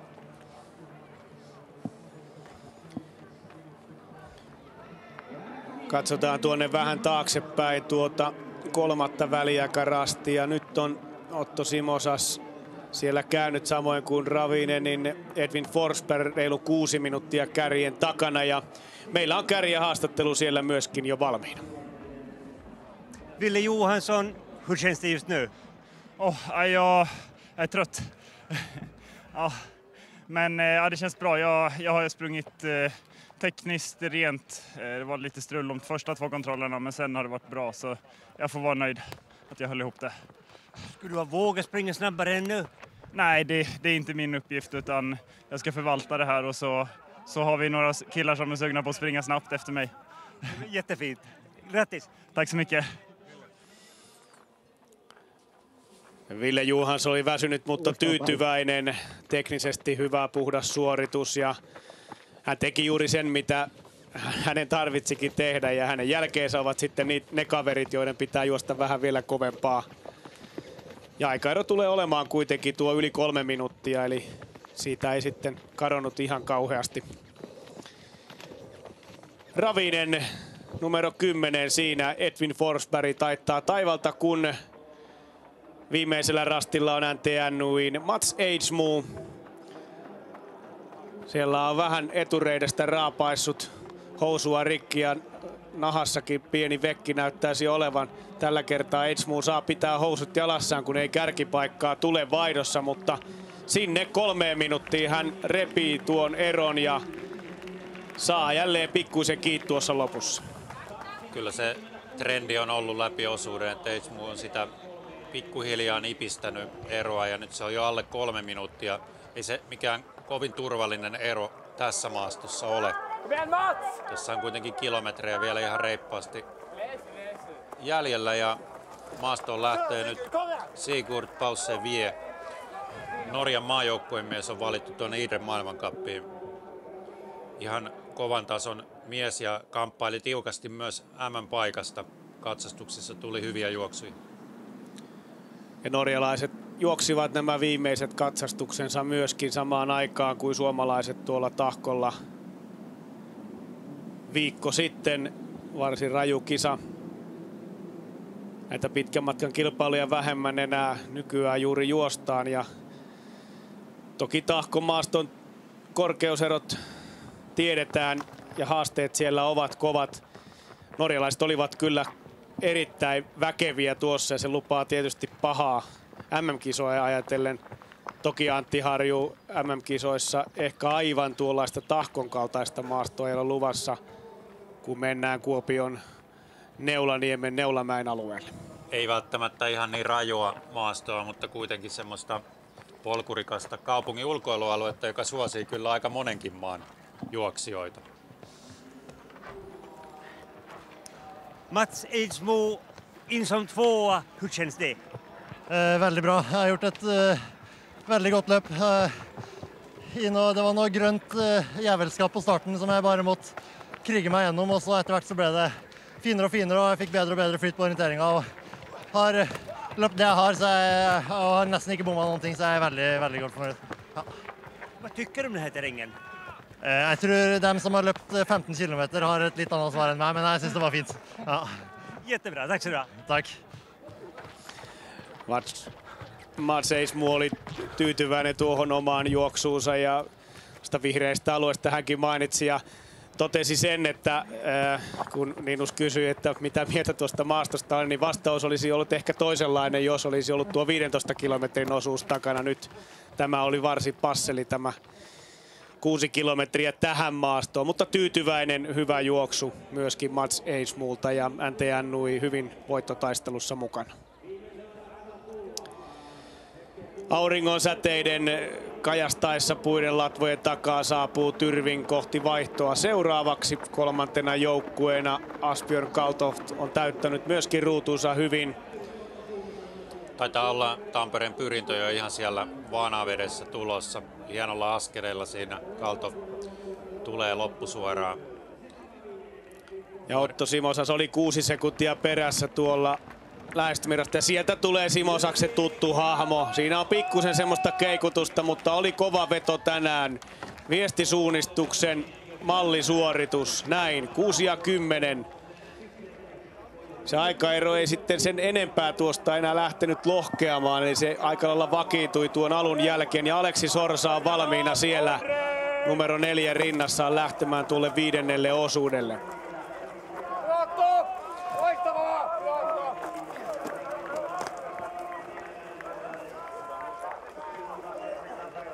Ja myöskin Ravinen ja KV ovat käyneet vaihdossa. Ravinen 6.26, kärjen takana KV 6.33, eli tässä on nyt hyvä nippu sijat 3-6 ja kuten Matias Kipurs yöllä totesi, niin heillä on näitä nuoria poikia nyt tässä lopussa. Kuinka pitkälle Tyrving jaksaa sinnitellä tuolla mukana, se nähdään. Tässä vaiheessa on upea suoritus myöskin heiltä. Kyllä vaan. Tyrving siinä 3. viestissä. Tiedä, riittääkö se ihan loppuun asti, mutta hienosti ne on tänä yönä kuitenkin vetäneet ja olleet koko ajan kuvissa mukana. Hyvin on vetänyt myös Helsingin suunnistaja Matthew Perään. Ja Otto Simosas on tähän mennessä sekunnilla nopeampi kuin Mats Eismu osuusajoissa. Katsotaan, lyökö sitten Periin vielä uudet lukemat pöytään. Nyt on kyllä komeaa tuloa. Siinä on vielä voimaa ja virta ja kyllähän tällaiselle maajoukkuetason miehelle tällainen 6 kilometriä, niin ei sen pitäisikään vielä jaloissa tuntua niin, ettei loppukirja irtoisi. Ja katsotaan tilanne kyllä. Matthew Perin juoksee 2 minuuttia kovempaa kuin Otto Simosas ja palauttaa nyt Helsingin suunnistajia parempaan tilanteeseen vähän haastavien alkuvaiheiden jälkeen. Ja Arttu Syrjäläinen saa kartan ja lähtee. Mies, joka tuntee mikkeliläisten maastojen ominaispiirteet, on kuin kotonaan ja sinne kohti K-pistettä. Otto Simosas, minkälainen reissu se oli? Mun mielestä oli aika hyvä. Aika puhdas veto ja otin omat reitinvalinnat, niin mä oon ihan tyytyväinen. Ei jäänyt jossiteltavaa? No ei hirveästi. No sehän on tosi hyvä juttu sitten. Miten luulet kokonaiskisan kannalta? No mä en nyt tiedä mikä sija oli, mutta... Siinä oli 6 minsaa kärkeä. Joo, sit se on pysynyt aika samana sitten, mutta... On me hyvä loppu, niin kyllä me noustaan vielä tosta. Hyvä, mahtavaa, kiitos. Kiitos. Siinä Otolla oli vielä suorituksen jälkeen hyvin kierrokset päällä ja tiukkaa analyysiä ja sellaista positiivista uhoa. Me noustaan vielä, meillä on hyvä loppu ja onhan siellä Elias Kuukka on jälleen viivalla ja Fabian Eversol sitten ankkurina, niin kyllä pyrinnöllä on vielä ihan kaikki eväät nousta tänään jopa tuonne palkintopallille. Siinä kuvissa nähdään Thomas Grivda on myös juossut ihan vahvan osuuden ja nostanut Kalevan rastia aika paljonkin ylöspäin. Tekee siinä tätä vasenta reitin valintaa, kun Koore sitten taas lähtee kiertämään tuolta oikealta tuonne rastille. Ja haastattelussa seuraavaksi sitten KV:n Kenni Kivikas. Kenny Kivekäs, how was it? It was a bit tougher than I expected in the beginning, but couldn't get myself going, and the second part was definitely better. But yeah, the beginning was quite technical, orienteering-wise as well. So our head coach Olli Markus Taivanen prepared us nice courses. tougher than you thought. I thought today, earlier yesterday's women's race already proved that it's really tough. Yeah, exactly. Like some green areas are very thick. Like if they say that Estonia has bad forest, then occasionally in here also. Okay, thank you. Kenni Kivikas oikeastaan totesi sen, mitä tässä on kaikki muutkin sanoneet tästä alusta, eli vihreää, ja se oli kovempi tuo ja haastavampi tuo alku kuin hän odotti. Toinen osa sujui sitten paremmin ja toi myöskin esille tuon, että Viron maajoukkuevalmentaja on valmistanut hyvät radat, ja jos on todettu, että Virossa on vihreitä ja huonoja metsiä, niin kyllä täälläkin niitä sitten löytyy. Ja niitä oli hyödynnetty ja suunnistusteknisiä vihreitä alueita, se ehkä tekee sitä sitten miellyttävän, ja uskon, että Olli Markus Taivaisenkin tavoite on ollut se, että ei maksimoida kurjuutta vihreyden takia, vaan tehdään sinne myöskin suunnistuksellista haastetta. Otetaan vielä myöskin Matthew Perryn haastatteluun 4. osuuden päätteeksi. Any problems? Yeah, a little bit at the furthest away. I did a small mistake when attacking. I don't remember which control it was, but a bit longer leg, and yeah, I was shaky there. And then I could find the flow again, and it went well. What did you feel when you saw the backs of people coming against you? I don't know. I wasn't really focused on seeing anyone or anything. I was like really doing my middle distance race, you know, a basic one Sunday morning. So I was really focused on my race and technique. So I didn't care about anything else really. In what place will Helsingin Suunnistajat finish? I don't know. Let's see. The best one, hopefully. Thank you. Thank you very much. Matthew Perryn kertoi, että hän keskittyi tähän kuin keskimatkan kilpailuun ja fokus oli suunnistuksessa, ei juuri välittänyt muista eikä nähnyt muita. Ja mainitsi tuon yhden välin, jonka me itse asiassa näimme tuossa GPS:ssä, jossa hän teki tuollaisen pienen virheen ja hetkeksi vähän hämmentyi. Mutta oli luonnollisesti tyytyväinen ja tähän mennessä tosiaan osuudella aivan suvereenit pohjat. 36-31 alle jopa tuon Olli Markus Taivaisen arvioiman ajan. 8. vaihtoon Farun Tiisvilde ja tuossa on nyt tuo 4 minuutin reikä sitten HS:n jälkeen tähän tanskalaisjoukkueeseen. Ja sieltä on tulossa sitten vielä Kalevan Rasti, Valkeakosken Haka aika lailla peräkkäin. Thomas Grivda on nyt ohittanut Emil Koskisen. Luulen, että Thomas Grivdalta tullaan myös näkemään aika kova aika tällä osuudella. Hän on mahdollisesti vielä pikkusen nopeampi kuin Matthew Perryn.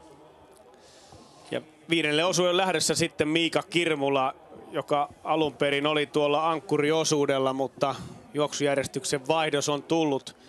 Tässä on nyt vähän sama tilanne kuin naisissa. Marika Teini oli siellä 3. osuudella.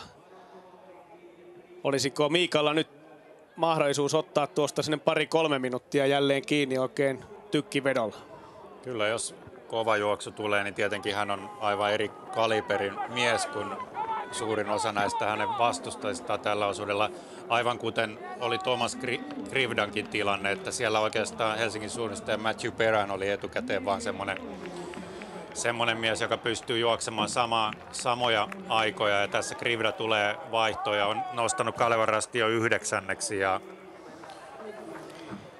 Ja osuusajoissa hän lyö Matthew Perrynin vielä 35 sekunnilla. Alittaa siis 36 minuuttia tällä osuudella, eli nyt mennään jo sitä 6 minuuttia kilometrille. Kyllä tässä nyt varmaan Kalevan Rasti tekee tämän viestin suurimman nousunsa näiden 2 osuuden aikana. Et sit tietysti siellä on kova paikka Santeri Kirjavainen 6. osuudella ja Lauri Nenonen ankkurina. Ja tuimaa vauhtia lähti liikkeelle kyllä siinä Miika Kirmula kohti K-pistettä ja Valkeakosken Haka 10. 13.47 kärjen takana IFK Göteborg 11 tasan 14 minuuttia. Udinek teki myös hyvän osuuden, oli 6. nopein. Ja näin tuossa sijoituksissa 9-12 niin on kohtuullisen tiiviskin nippu. Sitten seurataan NTNUI matkan tekoa tällä 5. osuudella. Stora Tuna on käynyt jo 1,8 kilometrin kohdalla ja sieltä tiputtelee sinne rastille NTNUIin suunnistaja Sigurd Paulsen Vie. 3.36 vaihdossa, se oli 2.56. Pikkusena se on taas lähtenyt kasvamaan se ero tässä alkumatkasta. Kuten todettiin, niin Henrik Johannesson on myös ihan kyllä kovan luokan viestinviejä ja ei helpolla kyllä anna Antenuin saavuttaa itseään. Tässä neljännen vaihdon tilanne. Kärkikymmenikköön mahtuu 5 suomalaisjoukkuetta, se on ilahduttavaa. Ja kilpailun kannalta miellyttävää on se, että Stura Thuna ei ole karannut tuon kauemmaksi tässä vaiheessa. Kalevan Rasti hivuttautui nyt vaikean alun jälkeen tuohon 10 parhaan joukkoon ja nythän tuo aikaero on oikeastaan vain supistunut koko ajan. Se alkaa olemaan kohta sitä luokkaa, mitä se oli ensimmäisen osuuden jälkeen.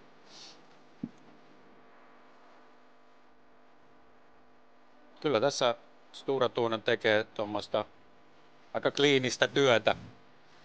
Siellä mies toisensa jälkeen tulee vaihtoon ja toteaa, että oli hyvä suoritus ja en juuri tehnyt virheitä, niin ei sitä nyt oikeastaan enempää voi pyytää.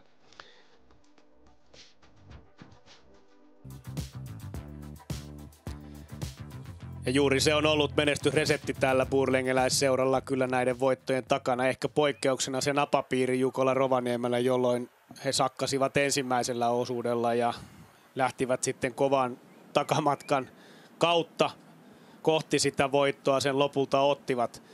Tyrvinge matkalla tuonne ensimmäiselle väliaikarastille. Tarkkaan lukee siinä karttaa Tyrvingin viestinviejä Dominik Müller.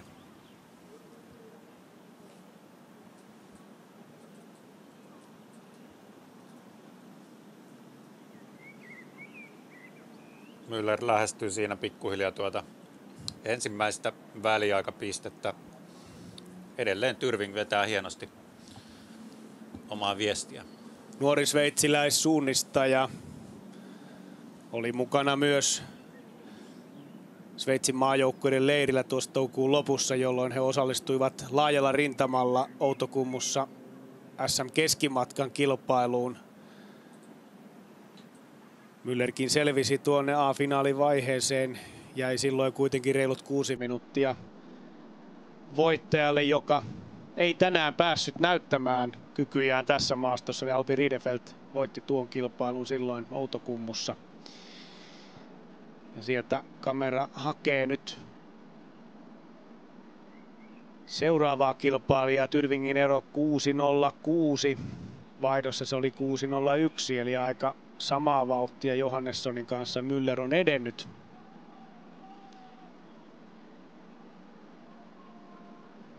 Entäs sitten Aleksi Sorsa, Tampereen Pyrintö? Sorsalla tappiosekunnit on kyllä nyt juosseet jo jonkin aikaa, että onko alkumatkasta sitten tullut jotain virhettä Tampereen Pyrinnölle. Siellä Helsingin suunnistajat lähti noin minuutin pikkusen enemmän Pyrinnön perää.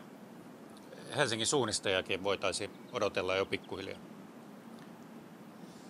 KV:lla kokenut Tim Robertson tällä osuudella. Ja katsotaanpa nyt sitten.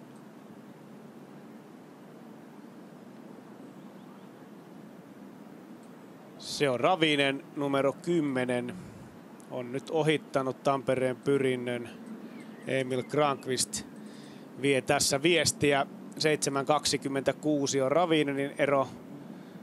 Sitäkin on tullut kyllä minuutin verran lisää. Sieltä vasta tulee Sorsa ja hänen edellään jo Helsingin suunnisteen Arttu Syrjäläinen. Nyt Aleksi Sorsalla vähän takkuinen alku ja vastaavasti sitten Arttu Syrjäläisellä tähän mennessä kaikkein nopein ja 3 sekuntia Viktor Svenskia hitaampi avaus. Mutta hyvä tilanne nyt Helsingin suunnistajilla. Sitten 2,7 kilometriin Henrik Johannesson. Taittaa taivalta nyt jo valoisassa, eli lamppua ei tarvita ja tästä eteenpäin on sitten täyttä päiväsuunnistusta tämän kilpailun loppuun saakka. Matkaa maaliin on vielä siis tämän osuuden loppu ja yhteensä 26 kilometriä näillä 2 viimeisellä osuudella, eli kyllä tässä vielä on aikaa tehdä monenlaisia ratkaisuja suuntaan ja toiseen.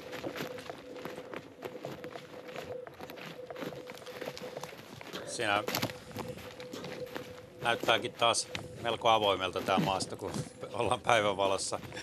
Tässä ollaan toki mäen päällä ja siellä tässä maastossa monesti onkin hyvin avointa. Mutta kyllähän tämä helpottaa huomattavasti päivänvaloa tätä suunnistusta tässä maastossa. Että avausosuudella mentiin, niin kuin haastattelussakin Lassi Vaismaa totesi, hyvin hitaasti välillä, mutta tässä nähdään, ei ole hirveästi tarvetta hidastella Henrik Johannessonilla, vaan voi kyllä vetää niin paljon kuin vaan pystyy. Ja kyllä Johannesson syöttää nyt. Onko tämä jo sitten kuuluisaa pitkää puuta? On, kyllä pikkuhiljaa alkaa pidempää puuta painaa poika pesää. Tässä nähdään vielä, että aika hyvin on urautunut myös tämä maasto, että siellä pääsee kyllä välillä vetämään näitä moottoriteitä pitkin. Sitten pitää olla vain hereillä, koska ratamestari oli Markus Taivainen aivan varmasti juonii sen verran, että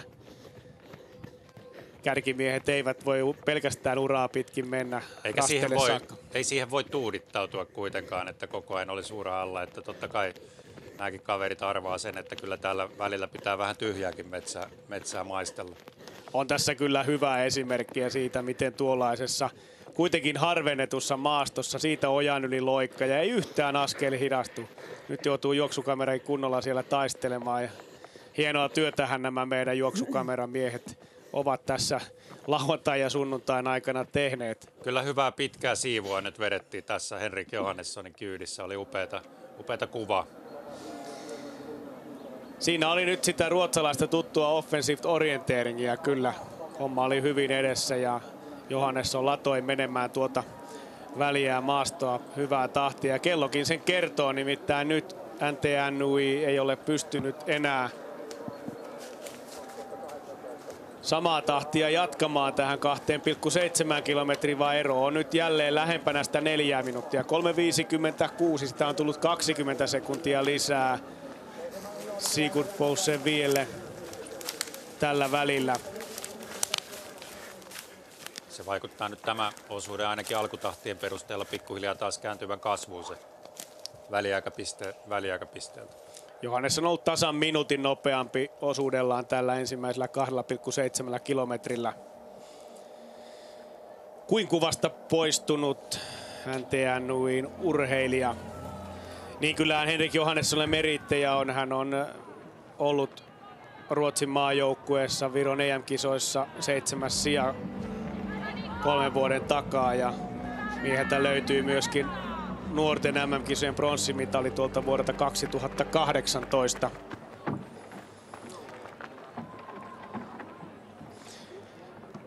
Näin on Jukolan kisakylässä vielä Aabuiden Tudeva sieltä makuupusseista vähän haukoteltiin ja katseltiin tuonne screenien suuntaan. Tässä on odottava tunnelma, kun päästään näille aivan ratkaisuosuuksille viimeiselle 2 pätkälle, jossa sitten vielä 26 kilometriä jäljellä ja toki tätäkin osuutta reilut 3 kilometriä ennen kuin saavutaan vaihtoon.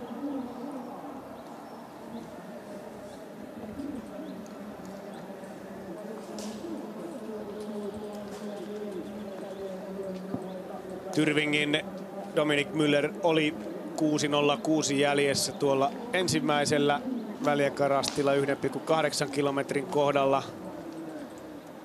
Ja sieltä kuvan oikeasta reunasta pitäisi kohta vaalea paita näkyä. Sieltä nousee tämä sveitsiläissuunnistaja. On pystynyt aika lailla tulemaan nyt samaa vauhtia Stura Tuunan kanssa. Jopa sekunnin nopeampi tähän mennessä tällä osuudella kuin Henrik Johannesson. Erittäin hyvää työtä tekee Tyrvingin kaveri tällä osuudella tässä ennakkoluulottomasti, jos näin voi sanoa. Aika monenlaista juoksujärjestystä ollaan nähty, joiden kautta ollaan päädytty tähän tilanteeseen. Eli siellä on ollut kovaa aloitusosuuden miestä, siellä on ollut kovaa kakkososuuden miestä, sitten näitä isoja pyssyjä yöosuudella ja vielä nyt näillä väliosuuksillakin kirimiehiä. Jokainen joukkue on hakenut sitä omaa komboa ja yllättävää on tosiaan se, että näillä lyhyilläkin osuuksilla pystyy sitten aikaeroa tekemään. Ne ovat aivan yhtä pitkiä sekunteja ja minuutteja tällä osulla kuin sillä pitkällä yöllä.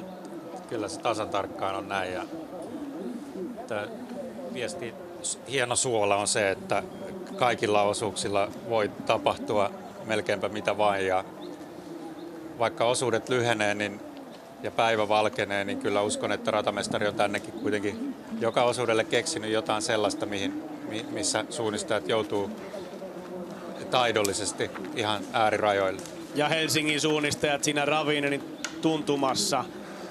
Tampereen pyrintö hävinnyt johonkin tästä porukasta. Arttu Syrjäläinen, Helsingin suunnistajajuoksija, tekee kyllä hyvää juoksua ja näyttää olevan hyvä potku päällä Artulla. Kyllä, siinä. nuorten maajoukkueen valmentaja Arttu Syrjäläinen on varmasti odottanut tätä Mikkeli Jukolaa, kuten alkuhaastattelussa kuulimme.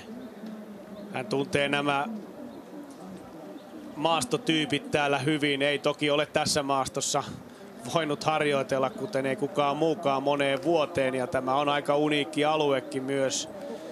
Samalla kun Aleksi Sorsa nyt sieltä tulee. Ja ei ole Sorsan päivä tänään yhtä kirkas kuin Syrjäläisellä.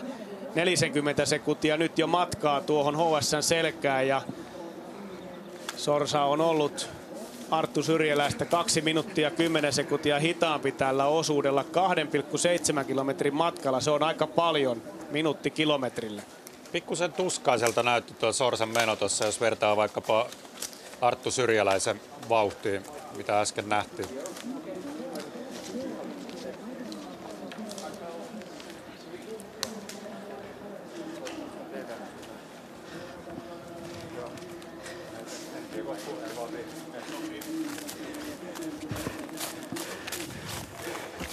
Olli-Markus Taivainen siellä studiossa. Miltä näyttää nyt nämä alkutahdit, mitä näillä lyhyillä osuuksilla on nähty ja miten viesti sun mielestä tällä hetkellä kehittyy? No kyllä se vauhti on kasvanut selvästi päivän valjettua ja toki niin kuin myös urheilijat pikkuhiljaa kovenee loppua kohti että Stura Tuuna on kyllä aika isossa johtoasemassa ja heilläkin käytännössä 3 kovinta on jäljellä, että on se vaan kova rasti voitettavaksi mille tahansa joukkueelle. Mikä oli tausta-ajatus siihen, että nämä 2 osuutta ovat näinkin lyhyitä verrattuna sitten muihin osuuksiin tässä ympärillä? Ja onko näillä joku tietty profiili myöskin, kun ajatellaan suunnistustekniikkaa? No kyllähän nämä vähän tuommoista keskimatkatyyppistä, varsinkin tämä vitososuus on. Siihen ei oikein semmoista selkeää pidempää reitinvalintaväliä saatu mahutettua. Se on kyllä aika vahvasti myös hajautettu osuus. Eli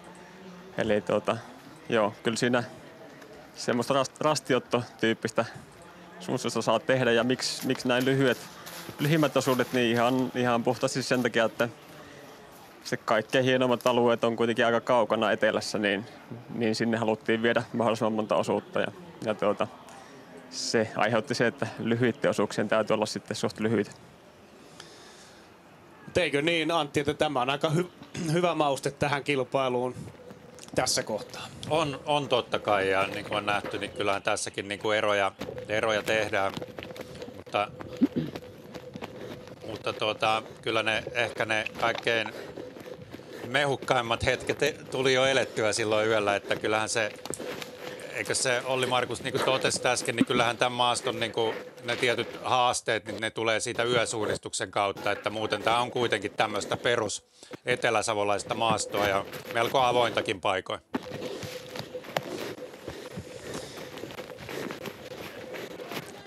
Tekee sen yösuunnistamisen nimenomaan haastavaksi, että vaikka isot lamput on käytössä, niin tosiaan tuo kuusikko ja koivunlehti peittää sen valon täysin, että päivällä kuitenkin sitten aika selkeät muodot tuossa maastossa on jyrkkiä mäkiä, niin ne näkyy kauas sen valoisuuden ansiosta.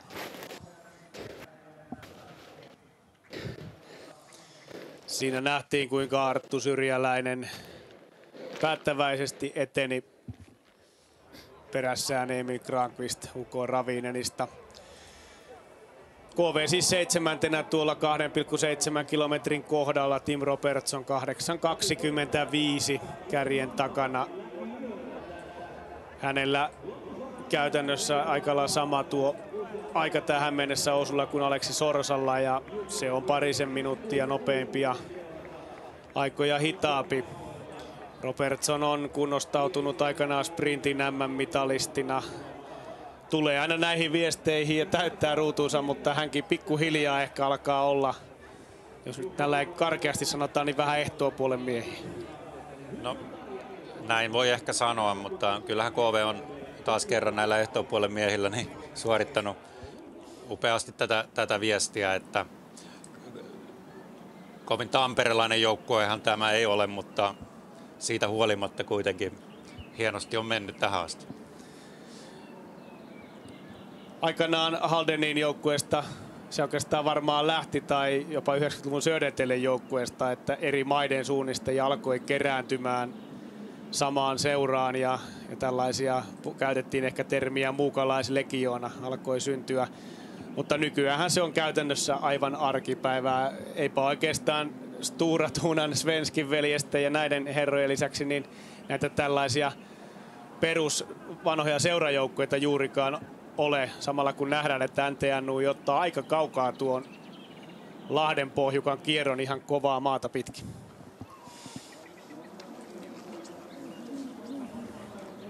Kyllä tässä nyt aika selkeä ero on sitten taas KV:sta eteenpäin ja ehkä Kalevan Rasti Miika Kirmola seuraavana sitten odotuksissa. Sieltähän tuleekin Rastille. Kalevan Rasti 8. tällä hetkellä.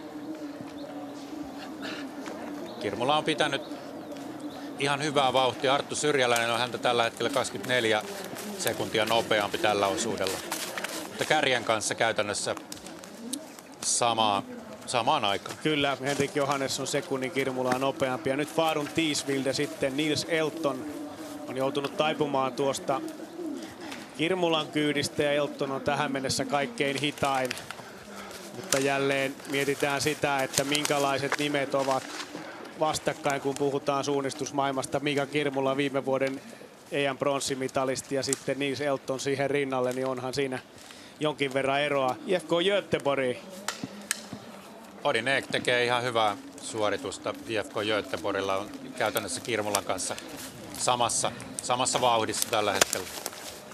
Hän käytti tuossa rastilla ihan muutaman kävelyaskeleen verran ennen kuin oli tuo ratkaisu selvänä. Eli tässäkin nähdään suunnistajakohtaisia eroja, miten rastille tullaan, miten rastilta lähdetään.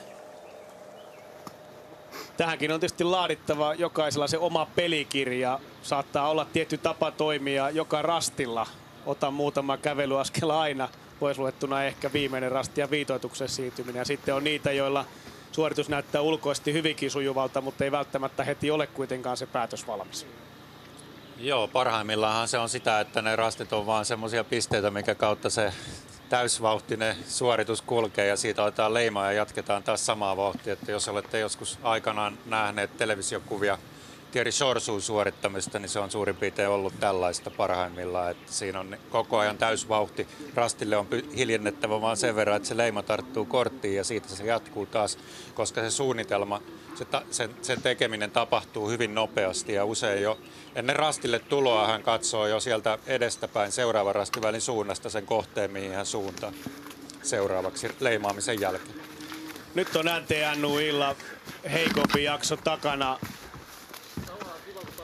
Sigurd Paulsen vie aikaero on yhtäkkiä 5.47, eli sitä on tullut lähes pari minuuttia lisää. Ja tuossa näimme GPS-kuvassa, että hän ei kyllä missään nimessä tuota Lahden pohjukkaa tai järven lammen päätyä kiertänyt aivan optimaalisesti. Siinä tuli semmoinen vähän ylimääräinen kierto ja saattaa olla tähän rastillekin vielä sitten sen lisäksi pientä virhettä ja äkkiä se ero on sitten kasvanut aika suureksikin ja sieltähän takaa sitten lähestyy varmastikin Helsingin suunnistajat jo ja J.L. Tyrving tietysti ennen sitä. Tällä rastilla 2,7 kilometrin kohdalla nyt Uko Kooren, Jonathan Haglund ja MS Parman Jonas Jürgen.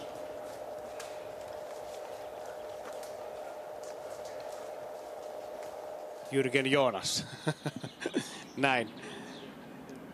Piti oikein hetki tätä asiaa miettiä. Tässä nähdään nyt, että kun tuo Lammen pääty nuollaan aivan rantoja pitkin, se tehdään noin ja NTN Nui kävi tuolla melko kaukana. En tiedä sitten mikä siinä oli tarkoituksena. Helsingin suunnistajat ja Arttu Syrjäläinen tosiaan nyt törmää seuraavana tuohon kampajyrkänteeseen. Katsotaan miten tämä tilanne nyt ratkaistaan.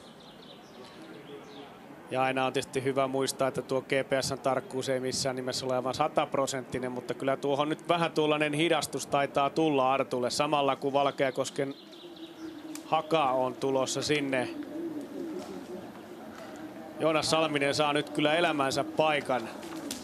Ja valkeakoskelaiset jatkavat edelleen huikealla sijoituksella. Ei voi kyllä muuta sanoa. Oma kasvattaja seura, niin se nyt tässä tehtäköön selväksi sen takia, että tässä meinaa mennä vähän tunteisiin poikien suoritus. 4 kilometrin väliaikaan Tyrvingin jälkeen Syrjäläinen nyt siinä 7.45. Ja nyt on Henrik Johannessonin tullut hieman lisää eroa tuolta edelliseltä pisteeltä puolisen minuuttia. Johannessonilla oli erityisen vahva tämä äskeinen sektori ja tässä tulee sitten seuraavana Uko Ravinen, joka on pikkusen joutunut taipumaan Helsingin suunnistajille. Ehkä se Arttu Syrjäläisen paita siellä edessä vielä jossain vilkkuu.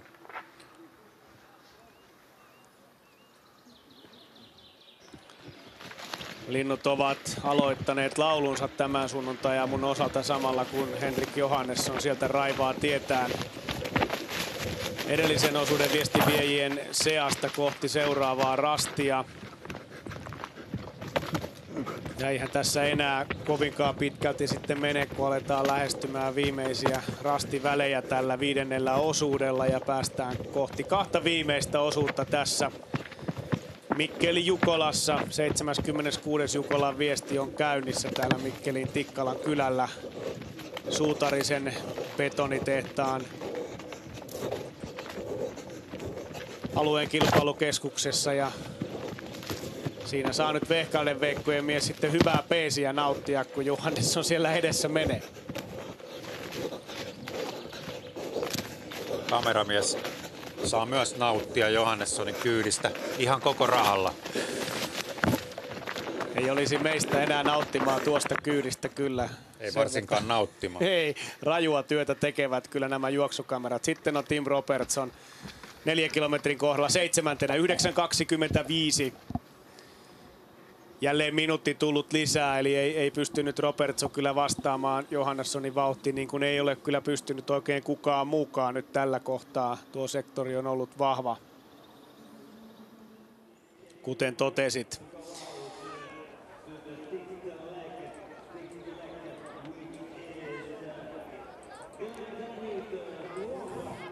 Henrik Johannesson lähettää sitten aikanaan vaihtoon tullessaan Viktor Svenskin tälle 6.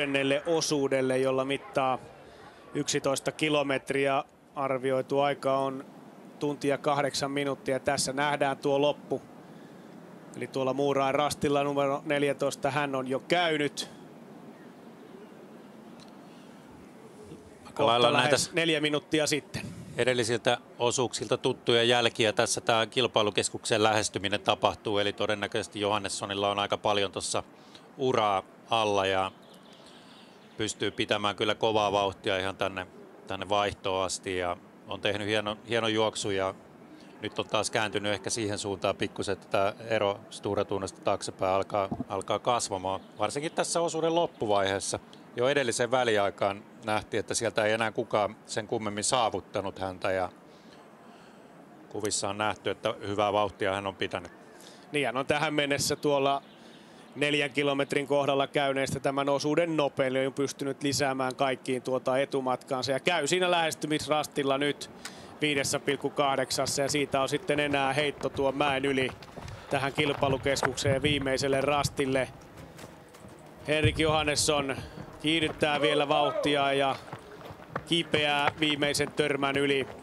Tuokin on itse asiassa ihan kunnon nousu vielä ja moni siinä haluaa sitä hieman lähteä väistämään ja silloin äkkiä törmää täällä toisella puolella tuohon rutakkoon tehdasalueen laitamilla, joka kuvassa tuossa vasemmalla näkyy.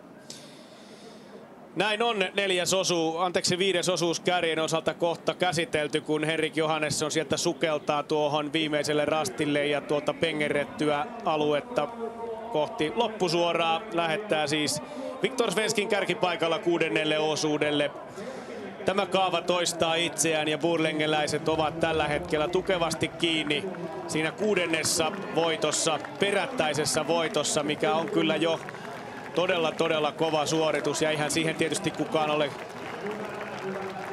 Jukolan historiassa aikaisemmin pystynytkään. Näin vaihtoleimaus ja siitä kello käytiin. Hän varmistaa vielä kortista, että tuo leima rekisteröityy, jatkaa tuonne karttatelineelle.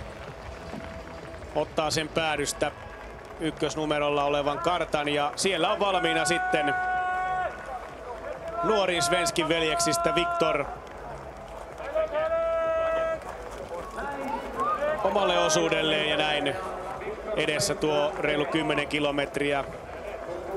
11 kilometriä tässä Mikkelin aamussa ja jotain siinä Johannesson vähän päätään pyörittelee, ehkä sitten kuulemme haastattelussa kommentit tämän päivän kisasta. En ainakaan huomannut hirveästi virheitä hänen menossaan, että kyllä se pyörittely johtuu jostain muusta. Että jälleen kerran yksi loistava osuus Sture Thunelta. Henrik Johannesson, hur känns det här? Trött. Men det var kul. Jag tror det har gått bra. Jag har ju ingen aning liksom. Men jag bra lopp och tyckte jag hade ganska bra fart i björn också. Har varit bland de snabbaste och särskilt på slutet här så har du dragit ifrån ordentligt. Ja, men det var känslan också att det blev lite lättare så då krämade jag ur det sista. Vad var det för plan du hade? Nej, men jag visste att de tog in lite på slutet på fjärde sträckan så att det var ett pressat läge, men jag trivs med det så att det var bara gasen i botten och inga misstag. Jättefint, tack så du. Tack. Väsynyt tuttu kommentti vaihdossa olevilta urheilijoilta, mutta hyvä juoksu ja tuntui koko ajan hyvältä. Ja tuo 4. osuuden jälkeen tilanne oli hieman sellainen paineinen, mutta hän sanoi, että siinä hän viihtyy ja pystyy hyvin suunnistamaan, ehkä jopa vähän helpompaa kuin odotti. Ja näin Henrik Johannesson kyllä teki kovaa työtä tässä kohtaa. Kuinka kaukana ovat taka-ajajat? NTNU edessä väliaikapisteessä 5.39 kuvassa näkyvä Sigurd Pausse-Vie, joka sitten lähettää Isak Jonssonin tuolle 6. osuudelle.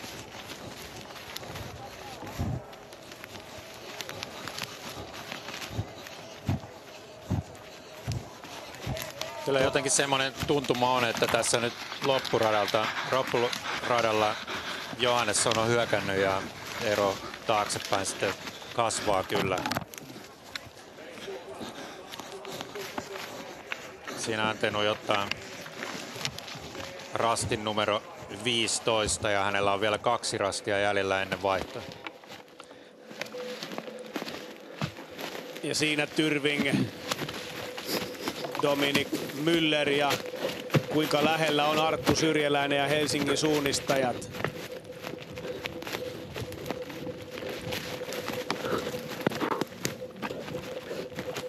Tuskin kovin kaukana perässä enää Syrjäläinen on kyllä saavuttanut Tyrvingiä tässä osuuden aikana. Johannesson käytti tuohon osuuteensa 40 minuuttia 8 sekuntia. Arvio ratamestari oli Markus Taivaisella oli 37 minuuttia. Ja voi olla, että tuota takaa ei välttämättä nyt aivan niin kovia vetoja tule, että sieltä tuohon 3.7 yllettäisiin, riippuen sitten vähän mikä on. Mikä esimerkiksi Miika Kirmolan loppuveto on tänään, kyllä. Että hän on nyt edellisessä väliässä näyttänyt jo olevan siihen asti osuuden nopein, noin puoli minuuttia Johannessonin edellä. Eli jos Kirmola pystyy tässä lopussa vielä jatkamaan samaa vauhtia, niin se voi siinä Taivaisen ihanneajoissa olla.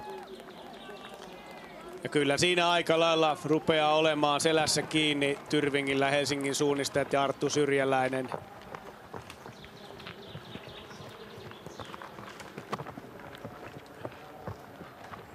NTNUI lähestymässä tätä lähestymisrastia. Tästä on enää tuo 1 rastiväli viimeiselle. Ja sieltä tulee Sigurd Pausse-Vie. Ja tuo 5,5 minuuttia, eli nyt hän on pystynyt muutaman sekunnin nappaamaan tuosta 5 kilometrin väliaika tilanteesta aikaeroa pienemmäksi, mutta onhan tuo nyt aika turvallinen tässä kohtaa kuitenkin Stora Tunan näkökulmasta, kun siellä nämä ennakolta 2 kovinta svenskiä on jäljellä. Kyllä se melko turvalliselta tuntuu.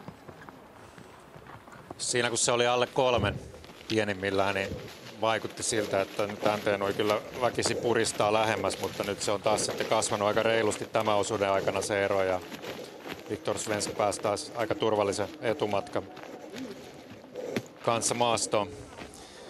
Näin on NTN Nui viimeisellä rastilla leimannut ja loppukiri vielä irtoaa siitä Sigurd Possevieltä. Ja hän tuo viestin seuraavaksi Isak Jonssonille. Keväällä NTN Nui otti tuon Tiiumilan viestin voiton toisen kerran 3 vuoden sisään ja silloin Sigurd Possevie juoksi tuota viimeistä päiväosuutta alkupäässä ja Isak Jonsson on nyt tutulla paikallaan myös toisiksi osuilla, kuten oli Tiiumilassa. Viimevuotisessa NTN Nui joukkueessahan nyt vaihtoon saapuva Possevie oli tuo toisiksi viimeinen osuus ja Isak Jonsson 5. eli he ovat vaihtaneet päikseen tuosta viimevuotisesta kokoopanosta. 5.31 on tuo lopullinen tarkka ero. Hän häviää osuusajoissa 2.35 Henrik Johannessonin.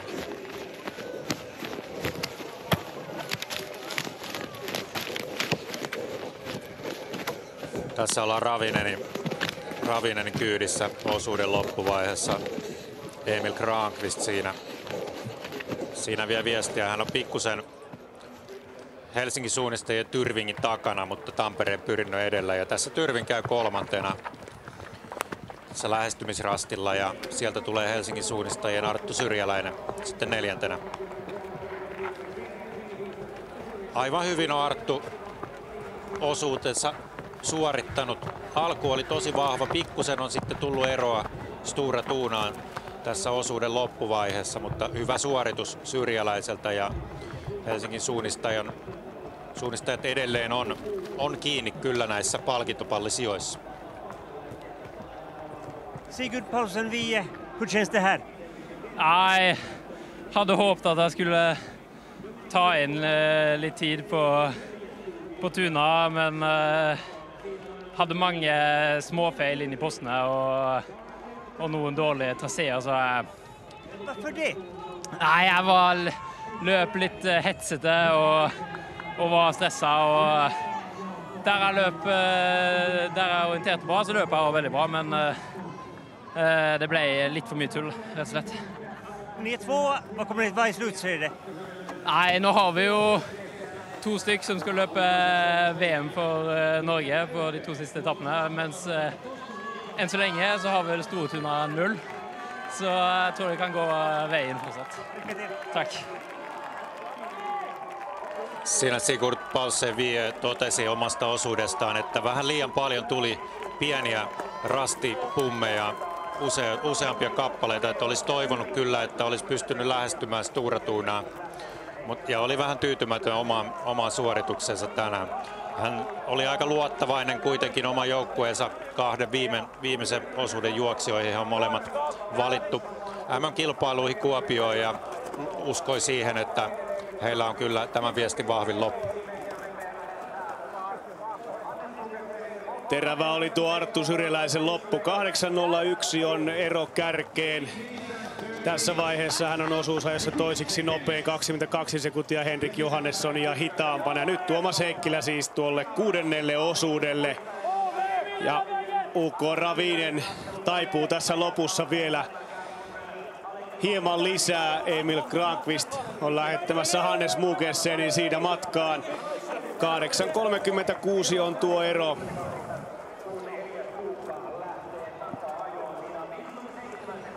Pikkusen joutui siinä Ravinen antamaan periksi ja hienosti Tyrving myös tuli tämän loppuun. Helsingin suunnistajat oli ihan Tyrvingin perässä siinä loppumatkasta, mutta Tyrving kuitenkin 20 sekuntia enemmän ennen vaihdossa. Ja tässä Tampereen pyrinnön Aleksi Sorsa, jolla ei ihan niin hyvä osuus takana.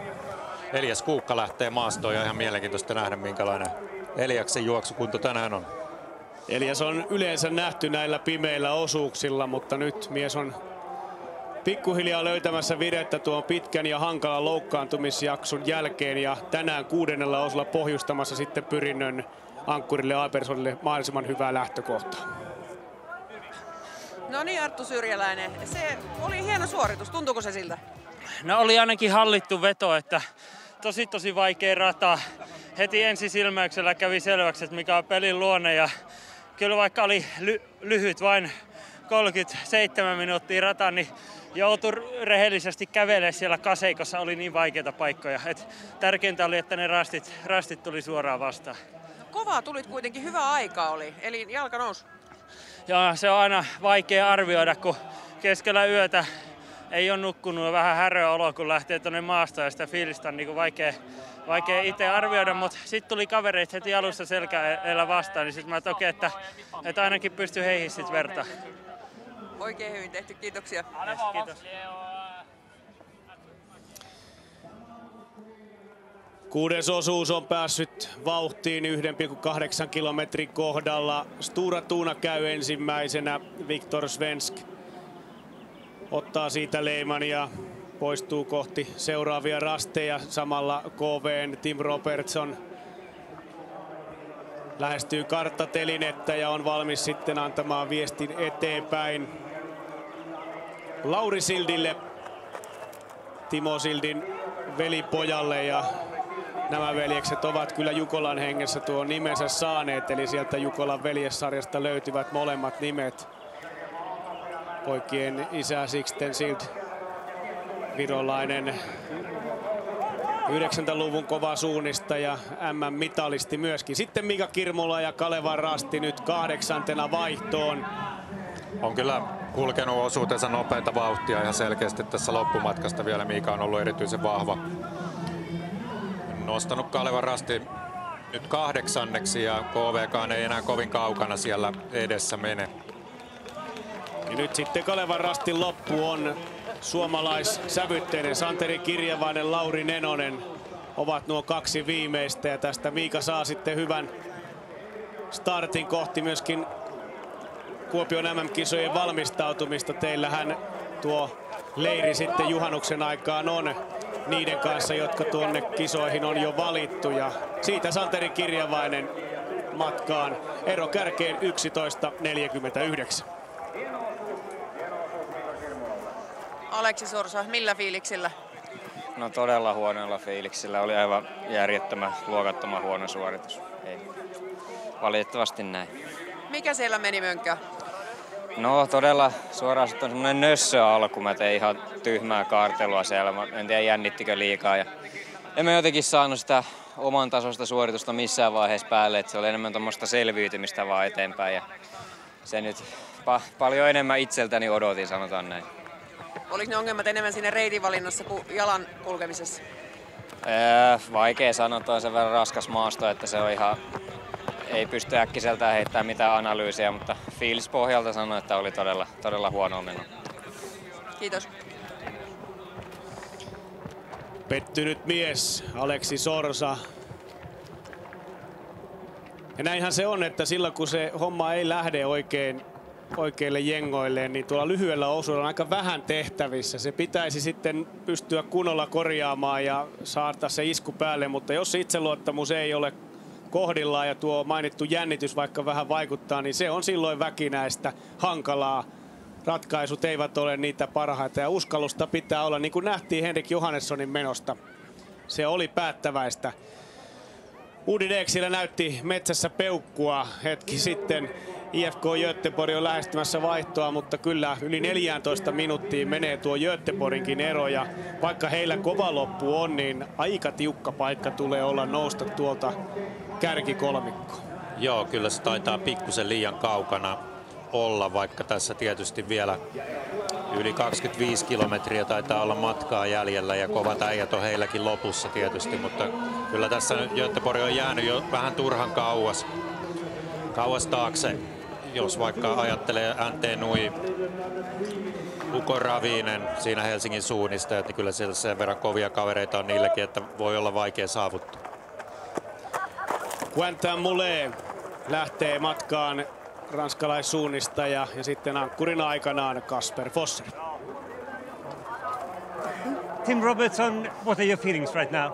I haven't checked the times. I had some problems with my ankle on the way to the third control, so I struggled to put too much weight on my left foot for half the course. So I was just really happy to get myself around and hopefully not lose too much time to the faster guys out there.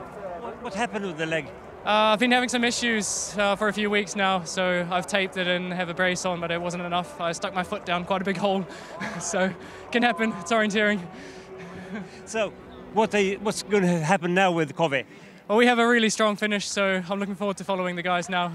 Lowry's just gone out, so it'll be exciting to see how he goes. I was just saying to the Finnish radio that I thought it was a bit like Estonian leafy forest with Finnish contours and cliffs and stones, so I think he'll enjoy it out there. KV on kyllä siinä mielessä virolaisin joukkue. Tuossa Tim Robertsonkin toi esille tuonnetta Lauri Sildille sopivaa maastoa. Viron kasvillisuus ja sitten nuo jyrkäteet ja kivet ja kumppareet, mitä täältä löytyy. Valitteli polven ongelmia.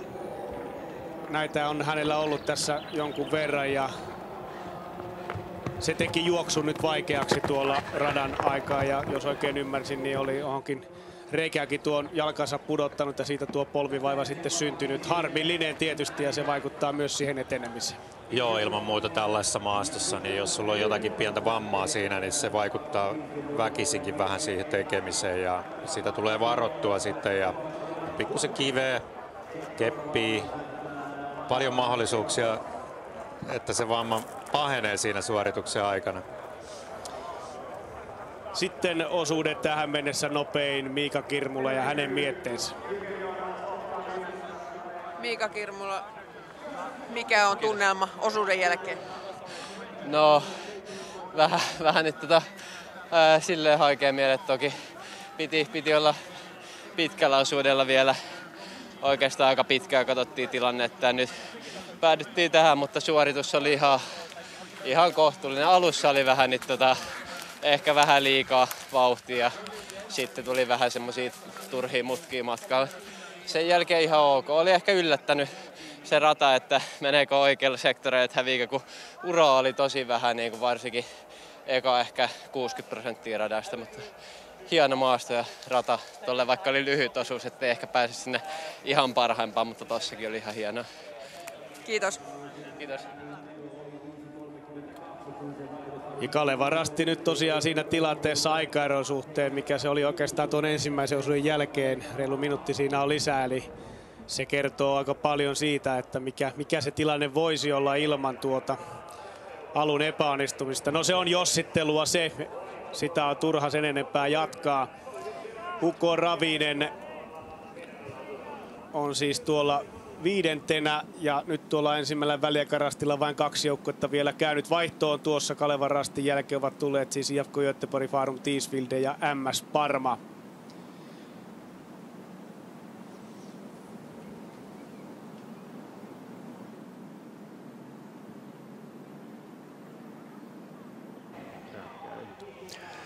Täällä ollaan Valkeakosken Hakan teltalla ja täällä oli äsken semmoinen suorastaan onnen humahdus havaittavissa, kun nimittäin sankarit kuulivat, että 6. ja 7 osuuksille on luvassa GPS-liivit.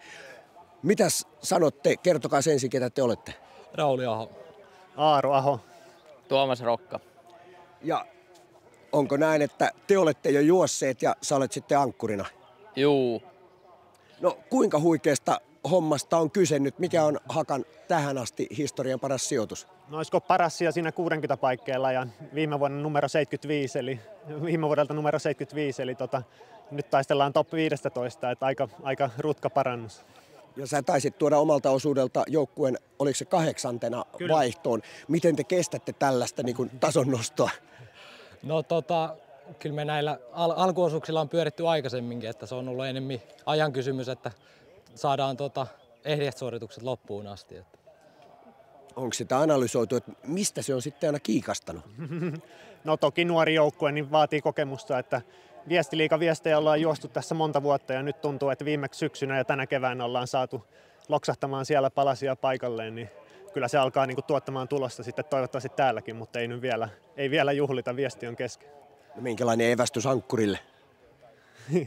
No se on semmoista niin kuin ollaan valmistauduttu. Meillä on ollut täällä Jukola-leiriä ja muuta, että ei ole mitään yllättävää. Että Tuomas varmasti tietää mitä tehdään. Hyvä. Ei muuta kuin nauttimaan. GPS kertoo kyllä missä menet. Joo, kiitos.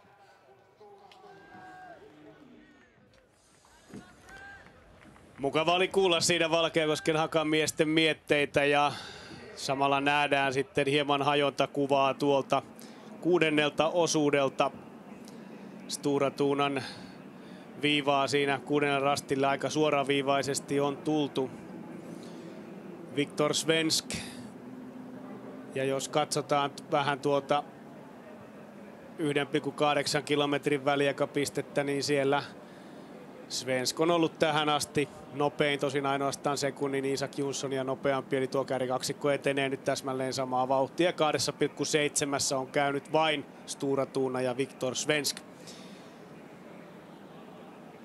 Siinä on tiukka vihreällä alueella oleva hajonta ja nyt mennään vähän eri suunnasta kuin tähän asti on menty. Noilla 4 ensimmäisellä osuilla ja vähän omia rastipisteitä ja se tuo sitä omaa maustetta, niin kuin Mika Kirmulakin omassa haastattelussaan totesi paikoin oli, että ei sitä uraa sitten ollutkaan. Ja olisiko tuossa sitten myöskin osa selitystä siihen. Tässä päästään Viktor Svenskin kyytiin ja Viktor Svenskillä oli tuossa talvella pyöräonnettomuus, jossa sai aika pahankin vamman ja on nyt sitten pikkuhiljaa toipunut siitä takaisin ja sai lipun tuonne IRRen maailmancuppiin ja varmasti sitten halajaa vielä enemmänkin edustustehtäviä. Ruotsalaisilla on aika paljon ollut nyt tätä katsastusta ja näyttöä tuolta jo keväästä saakka. He kävivät Suomessa toukokuun puolenvälin jälkeen ja rumpa sen kun jatkuu ja mitäs me nyt näemme? Tässä Kaleva Rasti Santeri Kirjavainen heti osuuden alkumatkasta lähtee kyllä ihan väärille jengoille. Tekee siinä aika isonkin virheen rastille eikä vieläkään löydä sitä. Ja kyllä nyt menee aikaa hukkaan oikein reippaasti, valitettavasti Kalevan Rastin kannalta. Tuo Kirmulla on hyvä 5. osuus. Siinä nyt vähän tuli tuollainen mahalasku. En tiedä, erikoisen näköinen vähän tuo Kirjavaisen rusetti tuossa oli. Ja samaan aikaan voidaan kertoa, että Haka tulee vaihtoon siellä 16 Joonas Salminen. Siinä kun teltalla äsken vierailtiin. 2,7 kilometrin kohtaan siis Stora Tuna käynyt nyt kohta 6 minuuttia sitten. Eli nyt ero kasvaa NTNY:ihin ja tämä on nyt se suunta, jota tässä on vähän odotettu ja yhtä aikaa pelätty.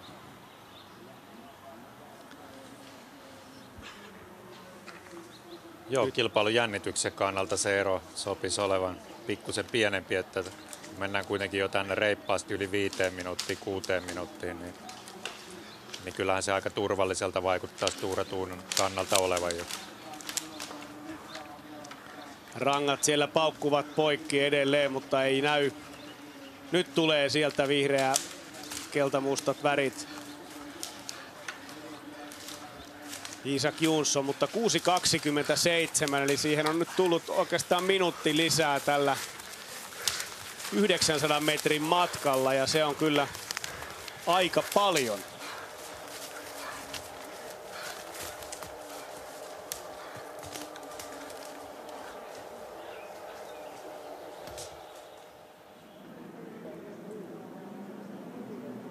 Tuossa 5. rastilla siis äsken vierailtiin. Ja Olli Markus Taivainen nimesi tuon rastin nimellä Paha. Paha rasti. Hyvin se sieltä tuntuu löytyvän.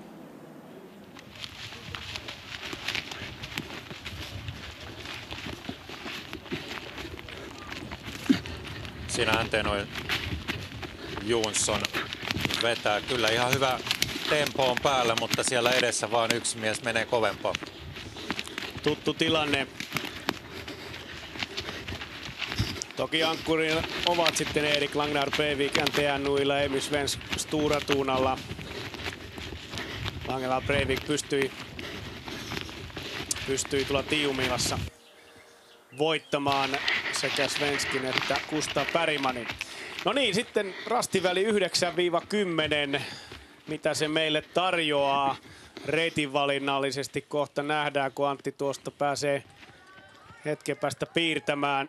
Kyllä tässä näistä tarjolla olevista reiteistä niin mun mielestä ylivoimaisesti paras on käyttää mahdollisimman paljon polkuja tällä rastivälillä ja tulla sitten tuolta aukkoja pitkin rastille. Että kyllä tässä muitakin mahdollisia toteutuksia on, mutta ei ne kyllä minun mielestä ole, vaikka täällä edellisen osuuden uria onkin, niin ei ne kyllä ole kilpailukykyisiä tuohon verrattuna. Tässä nyt piirrän yhden vaihtoehdon, mutta kyllä tässä aika hankala on tuo rastille tuleminen, että kyllä lähtisin tuolta vasemmalta tietä pitkin.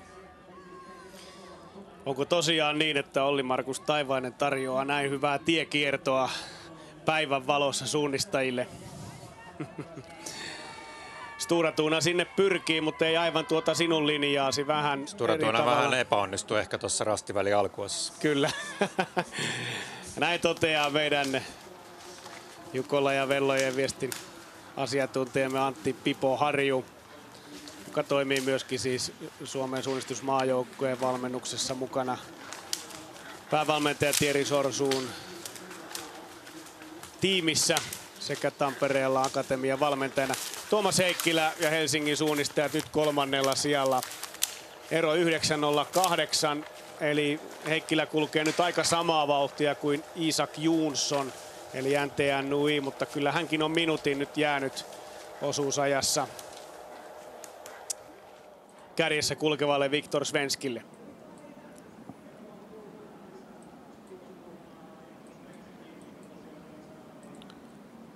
On kuitenkin päässyt eroon siinä Ukko Ravinenista, joka oli ihan samoissa Heikkilän kanssa tuolla edellisellä väliaikarastilla.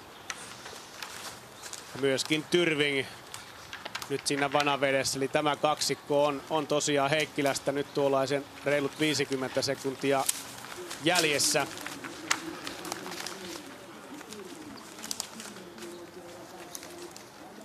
Ja jos tuolta 5.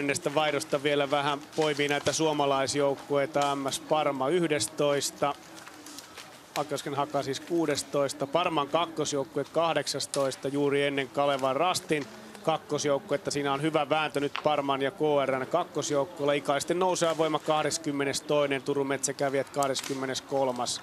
Jämsän retkiveikot nyt 26. Jani Lakasen osuuden jälkeen ja Janikin on joutunut vähän tuossa osuudella taipumaan ja voi olla, ettei tuo 25 tänään kuitenkaan täyty, mitä tuossa Jani haastattelussa he uumoilivat ja tavoitteeksi oli asetettu.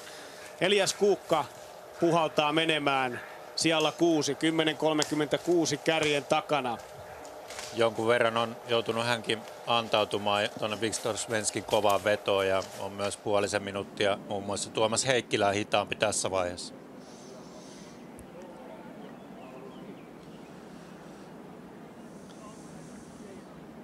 Tässä nähdään kuvissa Helsingin suunnista ja Tuukko Ravinen, ei mitään ongelmia. Tuomas Heikkilällä on ihan hyvä suunta siinä mäkien päällystöjä käyttää ja niin kuin on kamerakuvista tuolla nähty, niin se on hyvin avointa tuolla päällä ja siellä menee myös edellisten osuuksia ja myös Venla-viestin uria. Heikkilä pystyy hyödyntämään kyllä aika hyvin vahvuuksia tällä hetkellä tällä rastivälillä.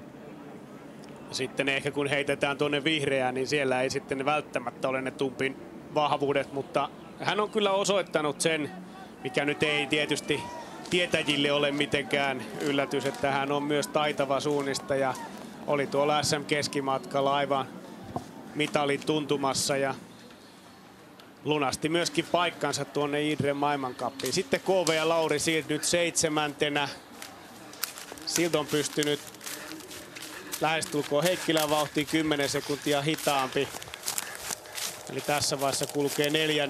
nopeammin näistä 7 joukkueesta. Joo, kyllä arvaisin näin, että Lauri Sild tällä osuudella tekee kyllä ihan hyvän juoksu. Ihan kuin veljensä silloin pitkällä yöllä, että sopii kyllä varmaan maastotyyppi näille Sildin veljeksille oikein hyvin. Ja ei hirveästi haittaa, jos vaikka vähän risuakin on siellä matkan varrella poikittaa. Stura Thuna toteuttaa tuota vasenta kiertoa. Ja vauhtia pystyy tuolla uralla pitämään, vaikkakin korkeuserojahan näillä kapeilla kärrypoluilla on jonkun verran. Ne eivät mitään huippumetsäautoteitä varsinaisesti ole. Katsotaan, jos nostaisi jo tosta, jos oikein vauhti on päällä, niin nostaisi jo tuosta pikku levikkeestä tonne metsäauto-uraa tonne ihan mäen huipulle ja sitä kautta sitten kohti rastia.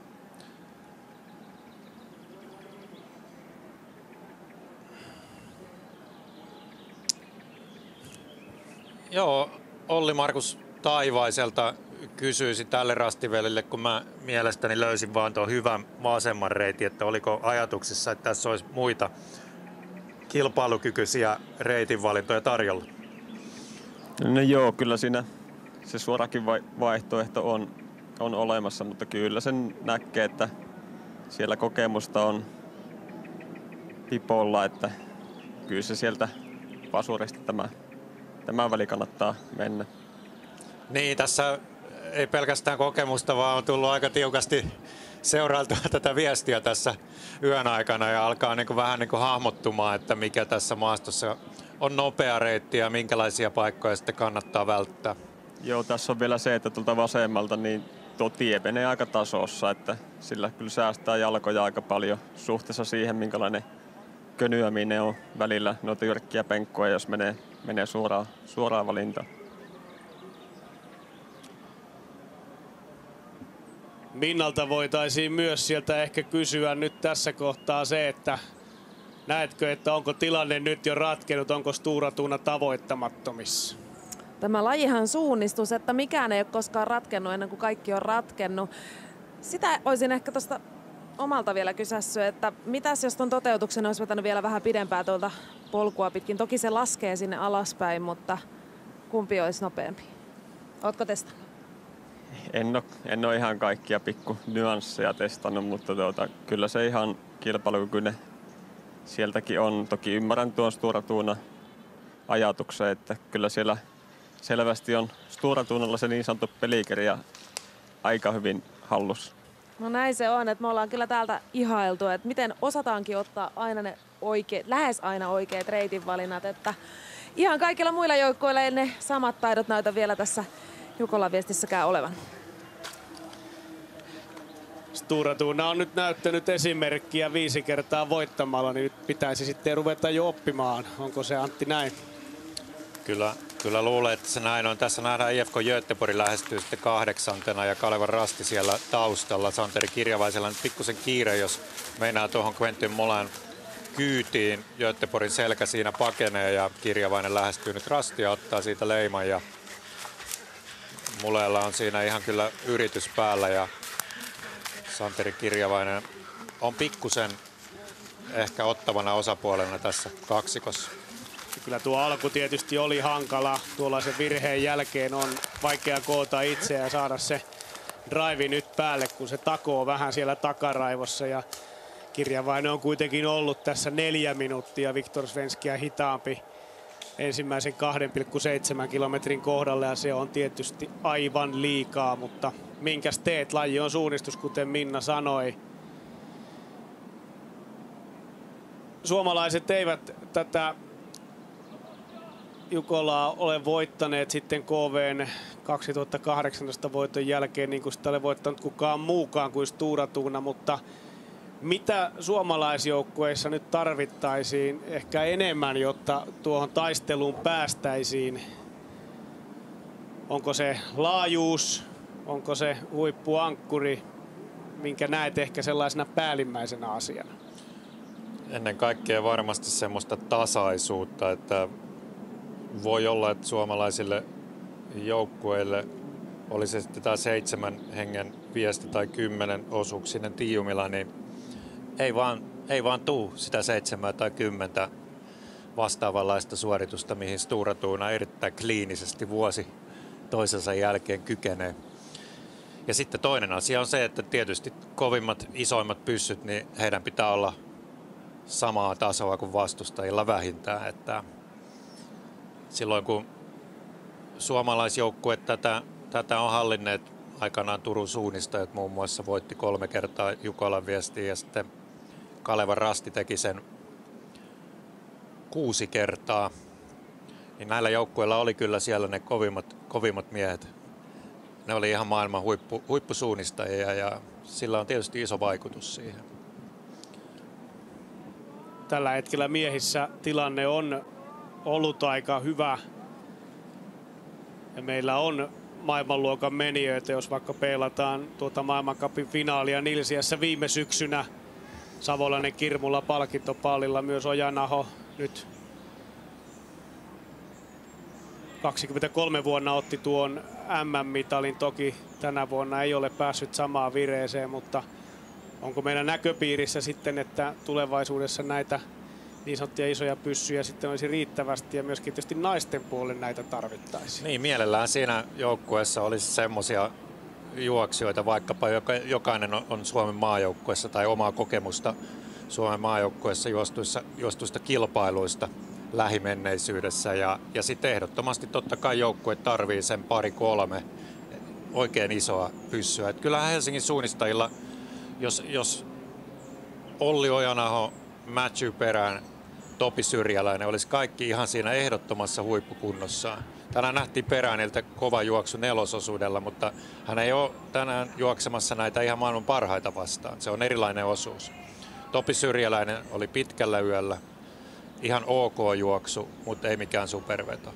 Ja me on vielä näkemättä se Olli Ojanahon veto tuossa ankkuriosuudella, mutta tänä keväänä mikään kilpailu ei peilaa siihen, että Olli olisi ihan samalla tasolla kuin nämä maailman parhaat, ketä tuolla NTNuilla, vaikkapa IFK Göteborgilla, Ukko Ravinenilla ja kärjessä menevällä Stora Tuunalla on sille osuudelle asetta.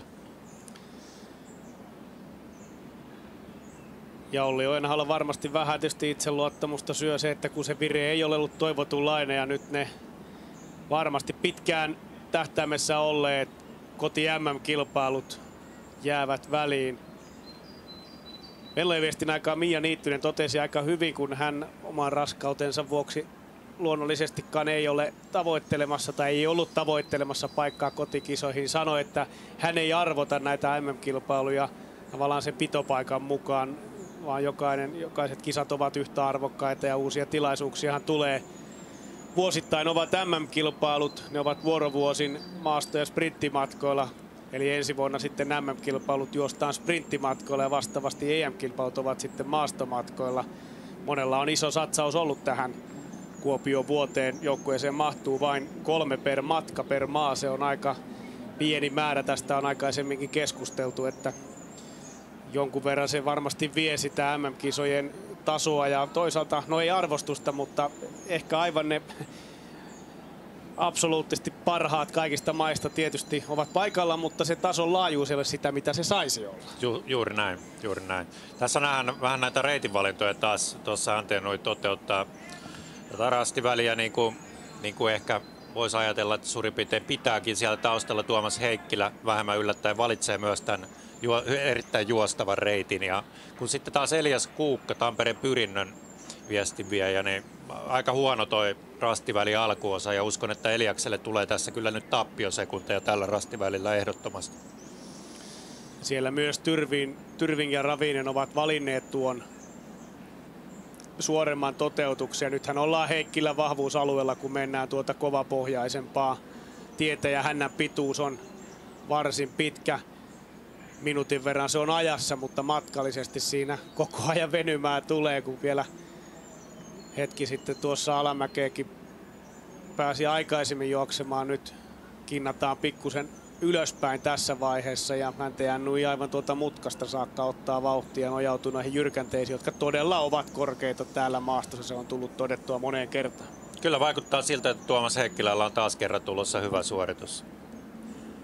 tänä keväänä on oikeastaan tullut pelkästään hyviä suorituksia, että nyt alkaa turvaamaan Helsingin suunnistajien kolmospaikkaa aika selkeästikin tässä vaiheessa, että siellä taustalla esimerkiksi vaarallinen Uko Ravinen on aika kaukana. Kärki saapuu 5,9 kilometriin. Viktor Svensk taittaa taivalta ylhäisessä yksinäisyydessään ja käyttänyt tähän aikaa vaihdosta 39 minuuttia. Ja tuohon viiden osun jälkeisen vaihtoon on nyt tällä hetkellä tullut 44 joukkuetta, viimeisimpänä IFK Uumaja 39 minuuttia kärjen takana. Ja nyt sitten avataan vähän lisää tuota karttakuvaa, eli tuolla rastilla 12 oltiin äsken kuvissa Stora Tuunan leimatessa ja 2 kokonaista rastiväliä on NTNUin Isak Jonsson tällä hetkellä perässä.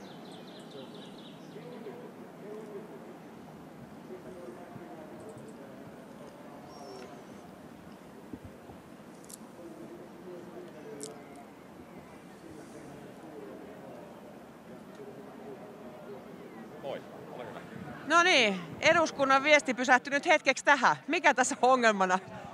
No minä olen kyllä nyt tässä ihan ajoissa, mutta kaveria vielä etitään, että eiköhän hän kohta sieltä tuu. Ehkä on poliittiset neuvottelut käynnissä. Ootko pitkään ehtinyt jo tässä odottaa? No kyllä mä hetken aikaa on jo ollut, mutta mikäs tässä aamu auringossa ollessa? Kukas meillä on kateissa? Laakso Ville on meillä seuraava ja sittenhän meillä urheiluministeri on ankkurina Poutala Mika ja annetaan Mikalle hyvät mahdollisuudet sitten sijoitukseen, mutta ensiksi pitää saada kolmasosuus maastoon. Tässä menee nyt arvokkaita minuutteja. Ehkä meillä on siihen varaa. Hyvä. Sitten vaan kovaa ääneen huutelua. Just näin. Kiitos. Kiitos.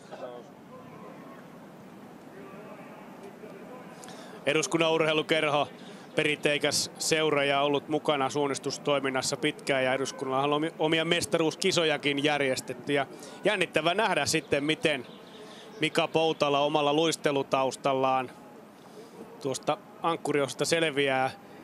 Taannoinhan näimme, että Poutalahan juoksee töihin ja siinä tulee aivan kunnon lenkkiä, että kyllä kestävyyspohjaa varmasti löytyy, mutta voi olla Poutalalle myöskin yllätys tuo maastopohja tänään. Mutta aikaahan on, niin kuin tuossa todettiin. Toki tuo aika, mikä juoksee vaihtopuomilla silloin, kun mitään ei tapahdu, niin se on sitä turhinta aikaa.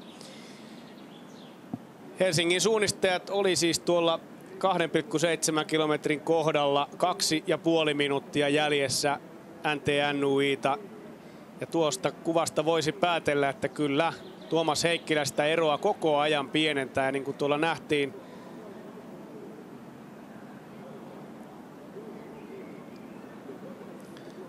Ja saimme korviimme tiedon, että vaihtopuomilla on nähty Elvis ja tätähän meidän pitää lähteä nyt katsomaan. Matias Karvinen vai pitäisikö sanoa Elvis? Mikä juttu tää on? Tämä on tämmöinen meidän porukka. Me ollaan tehty tuonne projekti tuossa 10 vuotta sitten, iso IT-projekti asiakkaalle ja sitten me ollaan tällä porukalla asiakkaan kanssa 10 vuotta oikeastaan nyt ollut. 2015 taisi olla ensimmäinen. Eli työkaveriporukka, osuudelle lähdössä, onko tietoa mikä siellä odottaa? Kyllä ne sanoo, että aikamoista ryteikköä ja ylös alas mennään, että pitkä reissu taitaa tulla. Mutta hei, pääset kuitenkin tässä kivasti auringonnousussa lähtemään. Joo, kyllä on upea. Tämä on paras, just tämä 3. yleensä. Se on aina auringonnousussa, kun me lähdetään. Kiitos. Kiitoksia. Siinä tuo pieni ero siitä, että kärki lähtee 3. synkimpään yöhön ja Elvis lähtee sitten aamun koitteessa 3. osuudelle. Näitä hauskoja tiimejä tosiaan löytyy ja perinteinen yksi sellainen myöskin Äänekosken sarjakuvaseura, joka kunnostautui 90-luvulla aina olemalla melkein viestin viimeinen. Lisäksi tänään on matkassa myös SK Saako konsultoida, noin 7 veljestä. Oma suosikkini lauantai-makkaraseura, Käräjävuoren kävyt, Hunajavuohet, Kalonian kollit ja niin edelleen. Eli kyllä näitä innovatiivisia nimiä on ja kuten aikaisemmin kuultiin ja nähtiin, niin ihan kaikenlaiset nimet eivät välttämättä mene myöskään sitten kaukometsäläisiltä läpi, jos se ei edusta riittävän hyvää makua. Tuolla ollaan Kilpilammen rannassa ja koko ajan Tuomas Heikkilä kyllä hyvällä tavalla imee tuota NTNUin eroa kiinni. Ja tästä saadaan kyllä sitten makoisa kamppailu, mikäli Tumppi lopulta tavoittaisi Isak Jonssonin tässä ennen vaihtoa ja lähettäisi sitten Olli Ojanahon ankkuriosuudelle mittaamaan tasoaan Erik Langdal Breivikin kanssa. Se on kyllä kova tasomittari, jos mietitään vaikka näitä Tahkon näyttökisoja viikko takaperin. Kyllä se varmaan sellainen paikka on kyllä, mihin Olli haluaa tietysti lähteä haastamaan tosissaan. Ja Heikkilällä on kyllä tässä tosi hyvä veto päällä, että tuolla takana Tyrving, Ravinen, Pyrintö niin auttamatta jää Helsingin suunnistajien vauhdista tällä hetkellä. Ja KV vetää ihan hyvin myös Lauri Silt siinä taustalla ja KV on tiukasti taistelemassa paikasta 6 parhaan joukossa. Kyllä se näin on. Edelleen se on itselleni pieni yllätys, mikäli se maaliin saakka kantaa tuolla tasolla. Tuo suora reitinvalinta tälle rastin välille oli Pyrinnön, Tyrvingin ja Ravinenin toteutus. Eroahan Ravinenilla tuolla 2,7 kilometrin kohdalla oli 10 minuuttia kärkeä, mutta he olivat ainoastaan tuossa sen minuutin verran Heikkilää perässä. Ja tästä karttakuvasta on helposti pääteltävissä, että se ero on kyllä nyt suurentunut tämän 9-10 rastiväen aikana melko runsaasti.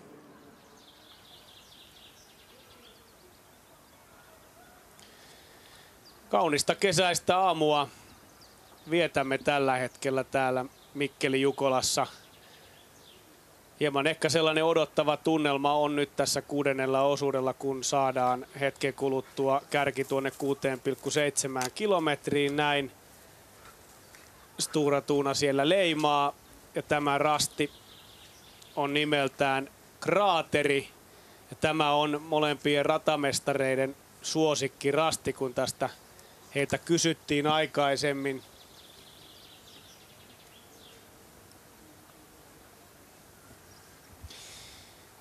Mikkelissä on viimeksi kilpailtu Jukolla vuonna 2009 ja silloin saatiin oikein loistavaa taistelua. Ja mennäänpä vähän muistelemaan näitä aikoja sinne vuosien taakse.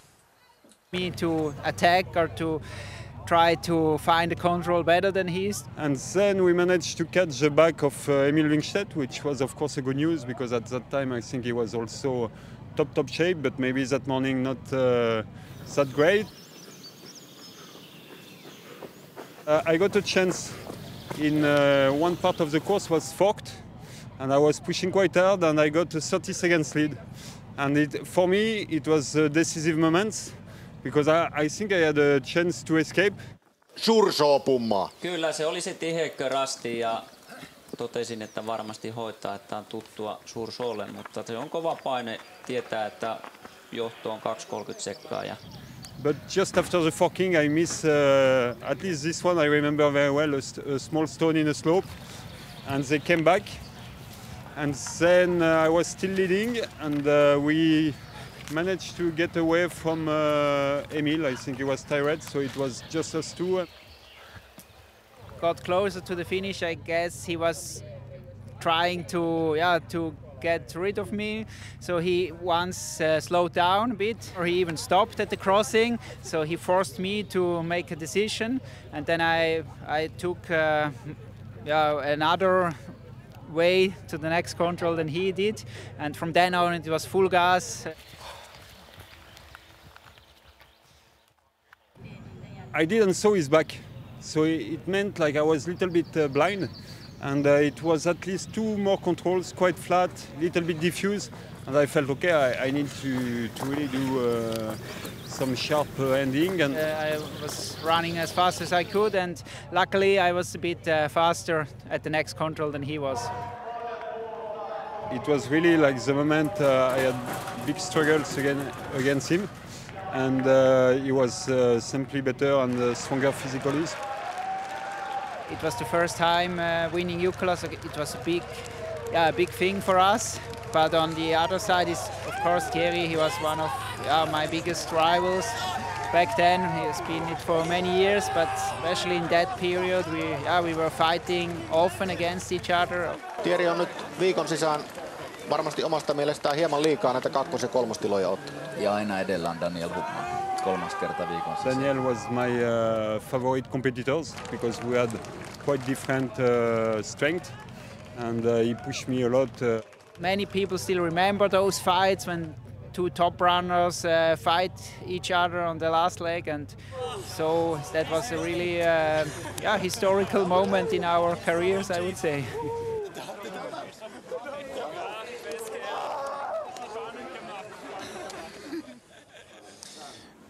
Nouseeko Pipo tuosta minkälaisia muistoja sinulle itsellesi mieleen? No tietenkin olin oikeastaan ensimmäistä kertaa Kalevan Rastin valmennustehtävissä, jossa johtamassa, niin ainakin apuna siellä, ja totta kai harmitti joukkueen puolesta, että se oli niin lähellä, ja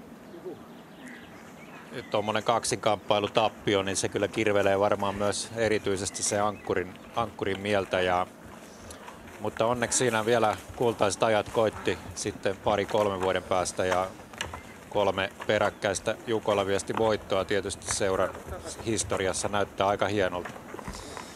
Otetaan tähän väliin väliajat näille suunnistajille. Helsingin suunnistajat siellä kävi kolmantena 7.50. Tuomas Heikkilä kärkeä jäljessä, on ollut osuuden nopein tähän mennessä. 10 sekuntia Viktor Svenskia nopeampia on nyt Isak Jonsson ja 1.20 perässä. Sitten tämä kolmikko siellä 4, 5 ja 6 eli Pyrintö, IL Tyrvin, UK Ravinen 10.50. Eli niin se pompsahti yhtäkkiä 3 minuuttiin se ero tuossa toteutuksessa 9 rastilta eteenpäin tuonne rastille numero 12.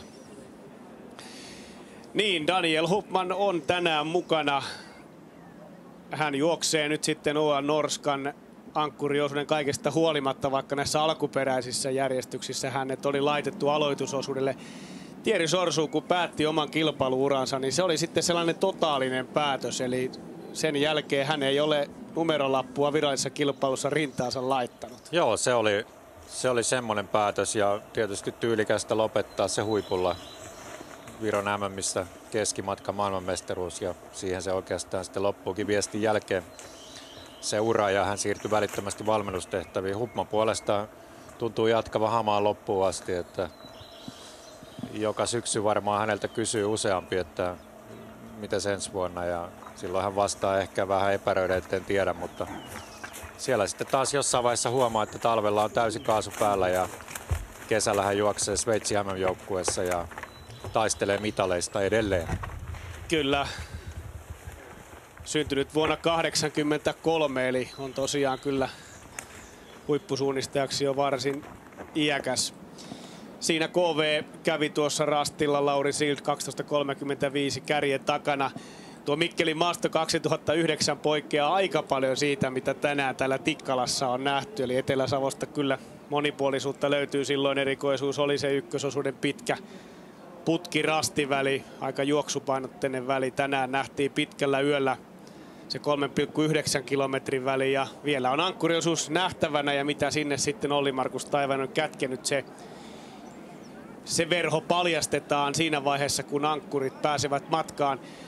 IFK Göteborg lähestyy nyt tuota 11 rastia samalla, kun 6,7 kilometrin kohtaan tulee NTNUI, ja aikaero, no se ei ole tässä kasvanut kuin 8 sekunnilla. Eli tämä on ollut hyvä sektori sitten Isak Jonssonille.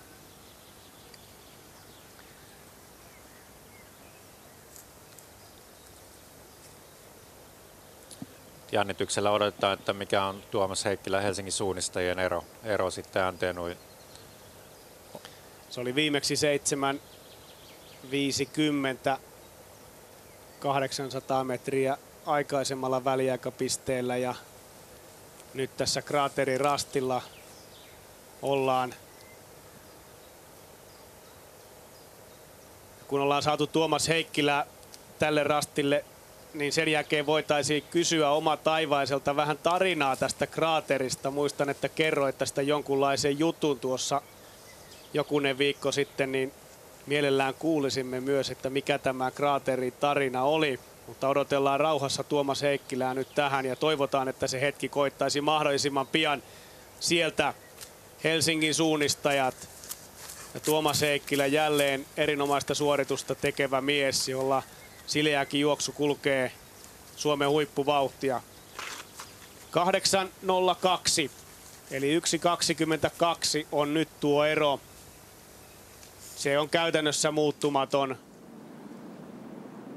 Ja Heikkilä on ollut sekunnin Viktor Svenskia hitaampi. Mutta nyt jos oma Taivainen siellä kuulee, niin mikäs on tämän kraaterin tarina? Kerropa hieman.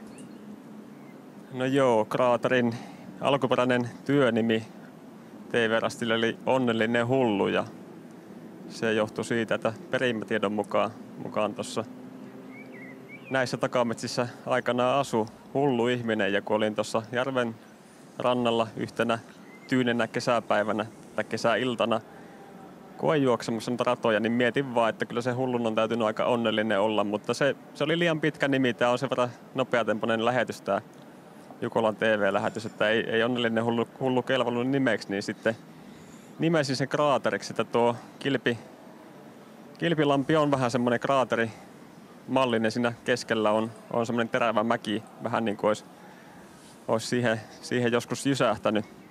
Ja tosiaan syvässä montussa sijaitsee, niin se aika usein on tyyni se pinta, vaikka muualla tuuliskin. Ja on todella erämainen tunnelma tuossa järven rannalla, että se on ollut kyllä minun ja Venloirataamistari Ahola Topiaksen lempipaikkoja tässä kisamaastossa tuo Kraaterijärvi eli Kilpilampi.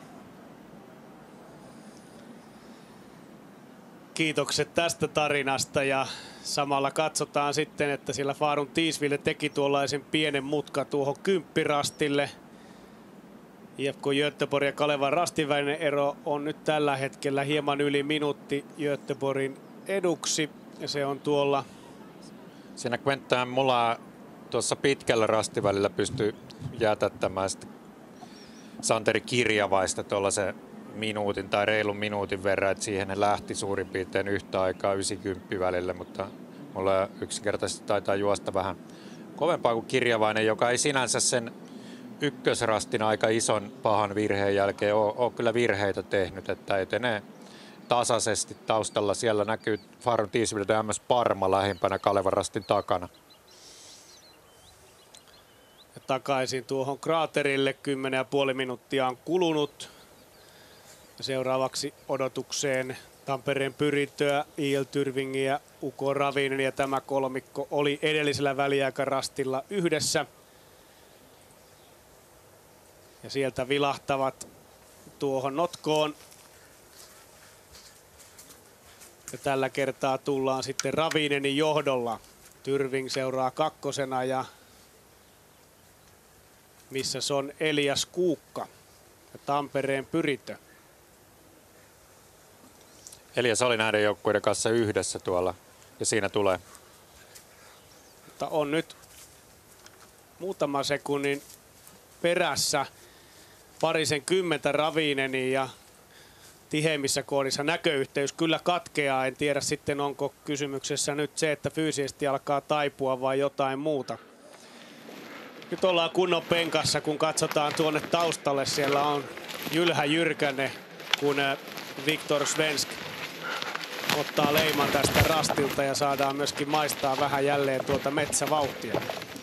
Joo, tässä nyt lähdetään aika jyrkkää alamäkeen pudottelemaan ja siellä se aika avoin maasto edessä, sinänsä suht simppeli. Varmasti hänen kannaltaan navigoida, mutta tässä pitää vaan tehdä sitä kuuluisaa mikrovalintaa ja yrittää etsiä niin kuin sieltä näkökentästä mahdollisimman juostavaa alustaa ja tietysti pitää mahdollisimman kovaa vauhtia koko ajan.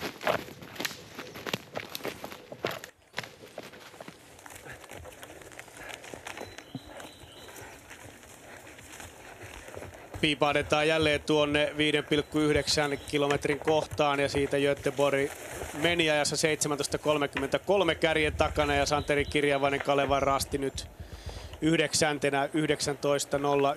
19.09 ja kyllähän tuossa Kirjavaisella aikaeroa Emil Svenskiinkin alkaa olla jo 7 minuuttia 20 sekuntia. Se on aika iso ero tuohon 5,9. Joo, ei tässä mikään erityisen hyvä suoritus on kyllä meneillään. Aika paljon on tullut yli 7 minuuttia lisää eroa kärkeen Santeri Kirjavaisella tähän väliaikapisteeseen mennessä. Mika Kirmula kertoi, että aiemmin piti tuota pidempää osuutta juosta ja sitten päädyttiin tähän ratkaisuun, jolloin Kirjavaisenkin osuus vaihtui. Mitä se urheilijalta vaatii, jos tieto tulee, vaikka sanotaan nyt vuorokausi ennen tuota omaa osuutta, että matka vaihtuukin 6 kilometristä 11? No tietenkin se osuuden luonne siinä muuttuu, mutta nämä kyseiset kaverit, ketkä nyt tässä sitten joutu siirtymään vähän pidemmille osuuksille, Kirjavainen, Nenonen, niin en usko, että he nyt hirveästi siitä stressaa, että lähtee tekemään vaan parhaansa ja se on sitten se, mitä lyödään pöytään ja sen täytyy riittää, että Santeri Kirjavainen varmaan kyllä olisi ehkä omimmillaan ollut siinä 5. osuudella tosiaan, että tässä on aika kova vastus kuitenkin niin sanotulle kansallisen tason kaverille tällä osuudella, kun siellä menee edellä maajoukkueen miehiä ja MM-edustajia. Katsellaan hieman tuolta näitä aikaisempia vaihtoja. Toiselta osuudelta on nyt saapunut vaihtoon 1487 joukkuetta. Pontevat potut tuossa juuri vaihtoi. Kolmannelta osuudelta 442, viimeisimpänä Beach Boys. 4. osuudelta vaihtoon saapunut 193 joukkuetta, eli kyllä siellä nyt tällä niin sanotusti samalla osuudella alkaa olla aika vähän kärjen kanssa joukkueita. 5. vaihdossa 78 joukkuetta käynyt ja siirtynyt tälle nyt käynnissä olevalle 6. osuudelle, jolla mittaa tämä reilu 11 kilometriä. Ja siitä on nyt kärki taittanut jo tuollaisen 6,7 kilometriä tuolla ja saamme sitten seuraavaa väliaikaa 8,9 kilometristä Majarastilta. Kyllä norjalaisseuriakin tuo voitto on kiertänyt. Tuossa Mikkelin insertissä nähtiin se, että Kristiansson otti silloin ensimmäisen voittonsa ja se toinen voitto on vuodelta 2015 ja se on toistaiseksi viimeisin norjalaisjoukkueen saavuttama ykkös ja Jukolan viestissä Haldenin kultavuodet ovat osuneet enemmän tuonne 90-luvun lopulle, 2000-luvun alku ja sitten nuo 2 perättäistä voittoa 2010 ja 2011.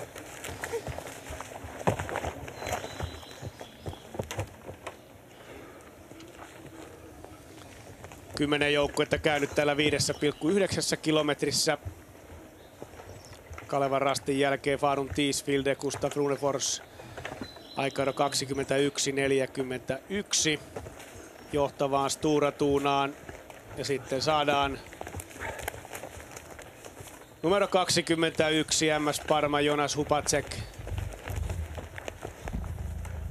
tälle rastille ja heillä ankkurina sitten Akseli Ruohola, joka myöskin raivasi tiensä Kuopion MM-kisajoukkueeseen ja on esiintynyt pirteästi nyt alkukesästä näissä tärkeissä kilpailuissa.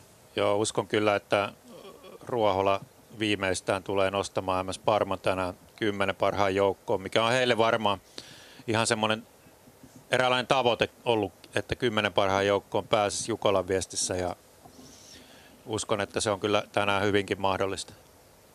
Siitä olisi kiinni otettavissa esimerkiksi Farum Tiisvilde edestä ja Kalevan rasti myös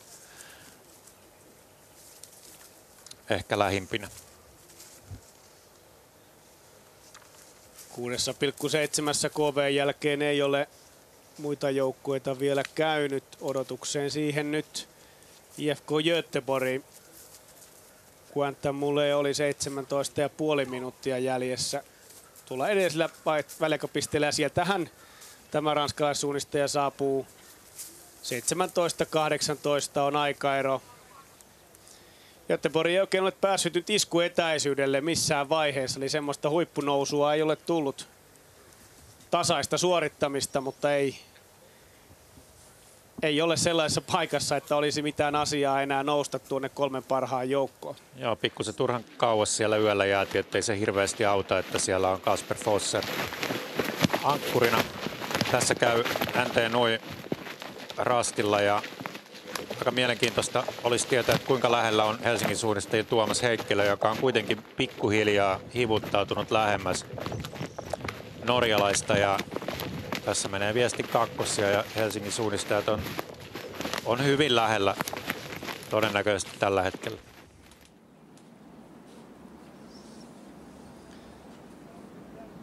Stura Tuna on jo kartanut sitten kohti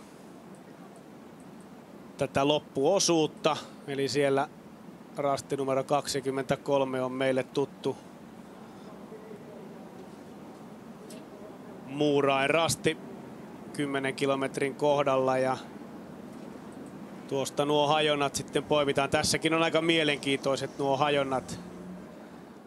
Lyhyetkin rastivälit kääntävät ennen sitten tätä yhteistä.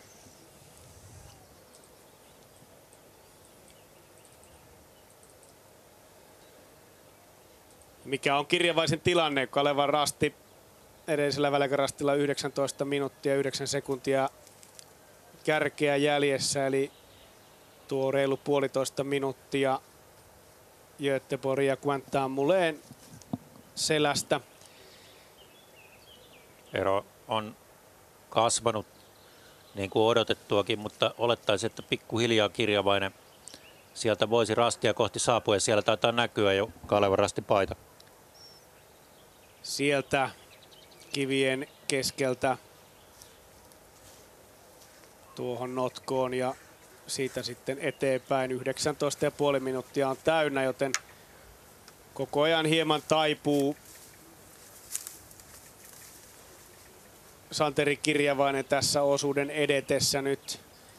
Eroa IFK Göteborgin on tuo 2 minuuttia 19 sekuntia. Tähän mennessä osuuden nopeimmat siis Viktor Svens ja Tuomas Heikkilä, ainoastaan sekunnin eroa toisesta. Ja tässä sitten Tuomas Heikkilä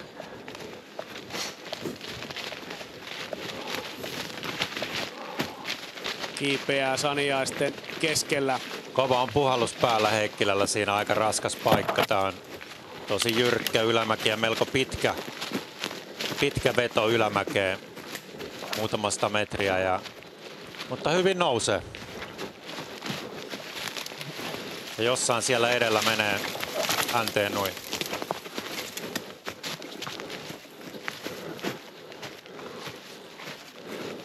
Kyllä Tuomaskin sitä nelivetoa joutuu käyttämään.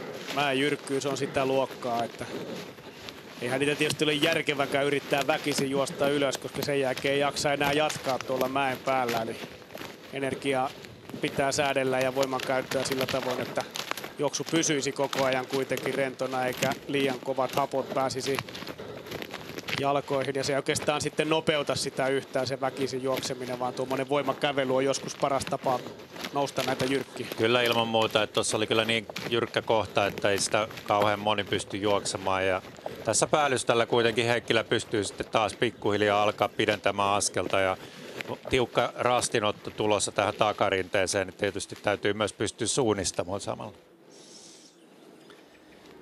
Sinne katoaa tämä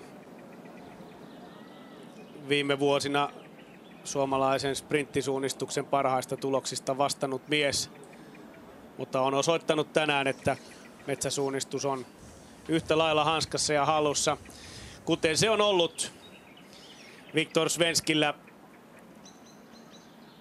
koko tämän osuuden ajan, ja aikaero on tuo reilut 6,5 minuuttia tällä hetkellä pahimpiin taka-ajajiin. Stura Tuna saadaan sitten vielä kertaalleen tuohon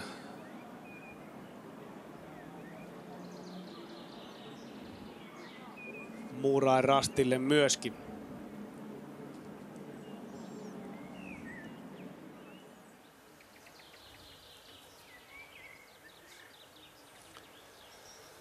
Kuudessa 6,7 edelleen 9 joukkuetta käynyt.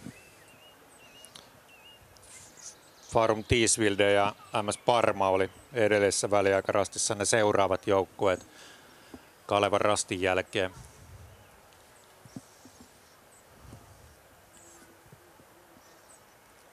Gustav Runefors vie Farum Tiisvilden viestiä ja Jonas Hupacek siis MS Parman suunnistajana tällä osuudella. Edellisellä väliaikarastilla omat käyneet nyt myöskin Malungsåker, Skogsmårarna, Uko Tiissareen, Turun metsänkävijät. Siellä on 14, Södertälje, Nykvarn ja Nydalens, eli 16 joukkuetta. Ja puolisen tuntia on ensimmäisen ja 16 joukkueen ero. Onhan se valtavan suuri tässä vaiheessa ja vielä on ankkuriosuuskin juoksematta.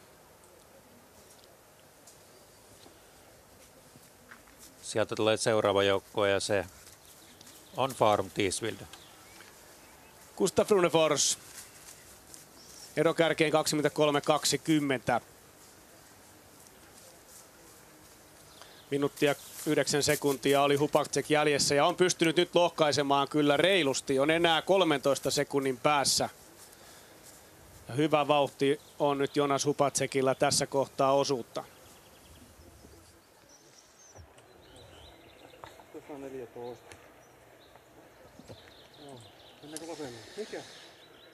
Tässä kertauksena 6,7 kilometrin Väljäkän rastilta 10 kärki, Stora Tuna, NTNY, Helsingin suunnistajat 3 parasta ja sitten vähän tiiviimpi nippu, Ravinen, Tyrving, Pyrintö ja vielä suomalaisjoukkueesta 10 joukkoon KV sekä Kalevan Rasti. Sanonnan mukaan ei auta itku markkinoilla, mutta entäs sitten Jukolassa itku muurilla? Mennään kysymään, mistä on tänä vuonna eniten kilpailijat itkeneet? No aika paljon on emittäjä hyytynyt, leimauslaitteita ja sitten tosiaan juomapaikkojen lähellä olevat rastit on unohtunut. Että varmaan kun ihmiset on käynyt juomassa, niin siirtynyt jo ajatus seuraaviin rasteihin. Että niiden osalta on ollut paljon hylkäyksiä tänä vuonna. No, onko itkijät saaneet mitään henkistä apua? No totta kai yritetään mahdollisimman neutraalisti suhtautua tässä, että se on rankka paikka varmasti jokaiselle suunnistajalle. Ja on toki niin kuin iloisia tulee sellaiset uutiset, että jos tuleekin hyväksytty suoritus ja löytyy kaikki leimat siitä piikkitarkastusliuskasta, niin sitä kautta tulee kyllä iloakin välillä täällä. Osaatko sanoa, kuinka monta kävijää teillä on ollut suunnilleen? No mä tarkkaa määrää en osaa arvioida, mutta kyllä tässä koko ajan tekemistä on yö oli olla. Ja jatkuu vielä pitkälle seuraavalle päivälle. Onko kollegat yhtään sanoneet, miten tämä suhtautuu edellisvuosiin? Ilmeisesti aika normaali määrä, että ei ole ollut niinku viallisia leimauslaitteita ja muita, mitkä olisi aiheuttanut isompaa kaaosta täällä, että normaalia. Eli itkun määrä on lienee vakio, mutta hyvä kuulla, että täältä myös löytyy apua.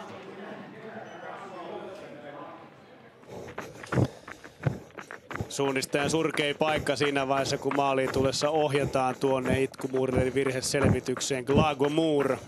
Siitähän tuo termi myöskin tänne Jukolaan on tullut. Sitten 8,9 kilometriä.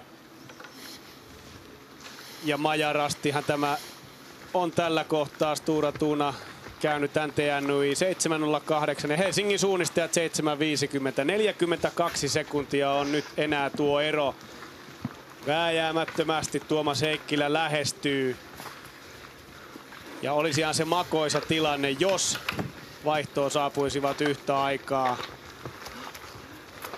NTNY sekä Helsingin suunnistajat ja Langelau Breivik pääsisi yhtä aikaa Olli Oinahan kanssa matkaan. No eilen! Hemmetti. Tampereen Pyrintö ja Ukko Ravinen siinä kävivät. Nyt Elias Kukka tämän porukan ensimmäisenä ja siitä puuttuu nyt sitten Tyrving. Erik Börjeskog, hän ei ole vielä tuossa käynyt. Kun viimeiseen vaihtoon saadaan kilpailun kärki Stora Tuna, UK ja Viktor Svensk. Ja kyllä tällä hetkellä näyttää erittäin vahvasti siltä, että tuo 6. perättäinen voitto on menossa tälle veljessarjan rungon muodostamaan joukkueen, tai joukkue, jonka rungo muodostaa tämä Svenskien veljessarjan jälleen kerran, mutta vielä on 15 kilometriä tätä kilpailua jäljellä. Ja ankkuriosuus, raateleva sellainen, lähtee liikkeelle ja Emil Svensk, joka on tottunut näitä jukoloita ankkuroimaan voittoon, niin saa tänäkin vuonna tuo vastuullisen tehtävän. Siitä käynnistyy sitten se viimeinen taival tässä Mikkeli-Jukolassa. Sunnuntai-aamun auringon paistaessa kello 5.47, kun Emil Svensk säntää omalle osuudelle. Aika tutunnollinen tilanne Emil Svenskillä siinä lähtee. Hän tietää varmasti suurin piirtein eron sinne taaksepäin ja tietää, että aika kuitenkin suht rauhallisesti pystyy vetämään. Välttelee isompia virheitä ja tekee järkevät reitinvalinnat, niin silloin sen etumatkan pitäisi kyllä hänelle riittää.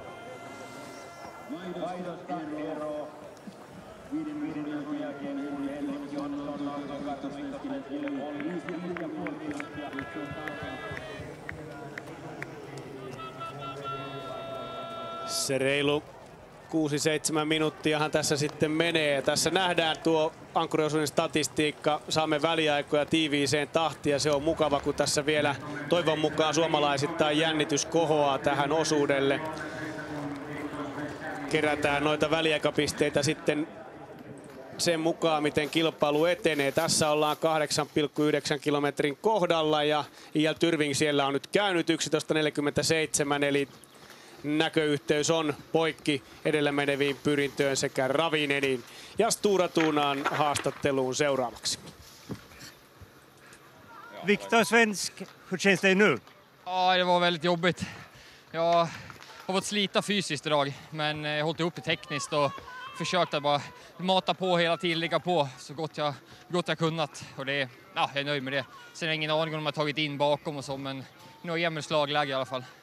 Vad är det som beror på att du har haft det tungt fysiskt? Ja, jag har haft en liten dålig vinter.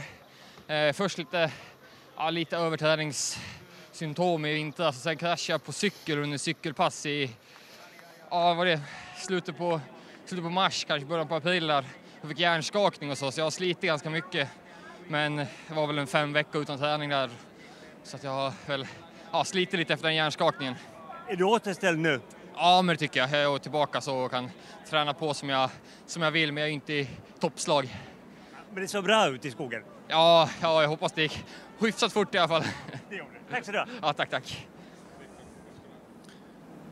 Viktor Svensk totesi siinä, että oli todella työlästä ja tuo heikko fyysinen vire sen aiheutti. Teknisesti hyvä suoritus ja kuten hän kertoi, talvi sujui huonosti, oli hieman yliharjoittelua ja sitten tuo pyöräonnettomuus, johon mekin viittasimme jo aikaisemmin, joka sitten aiheutti tuommoisen päävamman. Ja nyt sitten pikkuhiljaa on takaisin, mutta ei ole aivan vielä huippukunnossaan ja varmastikin tämä ajankohta ja tuo maastokin teki sen, että tuo fyysinen vire ei sitten ollut aivan niin hyvä kuin hän olisi toivonut ja totesi, että työlästä oli.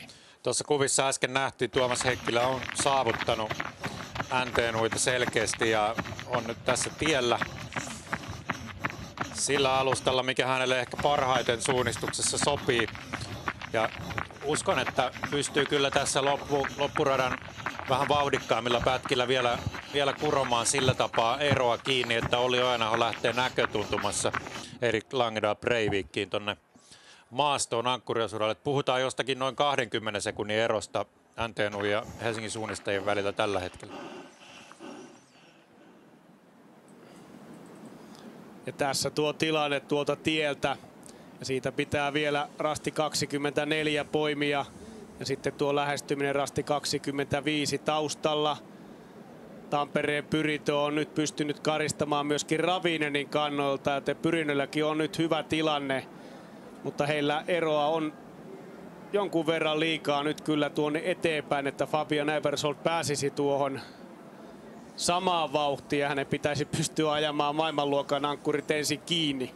Ehdottomasti ja sieltä takaa starttaa Gustav Bergman Uko Ravinenin ankkurina. Tässä nähdään NTNU lähtee vähän aikaisemmin tieltä metsään. Mä en tiedä, onko se nyt niin kauhean hyvä ratkaisu. Helsingin suunnistajien Heikkilä jatkoi tietä pidemmälle ja uskon, että rastilla miehet ovat jo yhtä aikaa.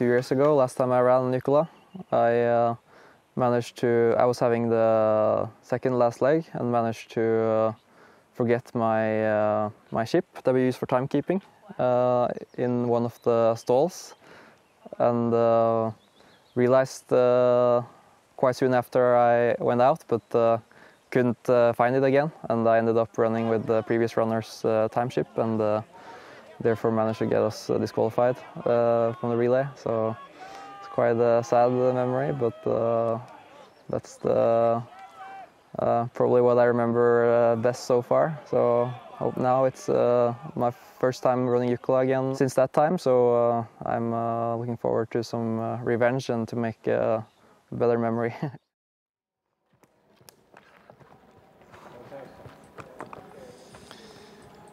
Ja nyt tämä lähestymisrasti kertoo meille sitten tuon tilanteen tuolla taustalla. Siinä on NTNUI ja siinä on Helsingin suunnistajat. Tuomas Heikkilä on tehnyt miehen työn ja nyt tuo ero on ajettu kokonaisuudessaan kiinni. Isak Jonssonin selässä on kiinni tämä Helsingin suunnistajien mies. Eikä päästä siitä irti, ei varmasti hevillä. Ja nyt ankkuriosuudelle pääsevät yhtä matkaa. Erik Langdal Breivik, viime vuoden Euroopan mestari, sekä parin vuoden takainen MM-pronssimitalisti Helsingin suunnisteen Olli Ojanaho. Tästä tulee hieno tilanne ja hieno taistelu vielä. Ja toivotaan nyt Ollille sitä hyvää päivää, jotta Helsingin suunnistajat voisi kamppailla jopa tämän Mikkeli Jukolan kakkossijasta.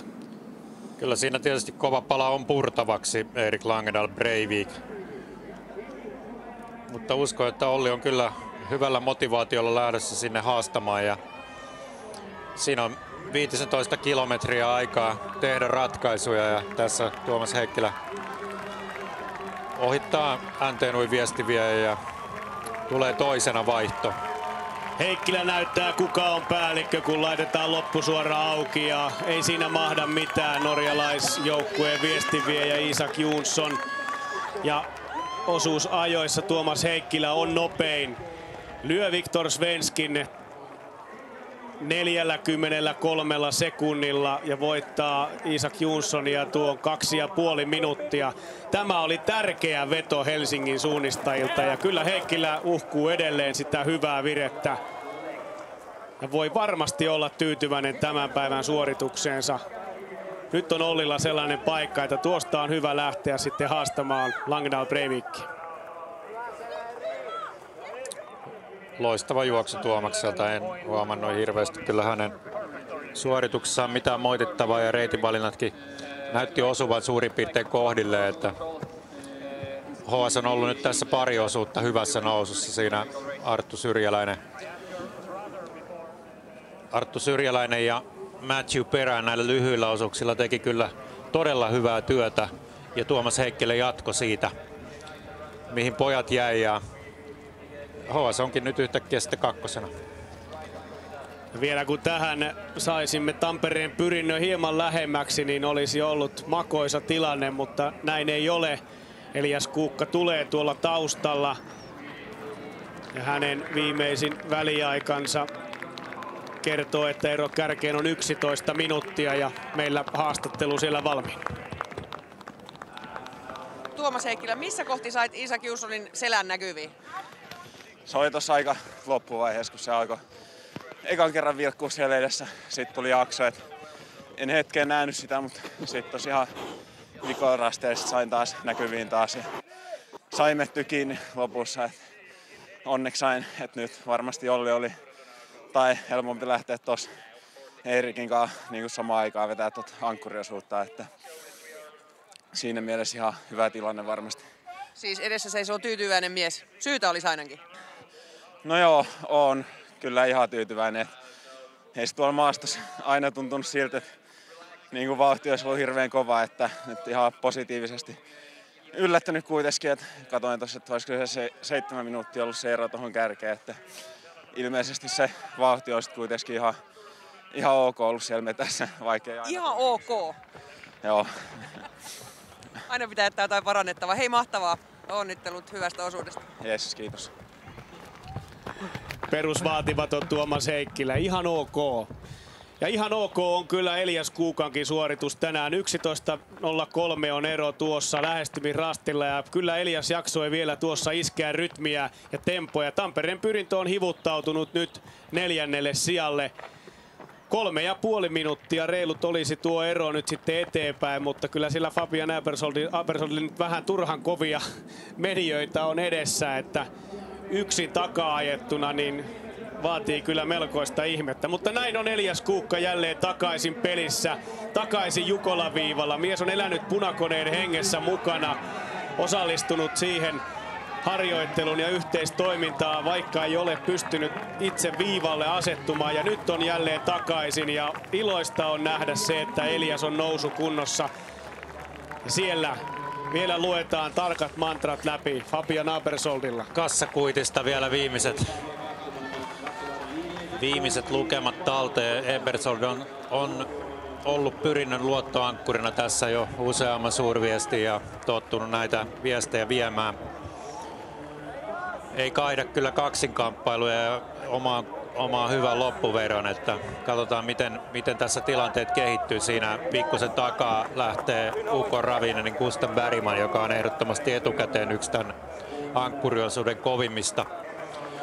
Ja ennusmerkit ehkä on semmoiset, että tulee jossain vaiheessa saavuttamaan Eberson. Isak Jonsson, in som trea eller tvåa. Hur känns det? Nej, men det är väl helt greit. Vi är i en bra position, men vi skulle gärna varit ända närmare disse Tuna, men de är sinnssykt gode. Hur har det gått för dig? Nej, men jag syns det har varit bra. Jag har orienterat gott och haft god kontroll, men det har kanske inte gått sån superfort känns det som. Hur kommer det att gå för Eirik? Nej, Eirik är världens bästa ordlöpare om dagen, så det kommer att gå väldigt bra. Vi ska hoppas det. Tack. Tack. Siinä Entenuin Jonsson sanoi, että ei mitään sen isompia virheitä, että tietysti ero Sture Tunaan on suuri ja sillä ei nyt voi minkään. Oli sitä mieltä, että ehkä ei sitten tullut kuitenkaan juostua ihan riittävän kovaa tai ainakin siltä nyt maalissa sitten tuntui, että sen takia sitä eroa ehkä vähän nopeampi tuli. Luottaa kyllä ankkuri Langedal Breivikkiin, hän on yksi suurimmista Jonssonin mukaan ja luottaa, että tekee kyllä kovan juoksun ankkuriosuudella. Elias Kuukka, siellä paranneltiin sijoitusta. Minkälainen reissu se oli? No ihan ok. En hirveästi miettinyt sijoituksia, enkä tiedä yhtään mikä tilanne on, mutta ihan hyvä suoritus. Joitain pieniä virheitä ja vähän epävarmuutta, mutta reitin valinnoista en tiedä. Välillä oli tosi tukkosta, mutta aika lähelle niin kuin, kyllä, tai siis oma hyvä suoritus. Mites juoksu kulki? Jalka nousi? No ihan ok. Joo, ei mitään ongelmaa ainakaan. Nyt paistaa aurinko silmään, metsässä ilmeisesti ei.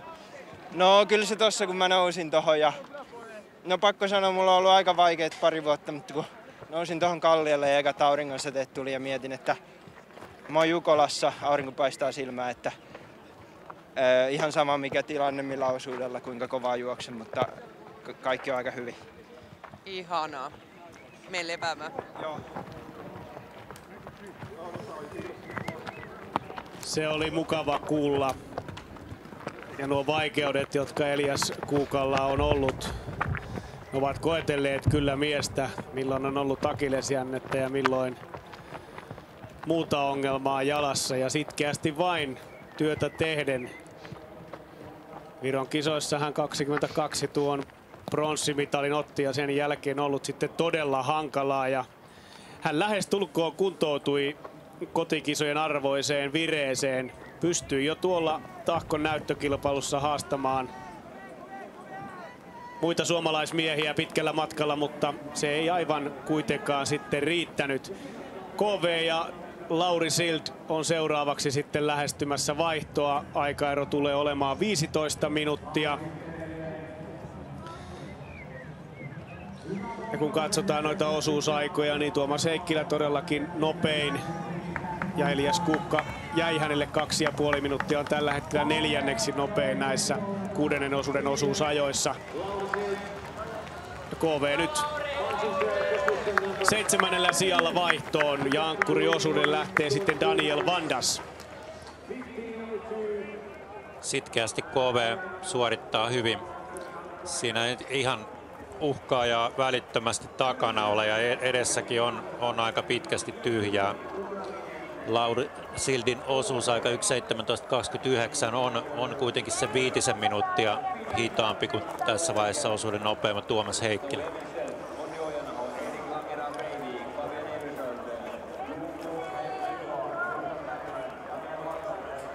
Kolme suomalaisjoukkuetta nyt 7 parhaan joukossa ja olisimme sinne mielellämme myös Kalevan Rastin nostaneet, mutta ei tänään Santeri Kirjavaisella ole ollut sellainen päivä, että sitä olisi ollut mahdollista tehdä. KV jälkeen IFK Göteborg ja Quentin Moulin on lähestymässä. Edellisellä väliaikarastilla 17.25 oli tuo aikaero ja nyt se on 7 sekuntia vähemmän. Mutta ei tuossa Moulin juoksussa ole sellaista iskua kuin mikä Elias Kuukalla mielestäni oli, kun Elias tuossa iski kohti niitä auringonsäteitä, jotka tuolta sitten loistelivat hänelle. Kaleva Rasti ja MS Parma siis suomalaisjoukkueesta seuraavina, edellisellä väliaikarastilla 9. Kaleva Rasti ja MS Parma siellä 11. Ja pikkuhiljaa aletaan kääntää sitten katsetta myöskin tuonne ankkuriosuuden suuntaan 2,7 kilometriin. Paha rastihan siinä odottaa Stora Tuunan Emil Svenskiä. Siinä käy ketterästi leimaus ja ei siinä jäädä ätkistelemään ja ihmettelemään sen enempää, vaan suunta jatkuu. Harjantain päälle ja jälleen uutta näkökenttää silmiin, että mitä siellä on luettavissa ja mihin reitti suuntautuu.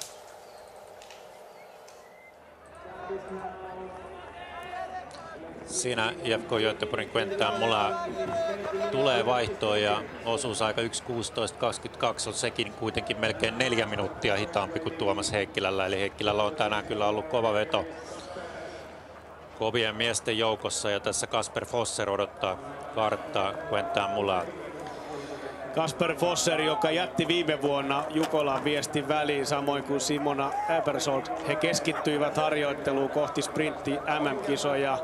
Fosserilla oli vaikea vuosi sitten tuo kevät. Se oli melkomoista aaltoilua. Se tuli maailmancupin osakilpailuvoitto, mutta tuli myös sitten aikamoista sukeltamista.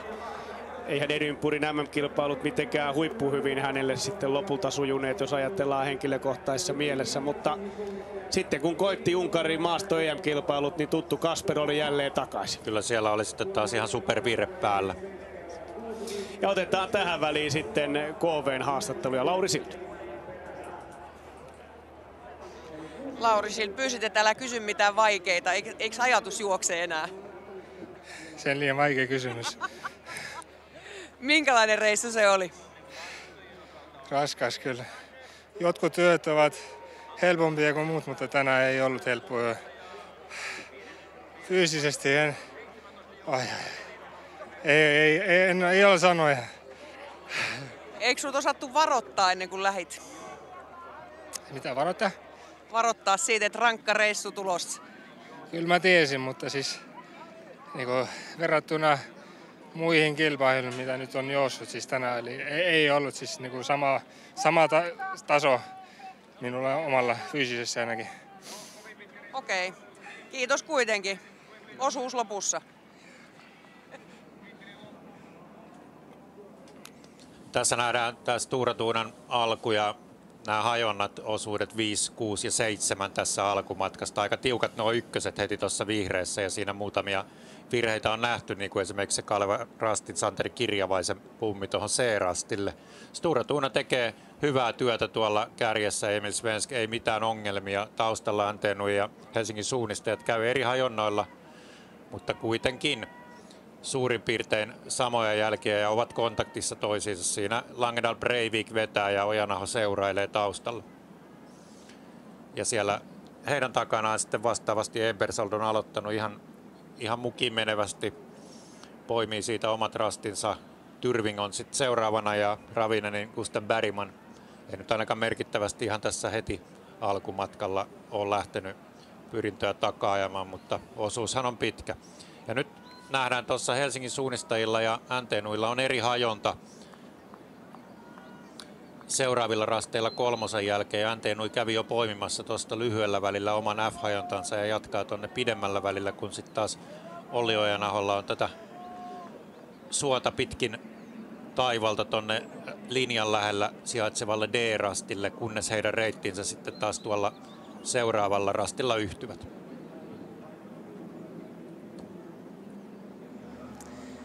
Ankkuriosuutta viedään ja käydään täällä studiossa nyt vähän läpi tuota alkurataa. Olli-Markus Taivainen, mitä huomioita olet tehnyt kärjen valinnoista? No aika suoraviivasti silloin on menty pois luettuna yksi väli, missä tietä vähän tartti alle, niin se on aika monia houkuttanut, että tuommoisia suht odotettuja valintoja. Itse asiassa Tuura Tuuna teki kyllä kakkosrastille aika mielenkiintoisen pikkukierron tuosta jopa niin kuin mäen päältä, että ehkä haki sieltä sitten vähän semmoista vaaleampaa tai juostavampaa metsää. Otti sitten nousua sitten kuitenkin jalkoihin siinä. Tuntuu, että haastatteluissa vaihtopuomilla toistuu, että rankkaa on ja rankkaa on, niin Olli-Markus, mikä siitä on nyt näillä viime osuuksilla tehnyt erityisen rankkaa? No varmasti tuo alun viherikkö syö sitä aggressiivisuutta, että Syreillä se Arttu veti siihen kyllä aika makean alun ja varmaan oli semmoista tahtoa näyttää niin sanotusti kotikisoissa, että se näki, että semmoisella aggressiivisella tekemisellä siitä kyllä aika vauhdikkaasti läpi päästään, mutta sillä voi sitten myös vähän tappaa jalkoja loppua kohti. Ollaan melkein tunnin verran jäljessä siitä sun alkuperäisestä aika-arviosta, niin mitkä tekijät on nyt sitten lisännyt sitä aikaa näin paljon? No kyllä se tietenkin tämä yön pimeys ehkä jopa yllätti ratamestarin, että se niin paljon vaikutti, mutta lehti on täydessä mitassaan täällä ja ei tosiaan nuo ökylamputkaan näytä lehden läpi valoa, että sekä kuusikko että semmoinen lehtipuusto, niin sitä tuolla riittää ja yöllä etenkin sitten vaikuttaa siihen etenyysvauhtiin, kun ei näe mihinkään. Me alkukäteen tähän juteltiinkin siitä, että se on se varmaan yksi vaikeimmista tehtävistä on saada niistä osuuksista oikein pituisia, koska se keli ja sitten just se, miten rehevää on, niin sitä voi olla etukäteen vaikea arvioida, mutta arvastiko kuitenkin, että voi vähän pitkäksi mennä? No ehkä siinä vaiheessa, kun oli ratoja lyhentänyt jo ja piti vielä lisää lyhentää, niin sitten mietin, että no juostaa vähän kovempaa ne koejuoksut. Eli vähän kompensoit sitten. Mutta joo, pikkusen nyt menee yli, mutta kyllähän noin huiput tuolla on silti kovaa on vedellyt, että hienosti ovat jaksaneet. Kyllä joo, joku spekuloi, että oma Taivainen takaisin maajoukkoiseen, mutta se on aika turhaa haihattelua, että kyllä minä olen ne kuitenkin vetoina vetänyt. Niin, että aina rasti kerrallaan. No ei, vähän pidempiä pätkiä sentään, parin kilsan pätkiä. Palataan tänne vielä myöhemmin, mennään nyt selostamaan. No niin, mitä mieltä olet, Antti Harju, oma takaisin maajoukkueeseen? Yritystähän on ollut kuitenkin miehellä, kisoissa on nähty. Kyllä oma oli siellä katsastuksissa viime viikon sunnuntaina Tahkolla.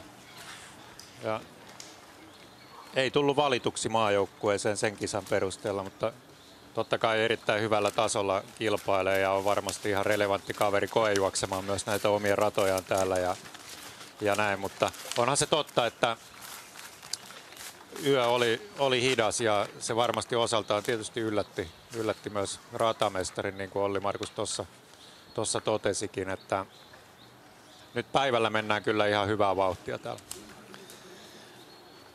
Ja eihän tuo harjoitteleminenkaan tällaisen projektin ohessa mitään ihan helpoita mahdollista ole. Ja niin kuin Oma tuossa aikaisemmin totesi, niille, jotka tulevaisuudessa harkitsevat Jukolan ratamestaritehtävän vastaanottamista, niin se vaatii kyllä paneutumista ja tietynlainen elämäntilanne ei välttämättä ole siihen optimi.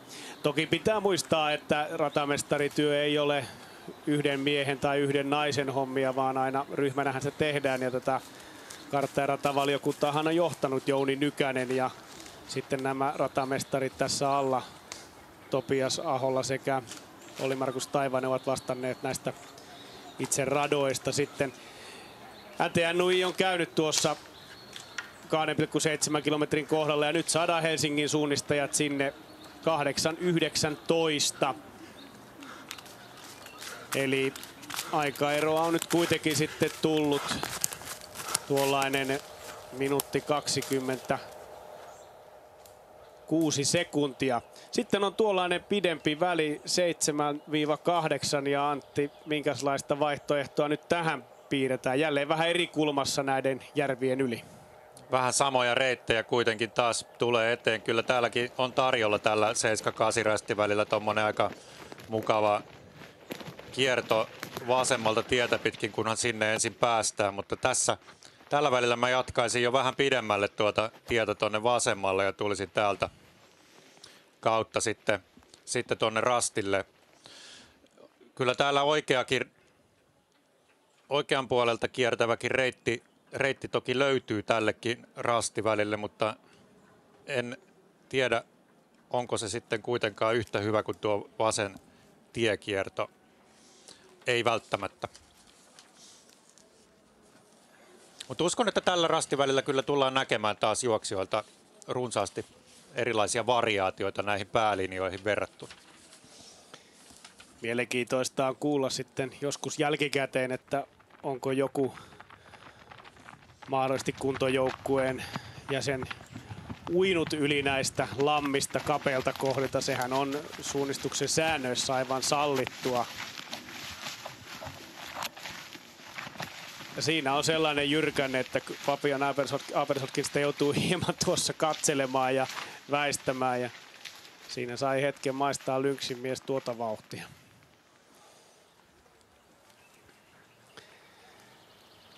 Asetelma nyt siis sellainen, että Erik Langendahl Breivik etenee tällä hetkellä kaikkein kovinta vauhtia 26 sekuntia nopeammin kuin johtava Emil Svensk, ja Olli Ojanaho on sitten tuon 1,5 minuuttia nyt jäänyt tässä 2,7 kilometrin kohdalla. Seuraavan kerran sitten 6,3 kilometristä saadaan tuo tieto, ja siinä tuo pitkä väli on sitten jo juostu ja saatu mahdollisesti erilaisilla reitinvalinnoilla myöskin jonkunlaisia aikaeroja aikaiseksi. Tampereen pyrintöähän tähän odotetaan seuraavaksi. Fabian Abersold on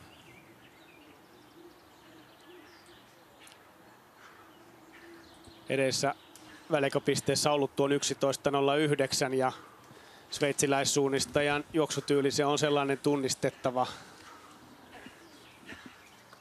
Siinä on tehoa ja ääntä. Ja siinä vaiheessa, kun vauhtia lisätään, niin usein niska painuu vähän tyrmyyn ja hartiat nousee. Ja kyllä. Ebersoldilla on niin sanotusti kutosvaihde silmässä. Kyllä, silloin hyökätään 11.24, eli hyvää vauhtia. Asettuu nyt tuohon Ojana on eteen tuollaisen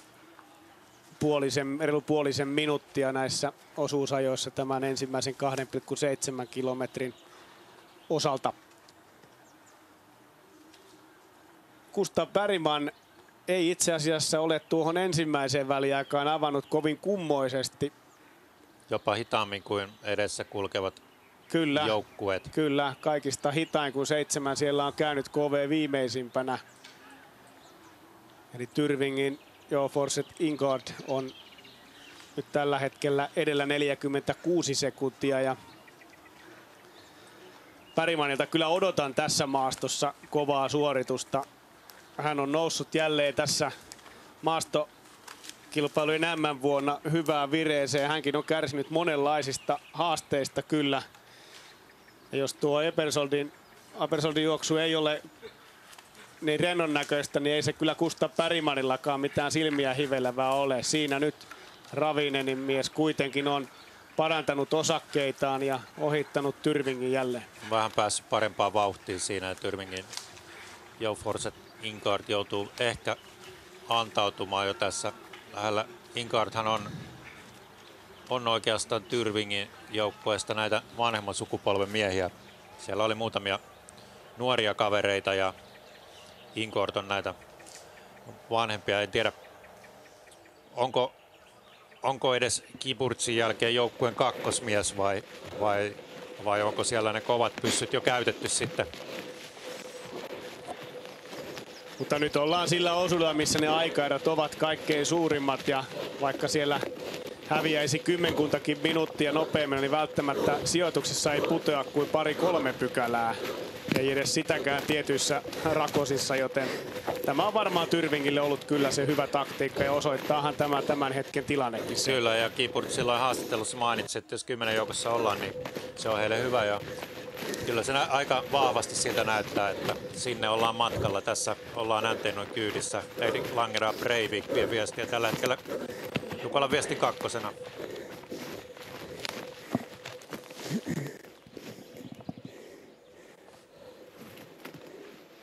Vaikka suunnistus on yksilölaji, niin kyllä se Jukolassa, Tiiumillassa tulee niin vahvasti se joukkuepeli ja siihen oikeastaan rakentuu kaikki harjoittelukin. Että totta kai Jukolan voitto niin ehdottomasti ykkönen muistona omalta uralta.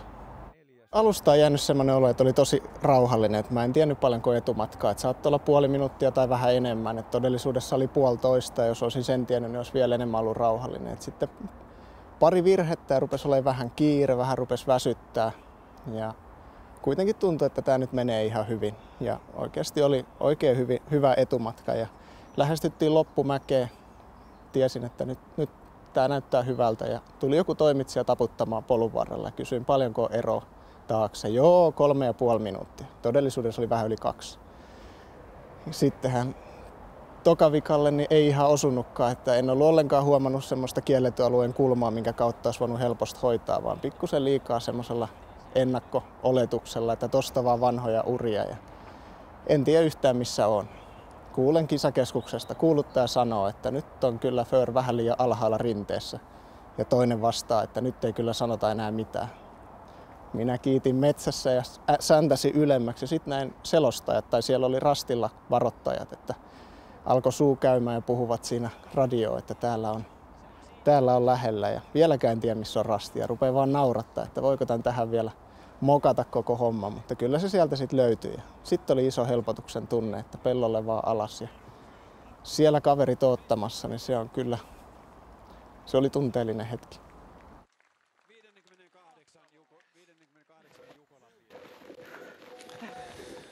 Tero Föhr on viimeinen suomalaismies, joka on ankkuroinut joukkueen Jukolan viestin voittoon. Se tapahtui siis vuonna 2006 tuolla Salossa ja tuossa seinän takana Tero on ansiokkaasti ollut Radio Suomen lähetyksessä kommentoimassa myöskin. Näitä Jukolan tapahtumia täällä Mikkelin Tikkalassa. Huipentuma on nyt käsillä, se on käynnissä. Ankkuriosuus. Pituutta siis yhteensä 15 kilometriä, 1,5 tunnin raaka osuus, nousuakin tuo lähes 500 metriä. Ja niin kuin tuossa studiossa jo todettiin, niin aikataulussa ollaan menty aika rajusti pitkäksi. Tämä on ollut todella raateleva ja kunnon suunnistuskilpailu, sitä ei kai käy kieltäminen. Ei. Ja tässä näkyy Stora Tuunan reitti tuossa pitkällä välillä ja se on tuo melko suoraviivainen. Hän ei ole lähtenyt tuonne tavoittelemaan vasemmalla kulkevaa tietä johtuen siitä, että lähtörastilta se on kuitenkin melko kaukana. Ja siitä on vähän helpompi uittaa heti tuohon lähellä kulkevalle tielle ja sieltä siististi lampien välistä. Ja kyllä voisi sanoa, että tuolla varmaan lampien välissä olevalla reitillä kulkee jo aika vahva ura. Siitä on kuitenkin edellisillä osuuksilla menty, niin aika paljon tällä osuudella Stora Tuuna on päässyt edellisten osuuksien juoksemia jo maastossa nyt semmoisina pieninä polkuina näkyviä uria pitkin. Matkaa taittaa siis Emil Svensk, joka on 31-vuotias. Myöskin suuntaamassa tuonne juhannuksen maailmancupin avauskiertueelle Ruotsin Idreen. Emil Svensk oli, voisiko sanoa, täysin pihalla kyllä Ruotsin katsastuksissa, jotka juostiin toukokuussa Suomessa. Ja jotenkin oli erikoista. Kisat, jotka Gustav Bergman voitti molemmat, niin Emil Svenskin vire oli täysin kadoksissa. Oli erittäin heikkoa suorittamista. Tuli tosi paljon virheitä ja hän tuntui, että hän ei ole niin kuin näissä suomalaisissa tahkon rajuissa maastoissa lainkaan niin kuin kotona. Ja No, tässä on vielä Idre maailmankappi jäljellä ja sen jälkeen Ruotsi tekee MM-joukkueen, että totta kai Emil Svenskilläkin on erittäin hyvät mahdollisuudet sinne Kuopion MM-kisoihin lopulta selvitä, vaikka nämä Suomessa juostut katsastukset penkin alle menikin.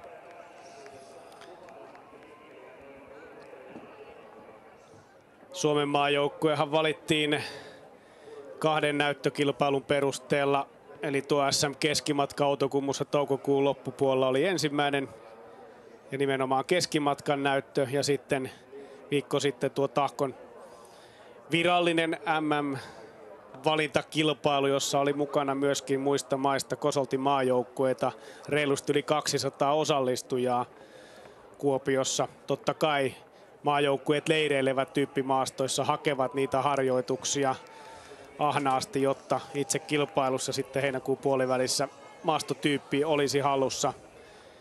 Tänä päivänä ei kai oikein voi puhua enää edes kotikenttäedusta, vaikka ollaan Suomessa. Miten se valmentajan silmin näyttäytyy? Kyllä yhtä lailla muut maajoukkueet on paljon siellä Kuopion suunnassa leirittäneet ja omaavat mahdollisuuden päästä täsmälleen samoille harjoituskartoille kuin mekin ja näin, että kyllä hyvin tasapuolinen. Ja niin sen täytyykin olla tietysti, on se mahdollisuus joukkueilla valmistautua näihin kilpailuihin ja kilpailumaastot. Ne on kaikkien tiedossa, niistä on julkaistu vanhat kartat ja jokainen joukkue voi niistä vanhojen karttojen avulla sitten tehdä johtopäätöksen siitä, että minkälaista maastoa on tulossa ja näin etukäteen voi arvioida, että ehkä sitä Tahkon keskimatkan karsintaa lukuun ottamatta kotikenttäetua ei juuri niissä maastotyypeissä ole, missä MM-kilpailujen finaalit sitten aikanaan juosta. Sture Tuna jatkaa vakuuttavaa työtään myöskin tuolla rastivälillä 8-9 ja saamme sitten tietoa väliaikojen muodossa sitten hieman myöhemmin,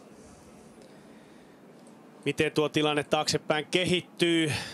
Tuolla toisella väliaikarastilla on käynyt nyt myöskin 8. joukkue IFK Göteborg, Kasper Fosser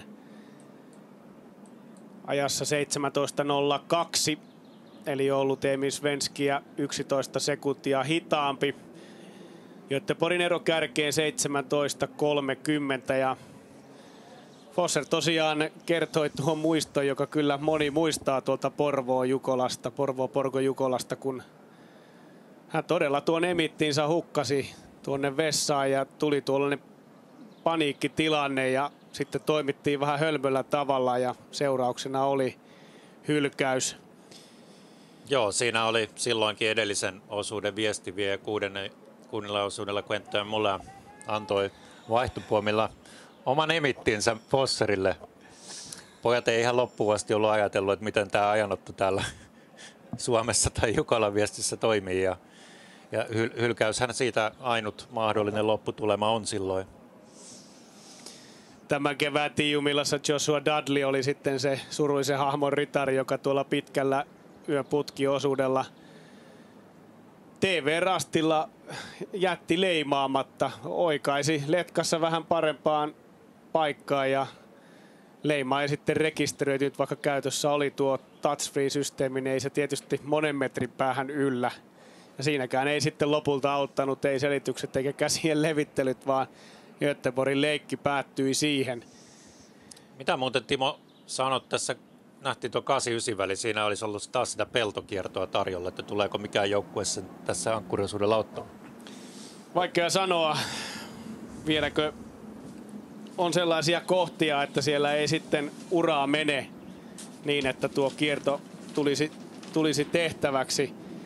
Kyllähän se mahdollinen on, mutta aika sivuun se menee. Itse näkisin ehkä, että tämä ankkuri rosteri, joka nyt on tuolla ladulla, niin ei tuollaisia kiertoja hae. Ainakaan Gustav Bergmanille en lähde sitä kauppaa. Kyllä se yösuunnistuksessa varmaan oli ihan relevantti silloin se kierto ja se oli todella hyväkin reitinvalinta, mutta tässä nyt kun puhutaan kuitenkin päiväsuunnistuksesta ja tuosta on kuitenkin niin kuin mainitsit, niin varmaan aika paljon jo edellisillä osuuksilla menty suoraan, niin sieltä jotakin urantynkää löytyy, että vaikka kartalta vähän hankalakulkuisempaa maastoa tässä nyt esimerkiksi Säntenuilla on kohta edessä, niin kyllä sieltä ne reitit löytyy, mistä tämän rastivälin nopeiten pystyy selvittämään. Helsingin suunnistaja GPS ei tällä hetkellä tuolla näy. Erik Langendahl Breivik on tuolta 8. rastilta nyt lähtenyt tuota suoraan valintaa. Ja Stura Tunna poistuu jo pikkuhiljaa kuvasta 10 rastiltakin eteenpäin. Siinä NTNUin valinta ja hänelle kelpasi tuolta vasemmalta sitten vähän tuo tiepohja myöskin. Joo, ja tuossa nähtiin Olli Ojanaho myös toteutti tuolta vasemman kautta. Toki rastille hän lähestyi sitten taas tuolta tuon polun kautta vähän eri tavalla kuin NTNUin Langendahl Breivik. Siinä se ero näytti sitä 1,5–2 minuutin luokkaa taakse Helsingin suunnistajien NTNUilla oleva. Ja näin saadaan myöskin sitten Olli GPS mukaan vertailuun.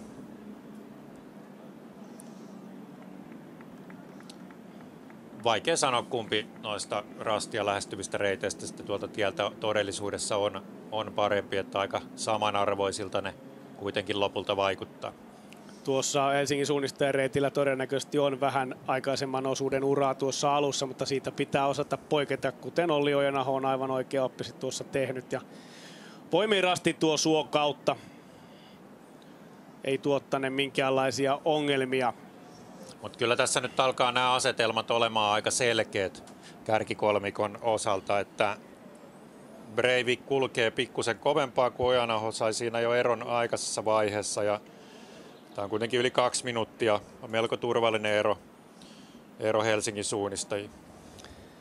Vellojen viestissä saimme hienon loppuotatuksen voittajan takana seuraavista sijoista, mutta nyt näyttää siltä, että tässä miesten tai Jukolassa ei ainakaan terävimmän kärjen osalta tule kiritaisteluita loppusuoralle jäämään.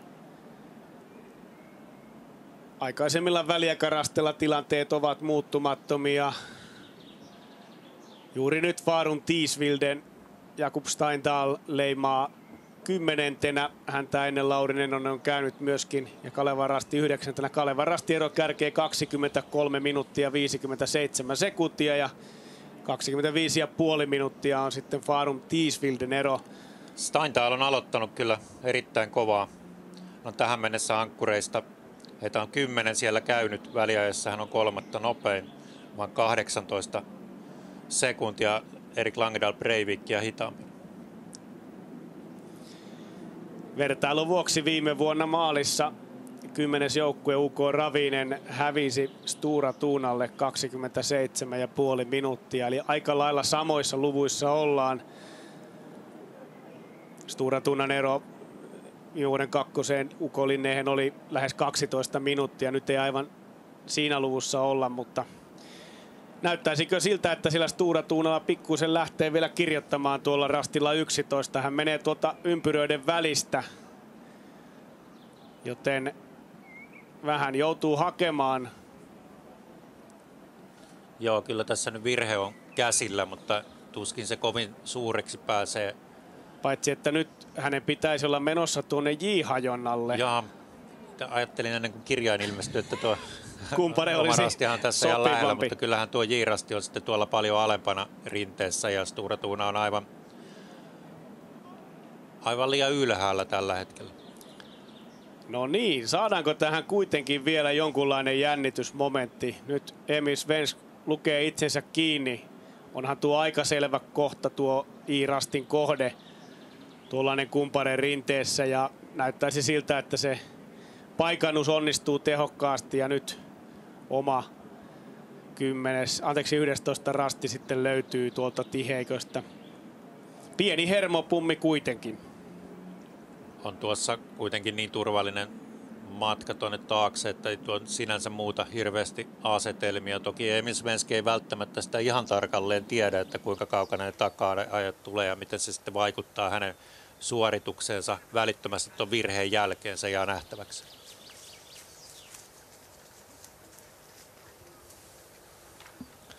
,1 kilometriin kraaterille ollaan jälleen tulossa. Ollaan osuuden puolivälissä aika lailla. Ja aurinko alkaa paistaa yhä korkeammalta täällä kilpailukeskuksessa ja se asettaa myöskin selostamossa omat haasteensa. Mutta koitamme selvitä tämän nyt loppuun saakka kunnialla. kuten joukkueetkin ovat tekemässä. MS Parma ja Akseli Ruohola tuolla 2,7 kilometrissä nyt 11. Ero Jakub Steinthalin ja Farum Tiisvildeen on tuollainen minuutti 40 sekuntia. Se on täysin otettavissa, mutta toisaalta Steinthal on ollut minuutin ja 7 sekuntia nopeampi tässä ensimmäisellä vajaalla 3 kilometrillä kuin Akseli Ruohola.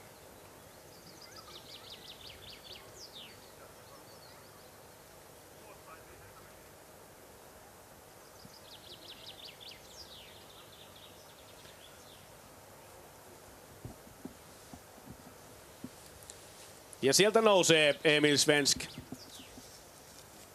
ja saapuu tähän 7,1 kilometrin kohtaan. Pieni virhe nähtiin tovi sitten, mutta hänellä on kohtuullisen turvallinen tilanne tällä hetkellä edetä tuolla kärkipaikalla. Paljonko NTNUI saa kiinni, se meitä toki kiinnostaa, mutta mitään dramaattista ei vielä todennäköisesti ole luvassa. Siinä Breivik. Hyvä tempo on päällä NTNUin juoksijalla. 6.43 oli nyt tuo aikaero tuossa 6,3 kilometrin kohdalla ja siitä on sitten 800 metriä tuohon, missä äsken olimme seuraamassa Emil Svenskin saapumista.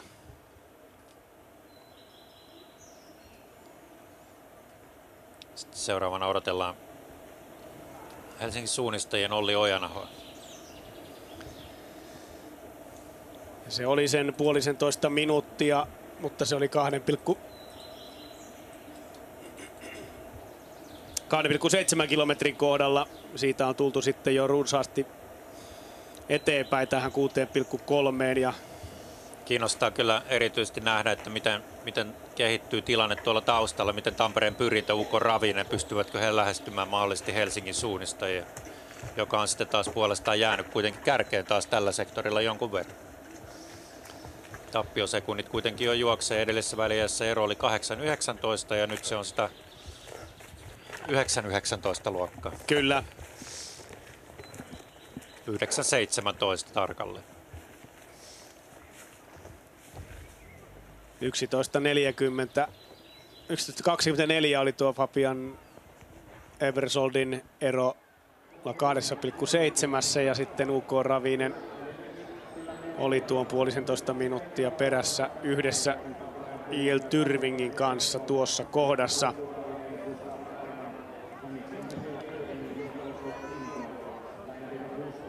Näin on Jukolan väki pikkuhiljaa kaivautunut ylös teltoistaan ja on nauttimassa ansaittua aamupalaa.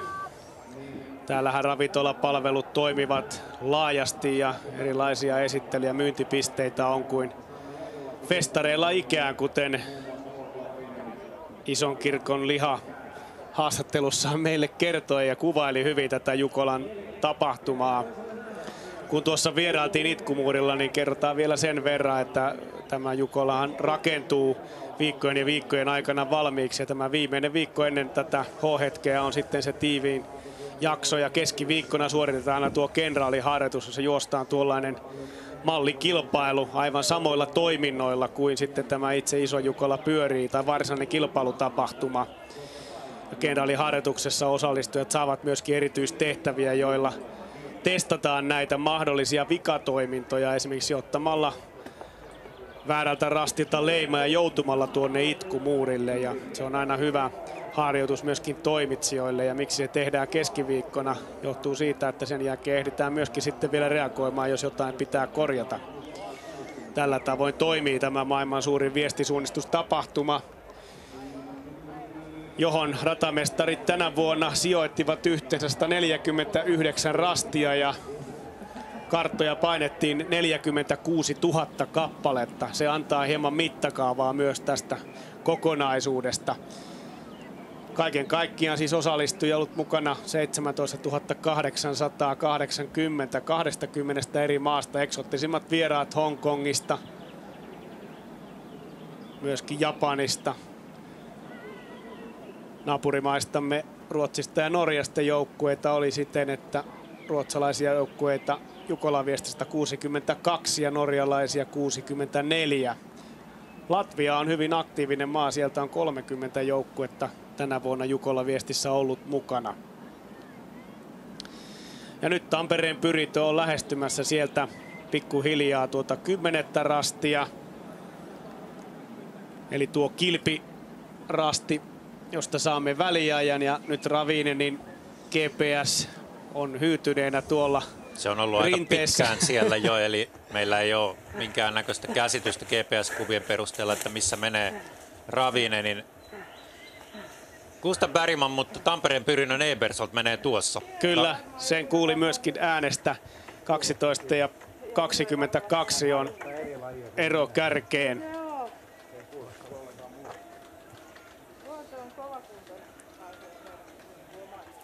Ja siinä Langela ja Breivik kuvissa jo seuraavassa välissä. 5.07, eli kyllä siitä 1,5 minuuttia lohkesi sen Emil Svenskin Rusetin jälkeen, joten jonkun verran Langenal Breivik saa tuossa kiinni.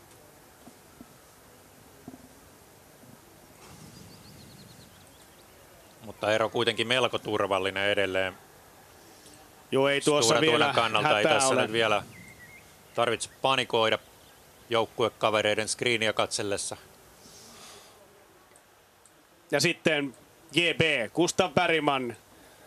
Ja nyt aikaero. Se on 12.57, vain 35 sekuntia Tampereen Pyrinnön takana. Ja kyllä nyt Fabian Ebersoldin asema on uhattuna. Bergmanilla on hyvä veto päällä. Ei hän toki tuon 40 minuutin aikana ole saanut kuin 0,5 minuuttia kiinni, mutta nyt se, että ollaan noin lähellä, niin ei anna kyllä Ebersoldille minkäänlaista saumaa tehdä virhettä, koska sen jälkeen Bergman hyökkää selkään ja on näkötuntumassa. Joo, kyllä siinä nyt on kehittymässä kaksinkamppailu ainakin Tampereen Pyrinnön ja Ukko Ravinenin välillä. Siellä edellä Helsingin suunnistajat taitaa mennä kuitenkin turhan kaukana näihin joukkueisiin nähden. Siinä on Olli Ojanahalla turvalliset reilut 3 minuuttia Tampereen Pyrintöön eroa, eli Helsingin suunnistajat on aika tiukasti siinä 3. paikassa tällä hetkellä kiinni. Ja olisi jälleen kerran nousemassa sitten palkintopallille. Viime vuonna sijoitus oli 8, mutta Porvoossa Ojanaho juoksi hienon ankkuriosuuden ja silloin jätti nimenomaan Fabian Ebersoldin tuossa taistelussaan 4. sijalle.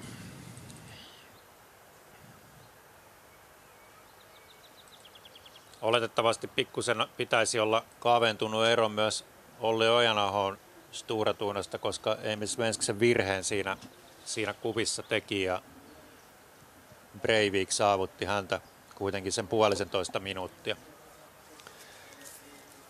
Ja tähän kuviin odotamme sieltä saapuvaksi 3. joukkuetta ja Helsingin suunnistajien Olli Ojanahoa.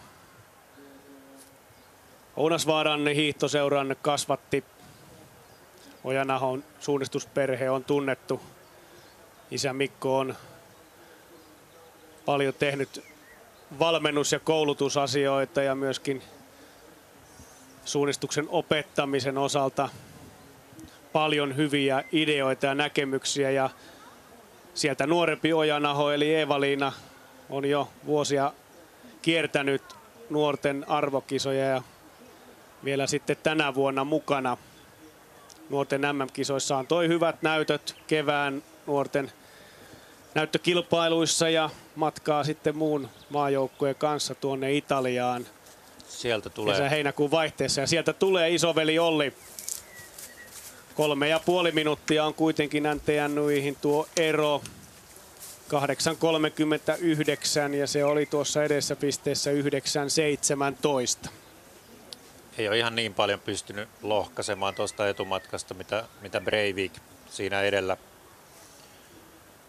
Nyt ero NTNY:ihin Helsingin suunnistajilla on se kuitenkin se 3 ja 32. Ja olisi ollut tietysti hieno nähdä UK Linee näissä lopputaisteluissa, kuten Porvoo-Porgo Jukolassa 2023, jolloin Emil Svens ja Lukas Liland otattivat aivan loppumetreille, loppurasteille saakka, ja siinä pelattiin silloin vähän kissahiiripeliä, ja siinä oli Lineen paikka silloin, mutta ei Stura Tuna antanut kärkipaikkaa edes lainaksi, vaan silloin tuo voitto tuli, ja viime vuonna voitto oli selvä ja ylivoimainen, ja niin se tulee olemaan mitä ilmeisemmin myöskin tänä vuonna. Siinä Tyrving nyt 17 minuuttia 18 sekuntia ero kärkeen. Kyllähän Joe Forsetingardin tehtävänä on nyt turvata mahdollisimman hyvä sijoitus tuohon loppuun saakka. Hän on ollut Erik Langedal Breivikia 6 minuuttia hitaampi. Sieltä tulee Kasper Fosser, ja kyllä Tyrving alkaa olla jo siinä näpeissä hänellä, että varmasti ohitus tulee tapahtumaan tässä seuraavilla rastiväleillä. Kyllä se näin on, että Tyrving tulee syödyksi.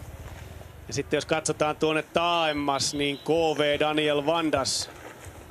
Hän oli Ingodia jäljessä tuolla 2,7 kilometrin kohdalla. Tuo 2,5 minuuttia, eli se on ehkä sellainen kiinnostuksen kohde tässä vaiheessa, miten tuo ero kehittyy. Fosser tulee menemään menojaan, sen näkyy myös tuosta kuvasta. Kehokieli oli täysin toisenlainen.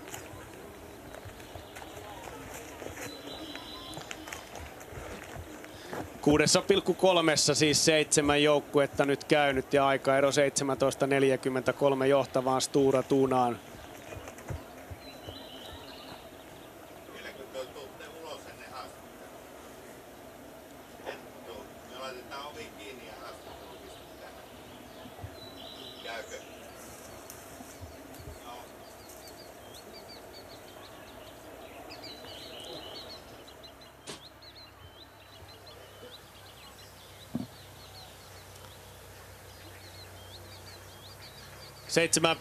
...7,1 kilometriä 3 joukkuetta saatu. Helsingin suunnistajat siis viimeisimpänä 8.39, ja nyt Tampereen Pyrinnön ankkurin hengitysäänet sieltä jo kuuluvat. Fabian Ebersold 11.38 nyt tuo ero. Hänkin on pystynyt johtuen tuosta Emmi Svenskin virheestä kaventamaan tuota eroa kärkeen, ja nyt se kiinnostava asia on, kuinka lähellä tulee Gustav Bergman tuossa takana. Ebersold pääsee sinne piiloon ainakin, ei Bergman ole ihan niskassa kiinni.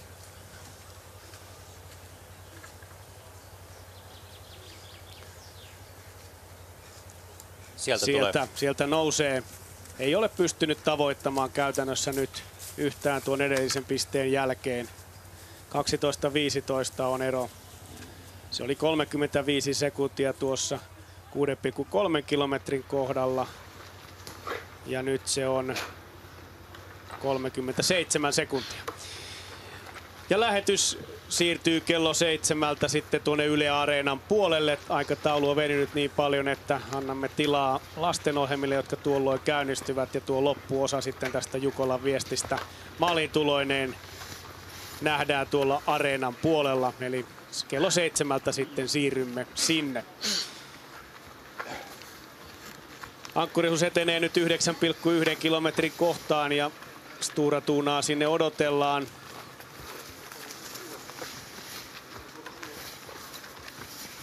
Majarastilla ollaan tässä vaiheessa.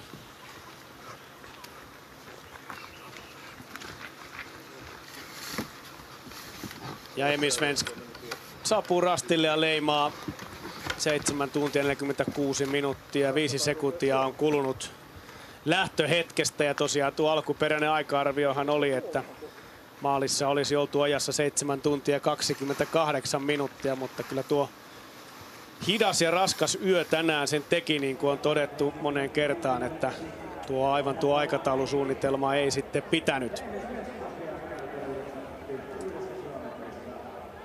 Ja mitä rajumpi maasto, vaativampi maasto, sen vaikeampaa sitä aikataulua on arvioida.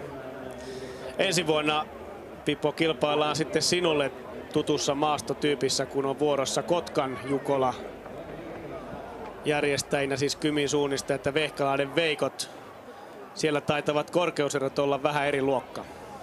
Matalamuotoista ja melko hyväkulkuistakin maastoahan siellä on luvassa ja tullaan menemään varmasti lähelle 5 minuuttia kilometri. Se on liukasjalkaisten kymiläisten lempimaasto, Kymin lentokentän maasto. Luetko itsesi näihin liukasjalkaisiin kymiläisiin? Ehkä entisiin sellaisiin. Joo, äläpä vähättele kyllä tuolla, kun on maastossa oltu, niin edelleen se askel on aika tyylikäs ja sujuva. Ravinenin jälkeen nyt sitten Tyrving, tai ehkä jo veikkaisin, että IFK Göteborg on tähän tulossa. Kyllä tuo Fosserin meno oli sen verran vakuuttava, että tuskin Forset Ingard pystyy tuossa edellä pysymään enää edes tähän 7,1 kilometriin. Katsotaan, toivottavasti olen väärässä.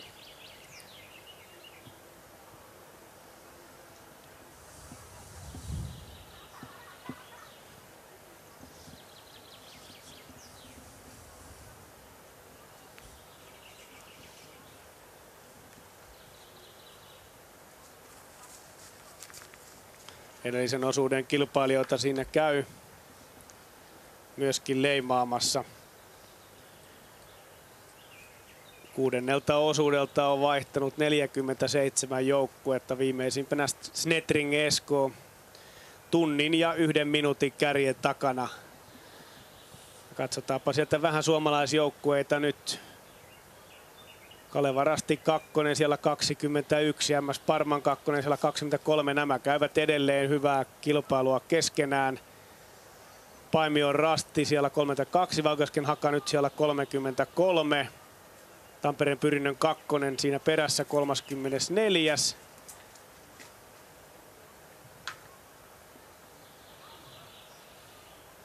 Jämsän Retkiveikot nyt siellä 40, eli palkinto karkaa kyllä ulottumattomiin. Kalevan Rastin kolmosjoukkueessa 42, Turun Metsänkävijät 42 joukkueessa 46 ja Vehkaiden Veikot siellä 48. Ja kyllä Kasper Fosser on ohittanut IL Tyrvingin Forset Ingardin tuossa näiden väliaikairastien välissä ja siirtänyt IFK Göteborg nyt 6. sijalle.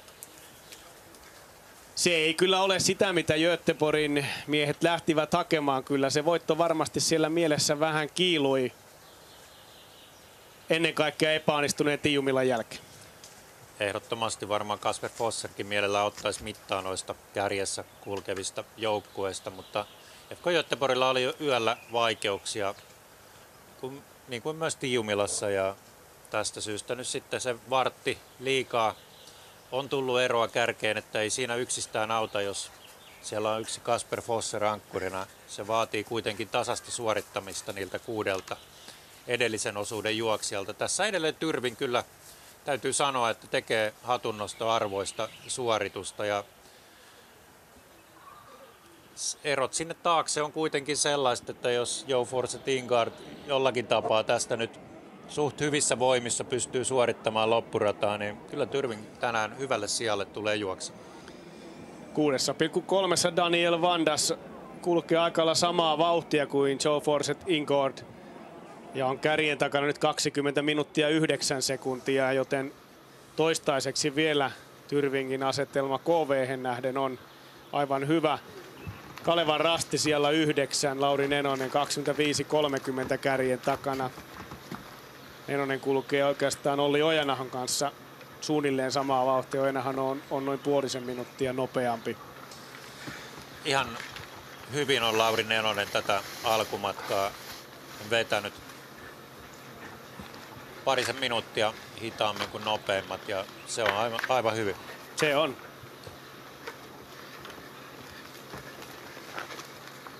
Ja näihin kuviin odotamme 9,1 kilometriin NTNUin Erik Langedal Breivikia. Nyt tuo Tiiumilan asetelma tulee kääntymään päinvastoin, ellei mitään aivan mullistavaa tuossa lopussa tapahdu. Eli Stura Tuuna ottaa voiton ja NTNUI on 2. Tiiumilassa nämä sijoitukset olivat toisinpäin ja silloin Erik Langedal Breivik karkasi Emil Svenskiltä ja Gustav Bergmanilta oikeastaan omalla reitin valinnalla ja vähän luikahti karkuun ja saattoi olla, että ei Svenskään tiennyt vasta kuin sitten maalissa, että sijoituttiinkin kakkoseksi, koska keskittyi lyömään ainoastaan Gustav Bergmanin tuossa loppuratkaisussa silloin. Tiumilla käytiin Finspångissa toukokuun ensimmäisenä viikonloppuna. Se oli silloin varsin tyylikäs ratkaisu Langedal Breivikillä. Otti vähän eri reitin valinnan, huomasi, että taisi päästä pikkusen poikien etupuolelle ja mainitsi, että sen jälkeen hän suunnisti niin kuin keskimatkan kilpailua muutaman rastivälin tiukasti ja sai sellaisen ero, että pääsi näkymättömiin. Selkää ei näkynyt isolla aukollakaan, niin kuin nämä takaajat mainitsi, ja he ajatteli, että ei Langedal Breivik voi olla heidän edellä ja taistelivat voitosta, mutta todellisuudessa Jänteen meni siellä edellä ja vei tyylikkäästi Tiumilan voiton. Kyllä. Siinä sankari itse. Kyllä, viime vuoden Euroopan mestari vaativasta Unkarin kilpailusta niin taidollisesti kuin olosuhteiden puolesta se oli hurjan vaativa kilpailu. 9,1, 6,37, eli nyt sitten taas on tullut eroa puolitoista minuuttia lisää. Ja siinä vielä tuo väli 18-19.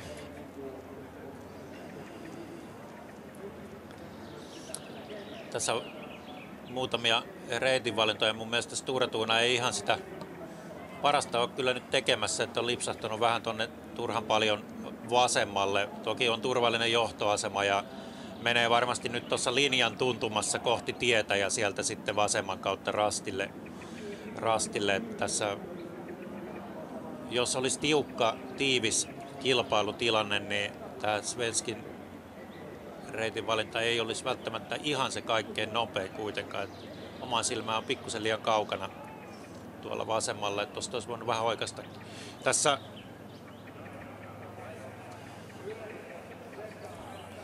Tässä olisi voinut ottaa vähän.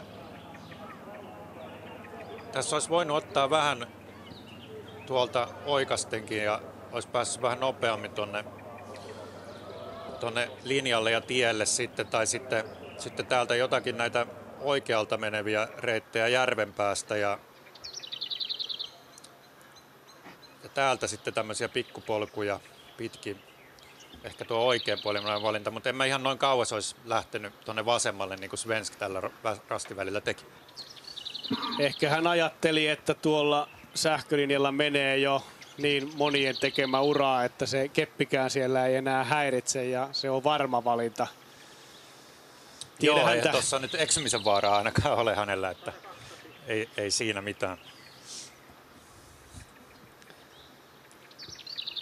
Ankkuriosulla tuonne 2,7 kilometrin kohtaan on saatu jälleen suomalaisjoukkueita. Kerrataan tuolta MS Parma siis 11, Turun Metsänkävijät 14, Ikaalisten nousua voimaan 15, Eetu Savolainen. Kelpo avaus siellä. Kalevan Rastin kakkosjoukkue siellä 20, Parman kakkonen siellä 24. Tuo taistelu alkaa nyt kääntyä Kalevan Rastin kakkosen eduksi. Tampereen Pyrinnön kakkonen siellä 31, Paimion Rasti 32 ja siellä 33 Valkeakosken Haka tässä joukkueet tuolta ankkuriosuuden 2,7 kilometrin kohdalta.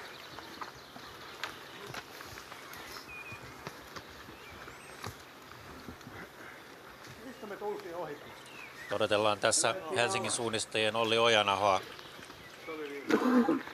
tähän rastille. Eroa on kohta jo 10 minuuttia.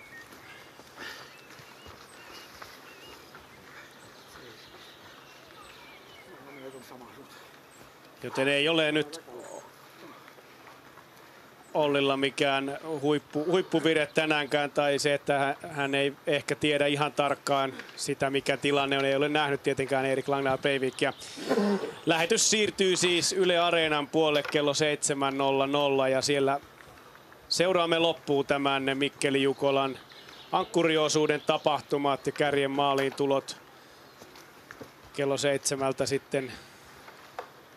Täällä kakkosen puolella lastenohjelmat ja suunnistus siirtyy siis Yle Areenaan tällä ankkuriosuudella 9,1 kilometrin kohdalla kun ollaan. Nyt on kyllä Ojanaholla tullut aika paljon aikatappiota kärkeen tällä sektorilla. Se oli edellisellä väliaikarastilla 8.39 ja nyt on jo kohta 11 minuuttia. Sieltä voi jo ajatella, että mahdollisesti Pyrinnön Ebersotti alkaa lähestymään. Tuo taistelu on vielä siis aivan realistinen. Siihen sitten lisämausteeksi vielä Gustav Bergman.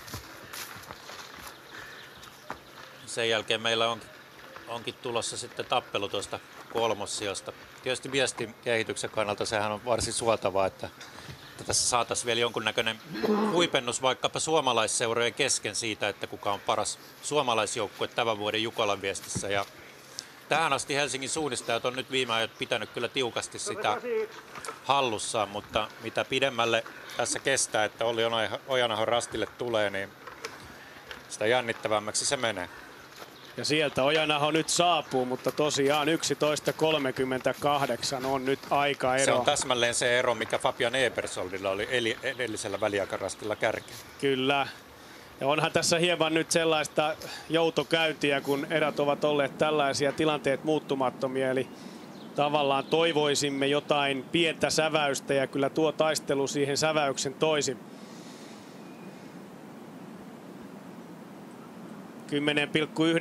10.9 odottelemme sitten tänne vuorirastille Stora Tunaa kärkipaikalla.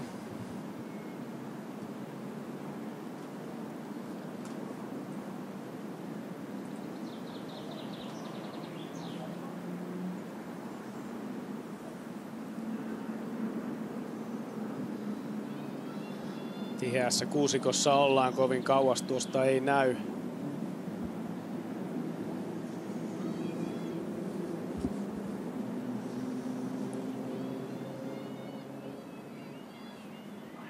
Pieni jyrkänne tiheikköisessä rinteessä. Ja sieltä mäen päältä jostain pitäisi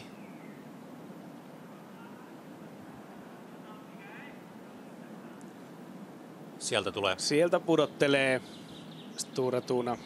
Emil Svensk tähän 10.9 kilometriin ja 4 kilometriä vielä matkaa Jukolan viestin voittoon 6. perättäiseen Stora Tunalle.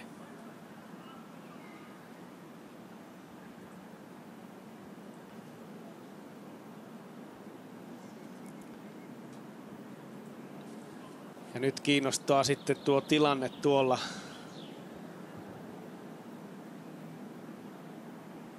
(9,1 kilometrissä.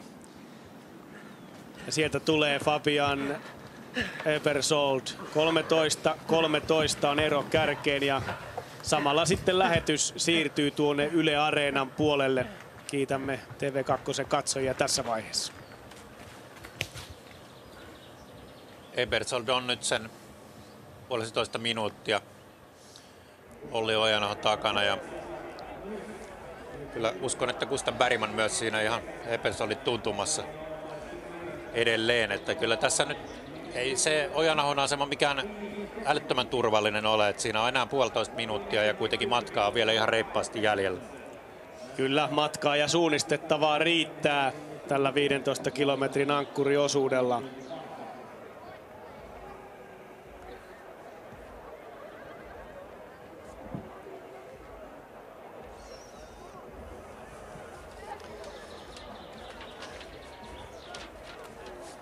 76. Jukolan viesti on huipentumassa seuraavien kilometrien aikana. Siinä on Gustav Bergman, 13.58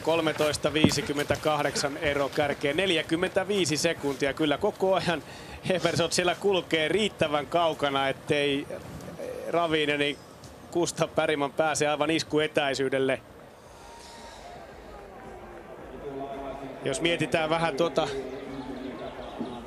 historiataulukkoa ja maratontilastoa, niin Kalevan Rastihan johtaa miehistä maratontilastoa. Siihen lasketaan nuo voitot sekä sijoitukset 15 parhaan joukkoon.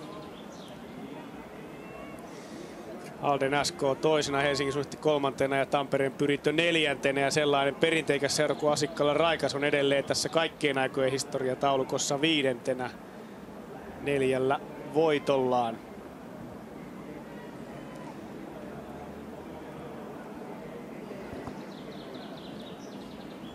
Ja nyt nähdään, että Olli Ojanaho lähtee toteuttamaan tuota väliä 18-19. Nyt tuolta hieman oikea voittaisi tuon Pitkulaisen lammen päätyyn ensin, eli hän ei pyri tuonne vasemmalle.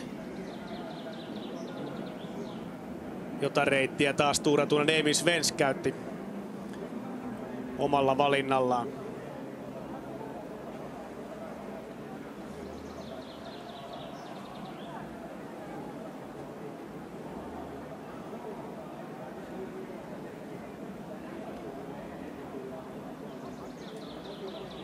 Ja NTNUilla myös pientä mutkaa löytää tuosta nyt tuon heikon polun. Joo, kyllä siinä vähän hankalien mastojen läpi on menty, mutta nyt kyllä saa heikon polun alle ja pääsee tuosta tuonne järven rantaan ja sitä kautta sitten kiertämään kohti rastia tuolta Kampajyrkänteen alta oletettavasti. Kyllä.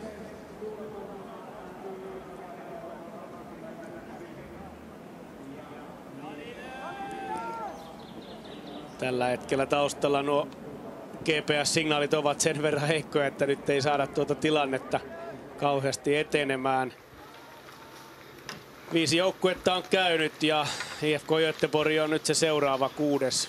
Kasper Fosser, joka sinne saattaisi tovin kuluttua tulla. Hänellä oli tuota eroa 16.24 ja sieltä tulee Fosser. On jäänyt vajaan minuutin hänkin lisää tässä vaiheessa. Eli kyllä Emil Svensk hyvää vauhtia tuolla kärkipaikalla pitää. Liekö sitten se pieni virhe aiheuttanut sen, että ei ainakaan varmisteluvaihde ole päällä? Voi olla, että siinä vaiheessa on vähän taktiikka muuttunut ja on alkanut sitten vetämään selkeästi kovempaa Emil Svensk siellä kärjessä. Ja tässä nyt muut joukkueet on kyllä jäänyt sitten sen virheen jälkeen vääjäämättä. Vaikka se oma vire tuntuisi hyvältä, niin koskaanhan ei voi olla varma siitä, millainen pöljänpäivä naapurilla on, niin parempi on sitten vain ryskyttää menemään se, mitä koneesta irtoaa. Toki mitään hulluttelua ei pidä tehdä, että suunnistus karkaa otteesta tai ajaa itsensä mittarit liian punaiselle. Nyt on 6 joukkuetta siis käynyt ja 7. hän tuolla matkaa taitto edessä Väljakarastilla IL Tyrving ja Zoforset Ingod. Mutta heillä oli Kasper Fosserin kanssa kyllä selvä vauhtiero. Ja silloin jo ero minuutin verran Fosserin hyväksi, niin se on todennäköisimmin tässä kohtaa jo pari minuuttia.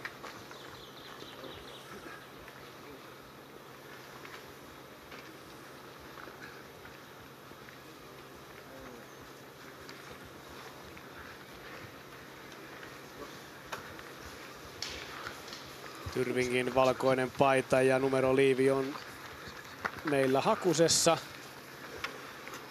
Nyt siihen rastipukille syntyy jälleen sopivasti tulee ruuhka.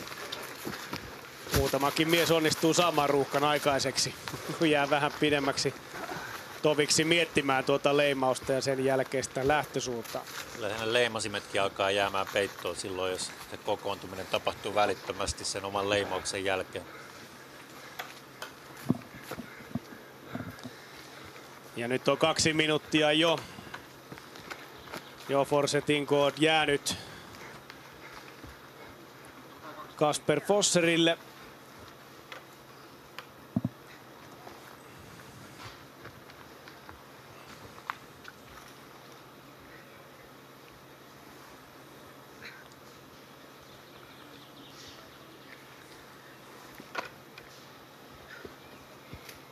Eikä vieläkään näy kyllä.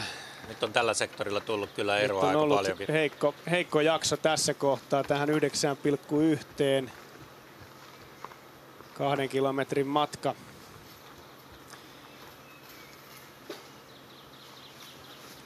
Ja sitten siellä KV Daniel Vandas oli kuitenkin 4 minuuttia Tyrvingistä vielä jäljessä.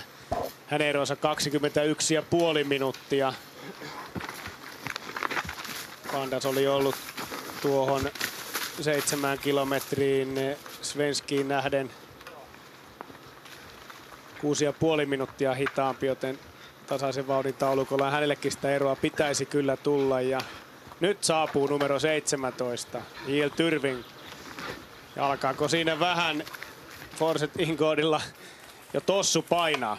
Kyllä pikkuhiljaa vaikutti siltä. Nyt oli tullut aika monta minuuttia tuossa edellisellä sektorilla. Siinä Emil Svensk puntaroi reitin valintaa.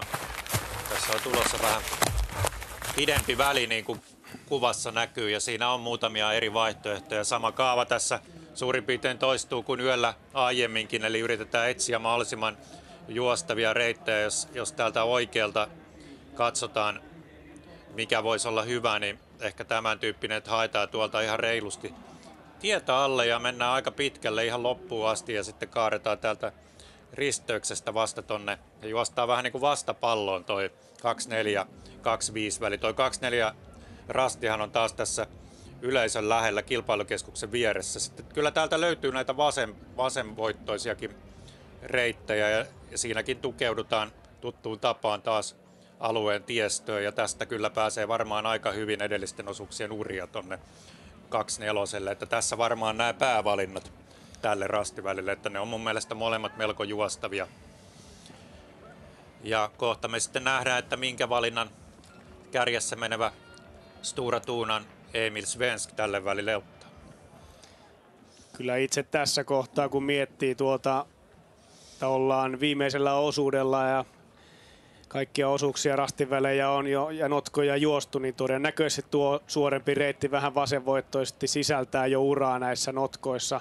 Muun muassahan tuo miesten kolmannen osuuden pitkä välikin kulki tuohon suuntaan, niin se varmasti olisi se paras. Kyllä sieltä varmastikin löytyy sellaista pientä polunpohjaa melkein joka kohtaan jo näille kavereille, ketkä tuolla sitä valintaa tekee ja Stora Tuuna lähtee.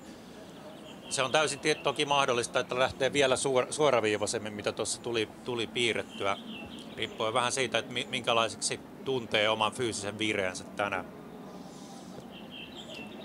Se, mikä on varmaan niin suorin, on aina lyhin, mutta kaikkia mäkiä ei kannata missään nimessä täällä kiivetä. Se on tämän viikonlopun aikana kyllä nähdyksi ja todistetuksi, kun eilis-iltapäivänä Vellojen viestissä IFK Göteborg otti voiton ja kakkosjoukkue vielä säesti sitten tuolla hienolla kolmossijallaan tätä göteborgilaisten juhlaa. Miehissä Göteborg ei tule tänään kiipeämään palkintokorokkeille 3 parhaan joukkoon, vaan sinne ovat tällä hetkellä vielä vahvimmin tyrkyllä voittoon tietysti Stora Tuuna kakkossijalle NTNY ja vielä me Helsingin suunnistajille pidämme toki peukkuja ja toivomme, että tuonne kolmossijalle yltävät, mutta kyllä Tampereen Pyrintö ja Ukon Ravinen vielä varmasti haastavat Olli Ojanahon tässä lopussa. Tämä on myös fyysisesti armoton suoritus, nimittäin nyt tuohon 10,9 kilometriikin Emil Svensk on käyttänyt 1.12.31, eli se kilometrivauhti on siellä 6,5 luokkaa. Niin, lähempänä mennään 7 kuin sitä 6, vaikka ollaan nyt päiväolosuhteissa. Ja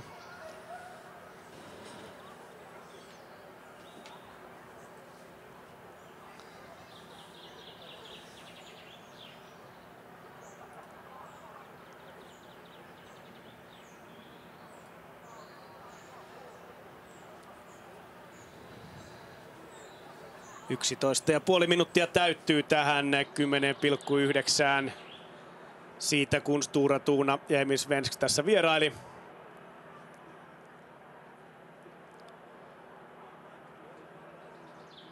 Käytännössähän tuo 1,8 kilometrin väli ennen tätä, nuo väliaikarastien väliin, niin Langenal, Breivik ja Svensk ovat edenneet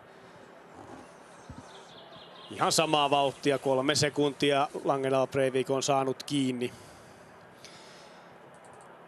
Ja Ojanahon ero tuolla 9,1 oli 11.38 ja suunta on nyt koko ajan ollut se, että tuo ero kasvaa. Kuinka paljon se kasvaa ja miten siihen sitten suhteutuu Fabian Eversoldin ja Gustav Bergmanin suoritukset tuolla taustalla tällä hetkellä siellä 4 ja 5.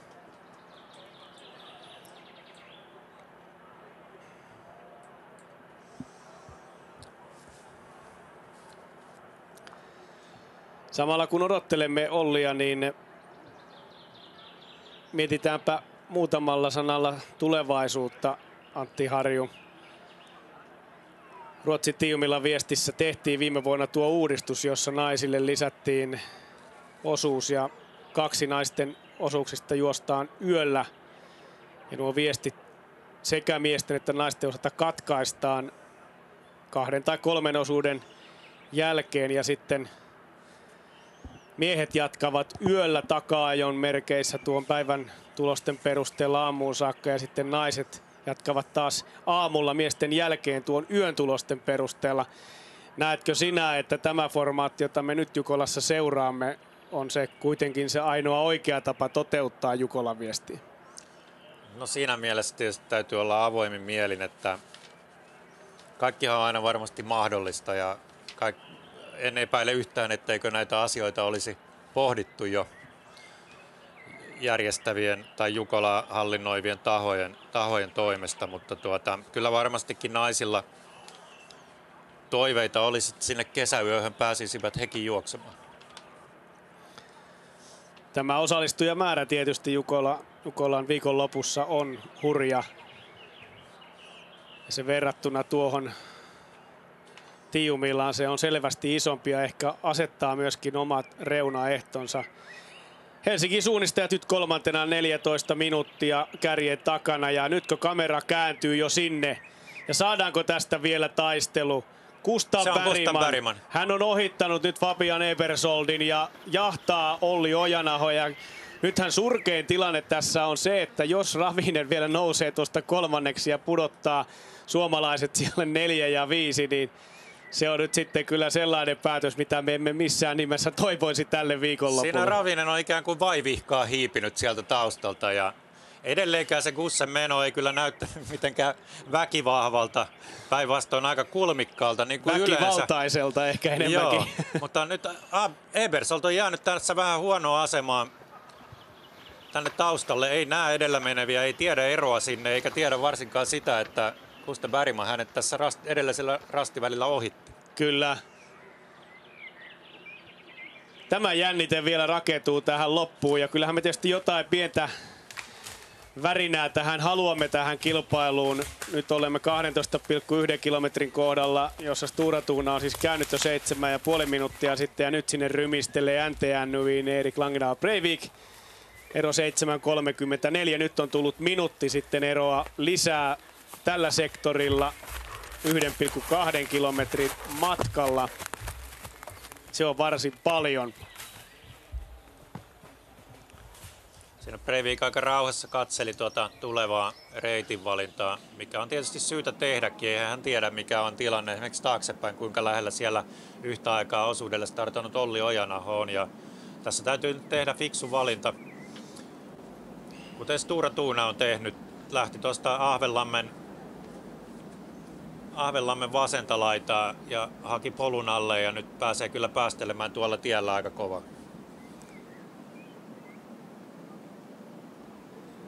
Hämmentävän samaa vauhtia nämä 2 miestä ovat kuitenkin osuuden tähän mennessä juosseet, kun molemmat ovat käyttäneet 12 kilometriin tuon 1.20 ja sekunnit Svenskillä 13, Langendahl Breivikillä 28, eli vain 15 sekuntia on eroa. Ja ollaan nähty kuitenkin hyvin poikkeavia reitinvalintoja, on nähty vähän virheitäkin sieltä Svenskiltä. Niin silti näin tasaista tahtia ollaan paineltu menemään tätä ankkuriosuutta. Siinä Kasper Fosserkin pikkusen on lähestynyt näitä edellä meneviä joukkoita mun mielestä, mutta kyllä matka hänen osaltaan taitaa loppua kyllä armotta kesken. Että tässä nyt yksi jännitysmomentti on tietysti se, että miten tuo Ebersold tuolla taustalla, pystyykö hän puristamaan tätä eroa pienemmäksi, että mahdollisesti näkisi, kun Ravinen ja HS lähtee tekemään tuota reitinvalintaa tuolle pitkälle 23-24 välille ja pääsisi vielä siihen mukaan, mutta tiukka on paikka hänellä. Polkukierrolle lähtee rastille 21. Mutta samalla nämä edellä menevät joukkueet tuolla ylhäällä pääsee ajouraa pitkin tulemaan aika kivasti tuohon rastille, ettei se ero kyllä varmaan tuolla polkukierrolla tule pienenemään. Ebersoldin reitillä on useamman käyrän nousu sitten tuolta polulta kuitenkin tuohon rastille ja se on melko hidasta. Erik Langendahl Breivikin valinta tuonne rastille 24 on hieman tuollainen vasenvoittoinen. Tavoitteleeko hän ihan sitten muka tuonne tielle asti vai tuosta välistä? Se nähdään myöhemmin, kun jälleen tuo GPS tuolta saa sitten signaalista kiinni ja heräilee. Hyvää vauhtia Fabian Ebersholt tuolla polulla painelee, mutta tosiaan se nousu on kohta edessä, kun vastaavasti kaksikko Ojanaho Bergman on jo tuolla mäen päällä valmiiksi. Ehkä Bergmanille varsinkaan tuollaiset polkukierrot eivät ole kovin tyypillisiä, että hän lähtisi tällaista valintaa tekemään. Ei, ja mielenkiinnolla tietysti odotan sitten 2324 reitin valintaa, että lähteekö kiertämään Svenskin lailla tietä pitkin. Itse epäilen, että ei lähde, vaan enemmän tätä Langendahl Breivik valintaa jossakin muodossa tuolta solien kautta hakien. Olli Ojanahollahan tässä nyt on semmoinen homma, että hän tietää, että sieltä takaa on tultu, Gustav Bergman on saanut hänet kiinni, niin Ollin tehtävänä on tässä tulla lyömään Gustav tuossa lopussa, jos ovat siellä yhdessä vielä. Että ei kannata lähteä tekemään eri reitin valintaa pitkälle välille. Todennäköisyydet puhuu sen puolesta, että Gustav tekee paremmin. Näin veikkaa asiantuntijamme Antti Harju tässä ankkuriosuuden viimeisillä kilometreillä. Ja nyt Stora Tunalla Emil Svenskillä on enää 4 rastia jäljellä ja hän tulee tuolta nyt käytännössä varmaan rasti 25 kautta tähän kilpailukeskuksen läheisyydessä Kallion huipulla sijaitsevalle rastille. Ja eivät nämä viimeiset liput tuottaneen enää suurempia ongelmia ja Stora Tuna marssii siihen 6. perättäiseen voittoon. Kyllähän jotain tarvitsisi tehdä, että saisi tuon taian murrettua sitten mahdollisimman pian tulevina vuosina, koska tylsäksiä tämä alkaa käydä, jos tämä sama Stora Tunan porukka vain vuodesta toiseen suunnistaa voitosta voittoon. Joo, kyllähän tässä nämä aamun viimeiset tunnit ennen maalintuloa on yleensä ollut tässä viime aikoina vähän turhankin yksitoikkoisia siltä osin, että siellä se yksi veljesjoukkue menee edellä ja muut taistelee sitten seuraavista sijoista. Ja kyllä Emil Svensk tänäänkin siinä sen yhden virheen sorvasi, mutta sen jälkeen kyllä piristyi ja on tehnyt aika vakuuttavaa jälkeä tämän loppumatkan. Onko tuossa taustalla nähtävissä, että Ravinen olisi pikkusen Helsingin suunnistajien edellä semmoisen 10 sekuntia, tai kun nämä GPS-pallukat ei aivan yhdessä ole? Kyllä, siltä se hieman vaikuttaa. Ja tässä sitten näkymää tältä matalalta kalliokumparilta, joka sijaitsee korkealla, eli tuollainen laakea tämän harjanteen huippu.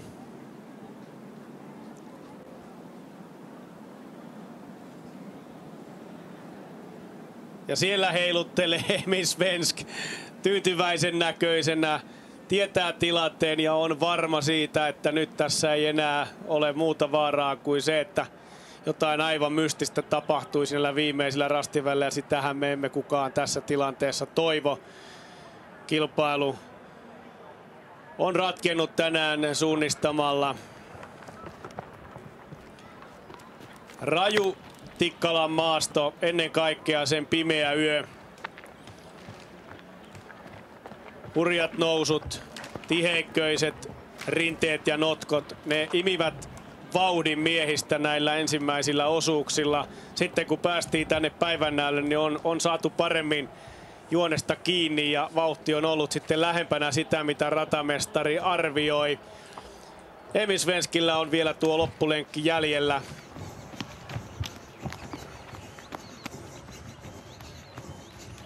Tarkalleen 2 rastileimausta ja maali suora Emil Svenskillä vielä edessä. Samalla myöskin sitten helpottavaa tietoa juoksukameran miehille, että kohta tämä urakka on ohi. Kilometrejä kertyy runsain mitoin myöskin heille ja tuollainen aika rajuhko vetoharjoitushan se on silloin, kun juoksukamerassa töitä tehdään. Koitetaan näiden maailman parhaiden perässä pysyä vielä yön ponnistelujen jälkeen. Ja sinne karkasi Svensk jonnekin maisemaan kuin Harju Saariselta torstaina maastoinserttejä tehdessä. Maksimaalinen suoritus taisi olla kameramieheltä tohon vetoon. Svensk kohtuu kevyen näköisesti irtossa sinne maisemaan ja lähestyy piakkojen Jukolan Viestin 2025 viimeistä rastia ja siellä varmaan joukkue pikkuhiljaa kerääntyy loppusuoran varten odottamaan ankkuria ja juhlat voi alkaa. Juhlat voi alkaa. 6. juhlat perän jälkeen. Ja tämä näytös, se lähti liikkeelle siitä, kun Jesper Svensk jälleen pystyi karkaamaan sellaisen eron turvin, ettei siinä muilla ollut enää mahdollisuutta vastata. Koko joukkue on siellä jo valmiina odottamassa Emil Svenskiä tämän saapuessa viimeiselle rastille aivan tuota pikaa ja sen jälkeen sitten ottavat ilon irti tästä poikkeuksellisen lyhyestä loppusuorasta, mutta varmasti siinäkin nautintoa kuitenkin riittää.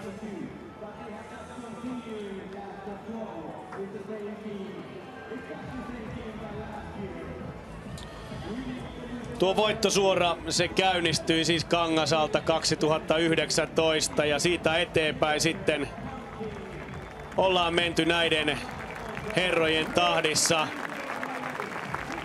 Kilpailujohtaja Heikki Tonteri ojentaa siinä tuon Jukolan Viestin Sanoman käärön ja koko joukkue Ulle Kallered, Joakim Svensk, Jesper Svensk, Ville Johansson, Henrik Johannesson, Viktor Svensk ja ankkuri Emil Svensk saattavat saapua maaliin rauhassa tuuletellen, ottavat suosionosoitukset vastaan yleisöltä, nauttivat tästä hetkestä aurinkoisessa Mikkelin Tikkalan aamussa. Yö on ollut pitkä. 8 tuntia 24 minuuttia tulee lopulta olemaan tuo voittoaika ja se on siinä 6. perättäinen voitto.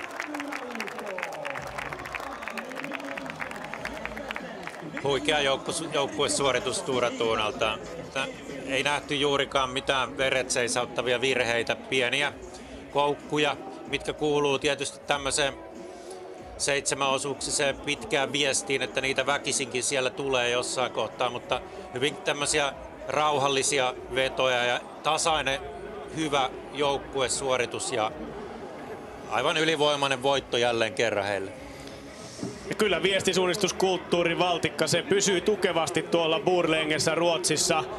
Tämä joukkue ei kyllä, sille ei voi liian vähän ylisanoja antaa.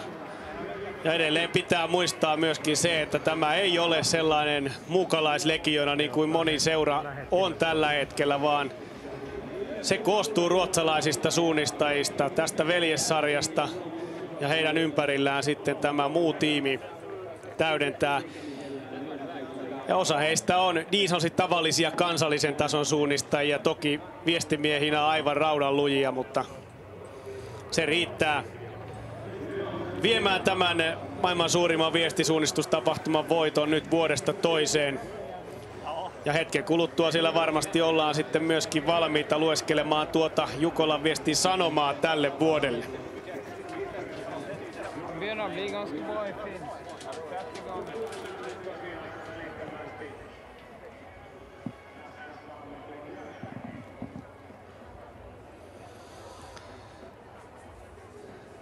Tämän kilpailun suojelijanahan toimii tasavallan presidentti Alexander Stubb. Ja siellä kaukometsäläisten puheenjohtaja Juhani Sihvonen on myöskin voittajajoukkueen luona ja valmiina johdattamaan heidät sitten lukemaan tätä Jukolan Viestin Sanomaa, perinteikästä tekstiä, joka aina osoitetaan jollekin taholle. Ja kenelle se tänä vuonna osoitetaan, se kuullaan sitten tuota pikaa, kun Stora Tuunan joukkue tuonne lavalle korokkeelle kapuaa ja pääsee sitten lukemaan tämän sanoman Jukolan Viestiä seuraavalle yleisölle täällä paikan päällä, kuin myöskin tätä lähetystä Yle Areenassa seuraaville katsojille. Siinä taustalla äsken nähtiin mielenkiintoisia eri reitinvalintoja taka-ajavilla tai seuraavasta sijasta taistelevilla joukkueilla, ja tästä ennakoin, että tulee vielä kakkossijasta kova taistelu. Ei vaan kolmossijasta, koska NTNUhan siellä kuitenkin aika rauhassa kakkossijasta pitää kiinni. Kyllä, meillä on tuo turvallinen etu kuitenkin vielä tässä vaiheessa. 7 minuuttia. Centralen för krig och fred, minnet, som är beläget i huvudstadsstaben Sankt Mikael, är en informationscentral som berättar om krigets inverkan på människor och samhället.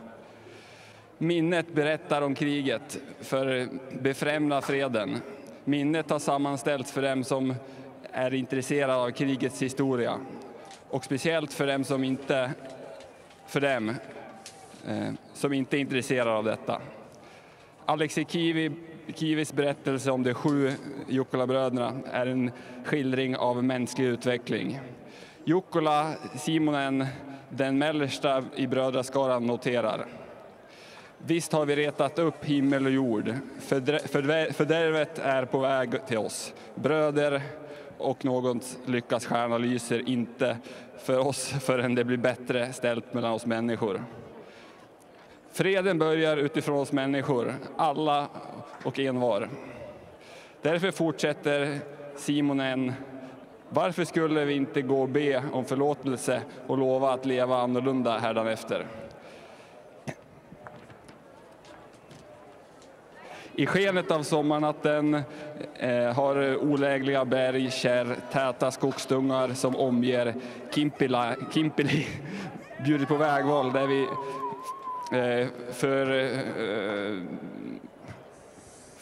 förlåt vårt budskap för att visa våra högaktiga för detta arbete som informationscentralen Minnet gör. I övertygelsen om detta goda segrar över det onda. På morgonen i Sankt Mikael den 5 juni 2025. Tack så mycket. Tack så mycket. Ja, ja näin tuo sanoma osoitettiin Sodan ja rauhan keskusmuistille, mikä sen parempi teema olisikaan kuin se, että muisti kertoo sodasta edistääkseen rauhaa. Näinä aikoina tuo teema on tärkeä ja näin tuo Jukolan viestin sanoma. Se on nyt luettu Stora Tuna voittajajoukkueena jälleen kerran ja se ei ole yhtään sen helpompaa Emil Svenskille näköjään, vaikka voittokertoja on jo useita ja hän on tottunut tuota sanomaa lukemaan, niin näin se tuo suorituksen päälle on aivan tiukka tehtävä sekin. Erik Langendahl Breivik on seuraavaksi lähestymässä sitten maalia. Aikaeroa tulee olemaan tuo yli 7,5 minuuttia, mitä se oli tuolla 12 kilometrin kohdalla. Sen jälkeen on tultu jo tuota pitkää väliä.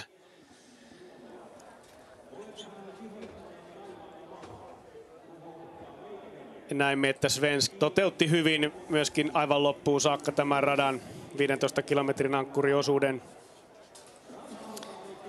NTNUI tulee parantamaan tuota sijoitusta viime vuodesta. He olivat 7. ja nyt 2. tälle trondheimilaisjoukkueelle. Entinen Norjan teknisen korkeakoulun joukkue, nykyään se taitaa olla tekninen yliopisto tai norjan kielen sanoistahan tuo tulee, mutta NTNUita odotellessa mennään voittajajoukkueen Stora Tunan haastatteluun. Emil Svensk, hur tycker du om finsk terräng egentligen? För att du har varit här och bommat tidigare. Ja, det har jag, men jag tyckte att jag hade respekt för terrängen idag. Det var jättefint bitvis och jättemycket grönområden och tätt och grisigt bitvis som vi säger i Sverige, men jag har njutit av att springa ensam i tätt hela sträckan tycker jag. Du vågade till och med vinka till drönaren här riktigt på slutet. Du var så säker på det. Ja, men jag har ju sprungit bra hela vägen, inte gjort några stora misstag, men sen vet man ju på vägval och så här. Och sen började de här jubla lite, då var jag tvungen. Har du det? Ja, jag gjorde det. Jag tänkte nu ska jag lyssna lite. Ja, precis ja. Hur känns det här då? Hur känns den här seger jämfört med fjolårets? Ja, men det är varje seger är unik så, men det är imponerande att vi lyckas hålla ihop det 6 gånger nu har vi liksom lyckats gjort stabila lopp hela Jukkala-kaven. Så det är många lopp som har varit stabila. Men hur var det här annorlunda än på fjolårets? Ja, det är svårt att säga så, men varje kavel utspelar sig på liksom lite olika sätt så. Men nu var den här kanske lite lik förra året så vi sprang mycket tät. Det var en svår terräng hela vägen. Hade ni väntat er något som hänt? Ja, men det tycker jag vi hade väntat oss. Framförallt det gröna var vi rädda för. Så det hade man stor respekt för. Hur kommer det sig att ni är så bra? Oj, ja, nej, men det här är ju ett av årets stora mål. Speciellt för oss som kanske inte är med på världscupnivå och VM-nivå. Så då vill vi vara bra till den här helgen. Ska vi ta och applådera åt tvåan som det ska vi absolut göra.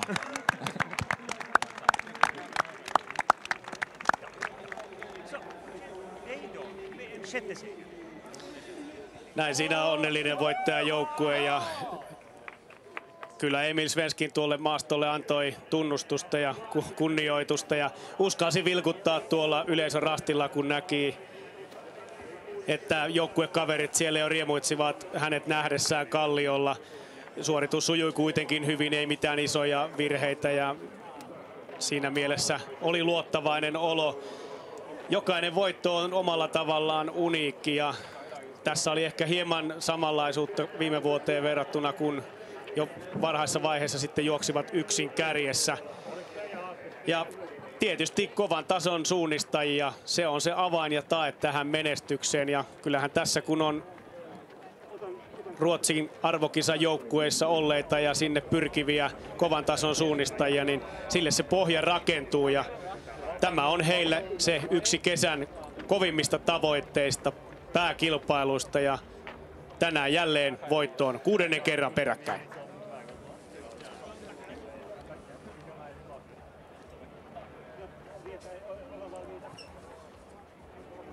Jännityksellä odotetaan, mitä siellä taustalla tapahtuu.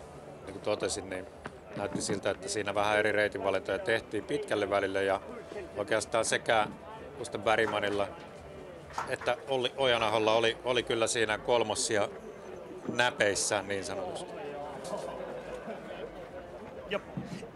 Erik Langedal, Breivik, hur känns det för dig? Nej, jag syns det är bra. Ja.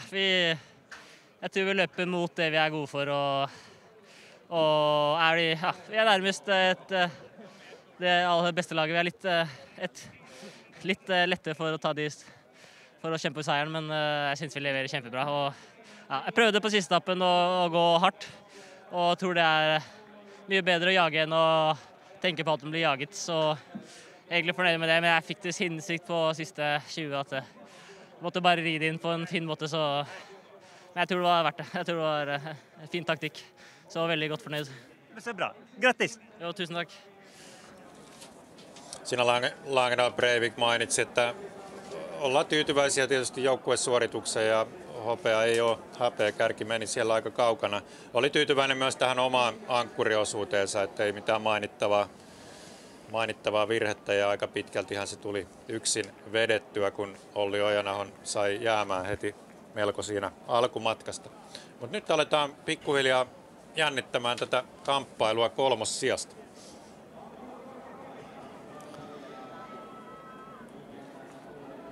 Toiveet ovat korkealla, että saataisiin suomalaisjoukkue tuohon palkintopallille vielä tässä tämänvuotisessa viestissä. Mutta uhka vaanii lännestä ja se uhka on Uko Ravinen ja Gustav Bergman. Mies, joka on nyt viihtynyt suomalaismaastoissa erittäin hyvin näissä Ruotsin näyttökisoissa ja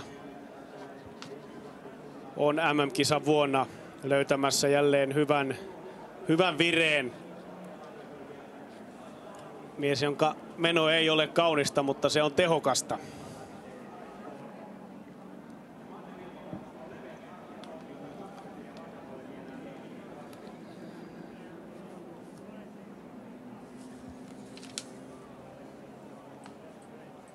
2 joukkuetta siis tässä vaiheessa saatu maaliin ja sieltä nousee Olli Ojanaho tuohon rastille. Eikä näy muita. Eikä näy Gustav Bergmania eikä muita. Tämä on hieno uutinen, mikäli tämä tilanne säilyy nyt maaliin saakka. Helsingin suunnistajat oli ehkä se kovin suomalaiskortti tänne lähdettäessä. Ja tulee olemaan paras suomalaisjoukkue, se on aivan selvä tässä vaiheessa, koska Tampereen Pyrityä ei näissä kuvissa vielä näy. Olli vilkaisee siinä hieman. Ja nyt pitää jaksaa vielä suunnistaa tuo lisälenkin tai loppulenkin viimeinen vähän haastavampi rasti ennen viimeistä rastia.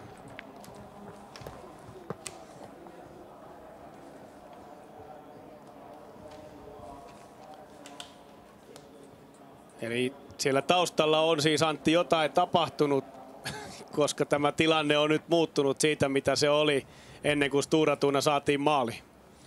Niin, ehkä me saadaan siitä koontia vielä. Tässä tulee Gustav Bergman ja hän on kyllä ihan reippaasti Olli Ojanahon jäljessä. Kyllä. Rastivälille lähdettäessä Bergman oli Ojanahon edellä. Voisi sanoa, että jopa puolisen minuutti. Ja nyt tuo ero on vähintäänkin, se on minuutin verran Ojanaho hyväksi. Kyllä, ja ei näy myöskään Pyrinnön Fabian Ebersoldi. Sinne vilkuili Bergman vähän tuonne mäkeen, mitä lienee katsonut, tuskin tuota jyrkännettä, kun tuo rasti kuitenkin tuolla edessä Siellä joku paistoi. saattaa olla taustalla. Onko Ebersold? Onko jo Kasper Fosser? Nyt maalaillaan sitten melkoisia kuvia tässä kohtaa. Jälleen Bergman katsoo vähän tuonne taakse takaviistoon, että onko sieltä joku uhka vaanimassa. Ja nyt me jännitämme sitä, että Helsingin suunnistajien Olli Ojanaho selvittää vielä nämä 2 viimeistä rastiväliä kunnialla ja toisi Helsingin suunnistajat nyt 3. sijalle.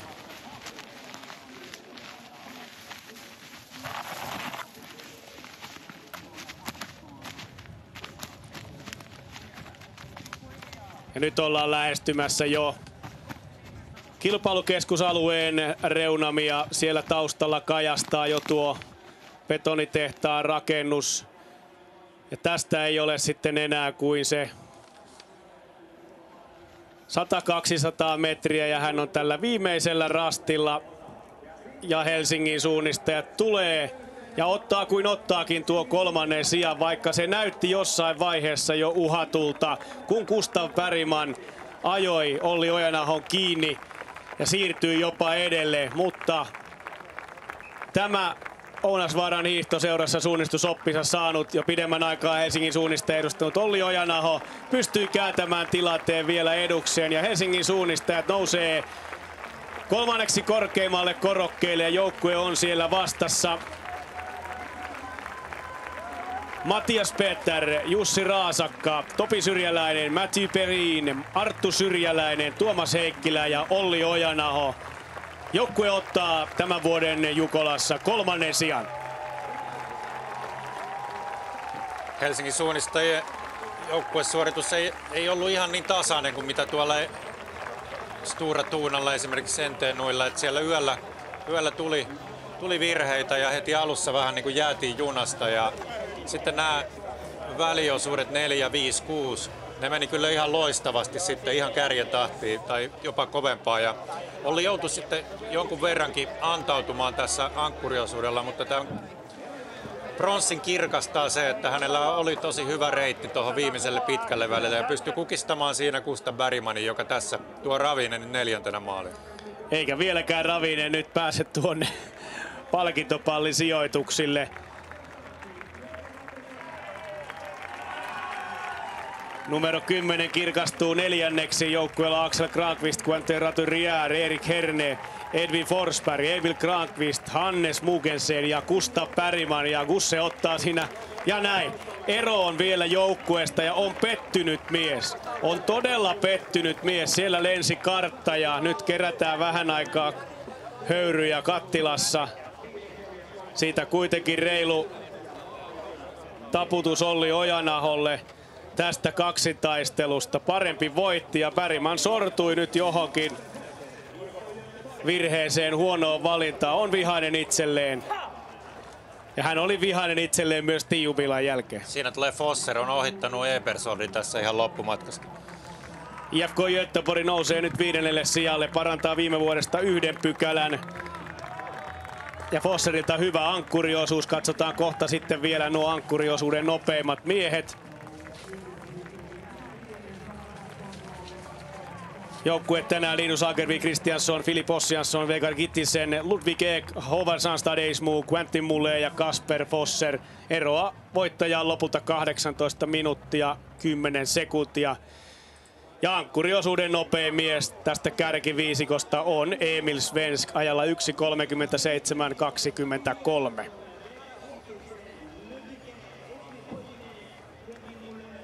Onnittelut Olli Ojanaho sekä koko joukkue. Paras suomalaisjoukkue ja palkintopallisijoitus. Miltä se nyt tuntuu? No kyllä 3 sijaa ihan kovaa tulos, että nämä on tosi kovia kisoja koko yön juosta tämmöisessä vaativassa maastossa, niin ollaan ihan suht tyytyväisiä, mutta kyllä tästä jäi hampaankolo, että ei mun mielestä oltu ihan parhaimmillaan me tänään, mutta ero kärki on kyllä sen verran iso, että ei voi muuta kuin ihailla tätä Sture Tunen menoa. Sinä olit tuossa viimeisellä osuudella niin takaa ajettuna ja vuoroin takaa ajajana. Kuinka hyvin olit kartalla siitä, että missä mennään? No aika hyvin alussa oli eri ykkönen to NTNUin kanssa. Siinä tuli pieni ero, sen jälkeen tuntui, että pystyt pitää se ero, että se oli näkyvissä aina välillä, mutta sitten tuntui, että tiheikkä välillä se pääsi vähän irti ja mulla pikkasen oli meno tökkivää ja sitten tiesi, että nyt on todennäköisesti se joku 3-4 minuuttia eroa taakse, että aika yksinäistä menoa. Jalat oli kyllä väsyneet, mutta yritin pitää vaan tätä tasaista vauhtia ja suunnistaa hyvin. Sitten toi Bergman jo kerran ohitti mut ja en nähnyt sitä enää, että oli aika yllättynyt. Tossa näin se siis tossa kun meni tosta aukkorastilta poispäin, niin näin, että se tuli. Olin pitkällä välillä ilmeisesti ohittanut. Pääskö joku helpotuksen huokaus? No kyllä se joo, että kyllä mä olin aika harmissani, että 4. sijaan pudotin, mutta kyllä se vähän piristi, vaikka toki niin oli ennemminkin Gustavi huono reitinvalinta tai joku virhe kuin mun hyvyyttä, mutta kuitenkin hyvä, että päättyi näin meidän kannalta. No kokonaisarvosana, annetaan kouluarvosana 40, niin tämä Jukola tänä vuonna, tuo maasto mikä se oli ja oma joukkueen suoritus, niin arvosana? Maasterdat 10, meidän suoritus 8. Kiitos ja onnea vielä. Kiitos. 76. Jukolan viesti on ainakin noiden huippujen osalta nyt maalissa ja Minna käydään tätä yön 9 tuntista rupeamaa vähän läpi. Mistä Mikkeli Jukola muistetaan? No kyllä Mikkeli Jukola muistetaan vaativista, sekä fyysisesti että taidollisesti vaativista ja radoista, ja jossa oli isoa hajontaa ja kovia reitinvalintoja. Mutta myös ehkä vähän tästä erikoisesta kilpailukeskuksesta, että olisiko ihan ensimmäinen kerta, että tämmöinen tehdashalli on nyt ollut Jukolan kilpailukeskuksena. Miten tämä sun mielestä toimi? No ihan hienosti toimi, että täällähän oli kaikki niin kuin lähellä ja tässä sopivasti. Toki ainahan niin kuin ei voi valita, että kaikkialta näkee kaikkia asioita, että aina voi vielä parantaakin. Sture Tuna juhlii tosiaan 6. peräkkäistä voittoa. Mikä on heidän salaisuutensa? No tossa noin kun miettii, että jälleen kerran 73 kilometriä yöllistä suunnistusta takana ja miehet selviytyy alle 5 minuutin virheillä, koko joukkue. Niin sellaiseen suoritukseen ei kukaan muu joukkue ole pystynyt tässä viimeisinä vuosina.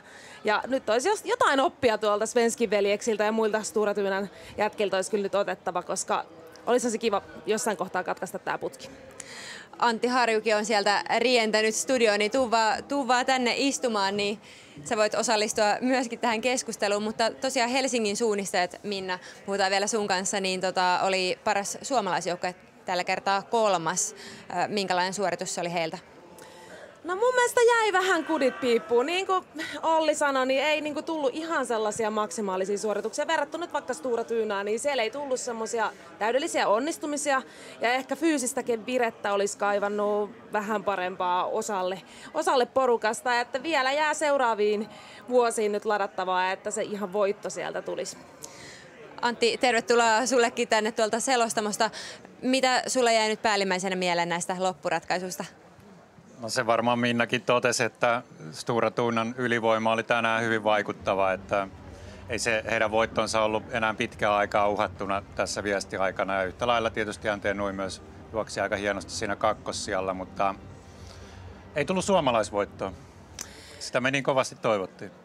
Niinpä, mutta näki sen eron siinä, että nimenomaan Stora Tuna vähiten virheitä, ehkä NTNY sit toisiksi vähiten virheitä. Ja sitten seuraavat sijat jäätiin niille, jotka sitten sieltä selviytyy seuraavaksi parhaiten. Et kyllä se kovin usein on niin, että meidän suomalaisjoukkueet, niin ne ei pysty siihen ihan tasaiseen joukkuesuoritukseen. Et siellä on aina se 1, 2, jopa 3 osuutta, jossa pikkusen sitten kontataan ja sen takia se ero sitten muodostuu noin suureksi kuin se tänäänkin oli. Että kyllähän HS:lla oli hyviä osuuksia 4, 5, 6, mutta sitten ne loput, ne ei ollut ihan niin hyviä. Ja mä luulen, että tässä ei edes ole kyse urheilijoiden kovuudesta yksilöinä välttämättä, vaan siitä joukkueen osaamisesta ja siitä, että on se tarpeeksi hyvä itseluottamus tehdä se joukkuesuoritus, se täydellinen joukkuesuoritus. Niin sitä ei ole vielä saatu. No onko tämä nyt sellainen asia, että tämä on jatkossa jopa vuosi vuodelta yhä vaikeampi murtaa tavallaan tämä Stora Tunan dynastia?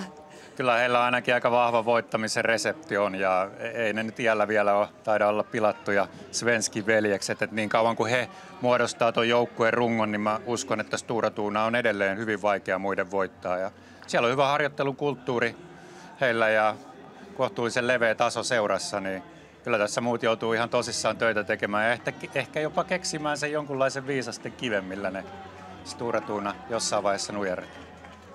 Minkälaisia muistiinpanoja suomalaisjoukkueiden valmentajat nyt tässä kohtaa tekee, että ehkä ensi vuonna pystyttäisiin voittamaan ruotsalaiset? Niin, onko se sitten se yhdessä joukkueena harjoittelemisen kulttuuri nimenomaan, että Suomessahan edelleenkin aika paljon yksilöt harjoittelee yksin. Et siinä varmasti olisi sellaisia asioita, mitkä toimisi näissä viestijoukkueiden suorituksissa vielä vähän paremmin. Kyllä se ehdottomasti on näin, että eihän näistä tekemällä kenestäkään joukkueesta samanlaista veljessarjaa saa, mutta kun harjoittelisivat yhdessä kuin veljekset, niin se olisi jo hyvä askel eteenpäin, että enemmän vaan sitä yhteistä tekemistä sinne arkeen näille suomalaisjoukkueille, niin mä luulen, että sitä kautta se kehitys voi tapahtua. Tämähän on iso suunnistuskesä täällä myös Suomessa. Kuopiossa MM-kisat alkavat 3 viikon kuluttua. Minkälaiset askelmerkit tavallaan tämä Jukolan viesti antaa nyt sitten kohti Kuopiota? No täällähän oli tietysti meidän koko maajoukkueen mukana ja tuli vahvoja juoksuja, ei välttämättä ihan huippujuoksuja. Tässä on nyt kuukausi aikaa Kuopion aikaa hioja ja nythän kaikki kääntää käytännössä meidän suomalaiset urheilijat katseensa sinne. Meidän pahimmat vastustajat lähtee tuonne Idreen kilpailemaan 4 kilpailua 5 päivää, että me ollaan ihan tyytyväisiä, että me ollaan valittu joukkueena se taktiikka, että me lähdetään sen sijaan tänne kisapaikkakunnalle leireilemään harjoitusmaastoon. Se on just näin, että jopa kuulostaa aika riskaapelilta lähteä tuommoiseen kisarupeamaan tässä kohtaa vielä, mutta jokainen urheilija toki tietää, että mikä on paras ratkaisu ja kyllä tietysti kilpailemalla myös vielä kovennetaan sitä kilpailukuntoakin, että MM-kisoissa sitten nähdään, että poimiiko suomalaiset siellä marjat. Palataanko tästä vielä selostamoon katsomaan viimeiset joukkueet?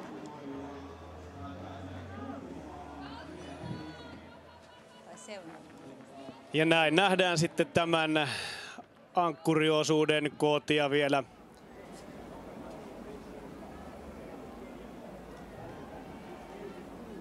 Tässä kohtaa NTNY karkasi Helsingin suunnistajilta. Erik Langdal Breivik lipui edelleen ja kuten Olli Ojana sitten kertoi tuosta omasta taipaleestaan, niin tuossa lopussa meillä sitten tulee se tilanne, joka käänsi tämän Helsingin suunnistajien eduksi. Ja samalla nähdään sitten mitä tapahtuu Tampereen Pyrinnön Fabian Ebersoldille. Nyt ollaan tuolla Kilpilammen takalenkillä nuo hajonnat ja siellähän nähtiin se pieni virhe, jonka Stura Thuna teki, mutta aikaero on niin suuri, että Stura Thuna on tuosta jo aikaa sitten mennyt ja myöskin Langnau Breivik teki tuohon rastille 14 pienen kuprun. Tässä vaiheessa Gustav Bergman oman pikkuvirheidensä myötä ei saanutkaan Fabian Ebersoldia kiinni vielä, vaan se tapahtuu tuolla hieman myöhemmin. Ja nyt tuo pitkä väli 18-19, jossa Stura Thuna otti tuon vasemman valinnan. Olli Ojanaho tuolta oikean kautta, Bergman hieman suoremmin. Ebersold vastaavasti vasemmalle. Ja näin pikkuhiljaa Gustav Bergman ajaa Olli Ojanaho kiinni ja ohittaa samalla siinä Fabian Ebersoldin. Eikä Ebersold pääse tuohon kyytiin sitten mukaan laisinkaan. Ja siinä Helsingin suunnistaja Ojanaho tekee myöskin pikkukoukun, jonka jälkeen sitten lähdetään tuolle ratkaisevalle pitkälle välille. Siinä saatiin Niall Tyrving maalin ja 7. sijan pitää Joe Forset Ingord ja se on kyllä miehen työ. 28 minuuttia tuli eroa kärkeen ja ankkuriosuudella hän oli 16 minuuttia hitaampi kuin nopein Emil Svensk. Mutta sillä ei ole mitään merkitystä, koska Tyrving on maalissa 7. Tässä kuvissa Farum Tiisvilde, joka on tuomassa tanskalaisvärit nyt 8. sijalle. Huima parannus myöskin heille.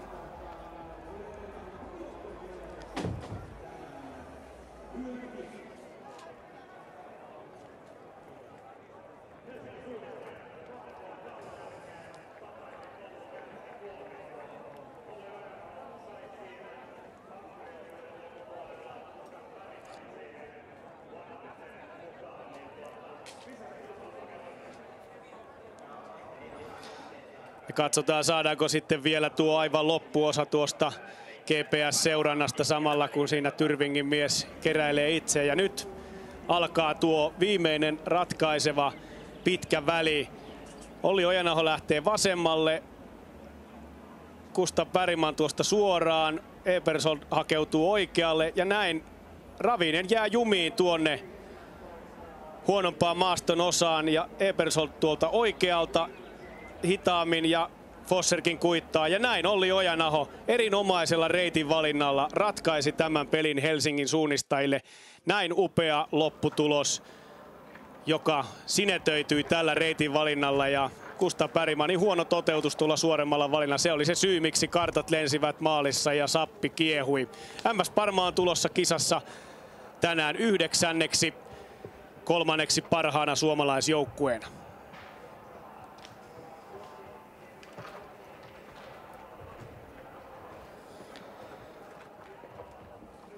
Akseli Ruoholta hyvä ankkuriosuus. Hän pystyy hieman kohentamaan asetelmiaan tuolta osuuden alkumetreitä tänne loppuun ja ohittamaan muun muassa Kalevan Rastin, Lauri Nenosen sekä KV:n joukkueen.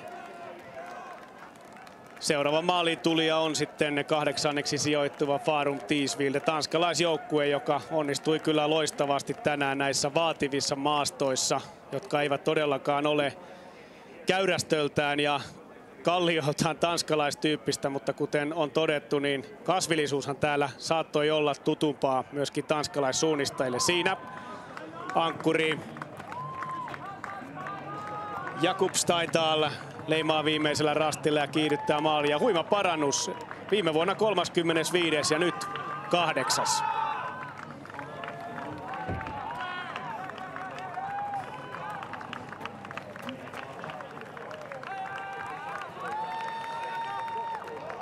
Siinä Farum Tiisvilden joukkue varmasti tyytyväisenä tämän päivän suorituksestaan. Ja tämä on ehkä Antti Harju kyllä pienimuotoinen yllätys tässä kilpailussa. Ehdottomasti ja Farum Tiisvilde teki kyllä hienon suorituksen ja 8 sijaan pystyi pitämään roikku tuossa 10 sakissa oikeastaan koko viestin ajan ja Jakub Steinthal veti ihan vahvan ankkuriosuuden tässä. Toki eroa nyt nopeampiin tuli, mutta tässä nämä pahimmat vastustajat Steinthalilla oli Kalevan Rasti, Sieltä takaa tuli Akseli Ruohola, mutta pystyi kuitenkin pitämään heidät takana ja taisi ohittaa KV itse asiassa tässä Kyllä, nimenomaan. aikana. Eli seuraavaksi sieltä odotellaan nyt MS Parmaa ja Akseli Ruoholaa. Ruohola on ohittanut myöskin KV ja Kalevan Rastin. Hyvää nousua tehnyt ja katsotaan mikä on sitten lopulta tuo hänen osuusaikansa tässä kilpailussa. Siinä on Akseli Ruohola, mies, joka matkaa myöskin Kuopion MM-kisoihin. Juoksee siellä sitten aikanaan pitkää matkaa ja siitä joukkueen mukaan 21. numero. Se vaihtuu ensi vuodeksi 9. Palaavat jälleen 10 parhaan joukkoon. Porvoossa taisi tulla se tähän mennessä paras sijoitus. Joukkue Eero Heinonen, Tuukka Mäkinen, Arto Talvinen, Luis Nogueira, Jürgen Jonas Hubacek ja Akseli Ruohola. Tänään 9. sija. Varmaan varmasti tyytyväinen siihen.